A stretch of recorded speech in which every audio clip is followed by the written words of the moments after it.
The air is filled with chaos as the Foundation Mobile Task Force agent is violently hurled into the sky. His blood-curdling screams echo as he slams into the spinning blades of a Foundation attack helicopter. It's a visceral collision, sending crimson blobs into the wind. He is killed on contact. The chopper lurches as it pirouettes out of the sky and smashes into the side of a nearby skyscraper with a thunderous explosion. On the streets below, Foundation troops mount a desperate resistance, hammer down fights shoulder to shoulder with members of the conventional armed forces, the National Guard, and any street cops brave enough to risk their lives.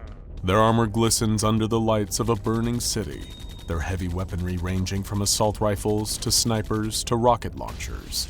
Behind them, tanks and ATVs stocked with heavy machine guns roll forward. The death toll is already in the thousands. If this situation isn't under control soon, they're sure to spill into the tens and hundreds of thousands, and eventually, the millions. The soldiers concentrated their fire, but it's not against a rival army, but a lone figure who steps out of the fire and the brick dust. It is dressed in a long black cloak, standing 9 feet tall on its hind legs. To the untrained eye, it looks eerily like SCP-096. But there is something different about it. It seems taller, stronger. It stands erect, its face no longer covered and frightened, but coldly determined. As it surveys the attackers sent to subdue it, it does something that the original SCP-096 has never done. Its mouth twists into a sadistic smile. The army unleashes a white-hot barrage. Explosions, armor-piercing rounds, and in some more humane cases, tranquilizer darts burst through the sky. Once the opening salvo runs dry, they wait with bated breath. Nothing could withstand that, surely. But they're wrong. When the dust clears, it's still standing there, seemingly without a scratch. The only thing that is different is that it now has a few extra holes in its cloak. "Well, well, well," it says in a calm, deep voice. "Quite the welcoming party you've amassed. Allow me to repay your gratitude in kind." What happens is over in a few moments. The monster rears up and swoops in at impossible speeds, its long arms extended. It weaves through the amassed forces who, in their panic, turn their weapons on each other. The monster's huge claws slice through the soldiers who've laid their lives and bodies on the line to stop its advance. Soon, blood covers the rubble. With a deafening roar, the monster tears the tank's turret apart like paper, revealing the terrified soldiers cowering within. Blood splatters across the cold steel as the monster straightens, towering over the mangled machine. He adjusts his tattered, blood-soaked cloak with a chilling calm. "To think I ever feared the gaze of these dullards," he said with a tut. "Soon they'll learn to fear my face for a different reason. For I am the new god of their world." Something flutters down from above in the air, otherwise choked with dust and embers. A piece of paper, shiny and slick. A Polaroid photograph. The monster clasps it in surprisingly delicate fingers and inspects it. In the photo, he sees a face that he hasn't seen in a long, long time. That's when he hears a familiar sound, one that has played in his mind for a number of years. He turns with another wry smile to see the ultimate enemy standing only about 20 feet away. "Hello, old friend," the monster says. "Have you come here to die?" Just 24 hours earlier, when many who are now dead still had seemingly long and happy lives ahead of them, a Chaos Insurgency infiltration plot was on its way to ruining everything. Like many groups of interest, the Chaos Insurgency can often seem mysterious and inscrutable. Once loyal to the SCP Foundation, the Chaos Insurgency's ranks are now filled with ex-members of its most elite mobile task force, the Red Right Hand. These defectors are more than just skilled combatants. They are walking arsenals of tactical brilliance and insider knowledge, wielding the Foundation's own secrets as their deadliest weapon. No enemy understands the Foundation's intricate systems, hidden protocols, and weaknesses better than they do. Some of them use this knowledge to serve chaos itself, making the world a less stable place. Others have a far more simple motivation: money. They abduct anomalies from Foundation containment sites in highly organized raids. The anomalies that are most easy to weaponize are sold on to regimes of dictators in the developing world, eager for a way to maintain their power. For a while, an anomaly that the Chaos Insurgency was extremely eager to add to their catalog was SCP-096, the Shy Guy. There were a number of advantages to SCP-096 as a weapon. It's almost indestructible. It isn't sentient enough to resist orders. It has an almost 100% success rate in killing its targets. But there's also a lot of risk involved. Anyone who sees its face is inevitably killed, including those who deployed it if they happen to see its face by mistake. The Chaos Insurgency has decided to make their move and secure SCP-096 for a major sale, but it needed some preparation first. Their plan was simple: infiltrate Site-19, obtain SCP-096, and then transport it to SCP-914, the Clockworks, where it could be refined to become an even more effective weapon. They had no idea of the true horrors that this plan would unleash.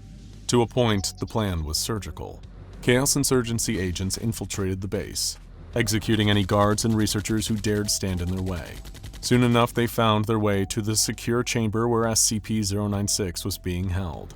They engaged in a brief firefight with the guards stationed around the anomaly, but their superior tactics and weapons won out, leaving them alone with the monster. The fact is, the Chaos Insurgency is almost as good as freeing anomalies from containment as the Foundation is at containing them. Their agents brought special diamond-tipped saws that allowed them to easily carve through the metal walls of the cube eternally welded around SCP-096. They averted their eyes and threw a bag over the monster's head, leading it out of the chamber with a rope around its neck. Across the facility, other Chaos Insurgency agents have already secured SCP-914. They've put in signal jammers and organized a decoy attack on another far-flung containment site, just to ensure that reaction time from external reinforcements would be as delayed as possible. It wasn't before long that they were ushering in SCP-096 into the intake booth of SCP-914, while one of the more senior members of the raiding party stood at the control panel. The plan was simple: set the machine to fine, and have a refined version of the Shy Guy that any self-respecting autocratic despot would want to add to their arsenal. However, the Chaos Insurgency raiding party had made a fatal mistake, underestimating the SCP Foundation. A group of guards had survived the initial assault and were building their numbers outside the testing chamber.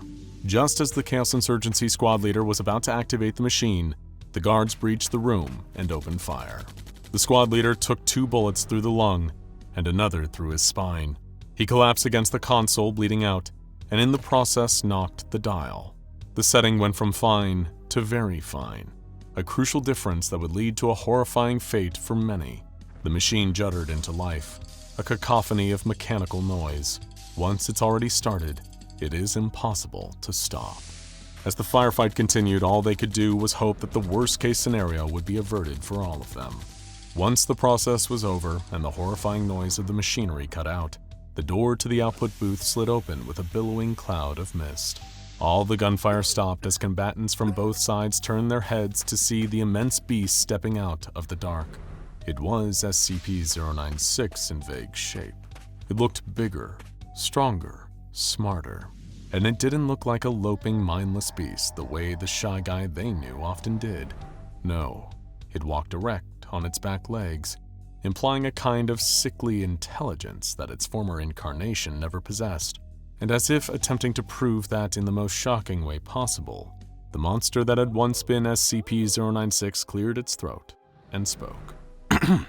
"You must teach me how to use that wonderful machine," he said. "I can safely say that I've never felt better." There was a moment of hesitation from the sheer shock. The creature could talk? It didn't seem to be entering its rage state from having its face viewed either. It was, though, on some deep fundamental level, SCP-096 had been well and truly altered.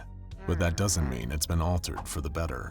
What followed next is a wholesale slaughter unlike anything seen since the acid-spitting Zumziru, as the monstrous new form of SCP-096 murdered the Foundation guards and Chaos Insurgents alike. Not because it had to, no. Not because it was driven by murderous rage, but because it wanted to. How many decades had they kept him locked up, isolated, to stew in his rage and self-loathing. None of these sad little humans had ever tried to help him or ever tried to cure him, just futile attempts to lock him up and kill him. Cold, not cruel. What a sad little joke. Now that he had full power over his mind, he would show them the true meaning of cruel. It didn't take the monster long to decimate the containment site and break into a nearby population center. He started to wreak havoc for his fun, his own sick amusement. Elsewhere, a Foundation panic room was desperately trying to figure out a solution. Mobile task forces were being dispatched left and right, while potential anomalous solutions were being considered. Releasing SCP-682 would be too much of a risk, given that even an unenhanced version of SCP-096 fought the hard-to-destroy reptile to a draw. Abel and Pandora's Box would likely be just as vulnerable to the monster's attacks as any other human would. Perhaps their only option would be to fight fire with fire, and they'd need to take advantage of some of the Foundation's dimensional shifting technology to do it. An agent was sent on a mission to an alternate universe, hoping to collect a special package, their version of SCP-096. And so the two titans face one another in the ruined streets of the city. The original SCP-096, extracted as a last resort from another universe, up against the new and improved SCP-096 that the Clockworks had produced. Whoever was left standing would decide the fate of the human race. The first 096, who, for the sake of simplicity, we'll just call the original, charges for the monster, all its speed and strength and fury channeled into one hellish thrust. But the monster is intelligent and does not feel the fear that others do. The monster dodges the full force of the original's charge, grabbing its legs and swinging it into a nearby building. A thunderous boom echoes around the scarred city as a cascade of broken bricks tumble down, but that only buys him a few seconds. The original is a creature driven by pure instinct, untiring, unrelenting. It's already charging back into battle with a bone-chilling scream even before the dust settles. It comes out swinging, displaying its impossible strength for its lithe build. The monster catches it by its wrists and holds it in place as best it can, exerting force that pushes it down to the ground. My, I was a persistent one, wasn't I? He says, but so very stupid. He hears a rumbling down below. The monster raises a fist and brings it down onto the back of the original. The mindless beast is mashing through the ground, passing down through the sewer system and into the subway below. As the original hits the tracks, momentarily dazed, it turns to see a bright light coming towards it, and then it's hit by the 6 p.m. eastbound train. Up above, the monster laughs. Was this really the Foundation's trump card? Taking him on with an inferior version of himself? How incredibly pathetic. If this was really the best resistance they could put up after trying everything else, then his dominion over this world was assured. Or was it? Consumed by visions of a world reshaped in its grotesque image, the monster doesn't notice the tremors beneath its feet until it's too late. The ground explodes with a deafening roar as the original bursts through the concrete. The impact sends the monster hurtling through the air, smashing it into the crumbling remains of a nearby building, the very one marked by the wreckage of a helicopter crash. A flicker of recognition flashes across the monster's warped features, and its cruel grin returns. It does not see rubble. It sees an opportunity. As the original readies itself for another attack, the monster decides to give itself an advantage. It reaches for the nearby destroyed helicopter and rips off one of the reinforced propeller blades, wielding it like an improvised sword. When the original inevitably came bounding in, the monster slashed at it, cleaving a deep gash across the original's gray flesh. The original screamed in pain, but the monster didn't let up, striking again and again with the propeller sword. Still, the original's bones remained impervious to every strike. Then the monster would have to try a little harder to break them. He impales the panicking original with the sword, then goes in with his claws and fists, striking relentlessly at the creature's head. When the original falls, the monster grabs it on either side of the head and begins to squeeze. If the bones break, then it's all over. However, as the monster has the original in its grip, he doesn't even notice the blue sparks of energy crackling around them both. He's so engrossed in this ultimate act of self-destruction that he doesn't notice the trap he's fallen into. The same technology that brought the original SCP-096 here from a different universe could send them both of them back there. By the time the monster fully realizes the orb of electricity crackling around them, it's already too late. No! You can't do this! He doesn't get to finish his sentence. In a flash, the two of them are gone, to a different place, a different time. But wherever that may be, one thing is sure. This isn't over. There is panic in the streets of all the world's major cities. A pale humanoid monster has gone on an unstoppable rampage, destroying lives with unmeasured speed and brutality. The fleeing people know they cannot fight, and that even the military has failed to stop this thing. The only thought that rings in their heads is whether or not they will be next. The Foundation, however, comes to have a different perspective, one that a certain Dr. Dan has had for years. It is time to get rid of SCP-096 once and for all. In the depths of space, no one can see your face. Well, that's not exactly how the saying goes, but it was certainly the hope of one intrepid spacefaring mobile task force that was assigned with the Herculean task of neutralizing SCP-096, aka the Shy Guy, for good. After the tragic leak of video from inside Site-19, which depicted the Shy Guy inside of its containment unit, a viral sensation caused SCP-096's face to be seen by over 2 million internet users across the globe.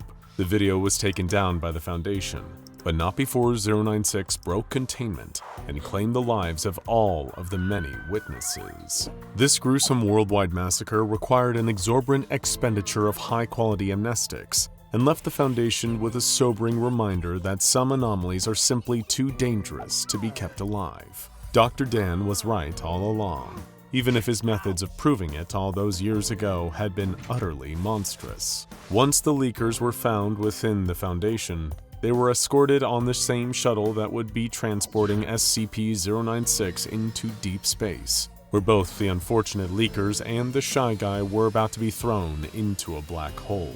The primary video leaker, a newbie researcher by the name of Dr. Arnold, was sweating in his lab coat as the shuttle drifted through the stars towards the location.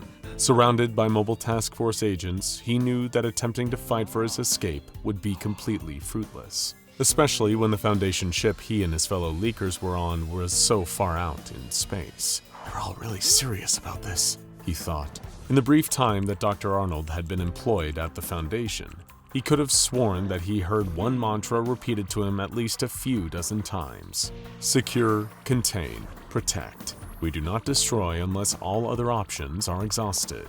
As Dr. Arnold stewed on that quote, he wondered if all of his options truly had been exhausted. Was the Foundation really going to destroy him along with SCP-096, a being that had already caused untold death even before the accident that he had had a hand in causing? Was it fair to hold him responsible for the actions of a creature that, in a just world, would have been permanently dealt with a long time ago? However, outside of these thoughts, all Dr. Arnold could do was try to reassure the other researchers involved in the leak incident and wait for the shuttle to arrive at its destination, the Gaia BH1 black hole, the nearest black hole to the planet Earth. "Don't worry, this is all a ploy just to scare us," Dr. Arnold told the interns. "Throwing us out there would be murder." The SCP Foundation had to bring some previously classified technology out of storage in order to power a ship fast enough to cross the 1,500 light-years between Earth and Gaia BH1 within the time frame of a month. And Dr. Arnold found this overcommitment to the plot to destroy the Shy Guy to be shocking, as well as a sure sign that his superiors weren't joking around. Because of the overwhelming oppressive gravity of the black hole, there would have to be a significant distance between the Foundation space shuttle and the event horizon itself, or else the risk of all the staff being sucked in along with the leakers and SCP-096 would become too great. Instead, a portable version of SCP-096's containment chamber would be launched on a smaller rocket that would be guided via a pre-programmed route into the center of Gaia BH1. Dr. Arnold and the other leakers would be loaded onto the same rocket, which would boast no way for the unfortunate researchers to steer or redirect its course away from certain doom. Upon receiving confirmation that the ship was in range, the Mobile Task Force agents escorted the leakers on board the rocket with weapons pointed at them. They loaded the containment unit into the rocket next, taking care not to leave any chance of damaging the walls. Soon, everything was prepared for launch of the miniature rocket. Dr. Arnold, SCP-096, and the rest of the terminated staff would be launched away, never to return. But while this process was taking place, a deeply ill-timed event was occurring all the way back on Earth. A popular gaming streamer and content creator by the name of Bridget Parks was in the midst of her latest reaction stream when a member of the chat sent a link to a horror video for Parks to react to. The message was given priority because it had been sent as a super chat, a $100 super chat at that. What neither the SCP Foundation nor Bridget Parks knew was that the linked video was actually an archived copy of the viral video that caused SCP-096 to wreak total havoc on the world. It appeared that in the shuffle of administering amnestics and using Foundation resources to scrub the internet clean of all instances of Dr. Arnold's accidentally leaked viral video, at least one copy of the file was lost in the shuffle and re-uploaded to a file hosting site from a private external hard drive days after the most recently reported attack of the Shy Guy. Whatever reason this anonymous fan chose to send this particular video into the stream will most likely remain a mystery, but what is known is that Bridget Parks would have to react to it, or risk devaluing the pull behind the super chat. Bridget was already deeply sleep-deprived, as those who work in her industry often are, and had been reacting to a wide variety of frightening and creepy short films over the past 3 hours. She was willing to do anything to keep the subathon going, and with some mild trepidation, Bridget Parks clicked the link to the video. In the moments that followed, the face of SCP-096 was viewed live on the internet by the entirety of Bridget Parks' current streaming audience, and without delay, this information became known to the Shy Guy, as both the chat and Bridget herself gawked and laughed at the creature, reacting with disgust and disbelief at its appearance. SCP-096 began to stir within its containment unit. It slammed its fists against the wall with sudden ferocity, startling Dr. Arnold and the other passengers aboard the rocket. The mobile task force, still safe inside the main shuttle, made preparations for launching the rocket into the black hole. "Any passing words, Dr. Arnold? We'll be recording them," said one of the agents present, snickering as his hand hovered over the launch button. In a panic, Dr. Arnold blurted, "Containment breach!" Every agent aboard the shuttle felt their hearts drop into their stomachs, because this was the one thing that the Foundation didn't want to happen. Truthfully, having allowed Arnold and the others squirm all the way to Gaia BH-1 Black Hole had been deemed sufficient punishment for his transgression, and the plan up until this point had been to wait until the most pivotal moment to reveal to Arnold that he and his cohorts would be allowed to live and return to Earth. The fact that they would all be demoted to D-Class personnel was beside the point, as mostly the Foundation didn't want to needlessly throw away lives that could be used to further scientific purposes. And yet, as Dr. Arnold screeched and carried on, the MTF agents made the swift and impulsive call to launch the rocket immediately. Regardless of the circumstances under which SCP-096's face had been viewed, there was zero chance that they would allow the thing to escape from its chamber before sending the rocket past the event horizon. Whatever the implications or ripple effects, the unplanned death of Dr. Arnold and the errant awareness of SCP-096 would have were questions for later.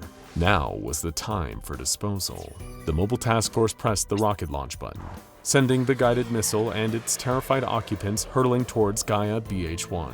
As the Shy Guy hammered away at the walls of its containment chamber, Dr. Arnold and the others faced away and prayed to whatever power would answer that the last moments of their fleeting lives wouldn't include being ripped apart by an enraged humanoid, while also being spaghettified by a black hole. Unfortunately, one of those two outcomes was inevitable. The rocket sailed right into the gravity well of Gaia BH-1 and began to vanish from observable reality. Dr. Arnold and the others felt the indescribable sensation of being stretched into thin ribbons of matter by the force of gravity alone. SCP-096 began to undergo the same process inside the durable walls of its containment unit, though those same walls, as well as the entire rocket, were not durable enough to withstand being compressed. Back on Earth, the streaming audience of Bridget Parks was cracking a number of hurtful jokes at the expense of SCP-096, comparing it to popular creepypasta characters such as Slenderman. Bridget herself was facetiously calling members by their chat names and acting annoyed that such a video was even linked in the first place. None of them knew of the reckoning that might very well be coming for them, all from the depths of space. The members of the Foundation aboard the shuttle continued to observe Gaia BH-1, even as the rocket had vanished beyond the event horizon, hoping that despite the unforeseen loss of personnel, the nightmare of another disastrous SCP-096 containment breach was over. What happened next made the very concept of known physics seem like an irrelevant joke. From inside the black hole, the spaghettified form of SCP-096 began to hold itself in place. The rest of the rocket and all of the researchers on board were not nearly as lucky, but then again, the effects that Gaia BH-1 had on them was the expected result. What the Shy Guy was doing went beyond all estimation, exerting a force of propulsion that was keeping pace with the unbelievable pressure of gravity of a black hole. Despite this, the Shy Guy was still stretched beyond recognition, a pale white line that seemed to go on forever into the vortex of Gaia BH-1. Even in this abstract two-dimensional shape, the rage of SCP-096 at the ones who had seen its face was palpable. Its entire length began to shudder, pulsing with kinetic energy that had already surpassed almost anything in the known universe. To the outside observers who could only glimpse the impression left by the black hole, SCP-096 was already well and truly gone. But the longer the agents of the Mobile Task Force stared into the abyss, the more anxious they felt at the possibility of the Shy Guy somehow making it back from beyond the event horizon. And sure enough, like a nightmare that had spontaneously emerged into the daylight, the Foundation staff became able to see the tip of the spaghetti strand that was SCP-096. The Shy Guy had now partially stretched itself out of the grasp of the event horizon and back into observable reality. It was not yet in any recognizable shape, but the gradual appearance of a stretched-out version of its face did appear across the closer extreme of its distorted anatomy. It was almost like some kind of horrible worm with the face of a melting ghost, but how it looked was nothing compared to the implications of this form of SCP-096 being able to be seen again. Because if any piece of it had returned from the event horizon at all, and those observable pieces were starting to more closely resemble the Shy Guy's natural shape, this meant that the Shy Guy wasn't just pulling itself back with raw physical strength, it was increasing in velocity to such an extent that its body would soon be outrunning the force of gravity altogether. "Mother of God," said head field researcher Newman. "096 is already faster than light." The Foundation staff could do nothing but gaze in alarm as the Shy Guy's head returned to its normal shape. It was a comically surreal and horrible image, like a cartoon character from the rubber hose era of animation whose neck was stretching off screen. But any dark sense of humor derived from the appearance of the Shy Guy quickly vanished as the researchers realized all at once, "Oh crap, we just looked at it too." From the innermost depths of the void, a second strand of spaghetti matter separated from the main ribbon of SCP-096's form. Like string cheese, it rolled slowly to the surface of observed reality and formed an even more elongated limb of the Shy Guy. Like a colossal rope lasso, the arm dripped in and out of existence until a second super long arm joined it, and it became apparent what was happening. SCP-096 was thrashing against the gravitational pull of the black hole, swimming out of its seemingly inescapable current with two hideously distorted arms as paddles. It was as if someone had drawn SCP-096 with a pair of the same extending libs that Michael Jordan famously used to beat the Monstars in the basketball game in the classic animated live-action hybrid movie, Space Jam. The Shy Guy continued to swim forth, both arms windmilling at unfathomable speeds as it continued to break from the grasp of Gaia BH-1. Now only its legs remained trapped on the other side of the event horizon, but at this rate, they wouldn't be for long. Every researcher aboard the shuttle dreaded the possibility, no, the dreadful eventuality, that 096 would snap itself free from the black hole's orbit and be unleashed upon the universe once again. And without a doubt, everyone aboard the shuttle would be the first victims of the Shy Guy. Though the exact order in which SCP-096 kills those who observe its face has been the subject of continued debate, the fact that Earth was 1,500 light-years away meant that any other potential targets were that far away too. There was no escaping the onslaught of SCP-096, and no way to redirect its anger to a new target. "He's picking up so much speed," Mobile Task Force Agent Smith remarked. A horrible sound reverberated across space as SCP-096's legs zoomed to catch up with its body from the other side of the event horizon. In a truly unprecedented break from physics, the creature returned to its original shape, creating the mother of all sonic booms in the process. The sheer release of energy obliterated the shuttle, and any traces of space matter within the area around the black hole was also utterly obliterated.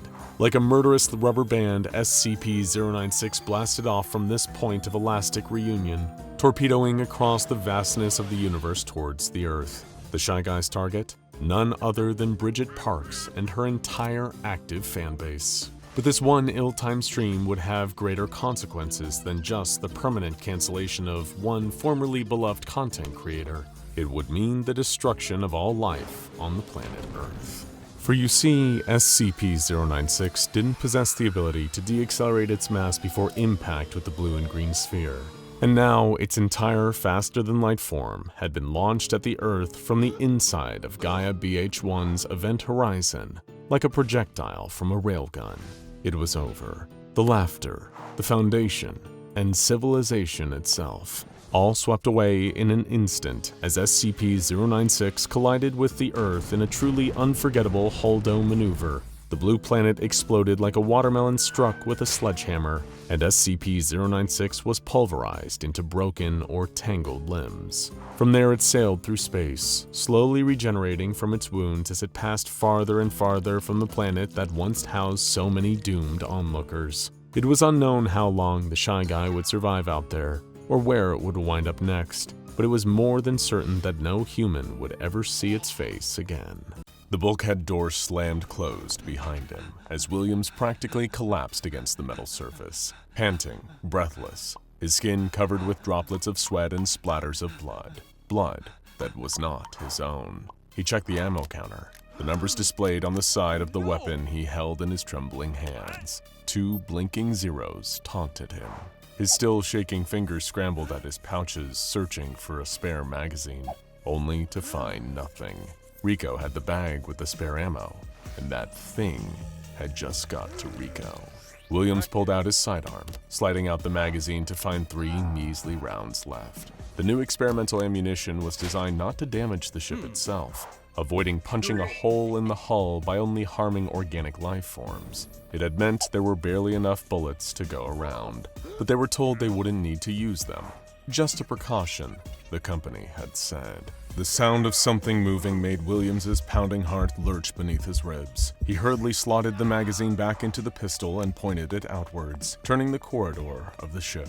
The ceiling and walls had been torn apart, damaged either in the impact or by the creature that was on board. Sparks burst from the exposed wiring, the only source of light since the flashlight on Williams's shoulder stopped working. He froze mid-step. Something that looked like a tail was trailing down from the ceiling. Williams felt his blood run cold. It was here, hiding in the ventilation system right above his head. He pointed his gun upwards. Then he remembered what had happened to Lance Corporal Henrik when he'd gotten its blood on him. His mind momentarily flashed to the side of the commanding officer screaming as he melted, alive. The same would happen to Williams if he landed a shot. Instead, he punched at the flashlight mounted on his shoulder, frantically trying to will it into working when suddenly, the beam came back on, revealing that what was in front of him was just a cable. A loose strand of electrical wiring that must have come loose, and now, in the dark, Williams had mistaken it for the creature's long prehensile tail. He breathed a shaky breath, despite it doing hardly anything to steady his nerves. Then something behind him breathed too. Feeling the warm exhale against his neck, Williams battled against every frantic nerve in his body that urged him to turn around and shoot it, or run for his life in the false hope that he'd outpace the creature. It was faster than anything he'd ever seen, able to move in the blink of an eye. His only defense was that he hadn't seen its face yet. His eyes had been glued to the motion tracker up until the second it attacked, and when the frantic gunfire had started, he'd only caught glimpses of the monster's dark, chitinous hide in the glare of muzzle flashes. His heart simultaneously sank and pounded as a heavy clawed hand rested on his shoulder, and Williams slowly turned around to face the creature. He screwed his eyes shut, hoping that would be enough to save himself. Then it hissed. a grating, piercing noise like nails dragging down a chalkboard. Although he couldn't see it, frozen to the spot in terror and held firm by the creature's grip, it was readying itself to strike. Beneath the domed, elongated carapace of its head, the huge, gaping-wide maw of SCP-096 still hung open in a permanent scream. Only now, there was a second inner pharyngeal jaw, like another mouth on the tip of a tongue that came shooting out like a piston. The excruciating pain shot through William's eye to the back of his skull, instincts causing his one remaining eye to snap open, and he saw it looking down at him through an eyeless face. The towering, terrifying creature coated with a biomechanical-looking exoskeleton, huge rows of fangs lining both of its mouths, poised to make another strike. There were more above, crawling upside down along the ceiling. They were the smaller, faster creatures, like drones of a beehive now moving out of the shadows from where they'd been keeping perfectly still, camouflaged directly over William's head. The 096 creature let out another bite from its inner jaws, piercing William's skull as he let out a blood-curdling scream. The scream echoed through the ship's metal corridors and then faded. Outside in the cold, empty vacuum of space, not a sound could be heard as the ship slowly crawled through the stars, carrying nightmares aboard. The year was 2150, but the problems had started long before. By now, humanity had become a spacefaring species, setting out from an overpopulated, overpolluted Earth to colonize other worlds that were barely more habitable. And as humanity ventured out across the stars, unbeknownst to most of them, the SCP Foundation had followed. With the sheer amount of anomalies encountered on Earth alone, the O5 Council deemed it wise course of action to embed Foundation operatives among off-world human colonies, continuing to further the Foundation's goals of containing anomalous creatures, entities, objects, persons, and places. However, conditions on Earth did not improve. If anything, they got worse. People boarding spaceships and going to found new colonies on worlds with letters and numbers for names did free up a little room on the human homeworld, but that barely made a difference. There were already those on Earth without any room for themselves, and without the funds to secure a spot on one of the departing interplanetary vessels. Add that to the sheer damage done by the launching of these ships, and those still stuck on Earth were now choking in fumes. And so was the Foundation. A mass exodus took place over the course of several decades. Many were given free passages to certain planets courtesy of the Weyland-Yutani Corporation, one of the companies bankrolling the various colonization missions and terraforming new planets for humans to live on. Hence their slogan, Building Better Worlds. The company arranged some passengers to travel to one world, LV-426, even if they couldn't afford the space travel charges. Weyland-Yutani also worked closely with the SCP Foundation.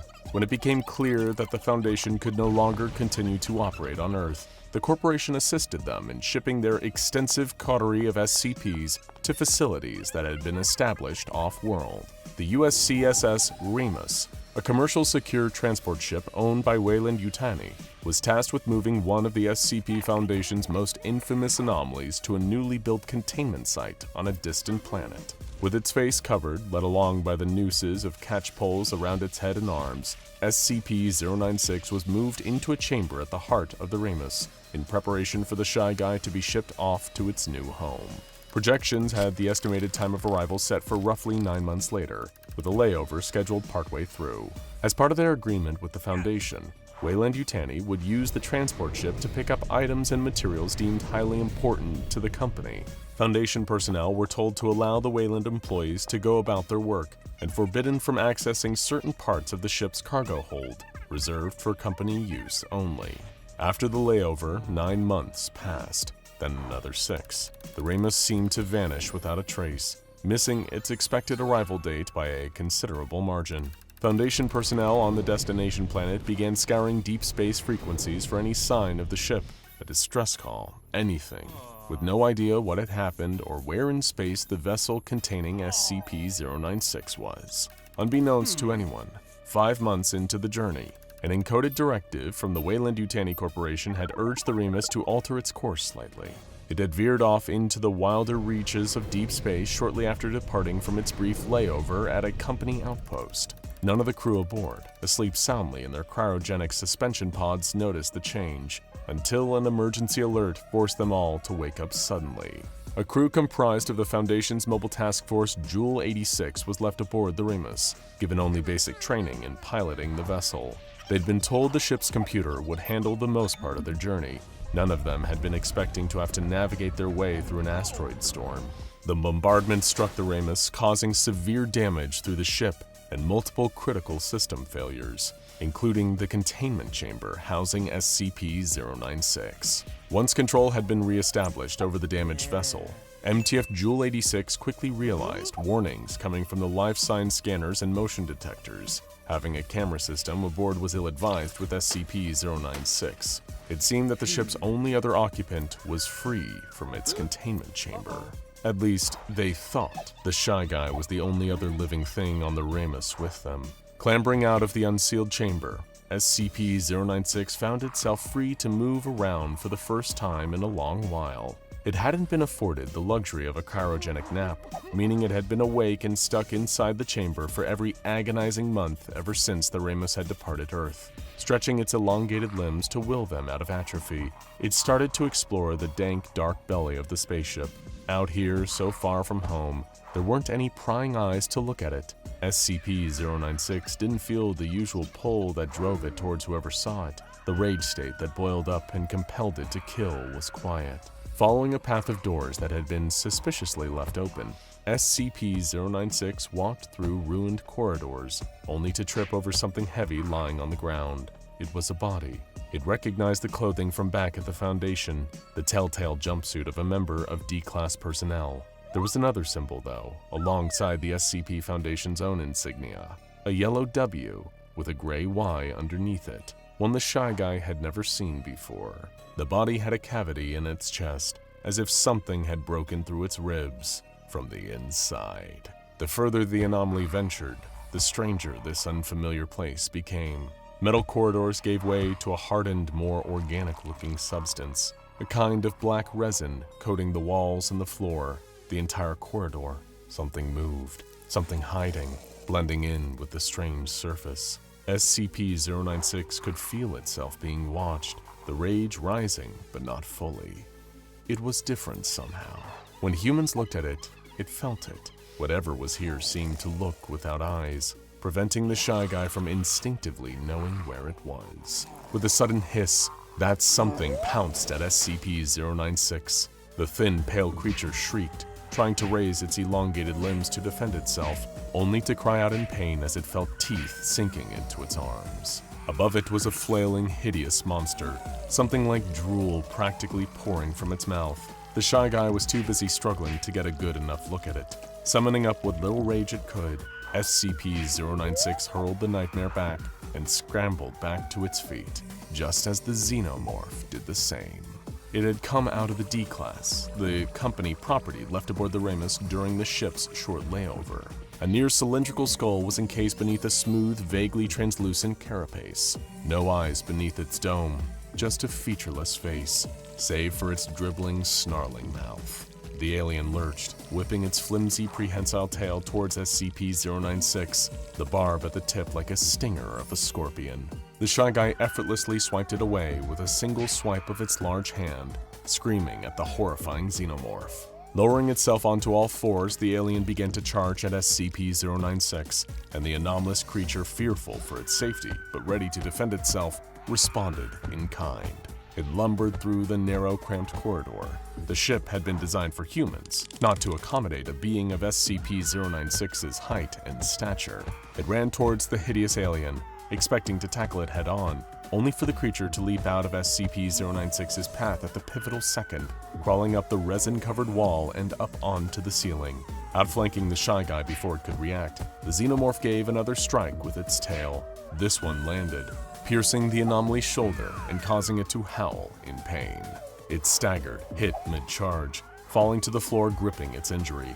SCP-096 made loud, distressed noises that were heard over on the other side of the Remus. As members of MTF GIGA scrambled to get on their combat gear, and figure out a strategy to recapture their anomalous passenger. A sudden silence befell the group as they all realized something. If they were the only other ones aboard the ship apart from the Shy Guy, then what was making it scream?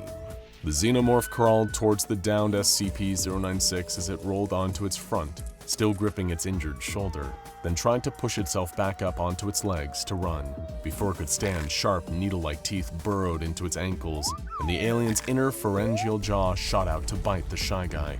It screamed in pain again, trying desperately to crawl to safety on its wounded legs. It pulled away as the eyeless face of the alien drew nearer, hissing and drooling menacingly. SCP-096 was expecting a killing strike, one more bite from that piston-like inner jaw to finish it off. But it never happened. The xenomorph was almost studying the frightened creature cowering before it, silently regarding it. The Shy Guy felt woozy, succumbing to its injuries. The only thing it saw before falling unconscious, a horrific nightmare, as was the sight awaiting it when it woke back up. SCP-096 struggled, regaining consciousness to find itself stuck fast to a wall with the same dark resin substance that coated this part of the ship. Resting before it was a large, leathery object, 4 lobes on its top. It was clear what the object was. It was an egg. As the Shy Guy started to struggle in its confinement, the top of the egg unfolded, like the petals of a flower, and 8 long legs began scrabbling around at the opening, before a facehugger leapt out of the egg, and what a face it found. Some of the Ramus soon found themselves in a similar predicament. The ones that didn't were met with a new breed of horror, a tall, slightly paler alien creature with misshapen, elongated limbs, the xenomorph's characteristically shaped head, and a wide mouth locked in a permanently screaming expression. It could move faster than the other drones that were soon infesting the ship, appearing behind the Foundation crew the moment they looked at its face. Before long, the screaming aboard the ship had stopped. The computer filed one more message before shutting down. Final report of the commercial starship Ramus. All members of the crew, Heinrich, Matthews, Rico, Williams, Bayan, Paxton, and Weaver, all deceased. Subject SCP-096 destroyed. New cargo acquired, as per company directive.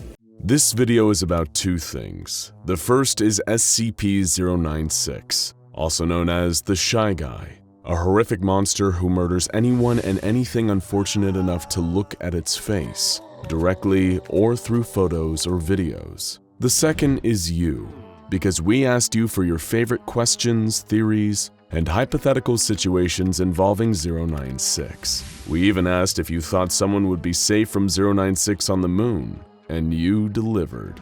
If you haven't watched our first video on the infamous Shy Guy, we recommend checking that out first, but feel free to stick around even if you haven't. First of all, let's take a look at the questions you had about the SCP Foundation's most dangerous introvert and see if we can't find some answers. How close would you have to be to trigger it? Like if it was 5 kilometers away, would it still count? The short answer is that 096's homicidal rage can be triggered from pretty much any distance. We'll get into some of the potentially crazy extents of this later on, but if you see the Shy Guy's face while you're sharing a dimension with him, you're in serious trouble. People who viewed the creature's face in different countries or even miles underwater have met gruesome ends. 5 kilometers would definitely not keep you safe. What were his origins and how strong is he compared to SCP-682? The origins of SCP-096 are still shrouded in mystery. All we know for sure is that he was discovered by the Foundation in a snowy mountainous region. As for physical durability, he's about even with 682 as both survived their encounter. We know 682 has the psychological advantage though, as 096 has been terrified of the lizard ever since they met in cross-testing.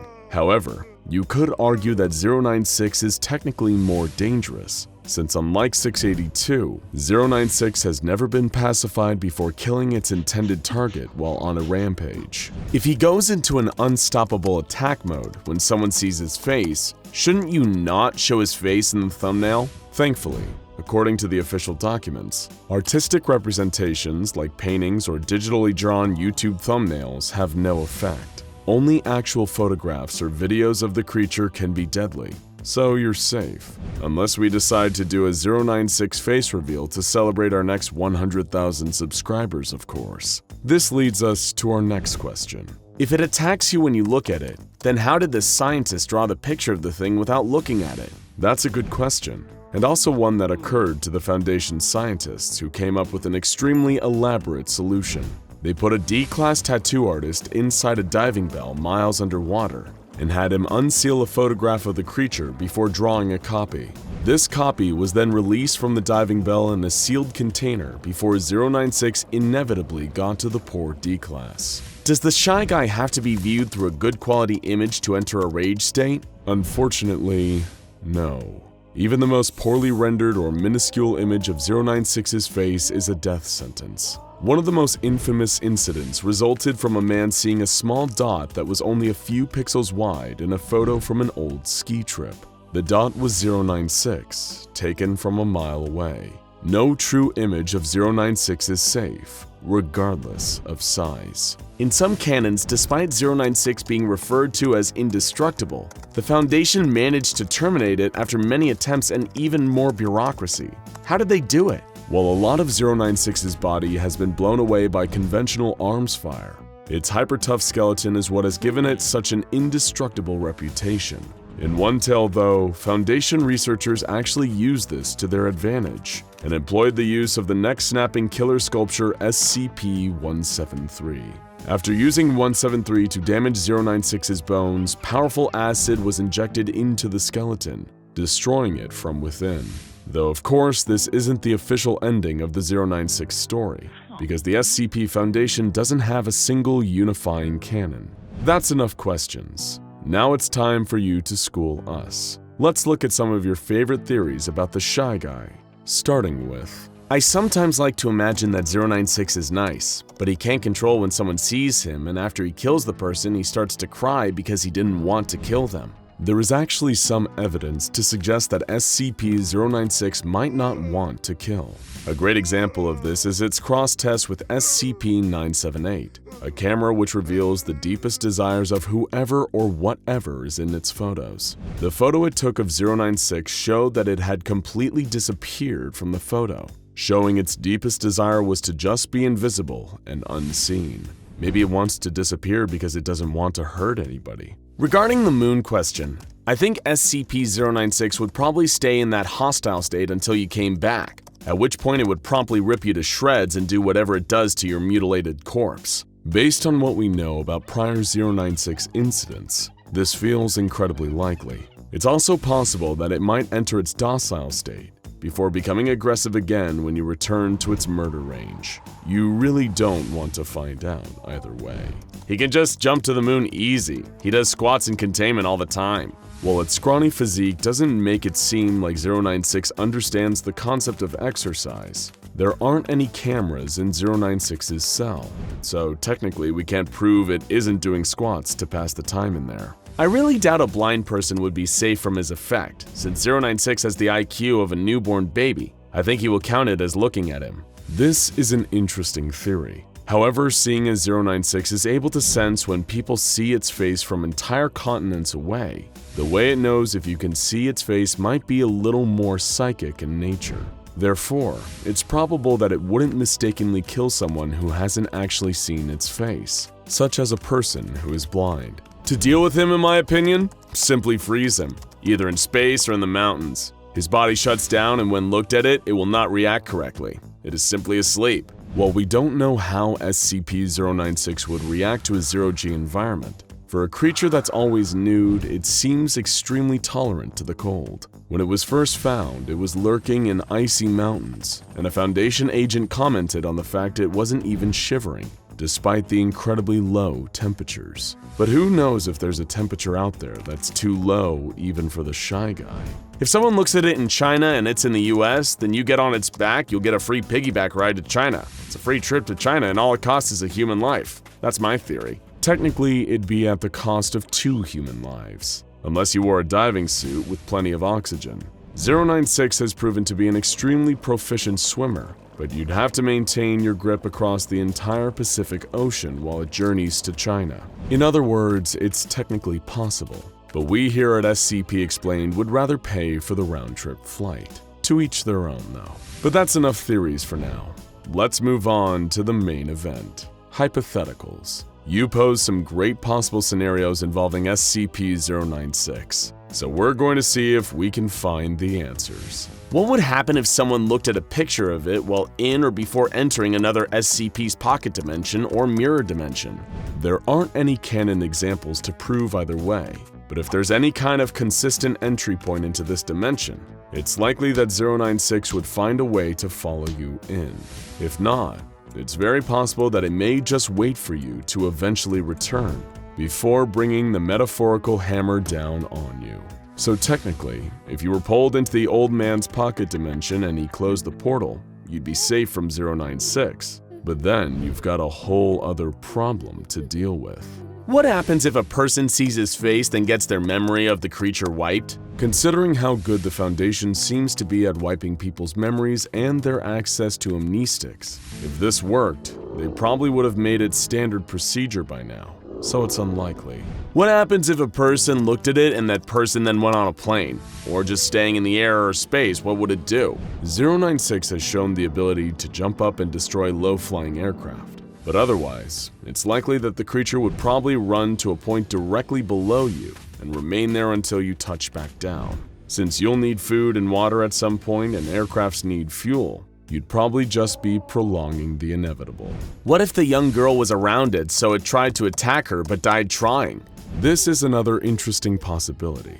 SCP-053 is a girl capable of causing homicidal urges, but causes fatal heart attacks in those who attack her. While we can't know for sure how a meeting between 096 and 053 would go, we can use her encounter with 682 as a potential template. Aggressive SCPs like the hard-to-kill reptile, perhaps having an innate knowledge of the danger that comes from attacking 053, tend to become strangely docile around her. It's possible that 096 would do the same. Would we be able to control SCP-096 with the help of SCP-035? The Possessive Mask, aka SCP-035, is undeniably a lot more intelligent than 096, and has even been shown to respond to reason on occasion. It's also been able to control almost every other entity it's been placed on.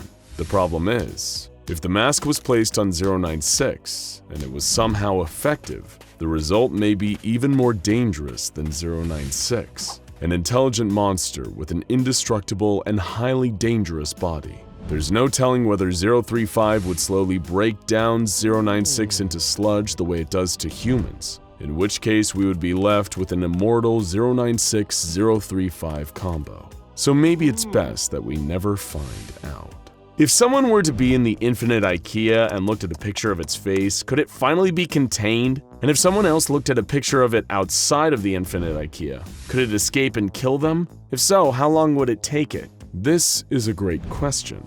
And while the infinite IKEA is a terrifying maze, SCP-096 has an advantage here that we don't. Not only can it rip through anything in the way with its super strength, it has an innate sense of where its victim is. Therefore, regardless of whether you're inside or out, SCP-096 will still come straight to you to exact your horrible fate. But at least you can enjoy the meatballs while you wait, right? And finally, what would happen if 096 were led into a room full of mirrors and allowed or made to look at its own face? Would it smash the mirrors or try to rip itself to pieces? This is still a hotly debated issue to this day, which, thanks to the no-canon nature of the SCP Foundation, does not have a definitive answer. Some theorize that this would at least be an effective deterrent against SCP-096, while others suggest that it wouldn't be effective, because many believe that 096 is actually blind, and thus cannot see its own face. It can only sense when other people see it. Again, we don't quite know for sure, but it's likely to remain one of the most contentious issues around the Shy Guy for a long time to come. And there you have it, folks, our very first questions and theories video. We loved hearing what you had to say, so keep an eye on our community post for the next one. Are there other SCPs you'd like to see us cover in explained or theory videos? Let us know in the comments. And subscribe to SCP Explained and turn on notifications for new SCP videos every single week. It does not leave bodies, just blood smeared across the roads, hundreds dead. Thousands left wondering what happened to their missing family members as Foundation agents sneak into their homes and restructure their memories. One containment breach, one unfortunate photo of an impossible monster's face. All that's left is to clean up, bag the creature's head, and take it back to containment, hoping it would never be seen again. Far below in a kingdom of fire, something even more diabolical takes an interest. Such power, such ferocity, such indiscriminate destruction.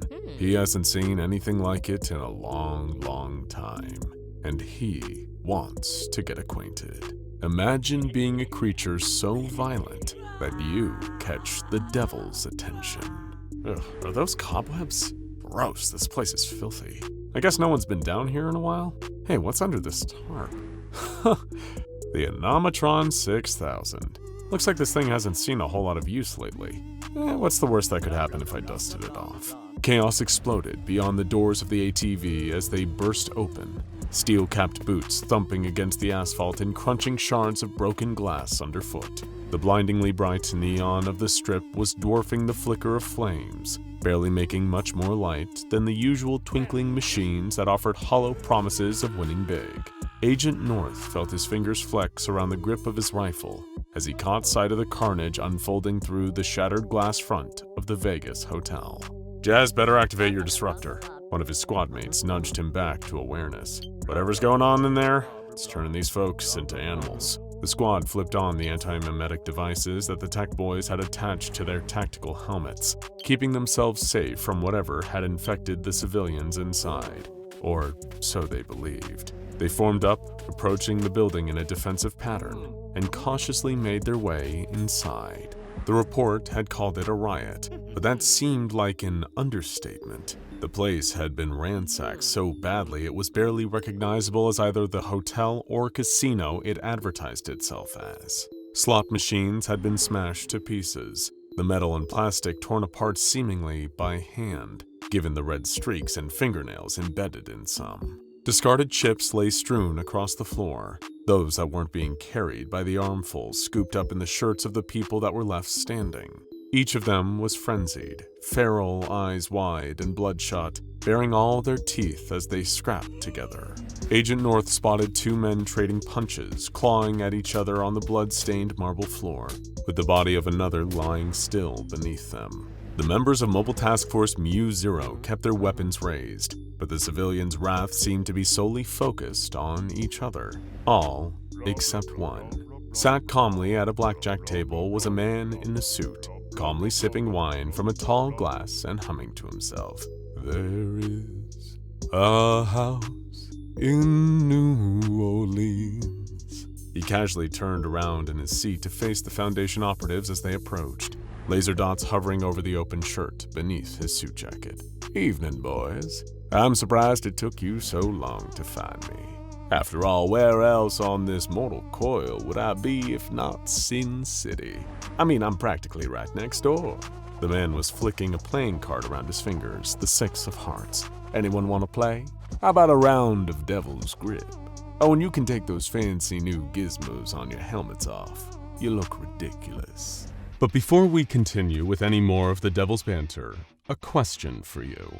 Is something interfering with your happiness or preventing you from achieving your goals? Regardless if you have a clinical mental health issue like depression or anxiety, or if you're just a human who lives in this world who is going through a hard time, therapy can give you tools to approach your life in a very different way. And that's why I'm excited to tell you about today's sponsor, BetterHelp. BetterHelp's mission is to make therapy more affordable and more accessible, and this is an important mission because finding a therapist can be really hard, especially when you're limited to the options in your area. BetterHelp is a platform that makes finding a therapist easier because it's online, it's remote, and by filling out a few questions, BetterHelp can match you to a professional therapist in as little as a few days. It's easy to sign up and get matched with a therapist. There's a link in my description. It's betterhelp.com/SCP Explained. Clicking that link helps support this channel, but it also gets you 10% off your first month of BetterHelp, so you can connect with a therapist and see if it helps you. And because finding a therapist is a little like dating, if you don't really fit with that therapist, which is a common thing with therapy, you can easily switch to a new therapist at no additional cost without stressing about insurance, who's in your network, or anything like that. So if you're struggling, consider online therapy with BetterHelp. Click the link in the description or visit betterhelp.com/SCP Explained. Thank you again, BetterHelp, for supporting this channel. And now back to our mobile task force and their dealings with the devil. The team exchanged glances, but not one of them touched their disruptors. Agent North spoke up, demanding this mysterious figure release the civilians from his influence, as a precondition for any kind of negotiation here. Influence? I did not do that. The man shrugged, the card between his fingers switching to the King of Diamonds with a sleight of hand trick. You ask me, that's just a design flaw. But then again, you weren't all made in my image, were you? The agent's voice got louder, barking for the mystery man to submit to their demands immediately. The squad members all raised their assault rifles. If the stranger didn't release the civilians, they might be forced to use lethal force. Oh, you mean release them from their basic human instincts? Well, that seems a little bit cruel and unusual, even for your foundation. The man chuckled, finishing his wine. But if you insist. With a click of his fingers, the room went silent. Calm instantaneously spread among the people who had been literally tearing each other apart only seconds earlier. But taking more than a cursory glance at the civilian told the MTF operatives that there was still something wrong. Each of the people in the casino wore a vacant expression, eyes empty as if they were completely void of life. Agent North barked out a question. What had he done to these people? Now, Mr. North, the man said, standing up. A deal is a deal. Convey me to the Foundation. I've been waiting for the sightseeing part of my vacation. Hearing his name from this unknown, clearly anomalous reality warper made Agent North instinctively raise his gun. The man staring down the barrel didn't flinch. Instead, a wry smile crawled across his face. Oh, come now, Mr. North. Perhaps I shouldn't have expected rationality. Oh, that's a little beyond you, isn't it? The figure chuckled, everything about him filling the MTF operatives with an overpowering sense of dread as they kept their weapons trained on him. So many nights wondering about your wife, whether or not she forgave you for that accident.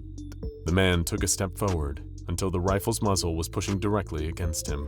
Would you like to know the truth, Mr. North? His voice lowered to an ominous whisper. She never did. Bang! The shot echoed through the casino floor, a faint trail of smoke winding up into the air. Agent North blinked in disbelief. In the flash that followed him pulling the trigger, the figure standing before him and his squad mates had vanished. They scanned the area to try and spot their target, only to be met with pitch-dark shadows surrounding them. Came the man's voice through the emptiness. You can't kill the devil, Jeremy. Back at command, the Foundation analysts were panicking. MTF Mu-0 had vanished. They scrabbled around trying to figure out what to do.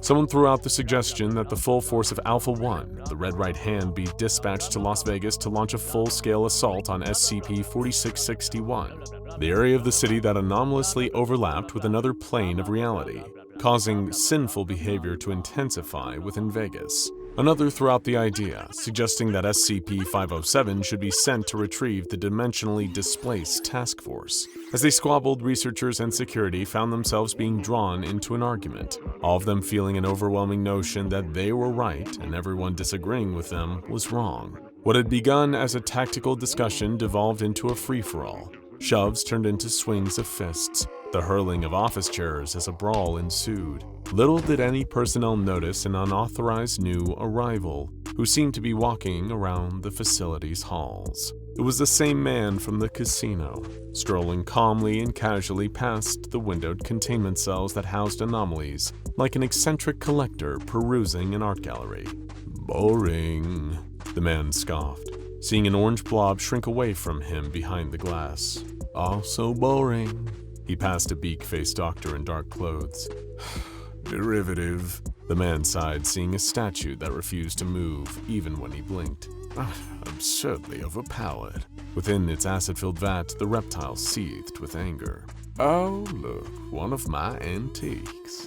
The man mused, passing a vacant mahogany desk with two vacant chairs, a simpler straight-back seat, and a large, ornate throne-like office chair, embellished with brass and royal purple velvet padding. Then the man came to a windowless room, the one thing that seemed to garner his curiosity in the entire facility. In actuality, it wasn't the unassuming containment cell that caught his attention. It was the sounds of distraught crying emanating from within. The despaired sobs didn't deter the man from effortlessly waving his hands and causing the heavy, hermetically sealed door to start buckling, glowing as the dense steel began to melt. The molten metal door split apart, then cooled in an instant, leaving a gap in the entrance to the dark containment chamber. Sat in the far corner, rocking itself slightly, was a shape with legs and arms far too long to be hunched over comfortably in the cramped room. A paper bag had been left over its face, as the tall, wiry, thin creature gently rocked itself between sobs. SCP-096 had felt the same unease that now ran through the entire facility, and even with its face covered, it could sense its source getting closer with each step. "Oh, enough," the figure said, walking into the cell, startling the Shy Guy. "If I wanted to hear the desperate cries of the damned, I would have stayed home." The man clicked his fingers, causing flames to erupt out of nowhere, singeing the paper bag into nothing but ash in seconds. SCP-096 recoiled, pushing itself further into the corner, ineffectually covering its face with its elongated limbs. Now, don't cower." The man unnervingly, calmly offered out a hand to the creature. "I did come all this way to see if the rumors were true. And just look at you, you're real. Even if I'm impressed. The rage of a creature that would kill a human just for the insolence of looking at it. Remarkable. Here, while everyone's hashing things out in the command center, what say you and I have a little chat about your future, 096? That's what they call you, isn't it?" Slowly recognizing its designation, the Shy Guy turned, trembling to face the suited figure in its cell. The moment the man's eyes looked at its face, the anomalous creature could feel the familiar, intensifying rage that it was so accustomed to, urging it to lash out at the man and kill him on the spot. But somehow, it was being suppressed, like the figure's influence was enough to keep the rage state at bay, for now. Either that, or for maybe the first time ever, SCP-096 was too scared to attack. "Oh, there's that handsome face," the man beamed. "See, you wouldn't have to hide for hell's sake. You could be a real force for wanton chaos, my friend. Now, while I'm confined to only whisper in the ears of mortals, you should be getting out there and showing some abject misery. Look, there's a perfectly good desk of mine a few rooms away. What say we take a seat and strike up a deal? After all, better the devil you know. I can give you anything you truly desire, whether it's freedom from this place, revenge on the Foundation. If you're really all that insecure about it, I could even give you a facelift. In return, you have to do one thing for me. Let as many people see you as possible. Maybe even the whole world, even. Oh, you'd have so much killing to do." The very suggestion of being perceived by so many people was enough to enrage SCP-096. It broke free of whatever unfamiliar hold the figure had over it, hurling one of its arms out in a vicious swipe. Just as its fingers were about to reach the man, they passed through the now vacant spot where he had been standing. He had vanished within a split second that the Shy Guy had lunged at him. The anonymous creature wailed and screamed as the figure's voice echoed around the room, giving another sinister chuckle. "Oh my, how disappointing," he sneered. "To think you could have had anything you wanted. No matter. Screaming and trying to attack me won't do you any good either. I won't go down like some of the others that have snuck a forbidding glance at that mug of yours. My physical form isn't even really here. It's still trapped on the lowest layer. You're not the only one kept contained, my friend. I just use this human shape for personal travel above ground. But it seems my little vacation is coming to a halt. Here, won't you join me for the return trip?" The ground beneath SCP-096's feet began to shudder violently, the floor cracking and crumbling away.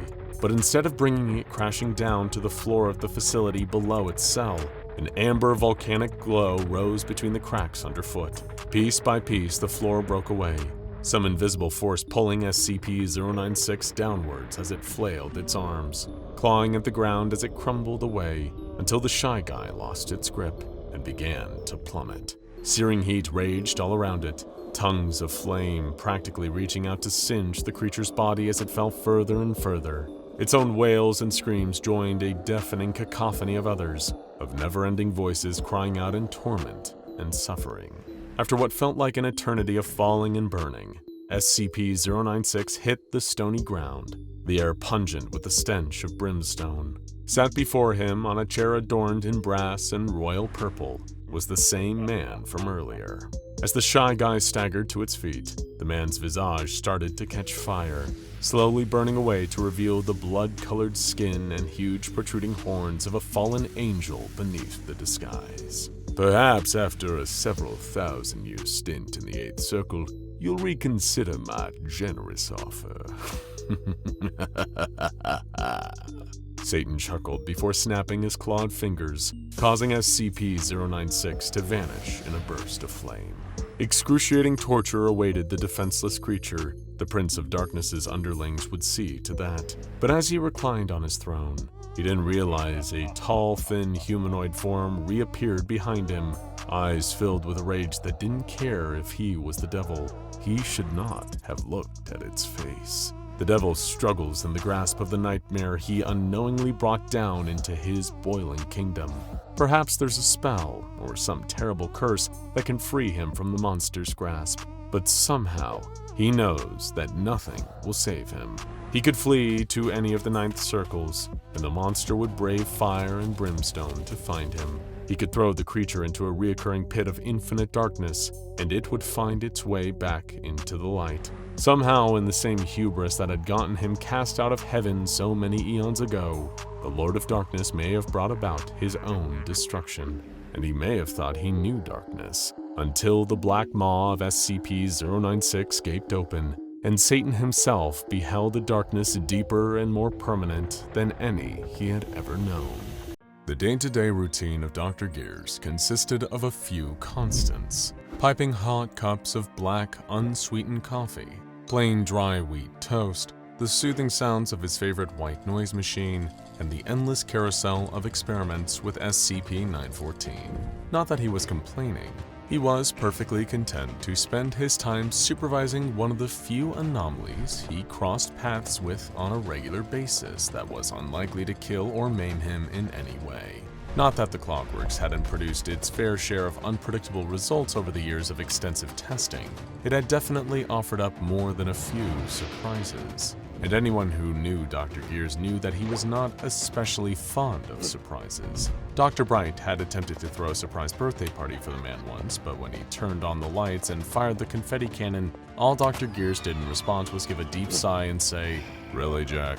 You're making a spectacle of yourself." Still, he had resigned himself long ago to the fact that supervising the experiments with SCP-914 meant witnessing some truly unpredictable outcomes. How could he forget the time researcher Blas tested an incandescent light bulb on the setting Very Fine, and the machine spat out an anthropomorphic humanoid light bulb that spoke in German-accented English and claimed to be Thomas Edison himself? This was, of course, impossible, as historical records surely would have indicated if Thomas Edison was a walking, talking light bulb rather than a human man. The imposter was eventually incinerated after its presence became too irritating to ignore. And then there was the time researcher Thompson filled out a Dungeons & Dragons character sheet and placed it into the machine on the setting Very Fine. The output produced was a sheet of paper promoting the previously non-existent tabletop role-playing game Fear in the Foundation. Whenever a person read the paper, they would suddenly find themselves in an out-of-body experience where they were inside the game's world, which contained several characters related to the SCP Foundation, as well as items and locations based on real-world counterparts. A subject in this state would only snap back to reality after winning or dying in the game. Researcher Jacobson rolled a 1 on stealth and saw SCP-096's face in the game, and was later found dead in the anomalous items storage wing. There was no shortage of Foundation staff trying to use the machine for personal gain, too. Dr. Naismith placed his credit card inside on the setting Very Fine, using it to produce a card covered in unidentified corporate insignias and reading, rank Aleph infinite money privileges. When Dr. Coltrane issued a written warning, Dr. Naismith took that warning and then placed it into the machine on the same setting, producing a piece of official documentation from the O5 Council in support of his infinite money privileges. Junior researcher Summers attempted to use SCP-914 in a misguided attempt at self-improvement, placing not an object, but herself in the intake booth before running the machine on the setting very fine. It cleared her skin, lengthened her hair, and improved her figure. This was, of course, in violation of several employee guidelines, and she was promptly dismissed after emerging from SCP-914. Dr. Veritas left a note in the experiment log following this incident, reading, "By the time we realized what she was actually doing, it was too late to stop her. Needless to say, she's since been terminated, and I hope I don't need to tell you all not to do that again." And with that, the guideline was clear. No one was permitted to use SCP-914 for personal gain, or to change anything about themselves. Potential complications were too risky, not to mention the conflicts of interest that would be introduced into what should be an impartial research process. As scientific objectivity's biggest fan, Dr. Gears couldn't agree more. So as he settled in for the day's round of tests, he intended to keep a watchful eye on things and ensure that no funny business would take place. He didn't have much reason for concern, as his colleague Dr. Bonita prepped her research materials. She was working with two items, a small replica of Michelangelo's sculpture of David, and a sealed envelope containing something that was to be handled with extreme caution, a photograph of SCP-096's face. She planned to place the items inside on the very fine setting, in an attempt to see what result might be produced from combining an ideal of traditional beauty standards with the image of a creature that felt such profound shame and distress as its own appearance that it would destroy anyone who looked at its face. Like any good scientist, Dr. Bonita wanted to remove any unnecessary variables from her experiment. So as she placed her items inside the intake booth, she slowly, delicately unsealed the envelope. She wanted to put the picture inside by itself, without the extra element of the envelope potentially complicating things. Unfortunately, like Marie Curie slowly, unintentionally poisoning herself with her own research materials, she didn't truly understand the danger of what she held in her hands. Just as she was setting the photograph down, her eyes flickered to the image. Before she could stop herself, before she could even look away or squeeze her eyes shut, she caught a glimpse of the one thing she should never look at, SCP-096's face. She gasped and slammed the photograph down, but she knew it was too late. The sound of an inhuman shriek coming from across the facility signaled that she was right. It was coming for her, and nothing in the world could stop it. In a containment cell on the other side of the facility, Foundation staff were horrified as they heard the telltale scream of an enraged SCP-096. The pale, thin creature, once huddled in the corner silently, had stretched to its full height of 2.38 meters and was screaming, sobbing, wailing in gibberish, and beginning to tear its way out of its chamber. Guards tried their best to subdue the entity, firing their weapons at it, but the bullets did nothing to damage the creature's pale flesh or stop its movements. It ripped through the steel cube that contained it and knocked the guards out of its way with one swipe of its unnaturally long arms, sending them careening into a nearby wall. Fortunately for them, SCP-096 only knocked them unconscious. It didn't stop to harm them further, as it had a more important goal in mind: find the person who had seen its face and destroy them. As the alarm blared, signifying a high threat level containment breach, SCP-096 loped down the hall toward Dr. Bonita in SCP-914's room. Dr. Gears had not spotted Dr. Bonita's grave mistake and had no idea what had triggered the alarm he was hearing. He stepped away from the observation window, turning his attention to the crisis that was clearly happening somewhere else in the facility. Meanwhile, Dr. Bonita was panicking. She saw her life flash before her eyes, the certainty of impending doom that was coming for her, and coming fast, all because of one brief error in judgment. What could she do? There was nowhere to hide, no way she could run away fast enough, unless if she managed to lure 096 into the intake booth and start the machine while the creature was inside, maybe it would transform into something less intent on tearing her limb from limb. It was a risky move, and one that could jeopardize her position at the Foundation, but she couldn't very well keep her job if she was dead, so it seemed like it just might be worth a shot. A primal roar of agony and fury interrupted her thoughts, and she knew that SCP-096 was moments away from breaking down the door and getting its hands on her.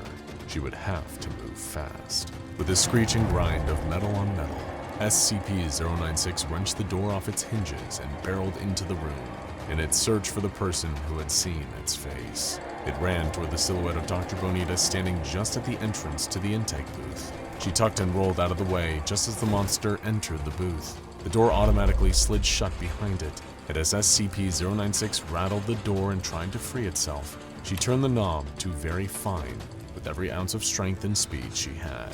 There was a ding of a small bell, and the machine whirred to life as the objects inside were refined. Dr. Bonita had no idea what would be waiting for her in the output booth, but she could only hope that her last-ditch effort had managed to save her life. In the fog of panic, she briefly felt an itch of scientific curiosity, too. What would become of a being like SCP-096 in a machine as strange and wonderful as SCP-914? What would the addition of the statue do to it? As the door to the outtake booth slid open, steam poured out. It appeared her questions would soon be answered. Cautiously, in spite of herself, Dr. Bonita called out, "Hello?" No one answered, but she heard the sound of footsteps, slow and careful, as a figure emerged from the mist. She covered her mouth in shock, her eyes wide. "Dear God," she whispered in awe. Standing in front of her with pale, smooth skin and the same imposing stature was the most beautiful man she had ever seen. Wide, dark eyes shone under thick, sculpted eyebrows. Under the eyes, an aquiline nose, full, pouty lips, a strong, sharp jawline. His head was topped with a tangle of lustrous dark curls. It was the kind of hair she had only seen flowing in the wind on the covers of the romance novels she wanted desperately to buy, but was too embarrassed to be seen purchasing. His physique was, well, statuesque, like the build of the very Michelangelo sculpture she had placed into the machine just moments ago. There was no other way to say it. He was handsome, despite still being a little lanky and 9 feet tall. He peered at her curiously, towering over her in a way that had been terrifying in his former shape, but now made her heart skip a beat in an entirely different way. "Hi," was all she could think to say. Was she blushing? She shook her head, snapping herself out of it. She was a scientist, damn it, not some giddy schoolgirl passing notes in class. This was an incredible achievement, something she would need to study thoroughly, and she very much wanted to study him thoroughly. Nope, no time for that. She needed to write up a report, to inform her superiors, to try her best not to lose her job over this. She had to remain professional. "Hi," the man that had once been, or perhaps still was, SCP-096 spoke. "Oh, you can talk." Dr. Bonita laughed in surprise. The man's brow furrowed. His newfound ability to speak was a surprise to him too, it seemed. "Yes, I can. What happened to me?" he asked, stumbling over his words slightly, getting used to the feeling of them. "You ran into the machine," she gestured to SCP-914. "I'm not exactly sure, to be honest, but you're very different now." He nodded. "I feel different. I feel calm." He sighed, the relief plain on his face before a shadow of sadness fell over him. "I don't think I have to hurt anymore. I'm sorry for what I did before." Dr. Bonita did not know what to say.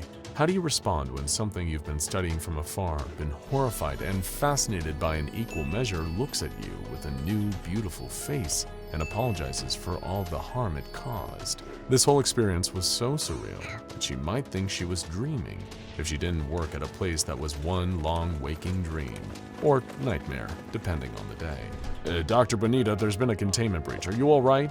Dr. Gears had returned to the room, taking in the sight of the destruction left in 096's wake. "I'm fine," she called to him, and he followed her voice into the room, then stopped at the sight of the transformed anomaly. I don't have time for whatever this is. I trust you'll handle it." Dr. Gears took a long sip of his coffee and taking Bonita's shocked silence as confirmation, had a leisurely stroll back to his office. A few moments later, the guards responsible for containing SCP-096 arrived on the scene, expecting to see carnage and find a docile SCP-096 crouched over a lifeless body, but instead, they found the same truly bizarre sight that Dr. Gears had shrugged off, and Dr. Bonita was still doing her best to process. They entered the room with their weapons drawn, but quickly lowered them, scratching their heads in confusion instead, before radioing their superiors and asking for further instructions. Responses from various Foundation staff who caught a glimpse of SCP-096's bold new look included, "Oh, would you look at that? Who's that guy? He's what?" And in the words of Dr. Jack Bright, "Oh no, he's hot!"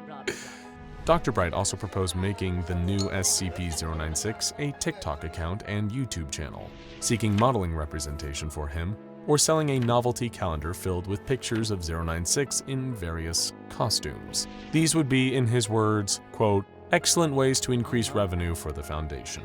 So really, you're the weird ones now for thinking my ideas are weird. Dr. Bright was asked to leave SCP-096 alone and stop trying to take his headshot. In the days that followed the incident with SCP-914, the SCP Foundation was at a loss about what to do with this new, seemingly harmless version of SCP-096. Dozens of D-Class were brought in to look at his face and see if the entity would still enter one of his rage states after a few days of getting used to his new form, but he never did. No screaming, no swallowing people whole, nothing more than a polite, if somewhat shy greeting and a courteous, "How are you doing today?"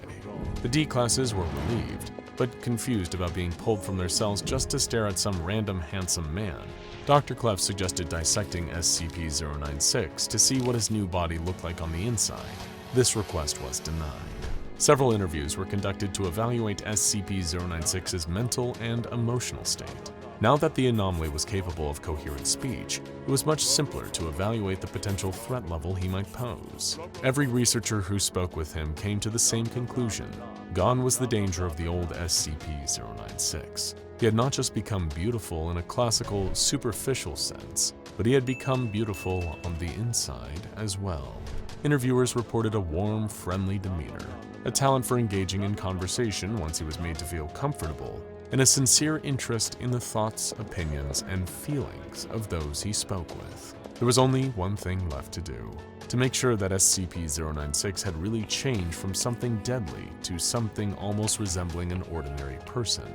A photograph of SCP-096's face, of its original face, was removed from a secure vault by a D-Class. Then, the D-Class was sent into a room with SCP-096 and instructed to place the photograph on the table.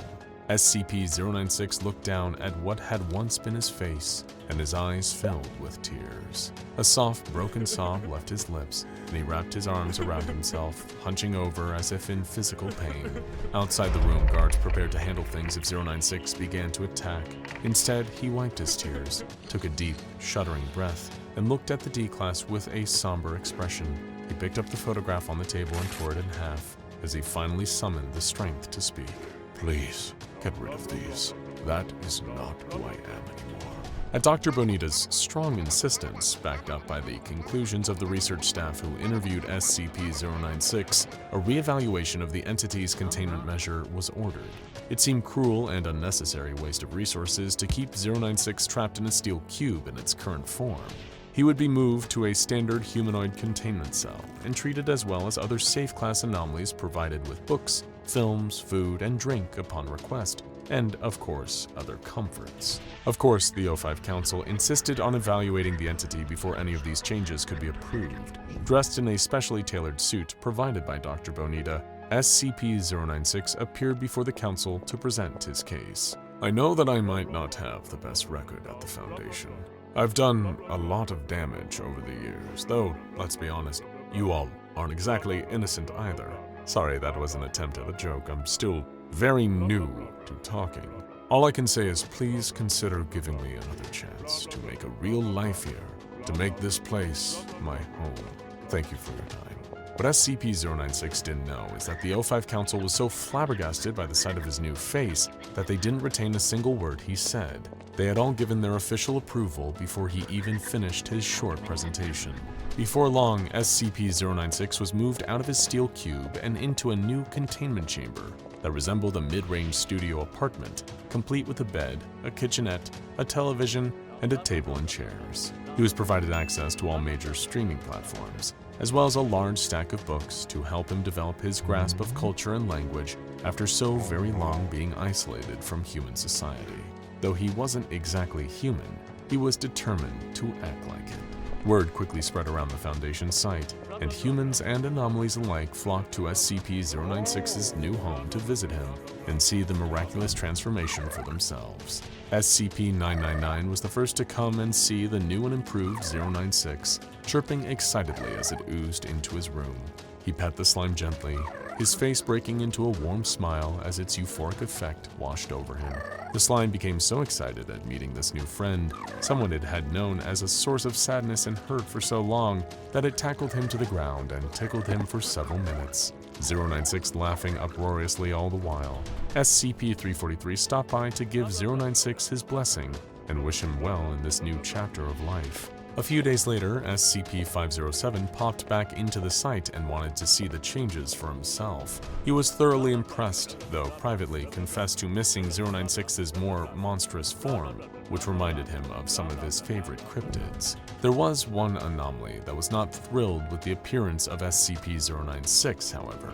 SCP-056 was furious upon hearing about the new beautiful man that everyone just couldn't shut up about. It demanded a chance to speak to SCP-096 and to tell him that this place isn't big enough for the both of us. I'm the fairest one of all, you sniveling little worm. But the request was denied. SCP-056 sulked about it for several weeks. Meanwhile, Dr. Bonita was still intent on getting to know SCP-096 better. During previous testing with SCP-978, the Desire camera, a photo taken of SCP-096 revealed that his greatest desire was to disappear. Curious about the results would be now, Dr. Bonita received permission to take another picture of SCP-096. She snapped the photo while 096 was sitting in a chair in his new containment chamber, looking directly at the camera. When the photo developed, the result was simple. Everything in the picture was exactly the same with one exception. Dr. Bonita was pictured sitting next to 096, her hand clasped in his. Both were smiling soft, contented smiles. When she showed him the photograph, he smiled at her and shook his head. It really is an amazing camera. She flushed. Doctor, before you go, could I ask your name? Dr. Bonita smiled and nodded. It's Isabel. What should I call you? SCP-096 paused thoughtfully for a moment. He was giving himself a name for the very first time, allowing himself an identity other than a strange, hollow, pale thing that existed to cry and suffer and hurt. Finally, he answered her. Call me David.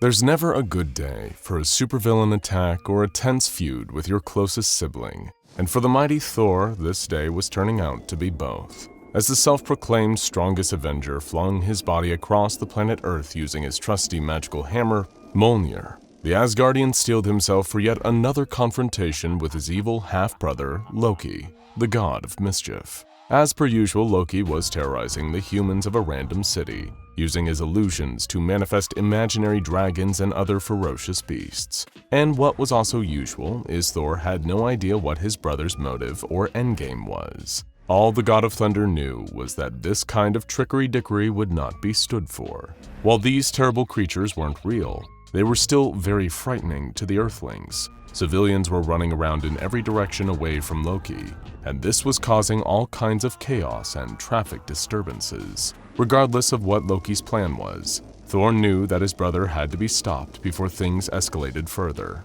On Earth, humans needed to rely on vehicles to get around, and even the slightest inconvenience in transportation could lead to disaster. Thor touched down in the same city square where Loki was unleashing his horde of make-believe monsters, landing in a classically cool superhero way. "Hello, brother," Thor proclaimed. "I don't suppose you'll be stopping this without a fight." Loki smiled a mischievous smile and replied, "Ah, Thor, we meet again. And once again, you're wrong. I can stop this any time I want." Loki swiftly moved his hand through the air, casting a new spell to dismiss his diabolical decoys. The illusions dispersed naturally, and soon the two brothers were facing each other one-on-one. See? Loki chuckled. Thor was rightly confused by his brother's unpredictable actions. He pointed Mjolnir towards Loki in an accusatory manner. No illusions, no sorcery. What are you really playing at, Loki? Said Thor. And then Loki reached into his robes and produced an unusual cube-shaped object. As his good brother was all too aware, this particular cube was the latest in a long line of mysterious and powerful cubes that Loki had used for his various evil plans. Loki juggled the unknown cube from one hand to the other, then waved it in the air in front of Thor and began to laugh maniacally. All I need to do is open this ancient box of mysteries, and I'll become completely unstoppable. Don't you dare do it, Loki, Thor shouted. That sort of power will be misused in your hands. That's precisely the point! Loki continued to laugh, then reached for what appeared to be the lid of the cube. He grabbed the top of it and made a show of beginning to twist. This sent Thor's heroic instincts into high gear, and he threw Mjolnir at the cube, knocking it out of Loki's grasp. As the cube flew away from the grinning villain, Thor dove to retrieve it before his brother had the chance. He soon held the strange item in one hand while calling Mjolnir back to the other. As Thor stared at the cube, pondering its purpose, Loki stretched out his hands in desperation. Oh, no, not my cube! If you open it now, my plan is doomed! Loki pleaded. Thor responded with a laugh of his own. Nice try, brother, but I'm going to open it. And so the God of Thunder did. Thor popped the cube's lid and braced himself for whatever cosmic force was about to be released, but for some reason, nothing happened. Still curious, Thor took a cautious look inside. As it turned out, the only thing within this apparently non-magical cube was what appeared to be a fully developed photograph. What in Odin's name is this? Thor removed the image and held it close to his face. It appeared to depict an emaciated, pale humanoid with long, spindly limbs standing in the corner of a compact room with smooth metal walls. In all his many years traveling the 9 realms, Thor had never seen anything like it. Whatever the creature actually was, it certainly did not look happy. Of course, what Thor was actually looking at was a photo taken of SCP-096 inside of its containment unit at the Foundation.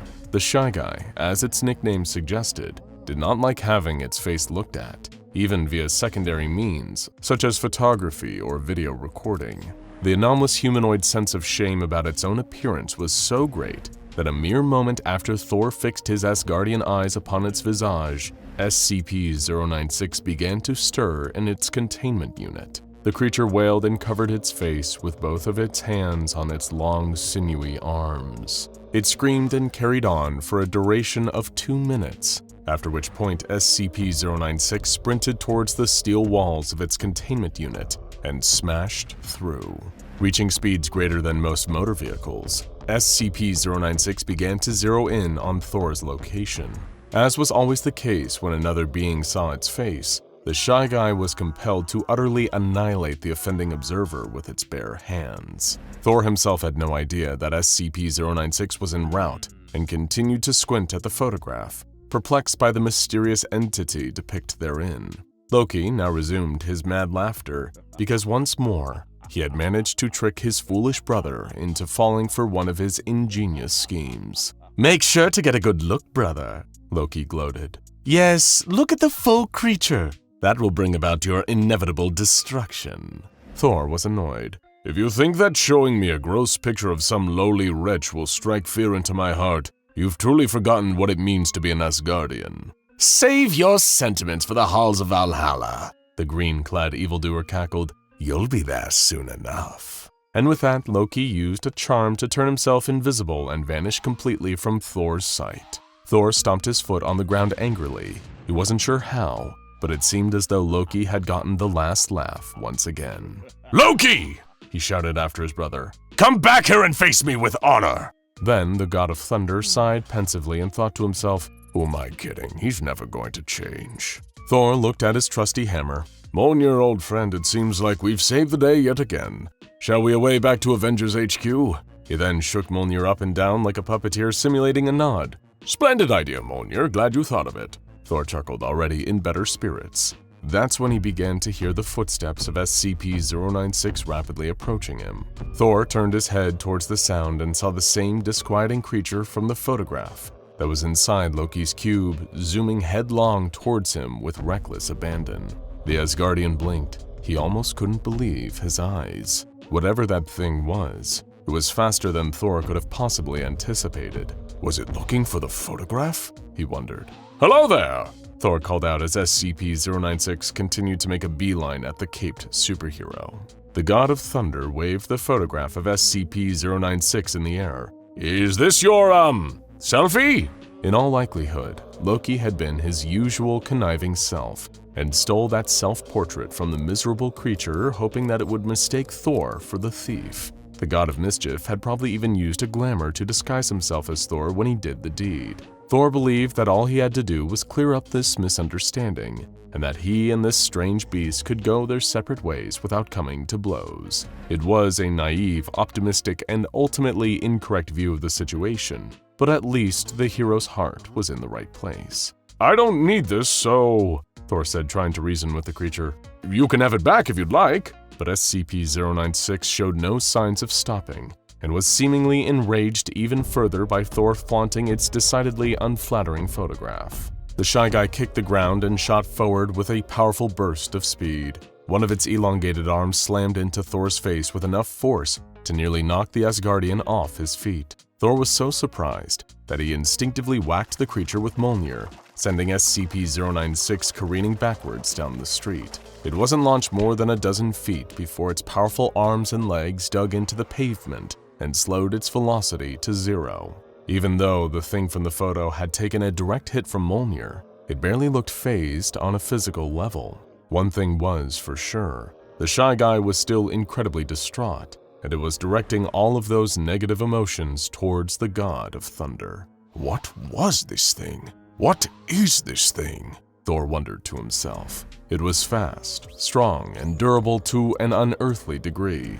If this thing wanted to engage in single combat, Thor wouldn't back down. He was an Asgardian warrior, and sometimes that meant facing challenges head-on, no matter how suddenly they arose. Still, his time with the Avengers had taught him that having a clear reason to fight was sometimes even more important than the fight itself. "Hey, quick question, what are you?" he said aloud to the creature. SCP-096 didn't answer. Within seconds, it was on Thor again like a bilg snipe on another bilg snipe. The screaming humanoid swung wildly, pelting its opponent with blow after blow. Thor tried once more to communicate with his unknown enemy. "I have no quarrel with you, Weird One," Thor spoke. "So take your noodle arms and be gone!" For all of its relentless ferocity, the humanoid abomination left countless openings that a seasoned warrior like Thor could easily exploit. Of course, most mortal combatants would be unable to endure the brunt of the Shy Guy's attacks for long enough, but true to his nature, Thor was a god. The Avengers struck back with another crushing blow from Mjolnir, aimed straight for the creature's sternum. Once again, the monster was pushed back for a moment, and then resumed its maddening onslaught. "A blow like that should have at least busted a rib or two. Were the bones of this horrible thing made of vibranium or some other rare metal out of the depths of space?" Thor realized he was now fighting on the defensive. While he had faced foes in the past with much greater physical strength than the Shy Guy, including his superhero colleague Bruce Banner's mean, green, ever-loving alter ego, the Incredible Hulk, the sheer tenacity of SCP-096 meant that being careless with his own protection could lead to Thor taking unnecessary hits that would eventually wear him down in a prolonged fight. The wiry humanoid certainly didn't show any signs of slowing down or tiring, even though it had to be expending a lot of energy to move so quickly. Between his alternating deflections and counterblows against the creature, Thor mulled over his brother's words from earlier. "Loki was right about one thing. This is a fell creature if ever there was one. Still, as long as there is thunder in my blood, I won't allow a hairless cur like this to bring me my own destruction. Think, Thor, what would Stark do at a time like this? He says he's the smart one after all, humor him." With his highly sophisticated tactical acumen that was similar to Iron Man except for the fact that it was much better and stronger, Thor efficiently assessed his current situation. While the pale beast was undoubtedly violent and far mightier than most terrestrial creatures, Its attention and all the brute strength that came with it had been fixated solely on Thor since it arrived in the city. The Asgardian's best guess as to why was the photograph that Loki had tricked him into looking at. Devious trickster that he is, Loki must have known that this thing would hunt down and attempt to pulverize the latest being to see its face, which now, of course, happened to be Thor. The revelation of this fact meant that Thor no longer had to worry about the fate of civilians if he chose to relocate to a less populated battlefield, since the creature was now guaranteed to follow him. Nobody else needed to get hurt. While running from the fight wasn't exactly the God of Thunder's favorite strategy, it would massively reduce the chance of collateral damage. He'd be saving lives in classic Avengers fashion. Captain America would be so proud. Not that Thor would have done it any differently, even if he didn't have the Star-Spangled Man's approval. SCP-096 leaped in towards Thor to deliver its next walloping strike, but the Asgardian quickly grabbed it by the wrist and pulled the ferocious creature off its feet. He lifted it up and over his head before slamming it down hard into the pavement. With a bit of space between himself and his anomalous foe, Thor began to swing Mjolnir around by its leathery wrist strap. The Shy Guy desperately scrambled to its feet to resume the attack, but by that time, Thor had already thrown himself skyward. He soared between the buildings using the force of Mjolnir's trajectory, making it his mission to exit the city as soon as possible. Thor looked down to see that SCP-096 was following him along the ground, exactly as he predicted it would. While the battle with the beast would most certainly continue the second he dropped back to Earth's surface, he could rest assured that the place where the showdown would take place could be chosen by him. He saw an evergreen forest on a nearby mountain and decided that it would do nicely as a place to finish this. "I'm sure no one would mind a few stray bolts of lightning around here," Thor thought. The God of Thunder was amused by the prospect of going all out against this being. Even though it probably had its reasons for wanting to destroy the one that saw its face, Thor was past the point of taking chances on diplomacy. This distressing creature was, after all, an adversary that Loki had plotted to send after him through one means or another, and because of that, it was likely to have power and guile to spare. Thor breaking a sweat to vanquish the thing would be a fitting replacement for the fight that he would have to have with Loki. Thor's feet hit the ground on a stony mountain ledge, and once again he struck that iconic superhero landing pose. Remarkably, the Shy Guy had kept pace with Thor almost the entire time the Asgardian had been flying, smashing through every tree and boulder that stood in its path. Even so, Thor was more than ready for it. Storm clouds rumbled overhead. The sky above the mountain was trembling as Thor decided that it was time to bring down the thunder on his unfortunate foe. Boom! Crack!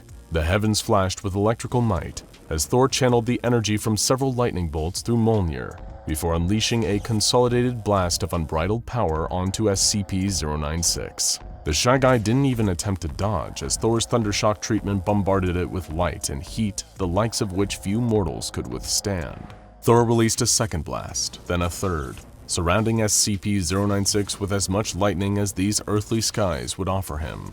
After keeping at this for a while, Thor decided to let up momentarily to check in on his foe, only to see that there were no signs of visible damage on the creature. It wasn't even slightly singed. The God of Thunder could feel his brother laughing at him from somewhere out of sight and out of reach. The monstrous humanoid in the forest below was proving to be far more than Thor had bargained for, but he was nowhere near ready to give in and accept defeat. Still, maybe this wasn't a fight worth having on Earth. All Thor's electrical attacks were doing was destroying trees, and the planet was already facing unprecedented levels of deforestation due to the greed of human CEOs and shady entrepreneurs. Thor certainly didn't want to be part of the problem, and now that it was occurring to him, he realized that he should probably try to do something about that once the situation with the Shy Guy was resolved. It didn't matter how close of a friend Elon Musk was to Tony Stark. These overreaching humans had to be given a stern talking to by the God of Thunder, with or without hammer in his hand. Of course, Thor's environmentalist concerns had to go on the back burner for now, since SCP-096 was advancing towards him once again, with no hint of slowing down. "Let's see if you can follow me back to Asgard, you son of an elf," Thor thought. He held his hammer aloft and counted on Heimdall to deploy the Bifrost. The Rainbow Bridge arrived seconds before SCP-096's arms would have reached the Asgardian, and as expected, it instantly carried Thor into the interdimensional space between his destinations. Amidst the swirling sea of multicolored lights, Thor shared a laugh with nobody but himself and Mjolnir. So much for Shy Guy, Said Thor. Looks like it'll have to resolve those body issues on its own time. I've been through something similar, so I can relate. Best of luck, pitiful beast. But while Thor was congratulating himself for his strategic retreat, he almost didn't notice that his foe hadn't actually stopped in its pursuit. As a matter of fact, SCP-096 was currently inside of the Bifrost and swiftly gaining on the God of Thunder. The Shy Guy was truly running in the 90s. Well, 90 miles per hour or more, but it made the same difference. The creature grabbed Thor by his ankles and screeched in mortified rage. Thor punched SCP-096 in the face, hoping to shake it off, but to no avail. The two opponents spun through the Bifrost, locked together in an unbreakable grapple until they collided with the walls of interdimensional space. Thor knew exactly where this was going, and he wasn't happy about it. Like a sheet of ice composed of photons, the outer limits of the Bifrost broke away, sending both combatants shooting off into the void. Seconds later, a wormhole spit Thor and SCP-096 out in a vast junkyard filled with the remains of countless spaceships and alien life forms. Great, I'm trapped in this garbage world again. I knew I should have picked somewhere closer. Thor shook off the nauseating effects of the failed interdimensional trip. SCP-096 was already hale and hearty for another round. Thor grimaced with frustrated anticipation. How about a quick 5-minute rest? Thor implored the Shy Guy. Gentlemen's truce? SCP-096 roared and dashed forth, more crazed than ever. Thor exhaled in futility. I thought not. He whipped Mjolnir around and hurled it straight for SCP-096's skull. The reliable Urus steel hammer made contact, knocking the creature onto its back. At the very least, Thor could always count on his signature weapon to help him out. Or could he? When the Asgardian tried to call the hammer back, he was shocked to find that SCP-096 had somehow grabbed a hold of its handle. Even more surprisingly, it now appeared to be wielding the hammer as easily as Thor could. Son of a... You're telling me that thing is worthy?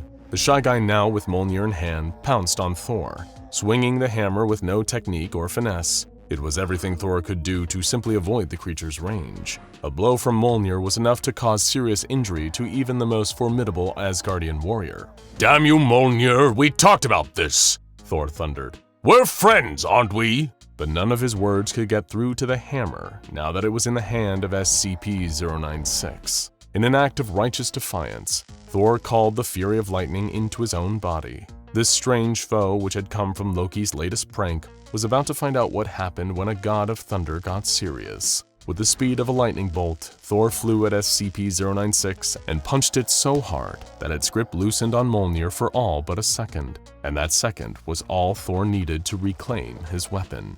His hand clung tightly to Mjolnir's handle as he swung the weapon into the Shy Guy's body with all of his might. The shockwave of this forceful blow launched piles of debris high into the air and sent SCP-096 tumbling across the surface of the planet like a thrown piece of discarded food at an Asgardian feast. With another pulse of electricity, Thor magnetized the portions of the rubble which contained spaceship parts and used his manipulation of that same energy to bury the Shy Guy in the deepest heap of trash he could manage. And with one last flick of Mjolnir, Thor sent himself hurtling through the largest wormhole in the sky above and back into space where it would be far more difficult for his foe to follow him.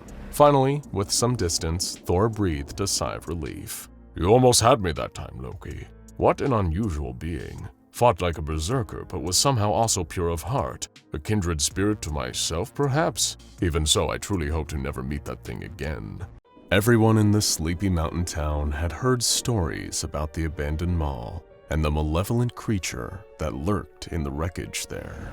There had been enough missing persons cases, lost children, teenagers sneaking out to explore and never returning home, urban explorers who stumbled out of the darkness disheveled and traumatized. With an eyewitness account, no one wanted to believe. There wasn't anyone left in the surrounding area willing to set foot in that cursed place. But that didn't stop opportunistic out-of-towners from paying the occasional visit, especially if they felt like there was money to be made in those crumbling corporate walls. Grant and Jason, the hosts of up-and-coming investigative reality show Ghostly Happenings, were two such visitors. When they heard the rumors about an abandoned mall haunted by some sort of dark presence, blamed for the disappearance of local children, They packed up their van, picked up their underpaid cameraman Derek, and headed straight for the infamous building. Are you sure we're allowed to be here? Derek asked shakily as he began filming. Nope, Grant answered cheerfully. It's part of the fun, Jason laughed. Look, man, this place has been left to rot by the city. No one cares if we're shooting some footage. Besides, worry less about the cops and more about the ghost of the mall. Grant grinned. Ooh, not funny, Derek grumbled. Come on, serious faces, we're rolling. Jason nudged his co-host, and the two snapped into their on-camera personalities. Once a bustling center of suburban American life, this shopping mall has transformed into a den of terror. Grant's voice dropped into a lower register, his expression intense. Locals swap stories of something inhuman that calls this place home. Something that doesn't take kindly to trespassers, Jason added. A ghost? A demon? Just an urban legend? That's what we're here to find out. Grant pulled out an EMF reader, which began beeping as he turned it on. There seems to be a lot of activity in here already. I'm picking up something. Don't know if you folks at home can see this, but the meter's going crazy, Jason exclaimed. It was a fake meter, of course. One that they rigged up to beep and react when Grant pressed certain hidden buttons. But the audience didn't need to know that. They were tuning in for story, for spectacle, not for the truth. If they wanted that, they could flip over to the Nature Channel and watch some lions chasing a gazelle. On this show, they were chasing pure entertainment. They continued deeper into the building, taking in the massive echoey space, the dusty storefronts, the beams of rotten wood strewn across the ground, the rats that skittered across the floor. It was the perfect creepy atmosphere. Maybe a little too perfect, a little too creepy. What was that? Derek practically jumped out of his skin, spinning around to look at something behind him. Hey, stay on us, Grant snapped. I saw something moving back there, Derek insisted. It was a rat, Jason rolled his eyes. There are tons of them in here. Derek shook his head. No, it wasn't a rat, it was way too big. Okay, a raccoon then, come on, get it together. We've been in way worse locations than this. Remember that old tuberculosis hospital? Grant shuddered. God, no, that was scary. This is nothing. Well, not nothing. Jason elbowed his partner. I did a good job scouting this place, right? Grant was about to answer when his foot bumped something on the ground. He looked down and saw a Polaroid camera next to a long, empty water bottle and a small backpack. Oh man, get a shot of this! Derek obliged while Jason took a closer look. This must have belonged to one of the urban explorer types who came in here. He unzipped the backpack, rummaging around. Hey, look, photos! Tons of them! He dumped the pictures out onto the ground. Think he got some spirit photography done before he bit the dust? Well, might as well see. Grant joined Jason on the ground, sifting through the photos as Derek watched anxiously. Boring, deer, dog, sunset. Oh, wait a minute. He stopped, holding up one specific Polaroid. This is the money shot right here. Derek, zoom in on this. All three men looked at the picture, illuminated by the camera's light. It showed a tall, long-limbed, pale creature, vaguely humanoid in shape, but at the same time distinctly not quite human. Its mouth was stretched wide in a wordless screech, its eyes bloodshot and wild. Its long, tapered fingers were reaching towards the camera. Damn, that's spooky, Jason laughed, a bit of nervousness creeping into his voice. How do you think he set this up? Grant asked. What if it's real? Derek swallowed the lump in his throat. Don't be an idiot, Grant scoffed. But then, from the outside, not 100 feet away, they heard a scream, ear-splittingly loud, filled with rage, pain, and animalistic instinct. It was like nothing any of them had ever heard before. The scream was followed by the sound of splitting wood, branches crashing to the ground, and horrifyingly, the sound of something breaking down a nearby wall. What did you do? Jason backed away from the sound. Me? You opened the backpack? Grant shot back. Guys, I think we need to get out of here. Derek watched in wide-eyed terror as two pale hands ripped a hole in the wall in front of them, making an opening for that pale, hairless head from the photograph to poke through. All three men prepared to make a break for it and run for their lives, but as soon as the creature saw them, it was already too late. With another scream, SCP-096 sprinted toward them, grabbing each man and throwing them to the ground. The camera shattered into pieces from the impact, and Derek skidded painfully across the ground. As he rolled onto his side to try and push back up to his feet, he caught a glimpse of the monster opening its mouth impossibly wide and descending on his bosses. He really didn't want to focus on what happened next. but suffice to say there was nothing of them left afterwards. Derek tried his best to escape, but he was no match for the brute strength and speed of SCP-096. From the moment he saw its face, his fate was sealed. There was no escape. Soon the beeping EMF meter, the scattered photographs, and the broken pieces of the camera were the only thing left of the crew from ghostly happenings. Their devoted fans would never get another episode, but at least one being in the abandoned mall could rest easy now. SCP-096 was safe again. No one was living who had seen its face. It slowly crawled back to the hole it had made in the wall, ready to return to the forest and climb back up the mountain. There it could curl up beneath a tree and stay there for as long as it wanted. But as SCP-096 reached the hole in the wall, where it had once been able to see night sky, stars, and the trees in the distance, there was only blackness. It was as if something dark was stretching over the opening, blocking the outside world from view. 096 reached out a hand to push the blockage out of the way, but whatever it was, slithered away from the touch faster than the pale hand could move. The wriggling darkness crept back into the building, weaving in and out of the shadows as SCP-096 watched it curiously.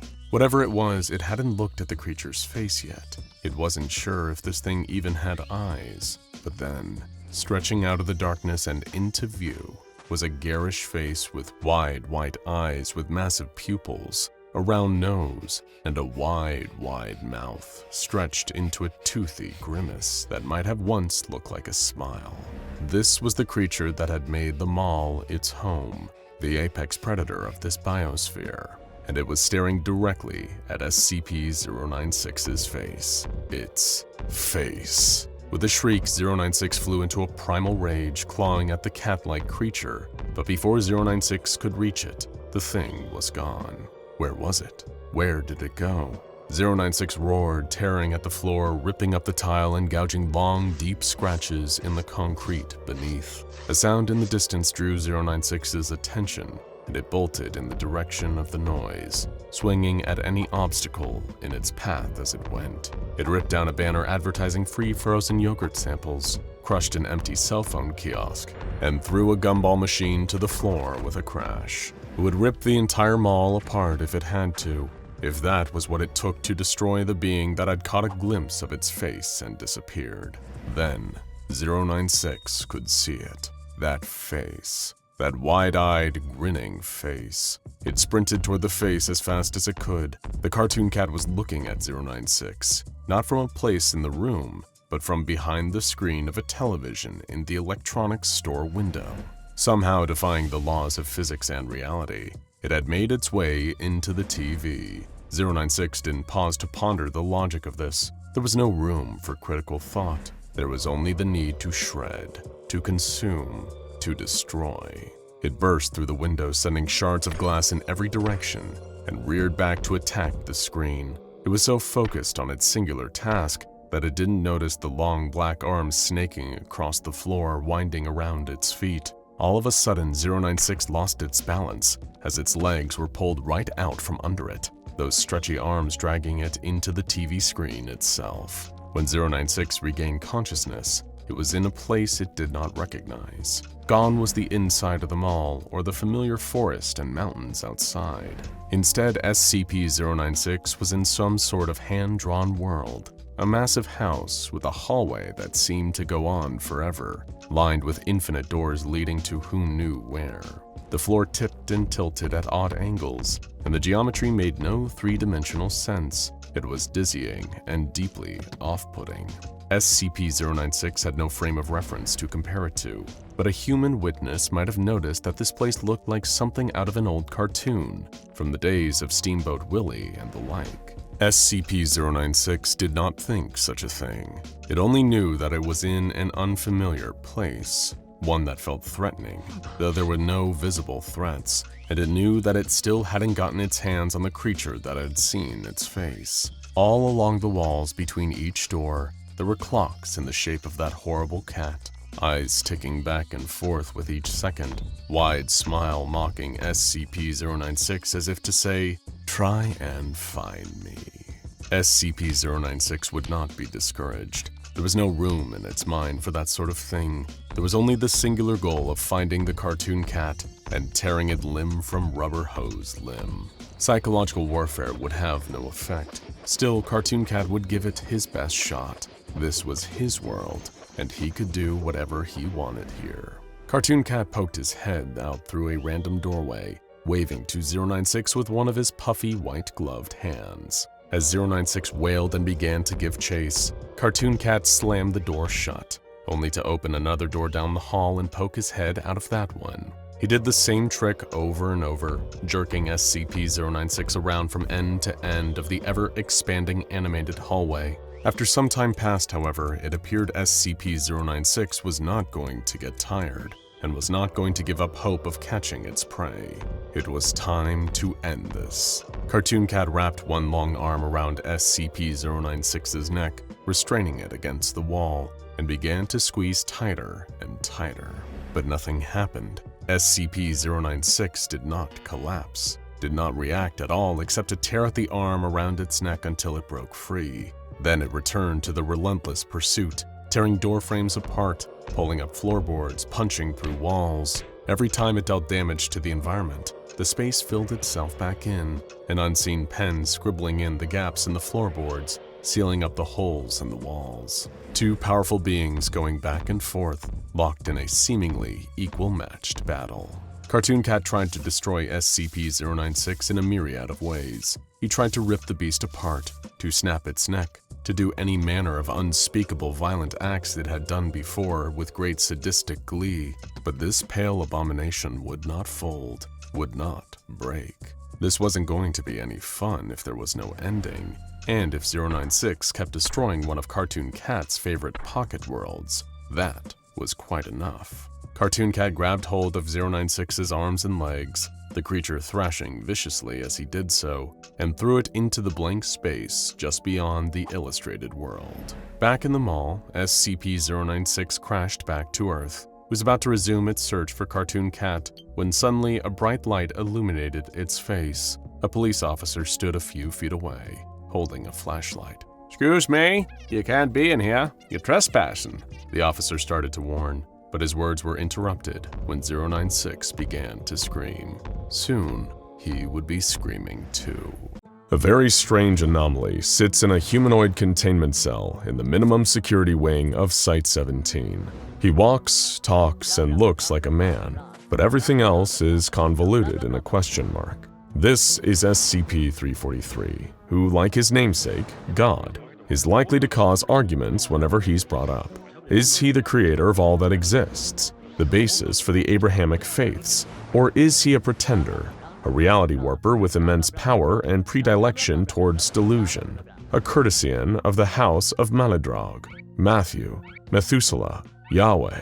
Who knows? Really, it depends on who you ask, and which stories you choose to believe. And few people enjoy a good story more than SCP-343 himself. If one day you take the time to visit him in his room and ask him to reveal a page in the long book of his personal history, he might be kind enough to tell you a story. A story like this, of an encounter with something monstrous that few others could hope to survive meeting face to face. Rewind a few thousand years. Nobody knows how many exactly.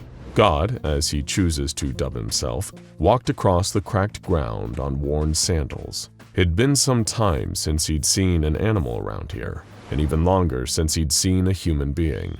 Not that this bothered him. He'd never been bothered by his own company on a long walk like this. Of course, he could have sped up time or teleported, but where was the fun in that? He was a tourist in the world of sensation, of experience, of flesh, bone, dirt, blood, and sand.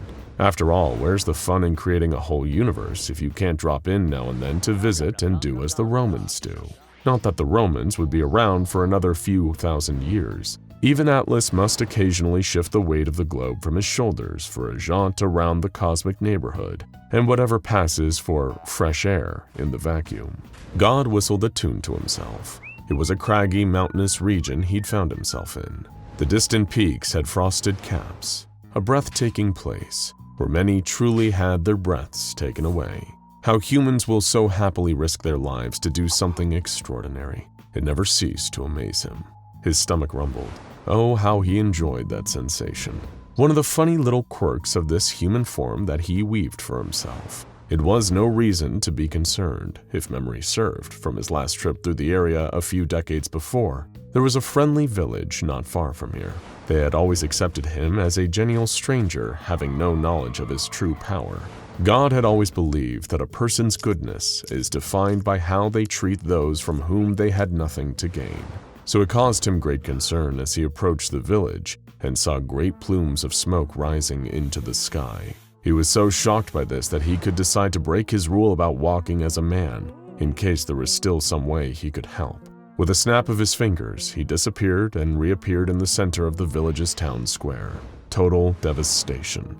Huts and houses had been torn asunder. Broken weapons lay on the ground. Some places were on fire, others smeared with streaks of blood, like some terrible battle had occurred here. But something was wrong. No bodies, not one, from defender or assailant. How could a thriving village be so thoroughly destroyed and not leave a single corpse? It was an act so bizarre and depraved that it left even God puzzling. That was another downside of his human form. Here on Earth, he didn't have access to true omniscience. How could a mere human mind, bound by the constraints of linear time, ever truly comprehend the total of existence? Even attempting to do that here would melt the brain of his human body in its skull and leave it dribbling out of his nose and ears. Instead, he chose to walk around the ruins of the village and investigate firsthand. Arrows and broken spears and swords littered the ground. Some buildings were demolished, but there were no tracks or stray projectiles that could suggest the presence of siege weapons. No, these buildings looked like they were ripped apart. Some even still had claw marks. What terrible beast could have set upon this town and done this? Then he heard a voice, quiet and pleading, beneath some nearby rubble. A survivor. He rushed over to the pile and evaporated it with a thought. Underneath, a feeble old man, covered in stone dust, was quivering. God helped him up and guided him into one of the few remaining huts still standing in the village. They both took seats. God held up two hands, cradling empty space. Two cups suddenly occupied that space, both filled with warm, healing tea. He passed the old man one of the cups while sipping from his own. He asked the old man if he'd seen what had happened. The old man told him no, he hadn't seen anything in decades. He'd been rendered blind in his youth. Little did either of them know, that very blindness was the only reason he was the sole survivor of the massacre. The blind man told God that one of the village's scouts had gone up into the mountain with a small hunting party. The group was gone for days, until one of the members, the youngest among them, returned weeping, frostbitten, and covered in blood. He said that his friends had been killed by a beast in the mountains, something that almost looked like a man, but terribly wrong. And its face, its awful, awful face. He would never forget it. He was just lucky to escape with his life when the others were torn apart. But when the young man returned, he'd brought the shadow of death with him. It was a curse that doomed the entire village, men, women, and children, to a terrible fate. And that fate was upon them a mere hour after the survivor had returned. Of course, there were gaps in the blind man's understanding, given he was lacking one of his major senses, but the sounds he could describe with perfect clarity. It was faint and distant at first, that awful wail, and the galloping, hands and feet thundering against the ground faster than any horse could move, getting closer and closer. Another villager saw it approaching and screamed. Then it was upon them. The villager screamed, but it screamed louder, always wailing and shrieking and sobbing like a monster crawling straight up from hell. People tried to fight it by the sounds of it. The blind man, with teary, blank eyes, recalled the sounds of arrows knocking and swords clashing against something. But even their greatest warriors had screamed and died. Those who saw it and tried to flee and hide were slaughtered all the same. Soon enough, there were only two sounds left in the village: the monster and the blind man, both weeping. He didn't understand why it never took him. It wasn't fair. It took everything else. To leave him here alive when everyone and everything he'd ever known was destroyed was a greater punishment than even death. After killing all of these innocents, the monster had simply wandered off to the mountains again, the sound of its quiet sobs getting smaller and smaller until it was gone altogether. God comforted the blind man as he wept for the loss of all his loved ones. He told the blind man that he would venture up to the mountains himself and confront the creature on its own territory, and at the very least, find out why it had done this terrible thing. But first, he must relocate the blind man to a safer place. He placed a hand on the blind man's shoulder and he vanished. He would appear in another friendly village, miles away. God sent a silent message into the minds of every villager. Take good care of this man. He has undergone horrors you can't even imagine. Your kindness will be rewarded later. For that, you have my promise. God sighed and turned his tired eyes to the distant mountains. A monster lurked up there, perhaps one of his own creations, or maybe a corruption of one of his creations. Either way, whatever existed without his knowledge existed without his consent, and he intended to know of the beast in the mountains. Though given what he'd seen already, he didn't expect to receive a warm welcome from this murderous demon.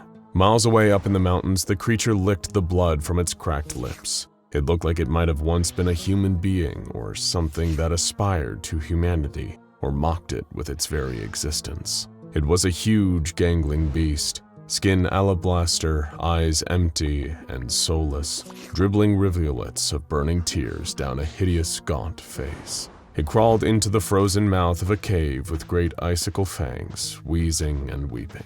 All it ever wanted was to be alone. Why did they have to keep interfering? Didn't they know what happened? All the terrible things they made it do. The creature curled its long, gangly body into the fetal position, scratching great ruts into the sides of its bald cranium with long, sharp fingers. Terrible things. Terrible, terrible things. And then there was a brilliant flash just a few feet away. The monster was surprised. It turned to see a figure silhouetted in the mouth of the cave. He wore sandals and thin robes. His eyes glowed with a kind of power that the monster didn't recognize. This stranger stared at the monster without an ounce of fear in his heart. He stared right into its eyes, unwavering. No, no, no, no, no, no! It could feel it again, the rage bubbling up deep down. A cauldron of seething anger. It hated the feeling like being lowered into a vat of molten metal. Unspeakable fire and pain coursing through every vessel. It began to weep and scream while the stranger in the cave mouth just watched, not moving a muscle. Do you know who I am? The stranger asked with a deep voice that betrayed almost infinite power, knowledge, and wisdom. But it wouldn't change the outcome here. The monster bounded at him at speeds that wouldn't be seen again until jet planes and bullet trains are invented millennia into the future. Its jaws were hanging impossibly wide, fangs borne, its arms extended, and deadly claws ready to strike. But before those terrible hands could close around the stranger, he vanished. The monster stumbled and rolled across the snow, confused. What trickery was being used here? I'll take that as a no, said the voice from behind him. You ought to show your father some respect. More respect than you gave to those poor people down in the village, at least. Seething, the creature turned and saw the stranger standing back in the darkness of the cave, staring at him. But the beast didn't have the capacity for awe or holy terror, only violence. Boundless, limitless, unstoppable violence. It darted towards the stranger again, trying to strike him. Somehow it was like fighting an empty robe. Not a single one of its deadly strikes seemed to hit the stranger. The stranger leaped backwards, putting some space between himself and the monster, but still not breaking a sweat. He breathed in deeply, then exhaled. The breath came out like a mighty typhoon, shocking even the monster with its sudden force. It was blown backwards, a leaf in the wind, until its long claws dug into the ground and anchored it in place. The stranger gave a wry smile at this, impressed. My, you're certainly a tenacious one, aren't you? He said. Perhaps we can talk for a little while instead of fighting. I want to know why you killed all those people. No answer. The beast roared, its mighty limbs pounding into the ground as it closed the gap between itself and the stranger in fractions of a second. It would kill him, rend him, destroy him just like all the others. He'd left it no choice. Suddenly, the ground below it seemed to give way. The creature was confused. It looked down to see that the ancient stone below had somehow taken on the properties of a liquid, and it was sinking. The beast panicked and it began to thrash. It was a strong swimmer, but it didn't expect to need to swim here. The shock was too much, and soon the ground submerged it entirely, muffling its terrible roars and shrieks. And just like that, the ground was solid again, trapping the beast inside. The stranger stepped forward and looked at the ground. A much-needed timeout, He said. You do yourself no good struggling like this. Despite its terrible capacity for evil, God couldn't help but admire the beast, at least on the level of construction. It was so pared down, so unburdened. A killer to the core, but seemingly unkillable. Had he made this creature? Billions of species, and the species those in turn had created through billions of years of breeding and evolution. And somewhere along the line, this thing happened. It was easy even for the universe's creator to lose track of some of the tinier variables. And in the grand scheme of things, even this monster was still a tiny variable. But right here, right now, it was still one hell of a problem. The ground rumbled below God. Cracks formed. The mountain peak shook. God raised an eyebrow, genuinely impressed, as the monster ripped free of its stone prison and re-entered the fray. It roared and screamed still, its blank eyes fixed on him. Its skeletal body throbbed and heaved with power. Unlike any other creature in nature, it was almost like the longer their conflict went on, the more energized the beast became. God sighed. All those poor villagers. They never stood a chance against this monster. It lunged for him, even faster and stronger than before.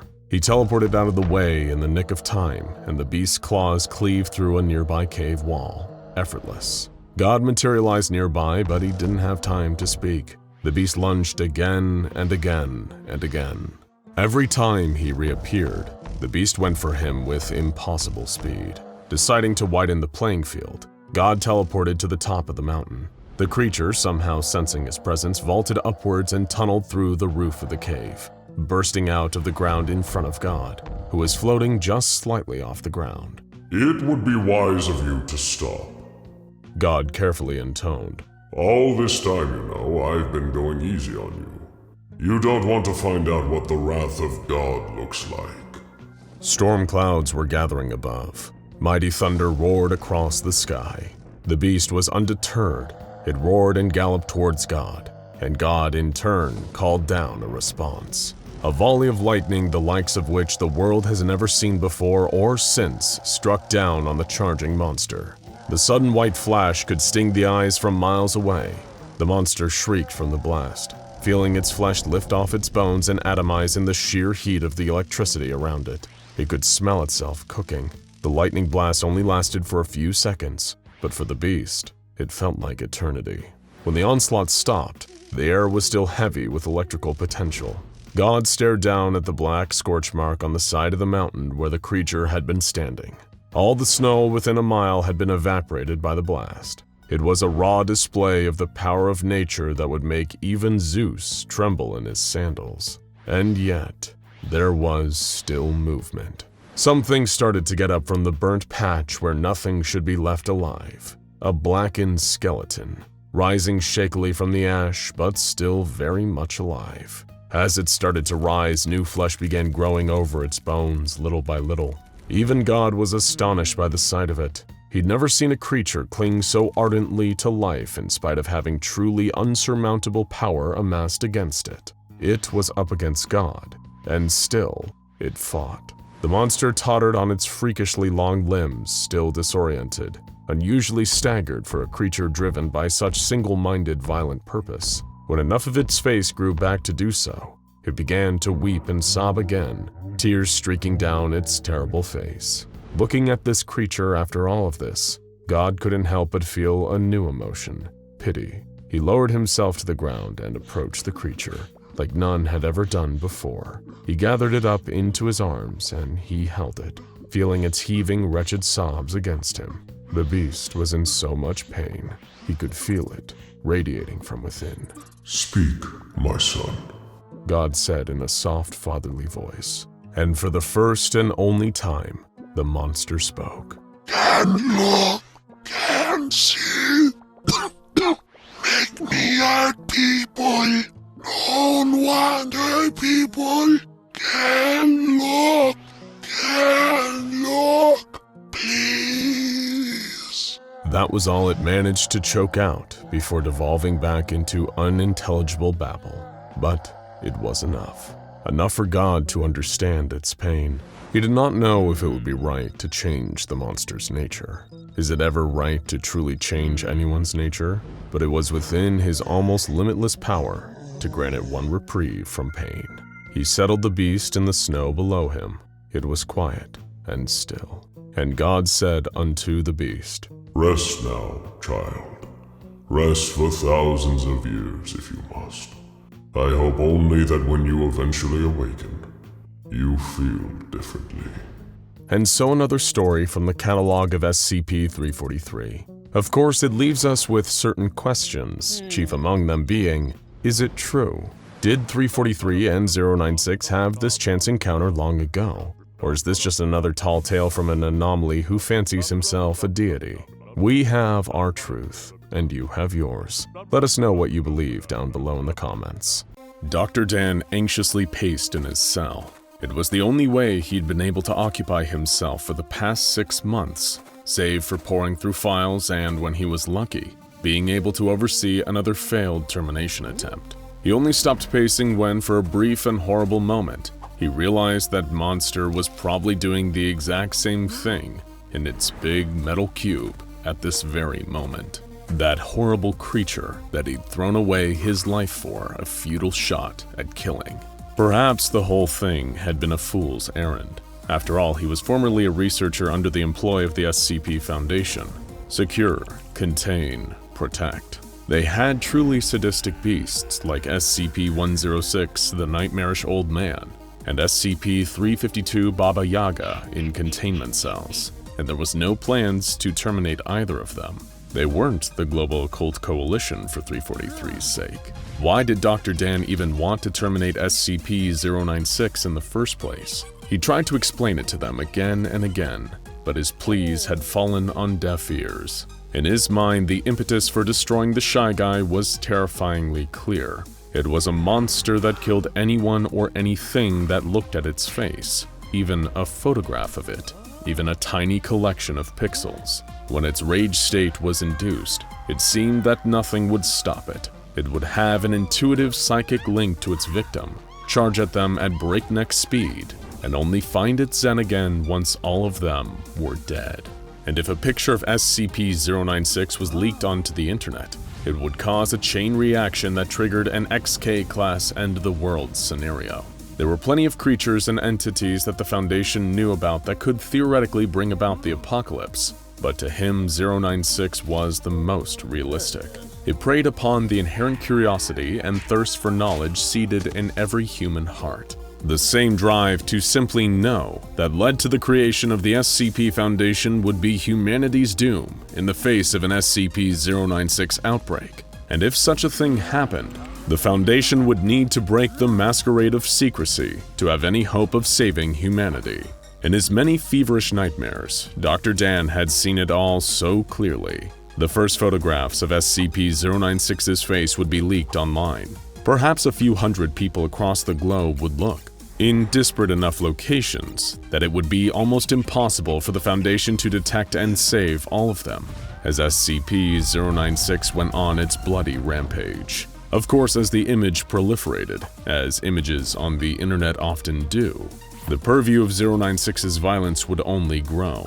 People across the nation would start to take notice, and soon after that, across the world. Mysterious creature causing mass casualties would be the headline on every news desk, because why would anybody want to talk about anything else? Perhaps some foolish reporters would take video footage of the creature, Everyone has a phone these days with high-definition cameras. Pictures would be taken and posted. More and more of it would flood the internet. Too many simultaneous moles for even the SCP Foundation to whack. The news would spread. Panic and hysteria would spread. People wouldn't even know what's triggering all this horror if the Foundation didn't go public and tell them that it was the pictures that was killing everyone. And by then, wouldn't it already be too late? The antidote to fear is knowledge. It's why when anything goes wrong, we're refreshing timelines and feeds and news websites for any kind of information. And if you were told an unstoppable monster was killing scores of people and might be coming to a neighborhood near you sometime soon, wouldn't you want a good look at it? Wouldn't you want to know your enemy?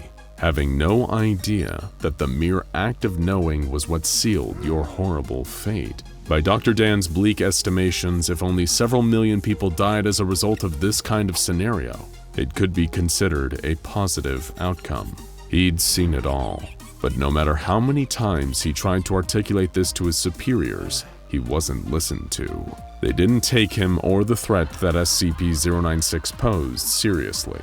Every time he warned of the apocalyptic potential of SCP-096, he was simply told to get back to working on those goggles. It was why he needed to give those naysayers a demonstration. It was why a certain photograph needed to show up in the home of a certain mountaineer. It's why all those people had to die. There was no other way. The deaths of the civilians and the researchers and the mobile task force members were, of course, regrettable, but it was the only way to prevent the deaths of so many more. They gave him what he wanted, permission to put this gangly time bomb in the ground, even if the beast's death was inextricably tied to his own execution at the hands of the very employers who authorized him. The world was full of funny little ironies like that. Another one is that even though Dr. Dan now had the authorization and funding to terminate SCP-096, he was discovering that he lacked another important factor, the capability. They'd tried incinerating it, exposing it to massive amounts of radiation, exposing it to an insane degree of kinetic trauma, the equivalent of being hit by an out-of-control bullet train. They tested every kind of experimental, off-the-books weaponry that they had access to through various research projects. Proton blasts, lasers, high-intensity energy beams. Nothing. Even when they fried off every scrap of flesh on the monster's body, its unbreakable skeleton still remained, and in what seemed like no time at all, it'd be back in action. Its very existence seemed to mock him. A guard opened his cell door, staring disdainfully at the disgraced researcher. That same guard had slammed his head against a wall a month earlier.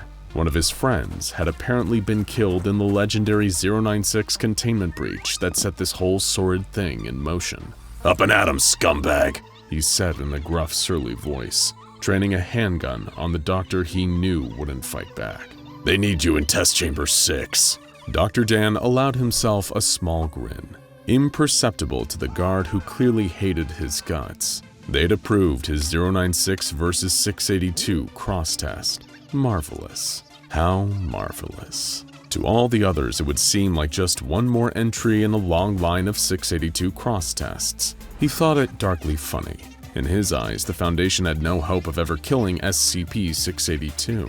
Its defining quality was being impossible to kill, and it didn't present nearly the threat to the entire world that 096 posed. Their futile attempts to murder the lizard were little more than a money sink to justify the site's exorbitant funding.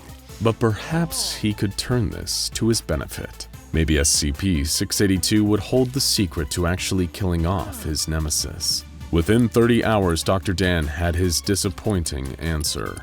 Both anomalies had undeniably done a real number on each other, and Dr. Dan did take a kind of sick amusement in the mental trauma that SCP-682 had induced in 096. But ultimately, it was all for nothing. 682 had skinned 096 alive and melted off its flesh with acid, but once again, that indestructible skeleton stood firm. This had been the 27th termination attempt since the incident. The 27th failed termination attempt, Dr. Dan mentally corrected himself. 096's skeleton kept defeating them. Even their most ardent attempts to penetrate the bones and destroy the creature within had failed. During a previous attempt, they tried to access the brain by putting a diamond-hard drill into its eye sockets. Of course, it was the drill that actually broke, much to Dr. Dan's seemingly tireless frustration. Needless to say, in the debriefing interview with Dr. Carver, a researcher who once would have considered him a colleague, he wasn't in high spirits. If he managed to kill this thing, then he would always be the hero who made a terrible sacrifice in order to save many more lives. If he didn't kill 096, he was little more than the monster who murdered all those innocent people for nothing, though you'd never hear him say it out loud. If it wasn't for that damnable, indestructible skeleton, this monster would be long dead already. If only there was some way to break the creature's bones. That's when it hit him. SCP-173, the sculpture. A Site-19 icon often overlooked because of its more silent but deadly style, but undeniably one of the most frightening and dangerous anomalies out there. It had racked up a truly shocking body count since it was first interred at Site-19 in 1993, one broken neck at a time, and it's one of the few creatures out there that even the hard-to-destroy reptile himself is utterly terrified of. Perhaps a monster that practically has a PhD in breaking bones would be the ideal candidate to vandalize the Shy Guy's vertebrae. Once his proposal was greenlit for initial testing, Dr. Dan arranged for the Shy Guy, with a bag over his head of course, to be brought into a testing chamber with the ever-stoic SCP-173. When all of the researchers and guards were safely outside, all it took was a single blink to make all of Dr. Dan's darkest dreams come true. In the nanoseconds his eyes were closed, he heard the most beautiful sounds in the world. A loud, fleshy crunch, and a pained howl from 096. He opened his eyes to an equally wondrous sight. 096 doubled over at an unnatural angle. Its spine snapped between the 4th and 5th vertebrae, spinal fluid leaking down the creature's flank. That freaky little sculpture had done it. It had actually damaged the integrity of the Shy Guy's skeleton. It was at that moment that Dr. Dan knew he could kill this thing. Admittedly, there was a containment breach shortly after that when the bag slipped off of 096's head, and it charged through the nearby steel wall, killing multiple people before being subdued and recontained.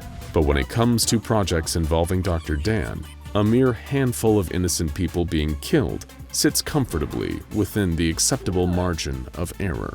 A day later, Dr. Dan was standing before a crowded boardroom, with agents, researchers, and even a few members of the O5 Council in attendance. He explained his findings to them, and the fact that, even more importantly, they may have a way to bring the wretched existence of 096 to an absolute halt. His plans were approved. Not long after, he was putting them into motion. Dr. Dan was surrounded by researchers and heavily armed guards as 173 was escorted into the test chamber with a forklift. 096 was there, still bagged. Off to the side was a giant tub of hydrofluoric acid connected to a hose and injector attachment. If this didn't work, nothing would. Everyone stood back in a safe zone as 173 was released to do its thing. Crunch. Just like the previous time, 096's spine had been successfully snapped. Spinal fluid dribbled down its skin. Everyone had rushed into the chamber. One group kept 173 isolated with their stares. The other, headed by Dr. Dan, prepared the acid injector and shoved it into the breach in 096's spine. As the acid was pumped by the gallon into 096's bones, the creature let out the most horrifying wail. It kicked and bucked as more acid was pumped in, melting those indestructible bones from within. The creature even began to vomit acid as it panicked, melting the bag off of its own head. Some panicked and averted their gaze. Dr. Dan didn't. He stared directly at the creature's face for the first time as it melted in front of him with nothing short of pure elation. Had he won? Had he actually won? The creature let out a gurgling shriek and the guards opened fire. Their bullets splattered into the monster's melting flesh and bones as it hollered and shrieked. They didn't let up, firing up and down its body, spraying it with white-hot lead. It began to melt and bubble away, expanding into a great, gruesome puddle on the floor beneath them. Dr. Dan laughed like a madman. Even as the guards grabbed him and dragged him away from the foul-smelling, greasy mess, bubbling with chemical life, he just kept laughing. Even though he knew the death of 096 meant an equally swift death of his own, it didn't matter. It had all been for something. The world was saved. It was over. He'd finally won. As you walk down the halls of the SCP Foundation Site-19, peeking in the various windows at the anomalies contained there, you might catch a glimpse of a dark figure bent over a table, tinkering away like an artisan in his workshop. A vintage black apothecary bag sits next to him, open, and if you stop and watch for a while, you'll see him pull all manner of tools out of it. Impossibly large tools, things that shouldn't fit in such a small bag. A bone saw, an IV stand, jars of fluorescent liquids, and needles the length of your forearm. You shouldn't be surprised. This is a place for impossible things, after all. Still, it's a curious sight. The shadowy man working so diligently, so quietly, focused singularly on his craft, whatever that might be. Only one thing could distract him from his efforts. You. He feels your gaze on him, and he looks up, dark eyes glittering from behind a beaked ceramic mask. He reminds you of an illustration you once saw in a book about the Black Death, the gear the plague doctors wore while treating patients on their deathbeds. Hello. He greets you in a friendly, heavily accented voice. His eyes crinkle beneath the mask, and if you could see his mouth, you know he'd be smiling. How are you today, dear fellow? Are you feeling quite well? He takes a step toward the window, stretching out one gloved hand, and you suddenly realize that you can't see where the mask ends and his skin begins. It's not a mask, but a part of his face. This is no ordinary man. Do you require help? I can examine you, he offers, palm pressed flat against the glass. A chill runs up your spine, and you realize that you should definitely not take him up on his offer. No matter how friendly he seems, how good his intentions may be, you wouldn't want to let the plague doctor treat you. He sat in his containment cell, fidgeting with his favorite scalpel. He dragged it over the surface of his work table, back and forth, listening to the sound it made. They had tried to confiscate his table, his tools. The guards had quickly learned that he had more of them in his bag. They tried to take away his bag from him, but, well, that didn't go over too well for anyone involved. So he was allowed to keep it, to fashion himself a makeshift laboratory in his lonely little cell. There was a time where they had given him test subjects, fresh corpses from the morgue for him to dissect and research. There was a time when the doctors here would come to speak with him, talking of cryptobiology and the pestilence he had dedicated himself to fighting. Those days were long gone. He had hidden away pieces of the corpses, tissue samples in jars of formaldehyde he could pull out when the monotony became too much. But the days of fresh materials, of enlightened discourse with other men and women of science, were over. How he missed those days. The chance to work with others as he once had. What had he done wrong? All he did was treat the sick. Sure, they didn't always understand their illness, didn't want to receive their medicine, but that wasn't a choice for the patient to make. That should have been up to the physician. Perhaps they didn't trust his expertise, didn't see how his work served the greater good, like those who watched Jonas Salk invent the polio vaccine, or Louis Pasteur rid milk of bacteria. They were confused by the advanced scientific practices and feared that which they did not understand. He could forgive them for their ignorance. He was magnanimous that way. If only they would let him out of this infernal room, he could prove his work's worth to them. He could cure them all, begin a new era of wellness and peace worldwide.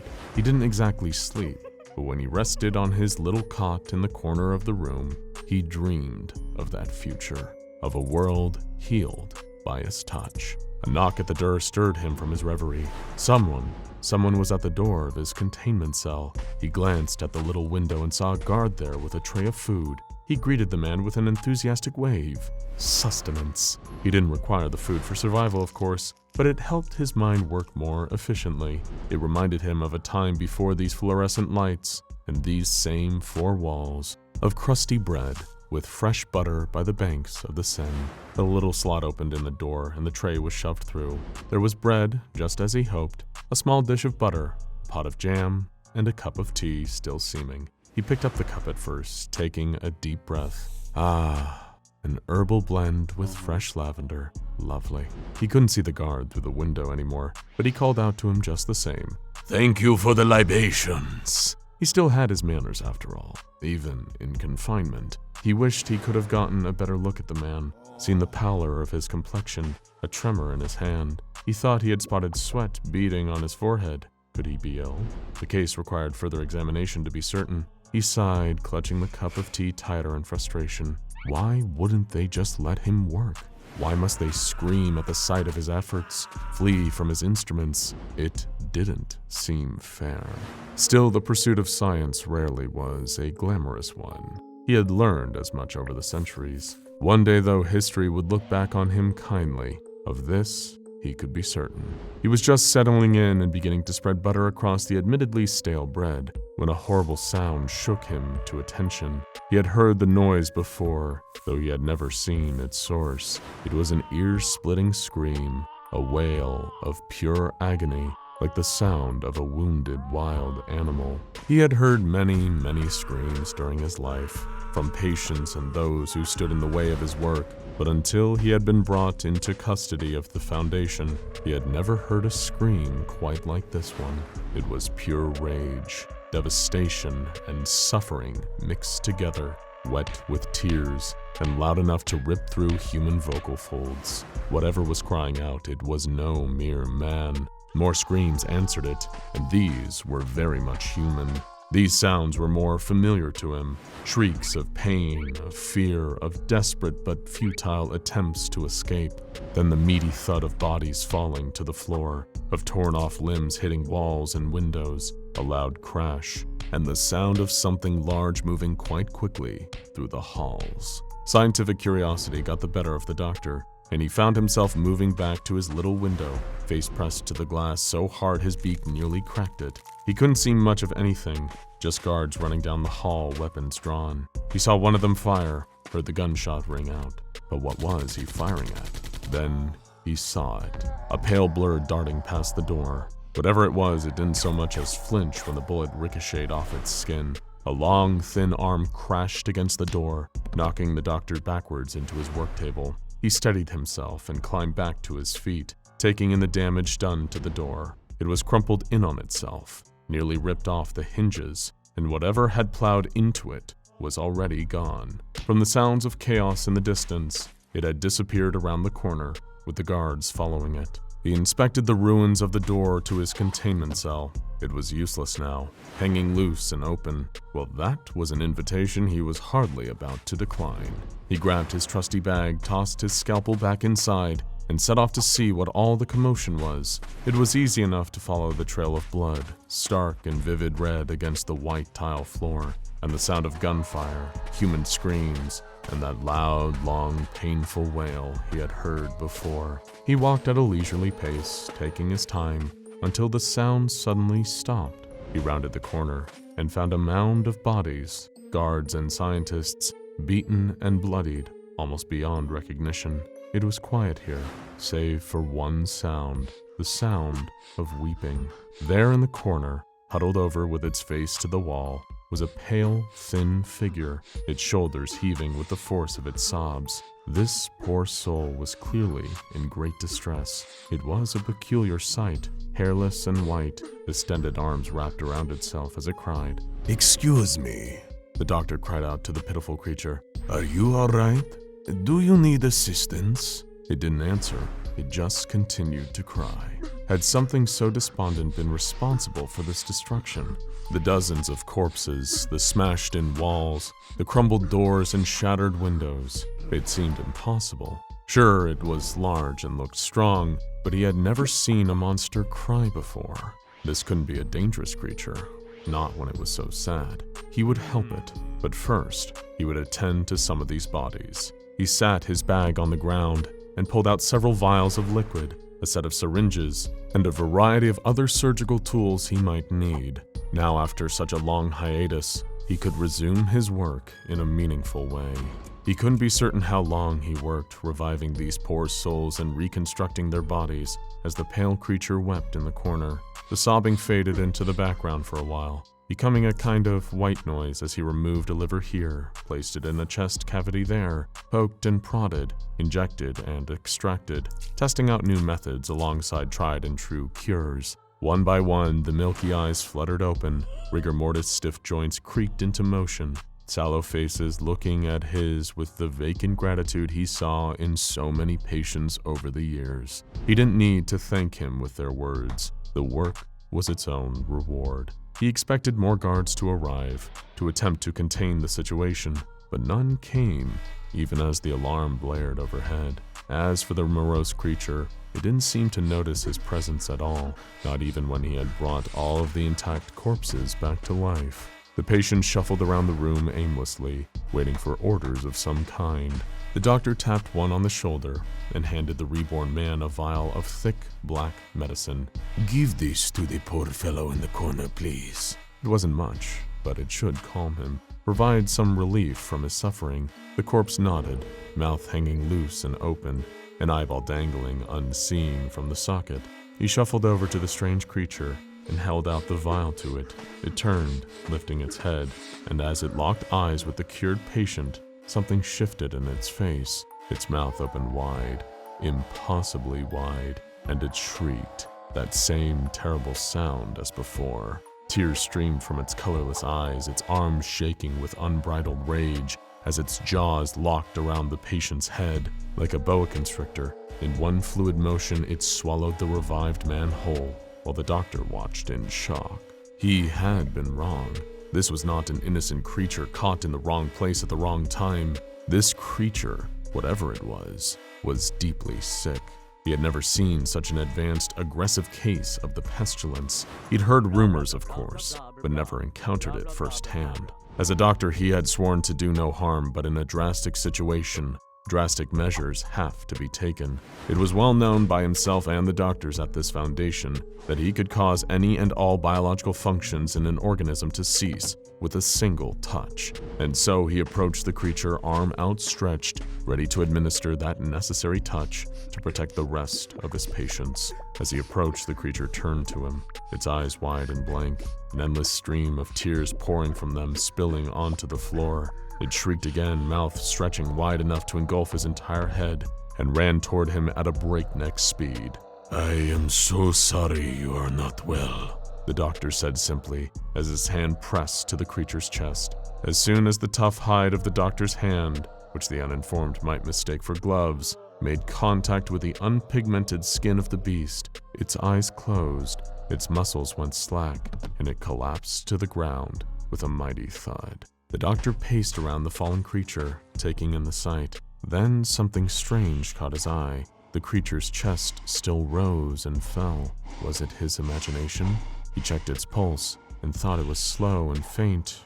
And though it was slow and faint, it was very much present. The creature was still alive. It had merely been rendered unconscious by his touch, rather than completely deceased. "Curious, very curious indeed," he muttered. Perhaps there were comorbidities present, other infections aside from the pestilence, which rendered the creature unnaturally strong, resilient to the usual courses of treatment. What would cause these abilities? This intense aggression?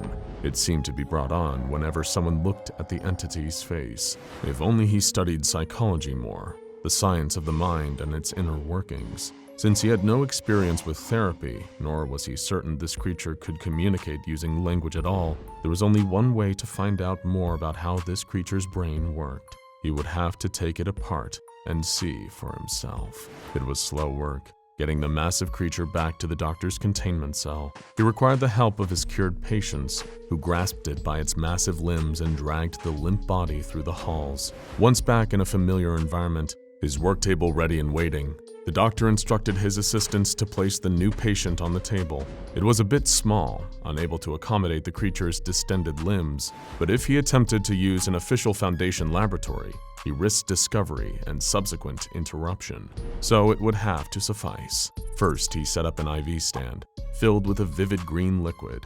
It was easy to find a vein. The creature's skin was nearly translucent. Now that he could be certain the creature would not wake during surgery, he could make the first incision. Scalpel. He held out a hand and his favorite surgical blade was placed in it by one of the helpful patients. Thank you.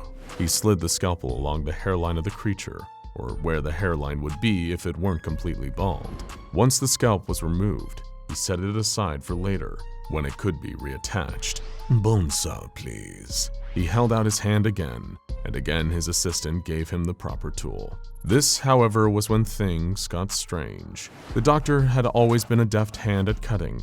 He'd once even received tutelage from the great Robert Liston, but no matter how hard he tried to saw, it never left a scratch on the creature's skeleton. Naturally, this was somewhat frustrating. He wanted to study the creature's brain tissue, to get a sense for what was going up there neurologically, and he couldn't do that if it was impossible to saw off the creature's cranial cap. He blunted 2 of his favorite saws while trying. Thankfully, there was still a solution to access the beast's gray matter, a little trick he'd learned while studying the funerary practices of the ancient Egyptians. He produced a long, curved hook from his bag and inserted it up the creature's nasal passage. With some fine maneuvering, he eventually managed to remove the brain. It was such a terrible shame that he needed to do it piece by piece via the nasal passage, but one makes do. All that was left was to sew the skin of the creature's head back into place. He was mid-stitch when a voice interrupted his careful work, nearly making him drop the needle. Hey, what are you doing? He looked up to find a guard, aiming a gun at his face. Excuse me, I am in surgery at the moment. Please do not interrupt. He admonished the guard, but the man did not listen or lower his weapon. In fact, he shouted something into the radio, code words the doctor didn't recognize. Then he fired a bullet into the skull of the patient standing at his side. How dare you?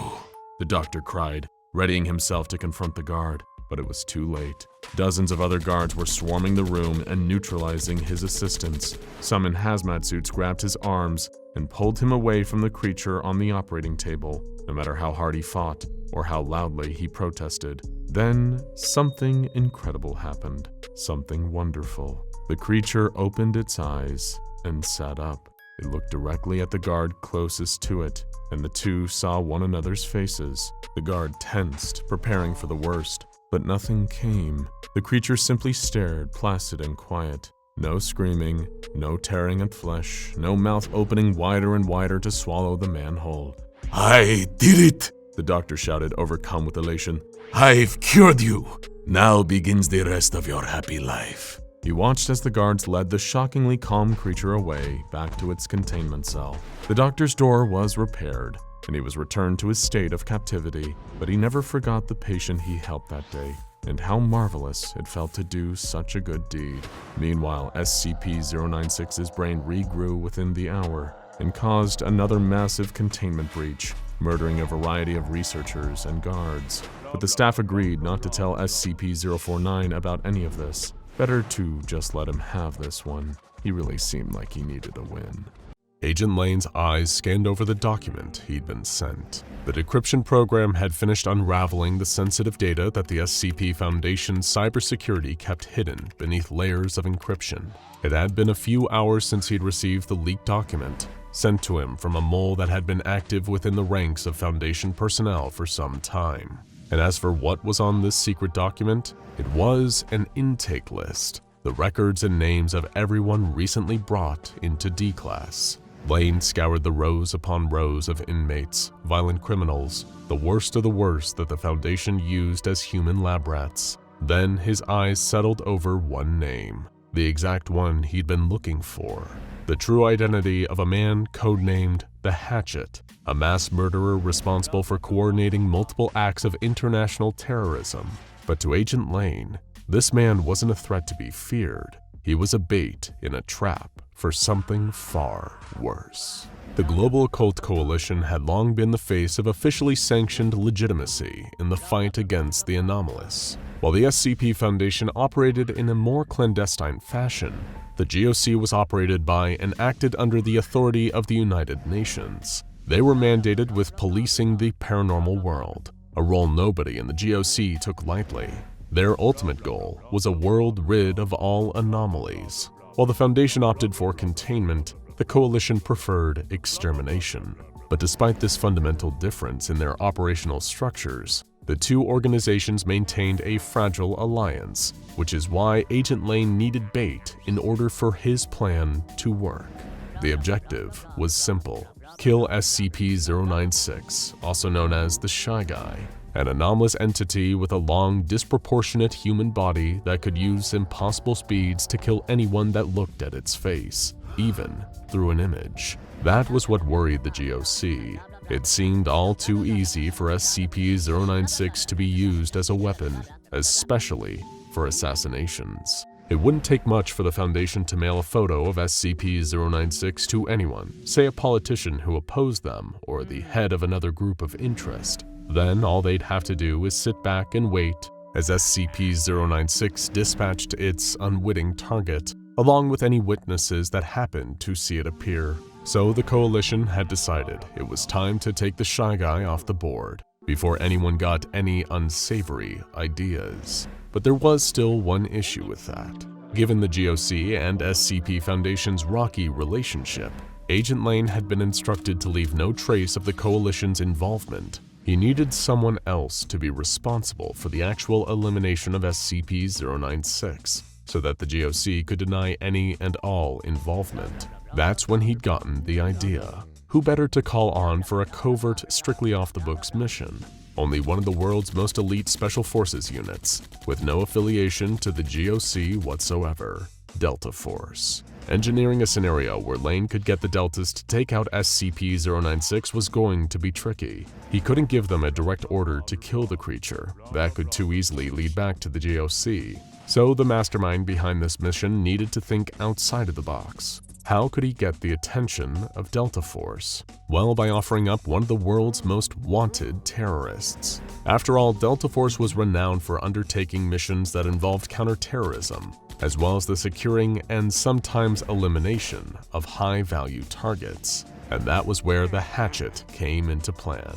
Given the severity and extreme nature of his many crimes, he was certainly considered high value by the US government. However, it was while awaiting trial that the hatchet had disappeared under mysterious circumstances. The official story was that he had died in prison following a fight with another inmate, but rumors circulated about an escape attempt. Of course, neither were correct. Now Agent Lane knew the truth. The Foundation had him, which means he was within the reach of the GOC. Issuing a coded command to his mole working inside the SCP Foundation, Lane instructed that the hatchet would be making an escape of sorts. At least that's how it would appear, but it would be completely staged. Under the cover of night, the mole drugged and kidnapped the hatchet, breaking open an air vent and making it look like someone had crawled their way through. Nobody had, and instead the hatchet was carried unconscious to a Foundation vehicle the mole had hotwired. If he drove off in his own car, the Foundation would be able to trace the escape back to him, and then the GOC. Bundling the terrorist into the trunk, the mole drove several miles away from the Foundation site to an extraction point where Agent Lane was waiting. "So he's how you're gonna lure out the Delta Force," the mole said as he and Lane lifted the hatchet aboard the chopper. "But how are you going to get SCP-096 to come out too? Foundation keeps it crying in that cell." "They can't stop it getting out when someone sees it though, right?" Lane replied. "Yeah, it moves way too fast," the mole confirmed. "All someone has to do is look at it, and it can get out even when they look at a picture of it." The agent finished his sentence. "Oh," the mole gasped, realization spreading across his face. "Our friend the hatchet here isn't just bait to lure out Delta Force," Agent Lane explained. "He's bait for both. SCP-096 and Delta will both be coming after him. That way, as far as the Foundation knows, SCP-096 will be killed during a standard Delta Force mission to recapture an on-the-run terrorist mastermind. And meanwhile, the GOC gets complete deniability. It was nothing to do with us, we weren't involved." "Perfect scapegoat," the mole commented. "Thing is, if this is meant to be such a covert mission, then why risk security by telling me?" "Dead man don't talk," Agent Lane replied quietly, pulling a silenced handgun from his holster and squeezing the trigger, firing 3 times for good measure. With the loose end tied up, nothing linked the global occult coalition to the hatchet's apparent escape. Sure enough, the Foundation fell for it, hook, line, and sinker. While they were busy locking down the facility, sealing the air vents that they believed their D-class prisoner had escaped through, Agent Lane had the hatchet handcuffed, securely under lock and key. The helicopter took them a short distance to a quiet airstrip, where they boarded an uncharted plane to a safe house. To avoid any further links to the GOC, Lane had to transport the hatchet as off the grid as possible until he got him to their destination. Even then, the safe house couldn't be one that the GOC had ever used before. Any link in the Foundation or Delta Force would smell a rat. The leaked intelligence that was soon received by Delta Force seemed to confirm their worst fears. Not only was the hatchet still alive, but he was free and apparently hiding out in a safe house. While they would never publicly acknowledge the unit's activities, the Department of Defense issued an objective to Delta Force: track down the hatchet to his current location and either capture him or kill him. A squad of some of the most highly trained United States troops were assembled. Before joining Delta Force, most of them had been recruited from the elite 75th Ranger Regiment, as well as from other branches of Special Forces and the wider U.S. Army. The team wasn't told by their commander, whose identity was classified, where they were going. All the information they were given was only the essentials, just that there was a high-value target holed up in a safe house. Although they had no idea there would actually be 2, only the second was unlike anything the Deltas had ever seen.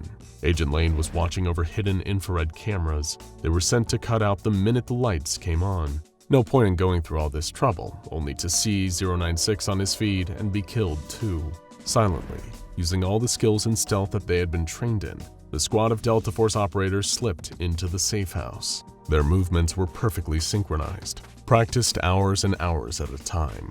They checked corners. 2 would sweep one room of the building whilst 2 more protected them, and none of them would move on until they confirmed that the area was clear. Floor by floor, they worked their way up the building, ascending closer and closer to where the hatchet was. The operators were fully expecting to meet armed resistance from the hatchet's loyalists when they arrived. The fact that the place was so quiet didn't seem right. In fact, none of the lights were on either.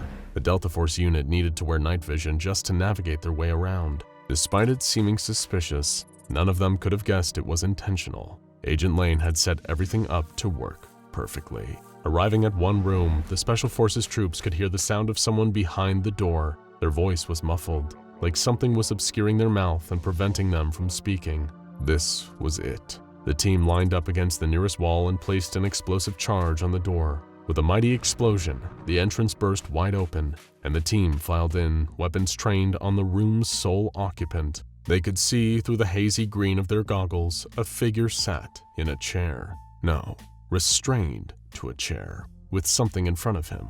It looked like a frame, a photograph in a frame. Who sits in front of a photo in the dark? Suddenly, the lights came up, causing the operator's night vision goggles to beam bright white straight into their eyes. The second the lights came on, the camera's Agent Lane was watching through cut off, and he purged the hard drive they were connected to, leaving no recording, no evidence of the situation he'd engineered. Meanwhile, as the room was illuminated, the first of the Delta Force team to take off his goggles saw who it was tied to the chair. It was the hatchet, bound by his wrists and ankles, eyes pried open, so he couldn't look away from the framed photo in front of him. A photo of SCP-096. Suddenly, within the blink of an eye, the tall, slender creature had appeared in the room with the captive terrorist. The Deltas, removing their goggles, turned in horror to see 096 slaughtering their target. And the moment they looked at it, the wailing Shy Guy started bearing down on them, too.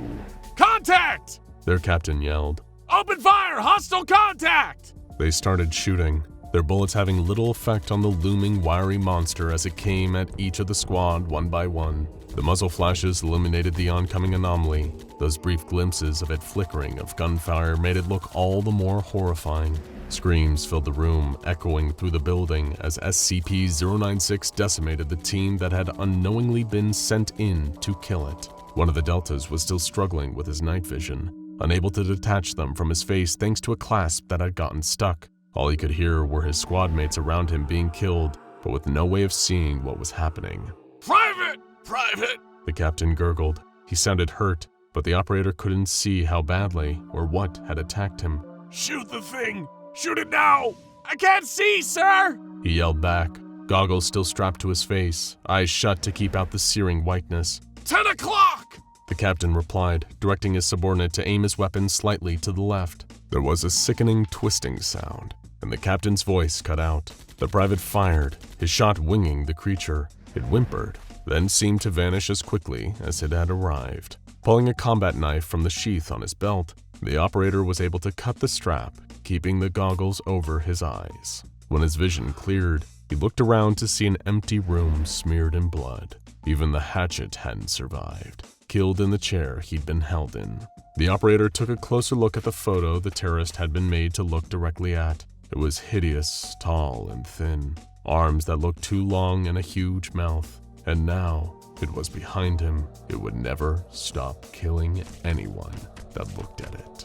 If you've been a close follower of this channel for a while now, or even of the SCP Foundation archive as a whole, then there's a pretty high chance that you might have heard of SCP-096. Even if this just so happens to be the first of our SCP videos that you've ever clicked on, you still might have seen the Shy Guy itself in various other corners of the internet. Since the earliest days of the SCP Foundation, SCP-096 has gradually become one of the most iconic and recognizable creatures in the Foundation's entire menagerie of anomalous beings. Despite standing taller than any ordinary person, you might be forgiven for mistaking SCP-096 for a human being if you were to see it at a distance, but the creature is unusually proportioned, to say the least, still appearing almost human in its shape, but possessing long, dangling arms that almost reach the ground. SCP-096's body is thin and hairless, with opaque clear white pupilless eyes and a wide, gaping mouth. Or so we've heard, thanks to drawings provided by someone who sadly isn't with us anymore. But you might be surprised to learn that SCP-096 doesn't really do all that much. Mostly the tall, spindly humanoid spends its days walking mindlessly, pacing around in its containment cell.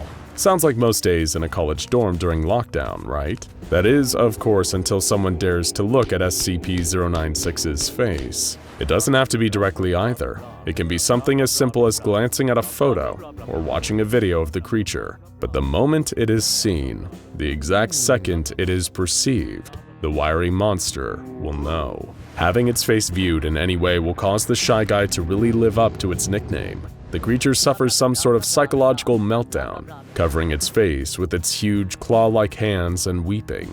SCP-096 quickly becomes utterly inconsolable, suffering from extreme emotional distress until it simply can't take it anymore. Pulling itself up to its full looming height, SCP-096 will stand and travel at impossible speeds towards the person that dared look at its face. There's no way to hide from the Shy Guy. Nothing can stand in its path as it tracks down this unlucky person. And when it finds them, well, it's certainly not pleasant. Somehow, without leaving any trace on their body, SCP-096 will kill the person that looked at it, possibly even eating them afterwards. Then it calms itself down, returns to its more docile state, and is typically bagged and brought back home by whatever mobile task force is closest. SCP-096 has killed many of the teams sent to contain it, proving itself to be resistant to gunfire and any forms of conventional weaponry. As much as being only a tiny speck in a photograph, that is enough to trigger the creature's relentless defense mechanism. Nobody can get away from it either. There is literally nowhere in the entire world that someone can run to escape SCP-096. Not even crossing the oceans or jumping aboard a plane is enough to stop it. And if our community questions video on the matter is anything to go by, you may not even be safe in outer space. The SCP Foundation's only real way to keep the creature safely under wraps and contained is to lock it up and force all members of personnel to never, ever look at it, while they hunt down any pieces of recorded media still out there, waiting like a ticking time bomb. So if no member of the Foundation can look at SCP-096, how do they interact with it? Well, luckily, there's a tale that answers exactly that, known as A Lesson in Power. Dr. Danielle Kowalski, a member of the Foundation's research team assigned to SCP-096, was sent into the creature's cell wearing a sleep mask. You know, the kind you get on expensive flights. What she was really wishing for, though, was a gas mask to go with it. Nobody had warned her how bad SCP-096 smelled. Then again, few had been as close to the creature as she had and lived to tell the tale. As a child, Danielle Kowalski had a fear of stepping into the ocean. Her mother used to warn her about treading on a stingray and dying as a result, giving her a phobia that stayed with her for many years. But Danielle's father had encouraged her to face her fear, to shuffle her feet on the ocean floor, kicking up sand so that the stingray would know she was coming, and would simply just swim away. Perhaps if he could have seen what kind of horrors Danielle was working with at the Foundation, her father wouldn't have tried to make her so fearless. Maybe there are some things that it's logical to be afraid of. Entering SCP-096's cell, Dr. Kowalski could hear the monster's heaving breaths, the perfect mix between a frightened whimper and a death rattle, the haunting sound of a person's final gasp of air. In the back of her mind, Danielle hoped she didn't touch the creature by accident. The closer she got, the tension and the heat of its warm breath against her skin was making the approach all the more terrifying. She had been issued with an instant camera and took a photo in the dark. Click. The flash fired, but with her eyes covered, she couldn't tell. That was good though.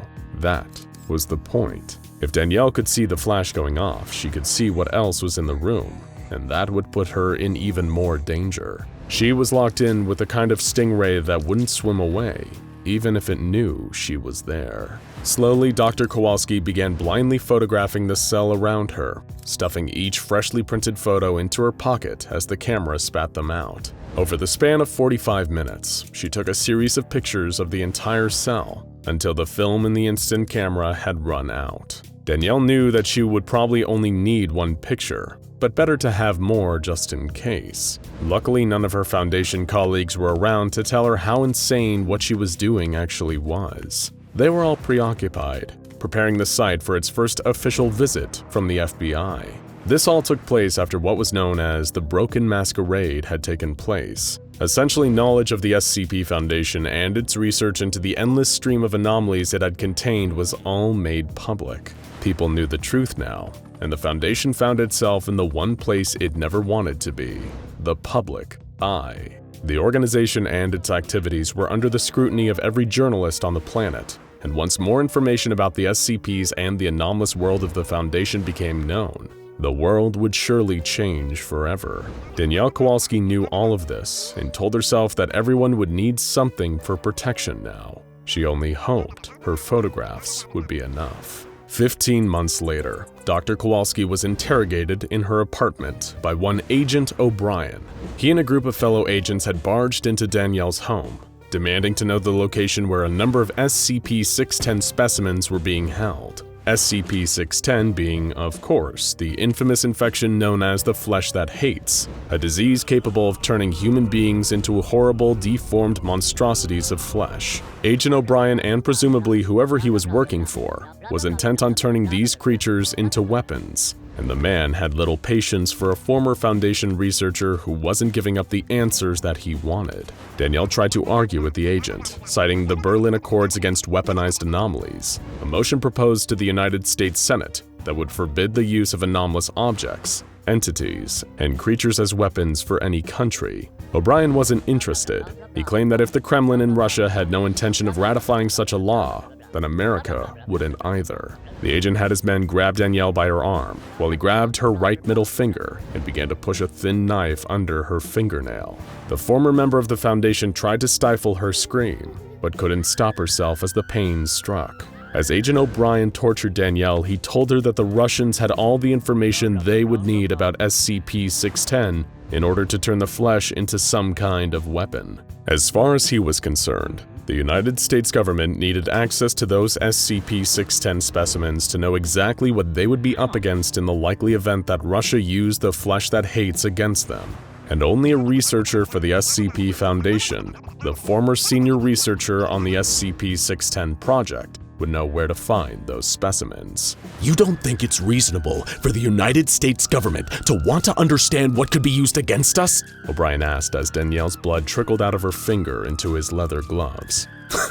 Hell, I don't care what you think we're gonna do with it. I want those specimens. When the agent finally let her go, Dr. Kowalski tried to catch her breath, forcing herself not to scream in pain again. She pointed with her other unharmed hand to her bedroom, telling O'Brien to check the bottom left drawer. She had placed a manila envelope in there, containing the only thing Danielle had kept since departing the SCP Foundation. Under O'Brien's orders, his men ransacked the nearby room and were quickly able to find what they were looking for. The envelope was presented to Agent O'Brien, who was no doubt expecting to find a file inside, something that detailed the exact location of those specimens he was looking for. So you can probably imagine the dissatisfied look on his face when he opened the envelope to find photographs. A collection of instant photos, all taken in a dark cell, with all of them depicting a tall, thin, humanoid creature. A being with long, dangling arms that almost reach the ground,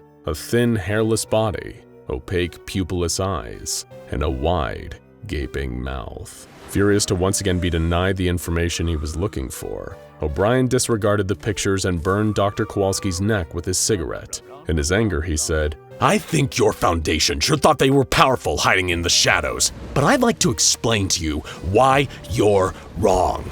The agent then went on to describe his time as a member of the DEA in the late 1980s, and how he'd been involved in the hunting of notorious cartel boss Pablo Escobar. I had a narco in custody, every bit as uncooperative as you are now. The man had insisted that Escobar owned all of the Colombian law enforcement, but a younger O'Brien had argued that if that was the case, and they possessed all this power, then why did Pablo Escobar's men hide their guns? Why smuggle drugs in secret and bury their money where no one would find it if they really had the control they claimed? Much like Escobar's cartel, the SCP Foundation had always moved in the shadows, a power that O'Brien believed to have really belonged to the government. Your anomalies belong to us. Your research belongs to us. Your life belongs to us, he told Dr. Kowalski. Suddenly, one of the other agents noticed movement outside of the apartment. The second that Danielle saw a long arm phase through her wall, with gray skin like that of a corpse,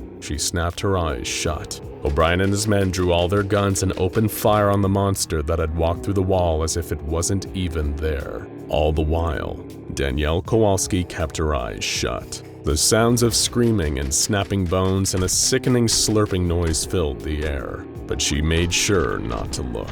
Within a few quick moments of panic and agonizing pain, it was over. The apartment was quiet, apart from strange breathing, like a mix of a frightening whimper and a death rattle. Run along now, 096, Dr. Kowalski told the Shy Guy. There are worse monsters in this world than you. The SCP Foundation's hallowed halls have been the site of many great and puzzling mysteries. Among them being, who was the true creator of SCP-173, the neck-snapping sculpture? What are the secrets that Dr. Alto Clef is keeping about his past? Who are the true 7 children of the Scarlet King? Who was SCP-106 the old man before he got all nasty? And of course, what is the true nature and origin of SCP-096? The violent, terrifying, and incredibly withdrawn Shy Guy. It's a question so great that we knew even our experts here at SCP Explained couldn't take on the mission alone. That's why we pooled the resources of you, the loyal viewers of SCP Explained, to find the answer. We made a community post asking for your personal theories on how the Shy Guy came to be, and you didn't disappoint, sending in a cavalcade of curious conjecture that we just can't wait to explore. So let's hop right in and see what all of you had to say. Here is Puffy Shade's theory. He was a lost British D-Class named Martin McGregor on a risky experiment in Colombia regarding SCP-1290. A D-Class prisoner was teleported to an unknown mountainous location after a malfunction in the device. He stayed there for 37 hours before dying of his bullet wounds from being shot by foreign soldiers. Wherever the D-Class was teleported to was a foreign country not welcome to outsiders. As we know, there have been some SCPs that have escaped the grasp of the Foundation. The Foundation has located them, but never been able to see or capture them. Continuing with the story, it is speculated that one of these entities that is still undiscovered had the power of necromancy. They brought the D-Class back to the mortal world, but in an immortal form, to terrorize humanity forever. The entity brings humans back to life as supernatural beings, their powers being determined by their former personality. The resurrected D-Class was always shy, self-conscious of his unattractive face. As you can probably guess, this resulted in the birth of our good old friend, Shy Guy. Certainly a fascinating direction to go, with a basis in recorded anomalous activity. And much like a few other anomalies originating from D-Class personnel such as SCP-2419 The Laughing Men and SCP-4973 The Dead Men Walking, it would feel oddly satisfying to see another one of the Foundation's greatest mistakes become one of the gravest threats. Here is Diamond Star Lemon's theory. The Shy Guy was Andrew Irvine, one of the 2 mountaineers that went missing who were part of the British expedition that was sent to reach the top of Mount Everest in 1924. While Andrew and his friend George Mallory were heading for Camp 5, they encountered SCP-1529 at different intervals. Since Mallory's body was eventually found in 1999, this tells us that Irvine also encountered 1529. Irvine constantly rejected 1529's offers and eventually developed a defense mechanism, where he gets aggressive and attacks SCP-1529.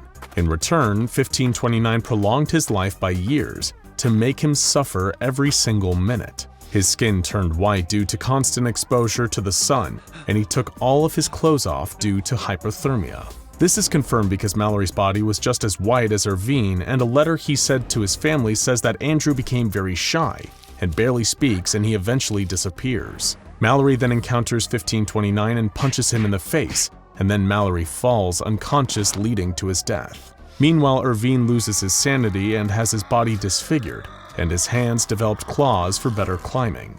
This is another popular theory, which has its roots in pre-existing anomalous knowledge. The horrific tortures by SCP-1529, the Mountain King, against Andrew Irvine is believed by many to be the root of the Shy Guy's creation. Of course, we can't know for sure, but some compelling evidence undeniably points in this intriguing direction. Here is number 1 Tryhard's theory. I think he was one of the subjects in the Russian sleep experiment that escaped and ran into the Siberian mountains, became aware of the monstrosity he had become, and became violently self-conscious. This is a strange and creative theory, wrapping 096 in with the lore of the legendary Russian sleep experiment. Russia does have its fair share of snowy mountain ranges, and the experiment did turn its unfortunate subjects into horrifying monsters. But the nature of these monsters did differ significantly from the Shy Guy, showing higher intelligence but far less durability against physical trauma. Here is Avery Spencer's theory. I have wondered if perhaps he was part of an almost Dyatlov Pass incident and was the sole survivor. Being in such a position, he was forced to eat his comrades. He then took on almost Wendigo aspects, but instead of the bloodthirsty feelings most got, he became so ashamed of what he did, he can no longer tolerate someone looking at him. This is another incredibly interesting theory that has its basis in both Russian legend and real-life history. There have been a number of events in the snowy mountains of Russia, much like the Dyatlov Pass incident, which have left high-altitude tragedies in their wake. One of these traumatizing its victims to the point of them turning into an anomalous creature like SCP-096 definitely doesn't seem out of the question. Here is Kriakol's theory. Shy Guy has no face. His face does not exist. Not in the sense that it's just smooth skin, the face is actually nothing. He is a body and mind directly attached to a pattern screamer. Humans expect humanoid-shaped creatures to have a face. Thus, when someone sees his face, the screamer takes over and destroys that person so it can stop existing. His body has changed over the years to facilitate eliminating people who see the face more effectively. This is why he wants to disappear in the Desire camera, finish being nothing, so people stop filling in his face. A way it could have happened is an incomplete encounter with 3930. The one who became the Shy Guy leaned in and just his face ceased to exist, though he probably would have already needed some anomalous traits to survive that. This is another extremely original and interesting theory based in pre-existing anomalies. Of course, there's no real way to prove that SCP-096's face isn't a pattern screamer, given that to look upon it is to court death, so we may just need to take your word on this one. Here is Lancetag's theory. Perhaps 096 is an alien from a planet or dimension that's completely dark, where being seen is a death sentence because of the local anomalous fauna. He somehow wound up in our universe. Perhaps 096 is cursed that whoever sees him will eventually transform into something much worse, or become a portal into a dark dimension. And he does us all a favor by eliminating these people before that can happen. Another two extremely interesting theories, both of which could potentially hold water. They seem consistent with the fact that SCP-096 takes no pleasure in the killing of its victims. It only seems to be doing it out of the sense that it feels compelled into action. Here is Chill Me's theory. He could be the physical embodiment of the feeling of body dysmorphia. Another very valid theory, given SCP-096's general temperament and caustic reactions to being perceived in any way. Here is Ren and Roman's theory. What would happen if Dr. Bright looked at SCP-096's face? I mean, his host would certainly be killed, but what would happen as soon as Dr. Bright picks another host? Would SCP-096 instantaneously charge at the new host and kill it as well? An interesting theory, and one that we've explored ourselves on videos concerning Dr. Bright before. It's another good reason that this particular scenario should be placed on the Dr. Bright is not allowed list. Though even though Dr. Bright does occasionally beg for death, this is one horrifying recursive fate that even Jack himself probably wouldn't enjoy. Here is SHY GUY's theory. From what I heard, there are two theories. One was that he was a mountaineer that survived an encounter with the King of the Mountain and had to adapt to the mountain to survive both from him and the mountain itself, or he's actually one of the children of the Scarlet King.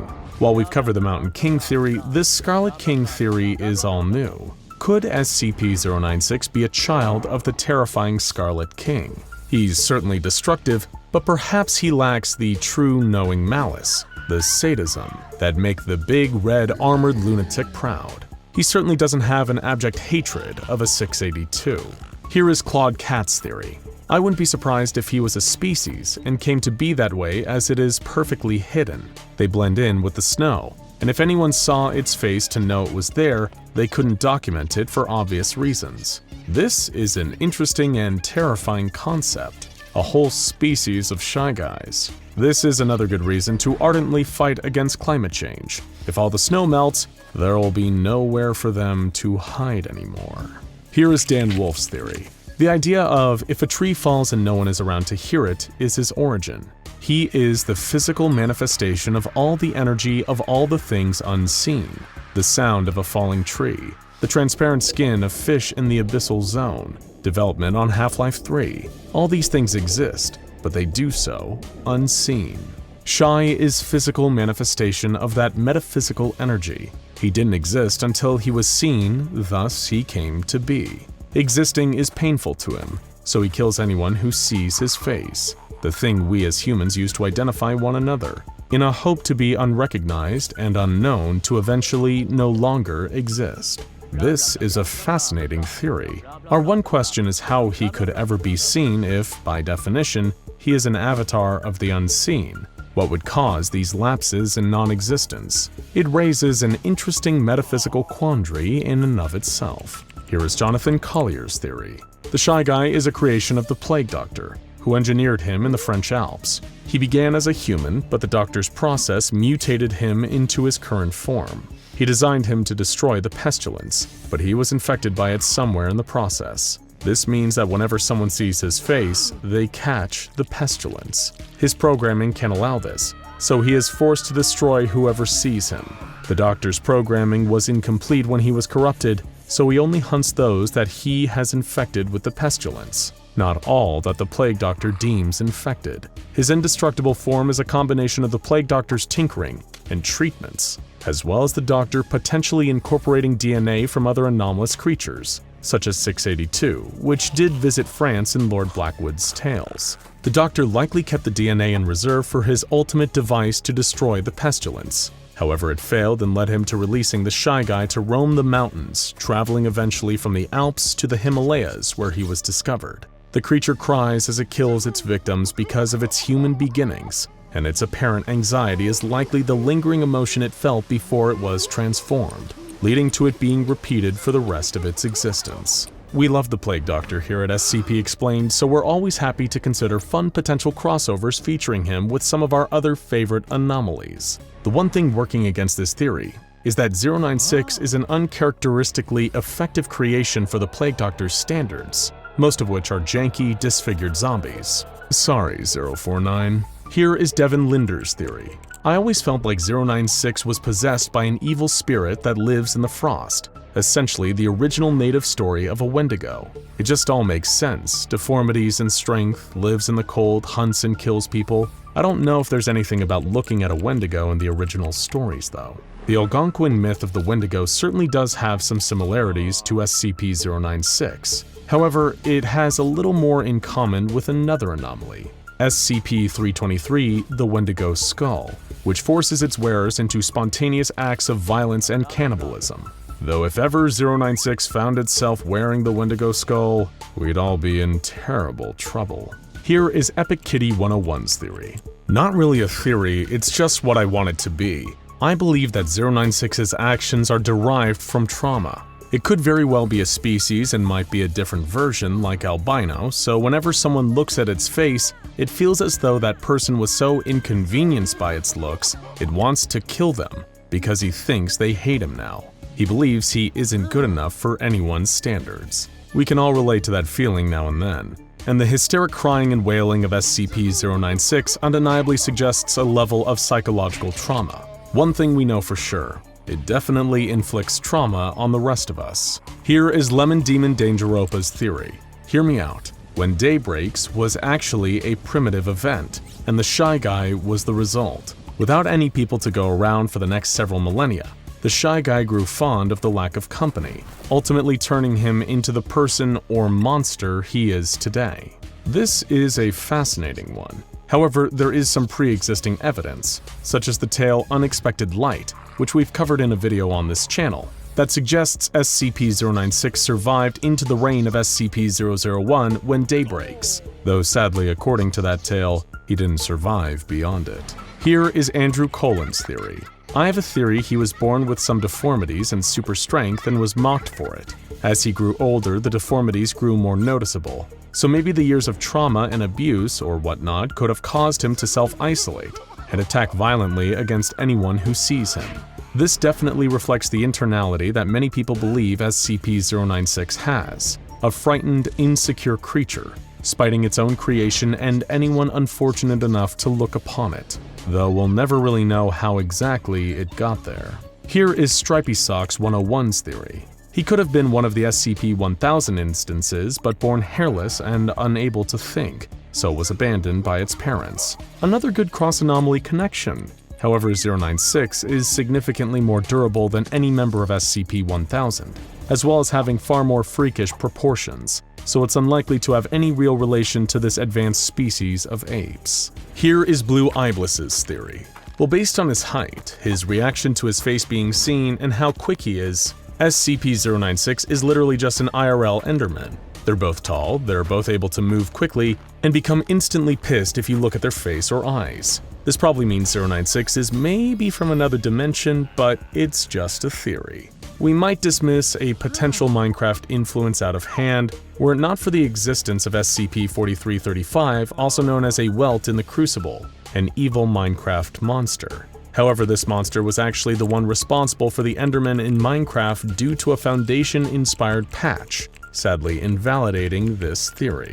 Here is James Bevan's theory. My theory is that the Shy Guy is a demon summoned by a cult that dwelled in the mountains. They hoped to control him, but were unaware that the entity reacts violently whenever anyone sees its face, and all met a grisly death. SCP-096 is undeniably rather demonic, so we couldn't argue with this theory on that front. It's also very likely that any cult who unwittingly summons him without the knowledge of his primary anomalous effect would meet a truly gruesome death at his claws and teeth. So you may be onto something here, James. Here is Harrison O'Leary's theory. Well, when he left the Mushroom Kingdom, he obviously lost his mask and clothes. The idea that the Shy Guy is literally, well, a Shy Guy, is certainly an intriguing one.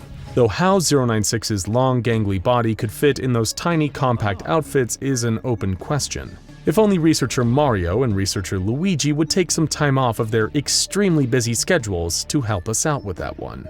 Oh no! Oh, not Luigi time. Here is Roninsky's theory.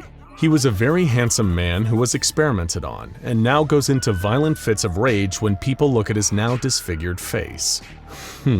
Is it just us, or is the idea of a strangely handsome SCP-096 somehow even more disturbing than the one we already have? Just feels so unnatural. Close your eyes and pray for salvation. We're returning to the lanky, lethal lad whose rampages often result in legendary losses of life. It's SCP-096 the Shy Guy. Longtime fans of the channel will no doubt know this anomalous monster like the back of their hand. After all, we have several videos on the subject that are definitely worth checking out sometime. But to get the full benefit of today's tale, we'll do a quick refresh for any potential newcomers in the audience. Good to have you here. Let's start with the basics. The first thing you'll probably notice about 096 is its daunting size and rather unusual bodily proportions. While mostly humanoid in shape, the Shy Guy has long dangling arms that almost reach the ground. Its body is thin and hairless, with opaque, clear, white pupilless eyes and a wide, gaping mouth. It is a truly chilling sight to behold, an abomination that conjures up nightmares just to look at it. And we mean that literally. You don't want to look at this thing, and we'll get to why in a moment. SCP-096 doesn't really do much during an average day. Usually, this tall, spindly humanoid entity will spend its downtime just aimlessly pacing around in its containment cell, and perhaps occasionally taking a nap. Pretty relatable, right? Especially if you've been trapped in your college dorm room during the lockdown. But if some unlucky soul should dare to look at SCP-096, specifically its horrible face, that's when the monster starts to act very differently. Now, someone doesn't have to be directly looking at SCP-096 to make this happen. Even glancing at a blurry, distorted photo of it or watching security footage of the creature can have the same deadly result. You see, the moment SCP-096's face is seen, the wiry monster will know. When this happens, the creature suffers what appears to be a psychological meltdown, covering its face with its huge claw-like hands and weeping. Hence the nickname Shy Guy. Utterly inconsolable and suffering from extreme emotional distress, eventually the creature will be unable to take it anymore. Standing up, SCP-096 will then travel towards whoever dared to look at it, using anomalous speed to hunt down the person that saw its face. The Foundation has proven that it is unquestionably impossible for anyone to hide from SCP-096. Literally nothing can stand in its path as it tracks down its victim. Not walls or locked doors. Even being aboard a boat in the middle of the ocean or in a plane in mid-air can prevent it from finding you. And when it does find you, it's not a pleasant sight. SCP-096 will kill the person that looked at it without leaving any detectable trace on their body. The monster is impervious to gunfire and all other forms of conventional weaponry. It can't be killed or even so much as harmed. Even if the Shy Guy is only seen as a tiny little speck in a photograph, this will be enough to trigger the creature's relentless defense mechanism. So because of this, the SCP Foundation's only real way to keep the creature safely locked up is in an airtight steel cube, with no security cameras or surveillance tools of any kind. All members of personnel are reminded that they are to never, ever look at it. But what if they could? What if somehow someone was able to neutralize SCP-096's anomalous abilities? Or was resistant to being killed when the creature inevitably tracked them down? This is how the tale known as Picture Perfect begins. "What do you think, boys? Is she a beauty or what?" Dr. Clef proclaimed to a group of his fellow high-ranking Foundation researchers. The group looked in confusion and unease at what Clef had been referring to, namely a photograph that he just hung up on the wall of his office. A photo of what, though? Well, a 4-foot by 5-foot picture of none other than SCP-096, of course. Naturally, the other researchers shared a mixture of shock and dismay at what Clef had just done, as you would if one of your co-workers hung up a photo of a creature that could kill you just for looking at that said photo. We've lost a number of staff members from around the SCP Explained office that same way. Let's just say the Christmas party last year was not that fun. Dr. Clef had long been one of the more enigmatic and mysterious scientists working at the Foundation, with the exception of the elusive and infamous O5 Council. Alto Clef was formerly an operative for the Global Occult Coalition, as well as being known to be a bit of a gun enthusiast and all-around crazy wildcard. Clef earned his own brand of infamy for his rumored practice of brutally decommissioning dangerous SCPs. and you can probably guess what we mean by that. He's the Foundation's go-to executioner and a specialist in dealing with reality-bending anomalies. Would you expect any less from an ex-GOC? Joining Clef in his office were the likes of Dr. Jack Bright, another infamous Foundation researcher. Dr. Bright, also known as SCP-963-2, was assigned to conduct experiments on an anomalous amulet, SCP-963, which resulted in his death at the hands of SCP-096 Able.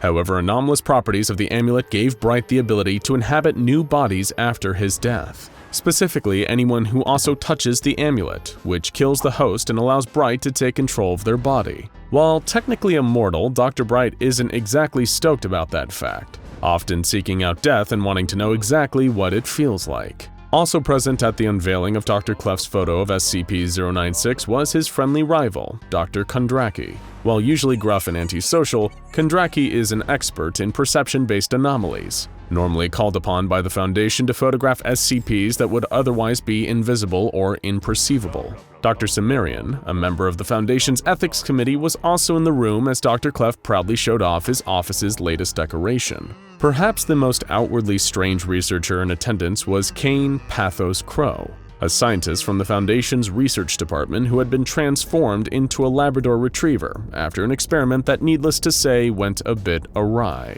Crow must have been barking up the wrong tree on that one. Each of them expressed their reactions differently. Deeply exasperated, Dr. Cimmerian shook his head and began to question his recent decision to stop drinking. Meanwhile, Dr. Bright looked up at the painting with a bemused tilting of his head. He wondered if SCP-096 would come to kill him, and if it did, would it only do so once, or would the creature try again and again each time that Bright inhabited a new body? Perhaps, in an attempt to look away from the photo, Kane lowered his head and covered his snout with a paw, while Dr. Kondraki hung his head in deep disappointment. The only one among the group that seemed unaffected by the sight of the SCP-096 photograph was Dr. Charles Gears, another high-ranking SCP Foundation scientist. It was Gears who finally broke the uncomfortable silence, asking Dr. Clef the one question that had been on everyone's minds: why? Clef excitedly exclaimed that the photo was meant to be in celebration of SCP-096 finally having been neutralized, and according to the scientist, they were free to look at the creature's ugly mug all they wanted. The group stared in horror at the gaping mouth, the screaming expression of the monster that had killed so many people. Not one of them shared in Dr. Clef's enthusiasm. Some, like Bright and Gears, simply argued that the picture was creepy, while others voiced far greater concerns. Kane argued that putting up a photo of SCP-096 was in poor taste, that it was massively disrespectful to all the unwitting victims that the Shy Guy had killed over the years. It was also reckless and dangerous, Dr. Cimmerian added. It had not yet been a full 24 hours since SCP-096's apparent death, and if the creature was somehow able to come back to life, it could kill every researcher in the office. By showing them this so-called masterpiece, Clef had put all of his co-workers' lives at risk. He shrugged off their concerns of the creature coming back to life, despite knowing that this was entirely possible. After all, it wasn't just anomalies and SCPs that could defy death. Most of the Foundation's higher-ranking staff were also capable of the same. Even some of the researchers in that very room had died at least once. Dr. Clef claimed that, should the worst happen and SCP-096 return to life, they could simply forget its face with amnestics. Clef claimed that they were now free of SCP-096's anomalous powers, thanks to the creature's termination. But the 4 men and 1 dog in his office with him failed to share his enthusiasm. The group then began debating why the Foundation even needed to neutralize SCP-096 in the first place, with its containment purely hinged on nobody ever looking at the creature. He could be contained by putting a sack over his head, Dr. Bright pointed out, met with murmurs of agreement from the others. That's where you're wrong, Jack. There could be photos of him from before he was contained, or someone could get a hold of the photos we already have of him, Dr. Clef argued back. If they did something like hack Markiplier's YouTube account, put that photo on the homepage, it'd be game over. The Shy Guy would breach containment with millions of -1s to kill all over the world, and that kind of rampage would guarantee he'd have cameras pointed on him 24/7. Exposure would grow exponentially until the bastard slaughtered most of the civilization. As far as I'm concerned, he should have been classified as Keter from the start. But Bright argued back, stating that the Foundation had no real cause to kill SCP-096. They already had a clear understanding that the Shy Guy's anomalous behaviors were only even triggered by somebody observing it, and preventing that from happening was pretty easy. Killing the creature just seemed excessive, cruel even. Sumerian chimed in again, saying that killing SCP-096 was something the Global Occult Coalition would do, and the Foundation still hadn't learned all they could about 096. Could someone survive looking at the creature if they were in space or another dimension? Now no one would ever know. On top of that, Dr. Gears pointed out that the Foundation had no clue what SCP-096's exact origin was, where the creature had come from, if it was the only one of its kind, or whether it was a part of a species of similar monsters. If more beings like the Shy Guy could exist in the future, they could cause a global catastrophe. But despite all the points raised by his colleagues, Dr. Clef didn't want to hear any of what they had to say. "Alright, I hear what you're all saying, but shut up! The Shy Guy was a sword of Damocles dangling over the whole world. We killed him, and we're gonna celebrate that by doing the one thing we could never do while he was alive. Looking at his face each and every day for the rest of our lives, so that we never forget what we've won and could have lost." The 4 researchers and the one who had been turned into a dog all took a moment to consider Clef's argument, more courtesy than he had extended to them. They all looked up at the haunting, grotesque face of SCP-096 once more. As much as they protested the decision to have the creature killed, each of them secretly hoped it stayed neutralized, especially now that Clef was using SCP-096's photo as an office decoration. If the creature ever managed to come back, anyone that set foot in Clef's office and looked at the picture was as good as dead. Finally, Dr. Kondraki spoke up and threatened to resign Clef to one of the worst positions imaginable, critiquing first drafts of SCP reports by junior researchers. For a moment, Clef thought his rival was bluffing, but eventually decided it was better to be safe than sorry. As the Gun-Ho Foundation scientist begrudgingly pulled the photo from his office wall, he muttered to the group, "Oh, none of you appreciate postmodern art." Adjacent to known reality lies an infinite abyss of liminal spaces and monstrous beings, the Backrooms. As with all unusual and supernatural phenomena, the SCP Foundation was set on cataloging the Backrooms as an anomaly and finding a way to contain it. But unfortunately, all it took was one failed experiment for the opposite to occur. A huge portion of Site-19 has begun no-clipping into the yellow-walled maze of the Backrooms' first level, taking the research team, some D-Class, and a handful of Mobile Task Force agents into the disturbing alternate reality with it.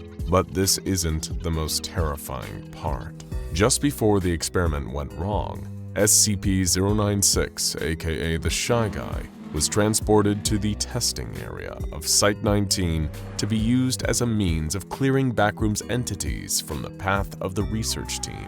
In the midst of the chaos that ensued while dimensions fused, 096 was exposed to the gaze of a shadowy being known as a Smiler and was able to instantly break free of containment. Sprinting through the maze towards the Smiler, SCP-096 was quickly too far away for the Foundation staff to attempt recapture. Moreover, this situation demanded a far more immediate concern. There was no apparent way to no-clip the lost portions of the site back to native reality. The researchers, D-Class, and MTF personnel who were now on the other side would have to adapt and fend for themselves in this new reality. Agent Cullen, the highest-ranking member of the Mobile Task Force present, identified several hostile entities approaching.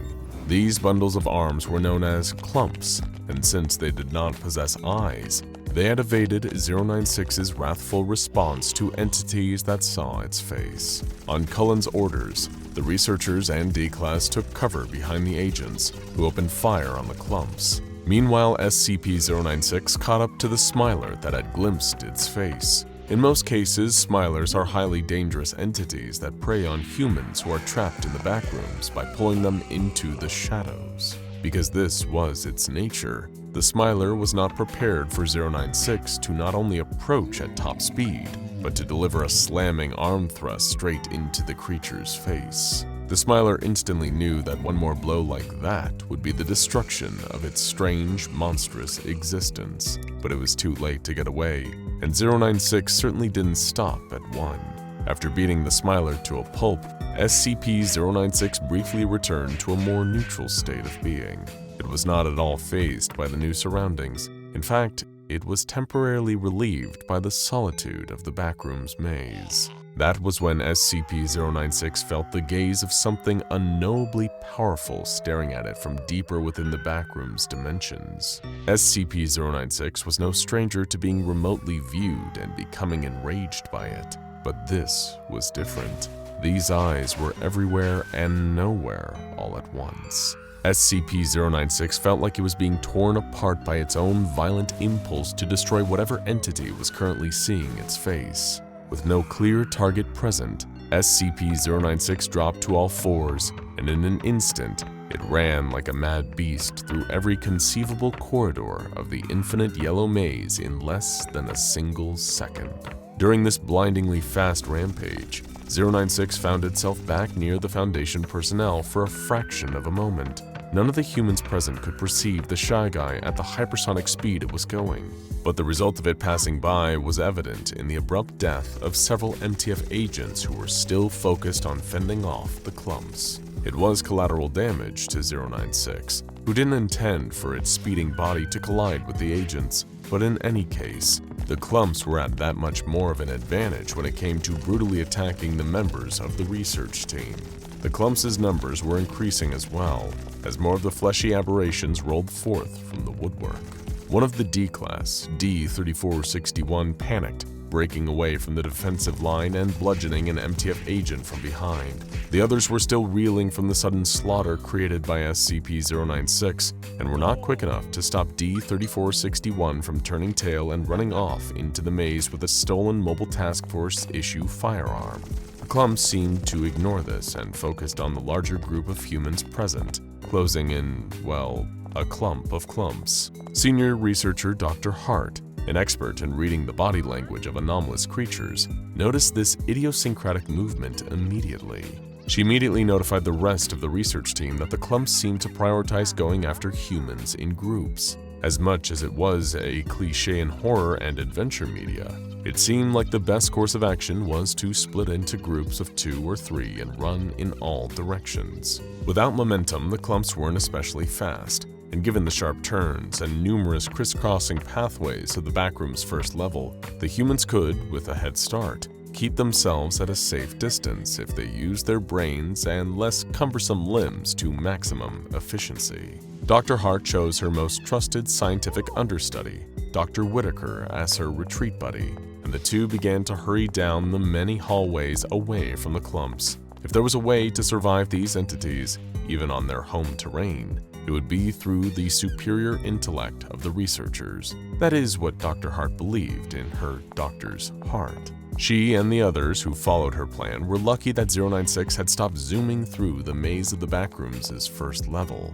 This was because it realized that the entity, or entities, which were looking at it were not here in this dimension, or rather, this level of the Backrooms. But that didn't mean that whatever it was could hide for long, especially not from SCP-096. The Shy Guy was capable of many things when provoked by another being seeing its face, and among the most obvious was its nigh invulnerability and extreme speed.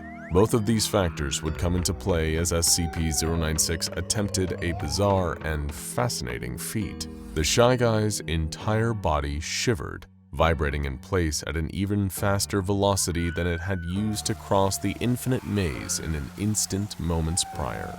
This unorthodox psychic straining movement pattern made SCP-096 especially prone to no-clipping, which was the only reliable way to navigate between levels of the Backrooms. The sustained vibration was highly damaging to 096's body, but it felt no pain, and the broken bones and frayed muscles were returned to normal instantaneously.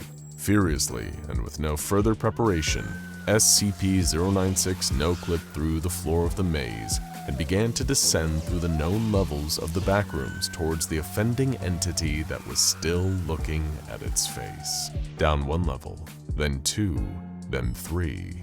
The pressure of maintaining this feat would more than likely kill or incapacitate any other being, including many of SCP-096's fellow powerful anomalies. But that level of endurance was what made SCP-096 so distinct and so unstoppable.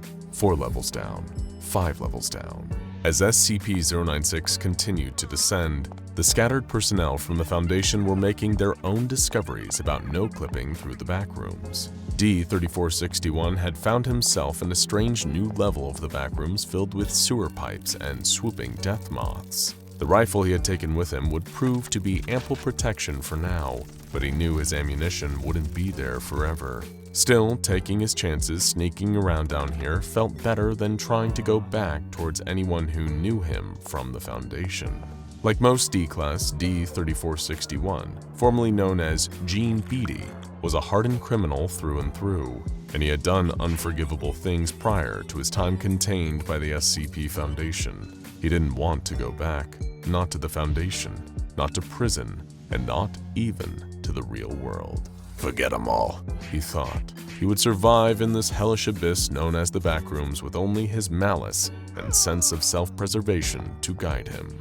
Agent Cullen, on the other hand, who was accompanied by 2 of his surviving Mobile Task Force subordinates, was focused on patrolling the Yellow Maze and searching for potential human survivors. If other people had been no-clipping into the backrooms for as long as the Foundation's data suggested, it was possible that enough of those unfortunates were able to carve out a life for themselves, that a sizable faction had formed over the years. Such a group would always have a need for armed assistance and well-trained soldiers, so Cullen knew he could easily find himself a place among them.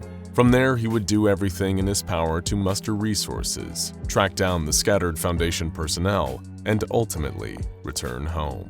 They have to be around here somewhere, he told himself and his agents. Of all the now hopelessly lost researchers, it seemed that Dr. Hart and Dr. Whitaker had made it the farthest into the backrooms. They were both now wandering in the Infinite Hotel, otherwise known as Level 5, a sprawling labyrinth of suites and lobbies that would rival the finest establishments in the front rooms of reality.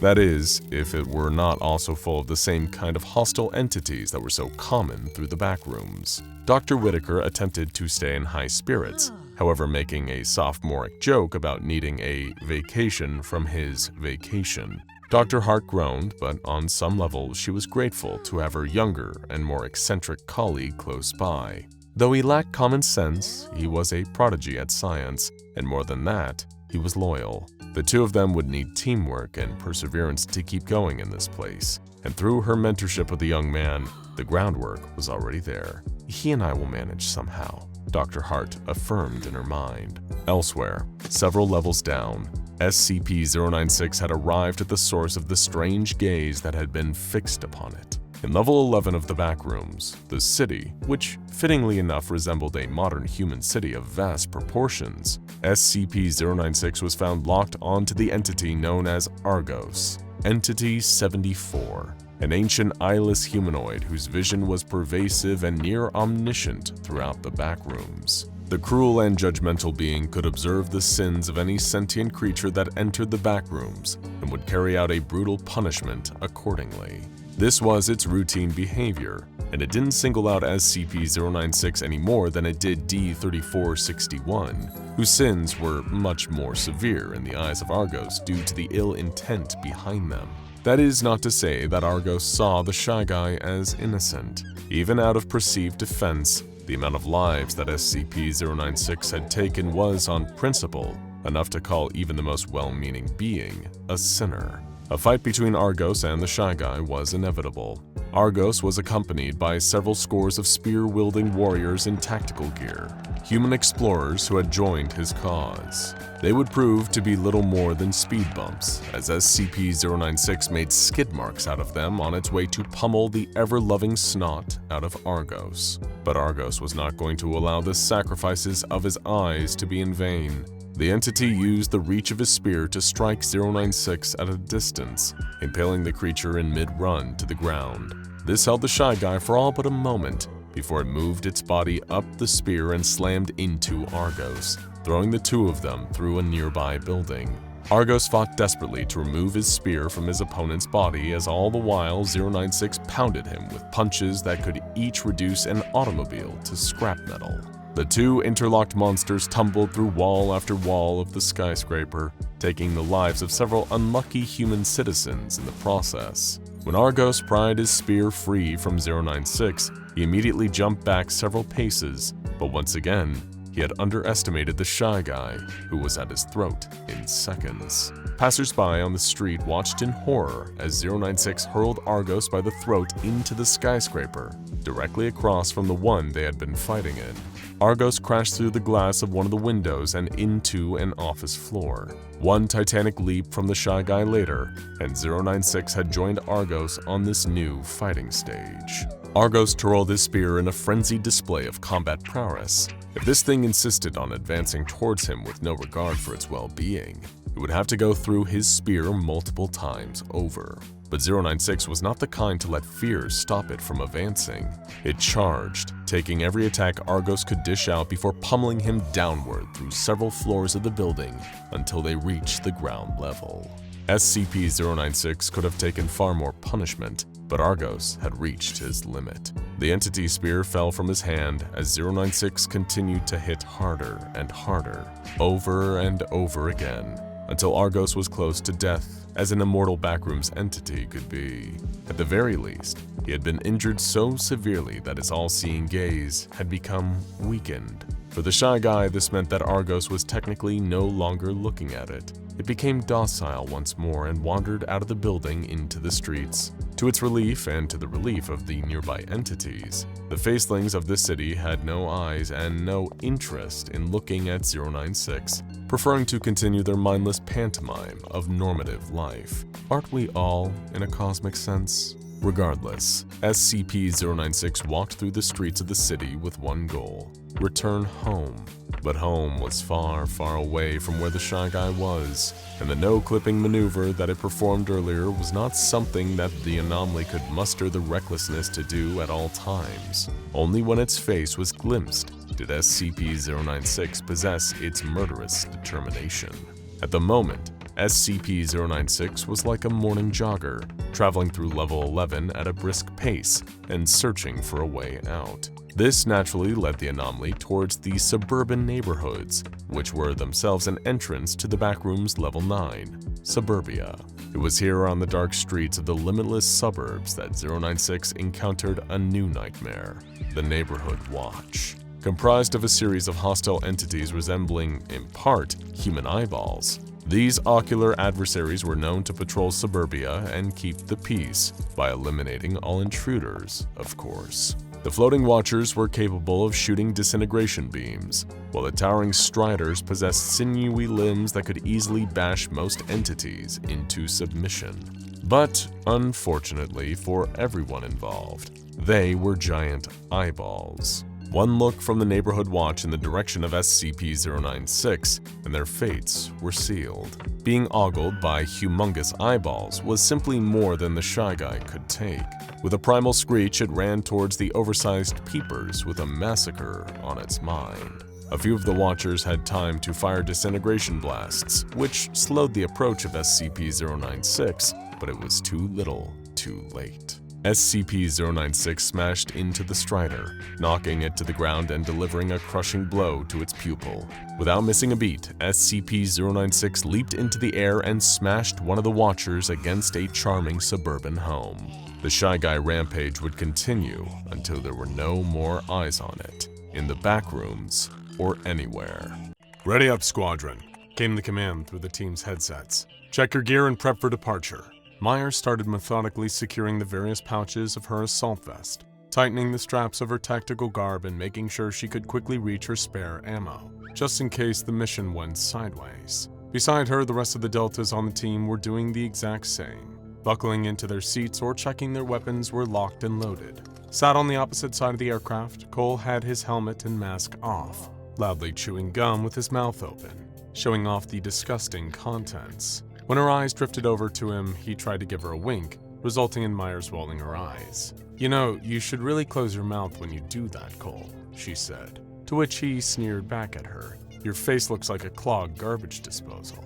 "Cut the chatter," Gamma Leader interrupted. They weren't present with the team, instead coordinating their movements from the safety of an undisclosed location through their headsets. "Do I need to remind you that this isn't a field trip, Delta Unit?" "Sir, no sir," Myers replied, gritting her teeth.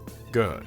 Now then, all you listen up and listen good," the voice continued. This operation has been approved by the engineer himself, so let's keep it quick, clean, and quiet. You all know your target, SCP-096. You are to enter Site-19, capture the creature, and deliver it to our client, Valentin Zukovich, at the rendezvous location.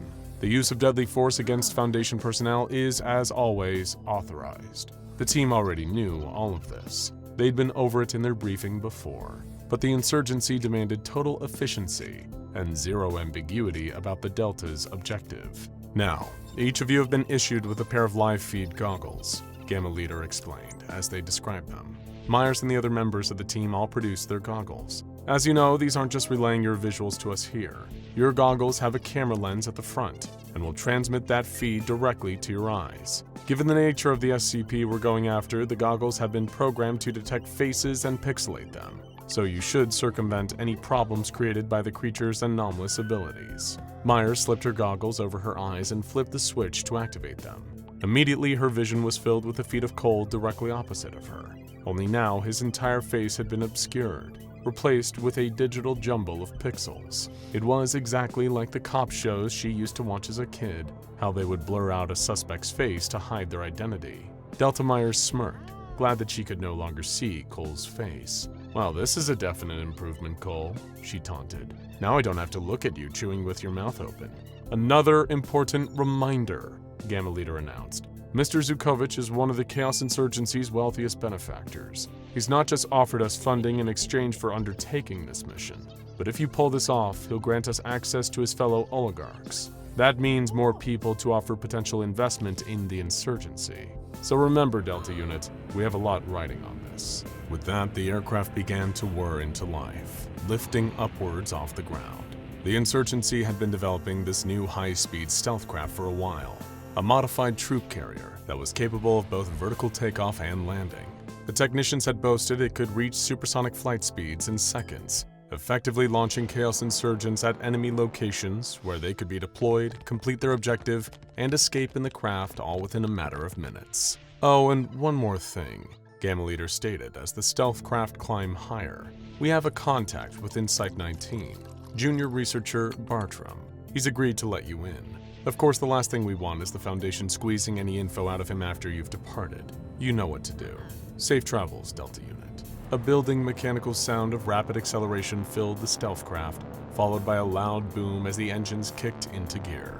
Inside, Myers and her fellow members of the Chaos Insurgency, Delta's Griffith, Slater, and Cole, all gripped their seats tightly as they were rocked by the extreme force of the craft's speed. It shot through the sky, hurtling towards the coordinates of its target, reaching Mach 3 in a matter of seconds. Outside the hull, a sonic boom rang out like a foreboding sound of an ominous thundercrack. Invisible to radar, sonar, and even protected against most anomalous forms of detection, the stealth craft zipped through the air, gradually lowering its breakneck speed as it came within several miles of Site-19.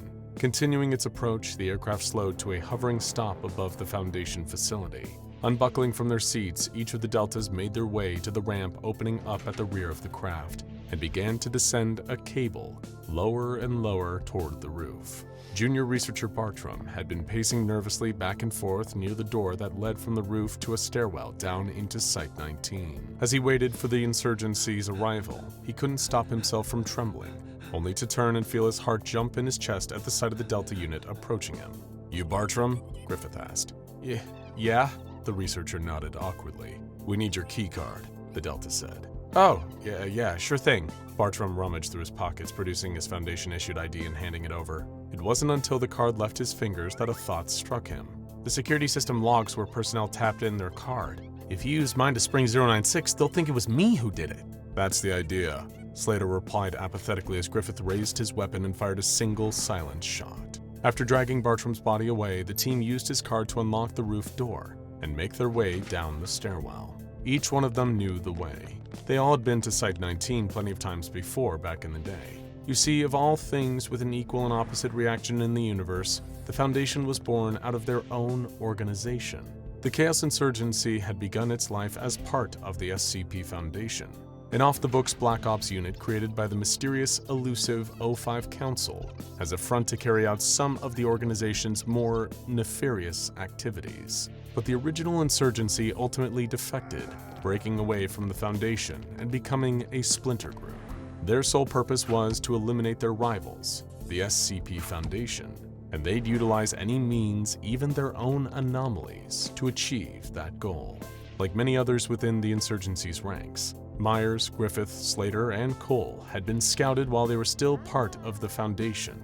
Each of the Delta unit had either formerly been security personnel or a mobile task force operator, meaning they had the skills that made them useful to the Chaos Insurgency. On top of that, they'd all become disillusioned with the Foundation. Its constant secrecy and lies were frustrating enough, but their dangerous, anomalous experiments, all the deaths they had caused directly or indirectly, had highlighted something far worse to the Deltas. The Foundation placed more importance on the containment in SCP than protecting the world. Moving silently through the halls of Site-19, keeping their formation tight to cover all angles in front and behind them, Slater gave a hand signal, indicating they were free to go weapons hot if they encountered any Foundation personnel on their way towards the target. Myers still had her goggles active, even though they hadn't reached SCP-096's cell yet. Even though she despised the Foundation and what they had done, not being able to see the faces of passing researchers and security personnel made it a little easier to pull the trigger. The team approached the airtight steel cube that housed their target. All of the Deltas knew they needed to be quick. While there were no recording or surveillance devices inside the creature's cell, it wouldn't take long for the Foundation to spot the trail of bodies the team had left on their way down. Griffith gave a nod for the others to activate their goggles, his face already a scrambled, pixelated blur from Myers' point of view. Then, with a wave of the stolen keycard, the door to the cell opened. As you may have already gathered, the goggles being worn by the Deltas were actually based on a pre-existing Foundation technology, the infamous Scramble goggles brought to us by the highly duplicitous Dr. Dan. However, as anyone familiar with 096's files know, those goggles were imperfect creations and got a lot of MTF operatives killed. However, scientists paid off by the deep pockets of Chaos Insurgency benefactors had worked tirelessly on improving the technology, until they finally made for a viable 096 protection device. Still, even with the goggles masking its haunting, wide-jawed face, and even after Cole had gently thrown a hood over the Shy Guy's face, Myers couldn't bring herself to look at it for too long. It felt wrong, like it was forbidden, despite knowing it wouldn't harm her or the other Deltas unless they looked directly at its face. SCP-096 was usually docile and calm when unobserved, and while it didn't seem to be anywhere near as agitated as it got whenever its face was seen, the towering creature was notably confused, as Slater looped a leash around its neck and started guiding it out of the cell with an animal control pole. Suddenly, the alarm started blaring. The Foundation knew they were there. The Shy Guy still didn't become enraged, but began sobbing slightly underneath the hood covering it. "Move! Move!" Myers shouted over the noise as the Deltas started doubling back the way they had come, traversing the corridors back towards the stairwell. Any of the pixel-faced Foundation staff that the insurgents saw was quickly dispatched, bullets being spat out of the barrels of their weapons. As the Deltas reached the roof, the stealth craft was waiting for them. They quickly boarded with SCP-096 in tow. It sat at the far end of the craft, hunched over itself, rocking back and forth slightly as the troop carrier took off and shot towards its next destination. "Nice work, Delta Unit." Gamma Leader congratulated the team over their headsets. "There's been a slight change of plans. Mr. Zukovich has requested us to forgo meeting at the agreed rendezvous. He wants you to bring SCP-096 to him directly. He's arriving at his compound as we speak." That was the part of the whole operation that didn't sit right with Myers at all. They had just risked their lives to secure the Shy Guy, only to hand him over to some wealthy oligarch. It didn't seem to make sense or align with the insurgency's goals. "With respect, sir," she spoke up, "what benefit is this to us? Why turn over the anomaly to Zukovich? What does he want with it?" "What Mr. Zukovich wants is none of our concern, Delta Myers," the mission coordinator retorted abruptly. "And as for the why, he's worth billions to us as a continued ally, so I advise you to watch your tone unless—" "Money?" Myers interrupted.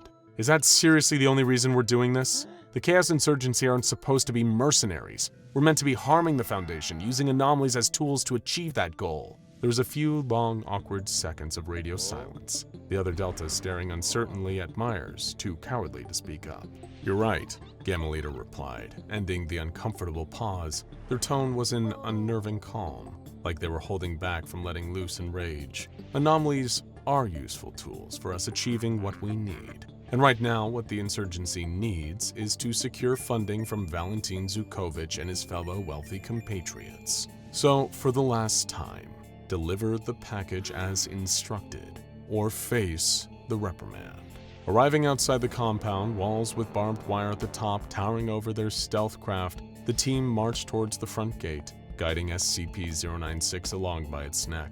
The creature seemed to have calmed down, barely making much in the way of noise, even with the hood muffling it. But that calm did little to settle the tension Myers still felt, and neither did the arrival of Zukovich's aide, coming out to lead the Deltas into one of the many buildings of the wealthy oligarch's complex. The doors to the building opened, and a cacophony of noise came flooding out. Screeching, roaring, howling so loud it was almost deafening.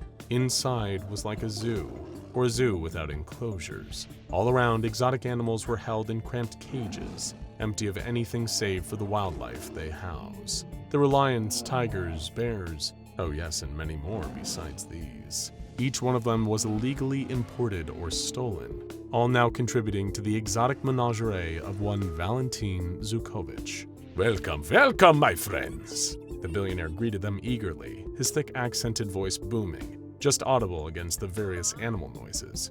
"The operatives of the Chaos Insurgency for you, sir," the aide announced as he gestured his hand towards the Delta unit. "Excellent, excellent. Yes, very good. Get these hard-working people the case, Anatoly," Zukovich replied with a swat of his hand. "Now, let me see what you brought. Let me look at my newest pet." "He wants it as a pet?" Myers heard Cole mutter next to her. Zukovich looked at SCP-096 with wonder. It was clear he had never seen a creature like it, but had no doubt heard the stories of what it could do.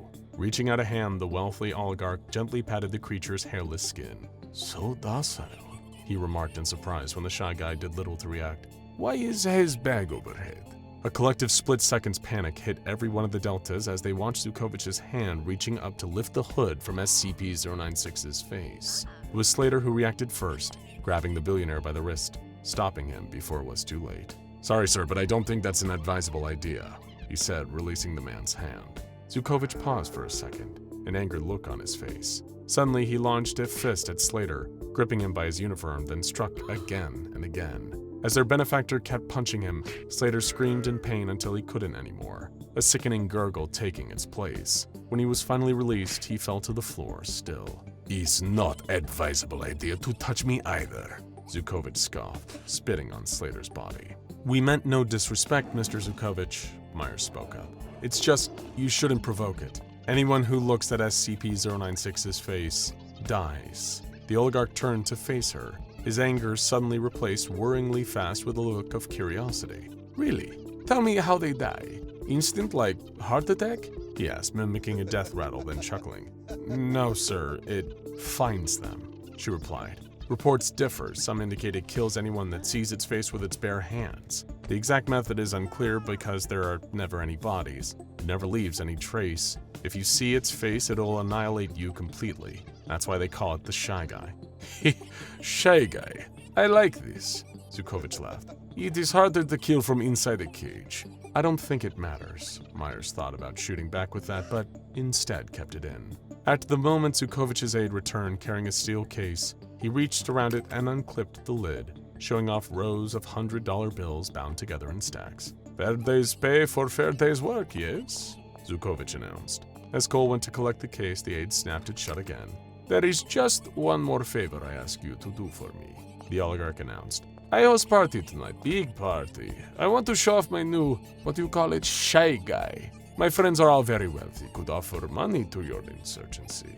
With all due respect, Myers found herself echoing the phrase for a second time that day, without holding any respect for either of the people it had been directed at. "The Chaos Insurgency is not your private security force." "Delta Myers, quiet!" Gamma Leader hissed in her earpiece. "Zukovich's connections could lead to potentially billions, no trillions, worth of financial backing for the insurgency. You will do as he asks, or so help me, I will kill you myself." A few hours after begrudgingly agreeing, Myers found herself standing in the menagerie room, itching in the suit Zukovich's staff had instructed her and the other Deltas to wear. All around her were more wealthy, corrupt figures with close ties. and similarly sized bank accounts to Zukovich. The guests were milling about, drinking flutes of expensive champagne, observing the captive animals up close, or taunting them in their cages. In the center of the room, a new cage had been placed with a shroud covering it and SCP-096 inside. "Friends!" Zukovich announced. "Today is great day! Thanks to my friends in the Chaos Insurgency, I am now the proud owner of a creature like no other." He staggered towards the covered cage, gripping the shroud covering it in his free hand. "I present to you the Shy Guy!" He pulled the cover away, met with a few scattered sounds of confusion and surprise from his rich guests. Only one or two made frightening gasps at the sight of what was within.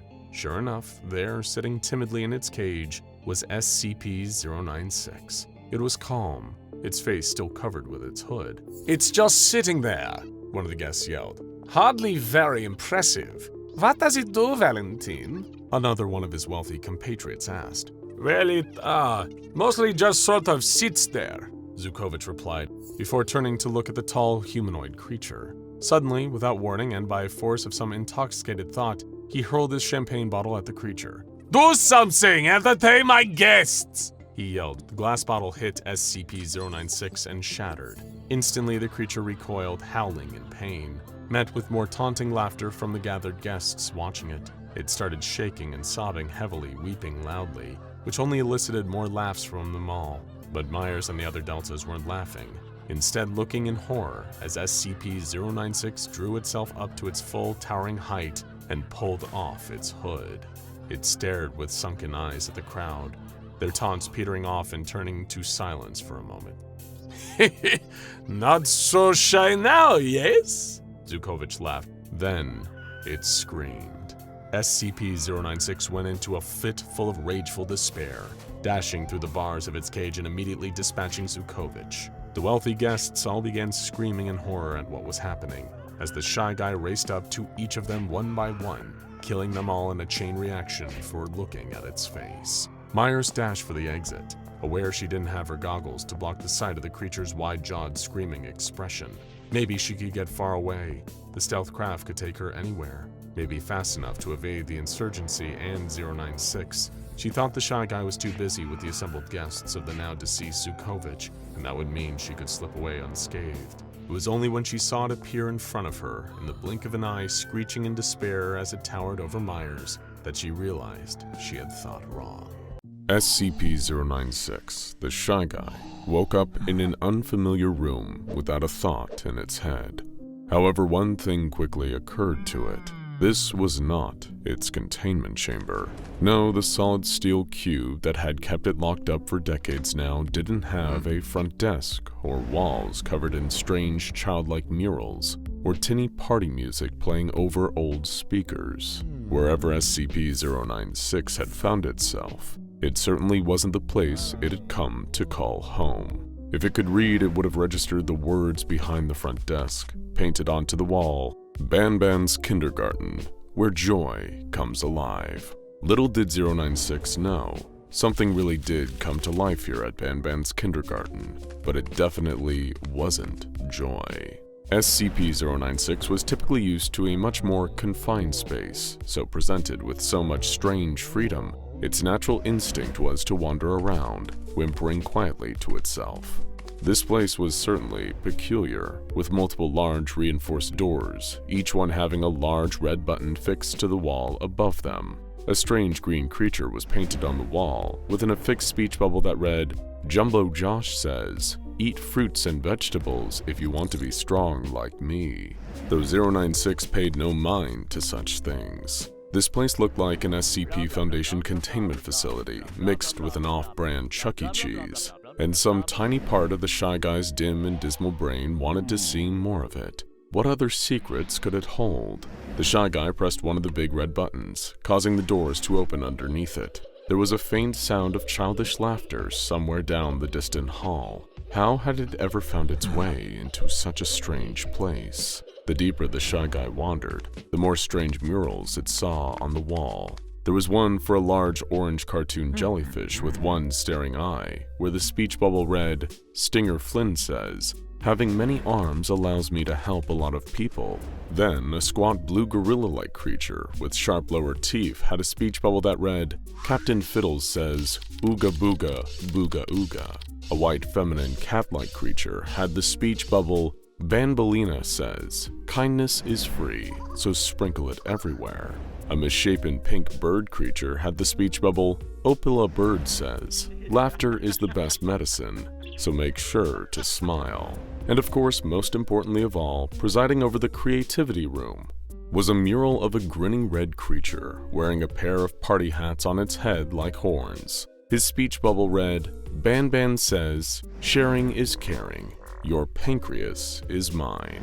A whiteboard not far from this mural had the words, run for your lives, hastily scrawled onto it.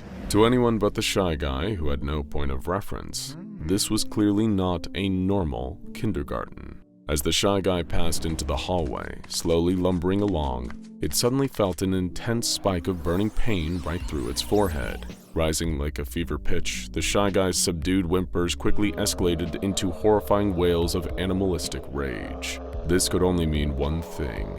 Somewhere, something had made the terrible mistake of gazing at the Shy Guy's face. In fact, not 10 feet away, the unfortunate Opila Bird had made that very mistake. It typically peeked out from behind one of the hallway's pillars to get a good look at any potential intruders or new prey wandering into its midst. But this time, the beastly bird's curiosity had taken it from predator to prey itself, though it wouldn't realize this until it was already too late. As the mutant bird creature skittered back into the cavernous hall filled with plastic trees and an underwhelming play area, the Shy Guy came galloping after it on all fours, roaring with fury. The Opila Bird was shocked to see the creature giving chase. This doesn't make sense. I meant to chase you. You're not meant to chase me. But things are rarely fair when it comes to the Shy Guy. Arguably one of the most dangerous Euclid-class creatures ever kept in Foundation containment. The Opila Bird flapped desperately towards the boarded-up escape hatch, but the Shy Guy was so much faster. He grabbed hold of the bird, gripping it in its iron clutches, and began to stretch open its bottom jaw with a blood-curdling roar. We'll spare you the details of what happened next, but suffice to say, little more than a handful of feathers were left. After finishing off the Opila Bird, the Shy Guy reverted from rage back to pitiful sadness. This place was no better than the SCP Foundation. There were still creatures here to look at its face and drive it into a state of extreme emotional distress. It was horrible. The Shy Guy needed to find a way to hide himself away again, so he decided to tear away the planks covering up the escape hatch and loped down the narrow hall. In there, the Shy Guy actually found something to its liking. 2 platforms, one on either side of the room, with what seemed to be a deep, dark chasm between the two.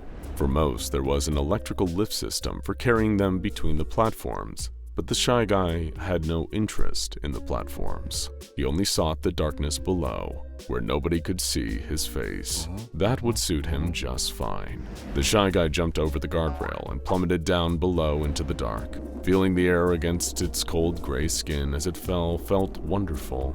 It dared to think that it might even find solace in this deep, dark place, but as soon as he hit something solid, some kind of metal lift system, alarms went off, and flashing red lights soon made everything down there in the darkness visible. To be exposed like this while it thought it was hidden was the dreaded Shy Guy's worst nightmare.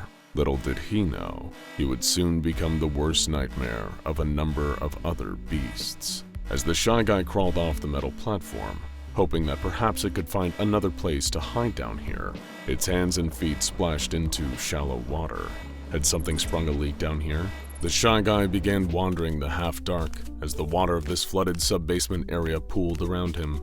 It had no idea that another creature was already sneaking up behind it, getting ready to strike. Before 096 could even react, several whip-like orange tentacles wrapped around its limbs and began delivering an antagonizing shock through its body. More tentacles came in soon after, wrapping around the Shy Guy's body and face, delivering shock after shock after shock, with its millions of tiny, venomous stinger barbs. For a second it seemed like the surprise attack might actually be able to subdue the monster, but little did the Shy Guy's attacker, the monstrous real Stinger Flynn, know that attacking it was just another way to activate its infamous rage state. The second that Stinger Flynn relented, even just for a moment, the Shy Guy grabbed him by the tentacles and slammed him into the watery floor, again and again and again, until the grip of his tentacles loosened around the Shy Guy's body, and he was defenseless. With Stinger panicked and immobilized, the Shy Guy released the full force of his supernatural fury,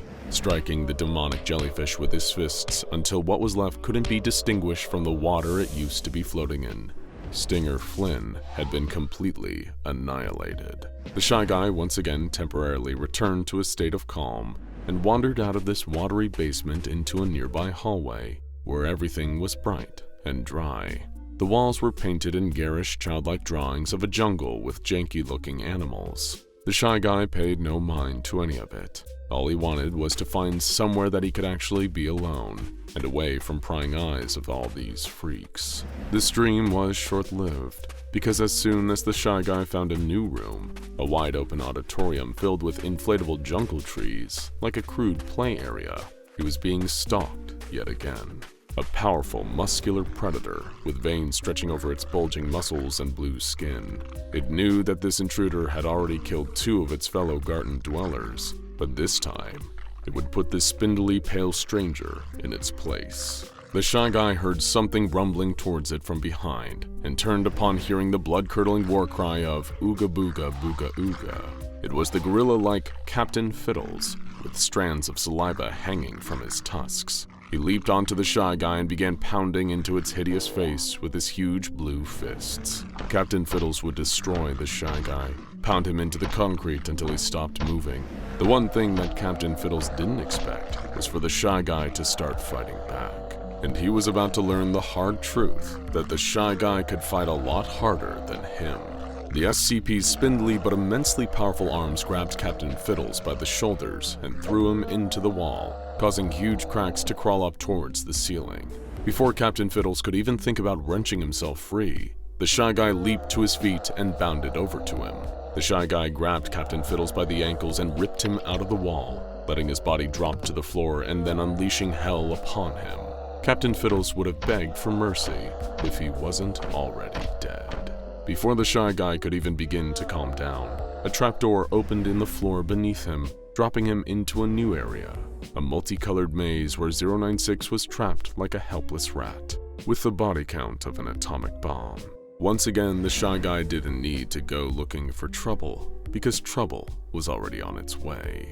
The pure white, cat-like Banbalina pounced from a sharp corner in the maze, claws bared. She jumped onto the Shy Guy, latching onto him and clawing, trying to scratch his nightmare of a face. If the Shy Guy had ever possessed anything resembling patience, it would have run out long before now. He grabbed Banbalina, shrugging off the pain of her claws and tossing her into the darkness high above. She flew off with a cat-like yowl and hit some distant ceiling with a crunch. Suffice to say, she wouldn't be back to bother the Shy Guy again. Tired and angry, the pale abomination didn't feel like wandering through a maze. Instead, it just charged straight through, destroying colorful wall after colorful wall. When it encountered whatever was behind this extremely frustrating afternoon, it would destroy it with extreme prejudice. That was almost certainty. After breaking through one more wall, the Shy Guy tumbled out into a strange room, where a grinning red creature was waiting for him. Wearing 2 party hats on top of his head, this was no mere lackey. It was BANBAN himself, the one behind this nightmarish kindergarten. He stared right into the Shy Guy's face with no fear at all, almost like he knew something that the Shy Guy didn't. And it was true. He had no plan to fight the Shy Guy himself. He'd brought a champion with him. As the Shy Guy started to scream in rage, all the boxes behind BANBAN tumbled out of the way as a huge figure rose. A behemoth at least 50 feet tall, with green skin, giant teeth, and huge, staring eyes. It was Jumbo Josh, and if the Shy Guy wanted to graduate from this nightmare kindergarten, it would need to defeat him and BANBAN. The Shy Guy growled, digging its claws into the ground and preparing to charge forward. Challenge accepted.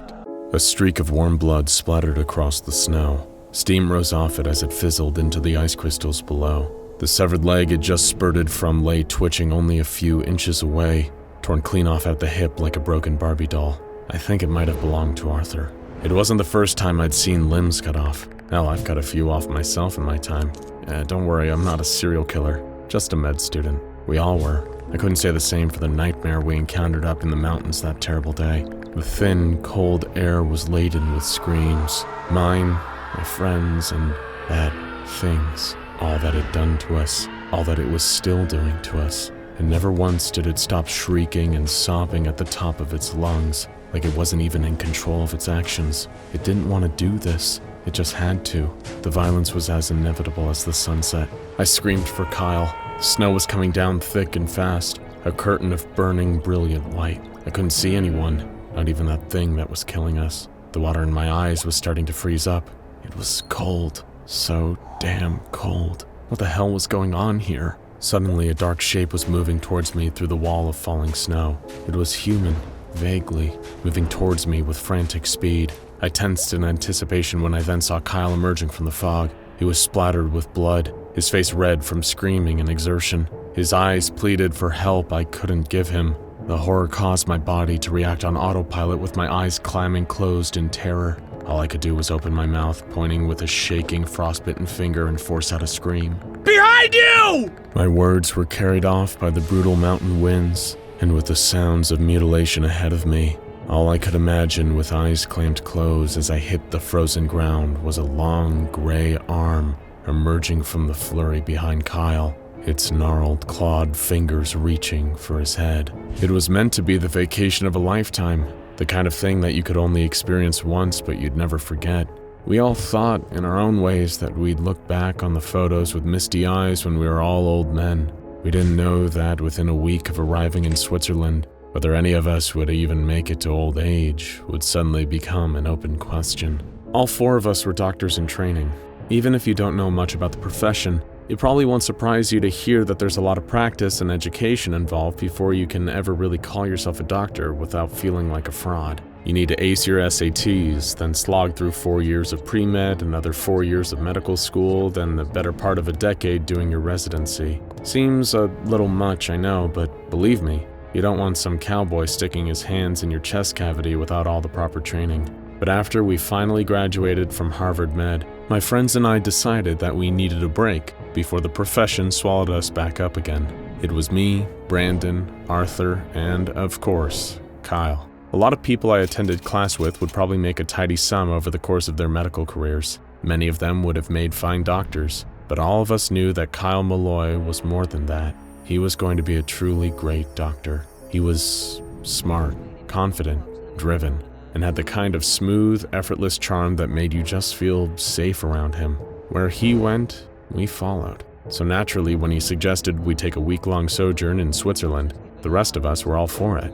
We expected an easy week of gourmet cheese, fine chocolate, and the occasional jaunt down some old historic districts. The exact kind of relaxing break we needed after the soul-crushing pressure of 8 years studying the hallowed art of medicine. But, of course, that wasn't what Kyle had planned for us. It turned out his tastes were far more extreme than what the rest of us had in mind. His vision of a Swiss vacation was mostly forest hikes, backcountry skiing, snowboarding, and a little mountaineering through the Swiss Alps. Apparently, he'd spent a good portion of his childhood taking Swiss vacations, and wanted to give us a little slice of his personal paradise. As someone who wasn't exactly crazy about heights or the cold, I can't pretend I was eager at first, but Kyle always found a way of talking us back around. It wasn't long until we were booking our tickets, then sitting on the plane, watching the mountains get bigger through the window, and our feet were on Swiss soil. It was a beautiful country, and every bit as cold as I had feared, but soon enough, the cold would be the absolute least of our worries. As I glanced over the breathtaking view of the Alps, I had no idea of the terrible nightmare lurking out there, hidden in the dark spaces of those great rocks. Something I learned in med school is that human beings are kind of like fleshy time bombs, their fuse ever burning. When you reach a certain age, and believe me, that age is younger than you think, the assassin that will one day sneak up from within and take your life is already waiting inside you. the cluster of malformed cells that will one day turn into an inoperable malignant tumor, the early whispers of the heart defect that gives your ticker its planned obsolescence, the microscopic ropes of defective genes that will one day turn into Alzheimer's or Parkinson's. In some cases, it's just a matter of whether you can catch it in time, but in just as many cases, there really is nothing you can do. You're just waiting for it to get you. After 3 days in Switzerland, we were suiting up in our thick coats and climbing boots, having no idea that the same principle applied to us. Except this wasn't that nasty little assassin within. It was something outside, something that none of our skills or knowledge could save us from, something very old and very dangerous. We were in fate's hands now, and sometimes fate can be cruel. Kyle was steaming ahead. He didn't just want us to ascend just any mountain peak. He wanted us to attempt the Dufourspites, the highest peak of the Monte Rosa Massif, and the Alps as a whole. Kyle didn't think anything less than that would be a challenge. After all, this was our once-in-a-lifetime vacation before we fully started our residency. Didn't we want to make this a truly remarkable experience? And because it was Kyle, none of us disagreed. We started at the base of the Monte Rosa and began to rise. Its lowest levels barely resembled its frosty peak, over 4,600 feet above. We took pictures of some of the wildlife, the grazing ibexes, red deer, and chamois. Arthur had brought a pamphlet on the local wildlife back at a tourist-friendly mountain lodge and took great joy in pointing out the different creatures to us as he saw them. Brandon got a good laugh about the fact that there was a small bird native to the area known as the nuthatch. Kyle forged ahead, telling us tales of his prior conquests. The climb gradually transitioned from calm to grueling as we ascended the mountain. I could feel the blisters forming on my feet as the cold first made my face sting and then go completely numb. Arthur, still consulting his pamphlet, expressed excitement to see a marmot. When we finally reached 2,000 feet of elevation, Brandon started to complain vocally, pouring himself a cup of coffee from his thermos. Kyle chastised him for wimping out already. After all, he said, the hardest parts were yet to come. Oh, if only he knew just how right he was. We ascended further, feeling the air thinning and our legs growing exhausted beneath us. I started to resent Kyle as he forged on despite it all. How could he keep going when the rest of us were faltering? It just wasn't fair. When the rest of us needed to take a breather, we could feel the sting of his silent judgment. He was always so damn perfect. We're almost there, he kept saying, even though we all knew it wasn't true. Things took a turn during one of our rest stops. We heard this strange noise, a kind of pained wailing or keening.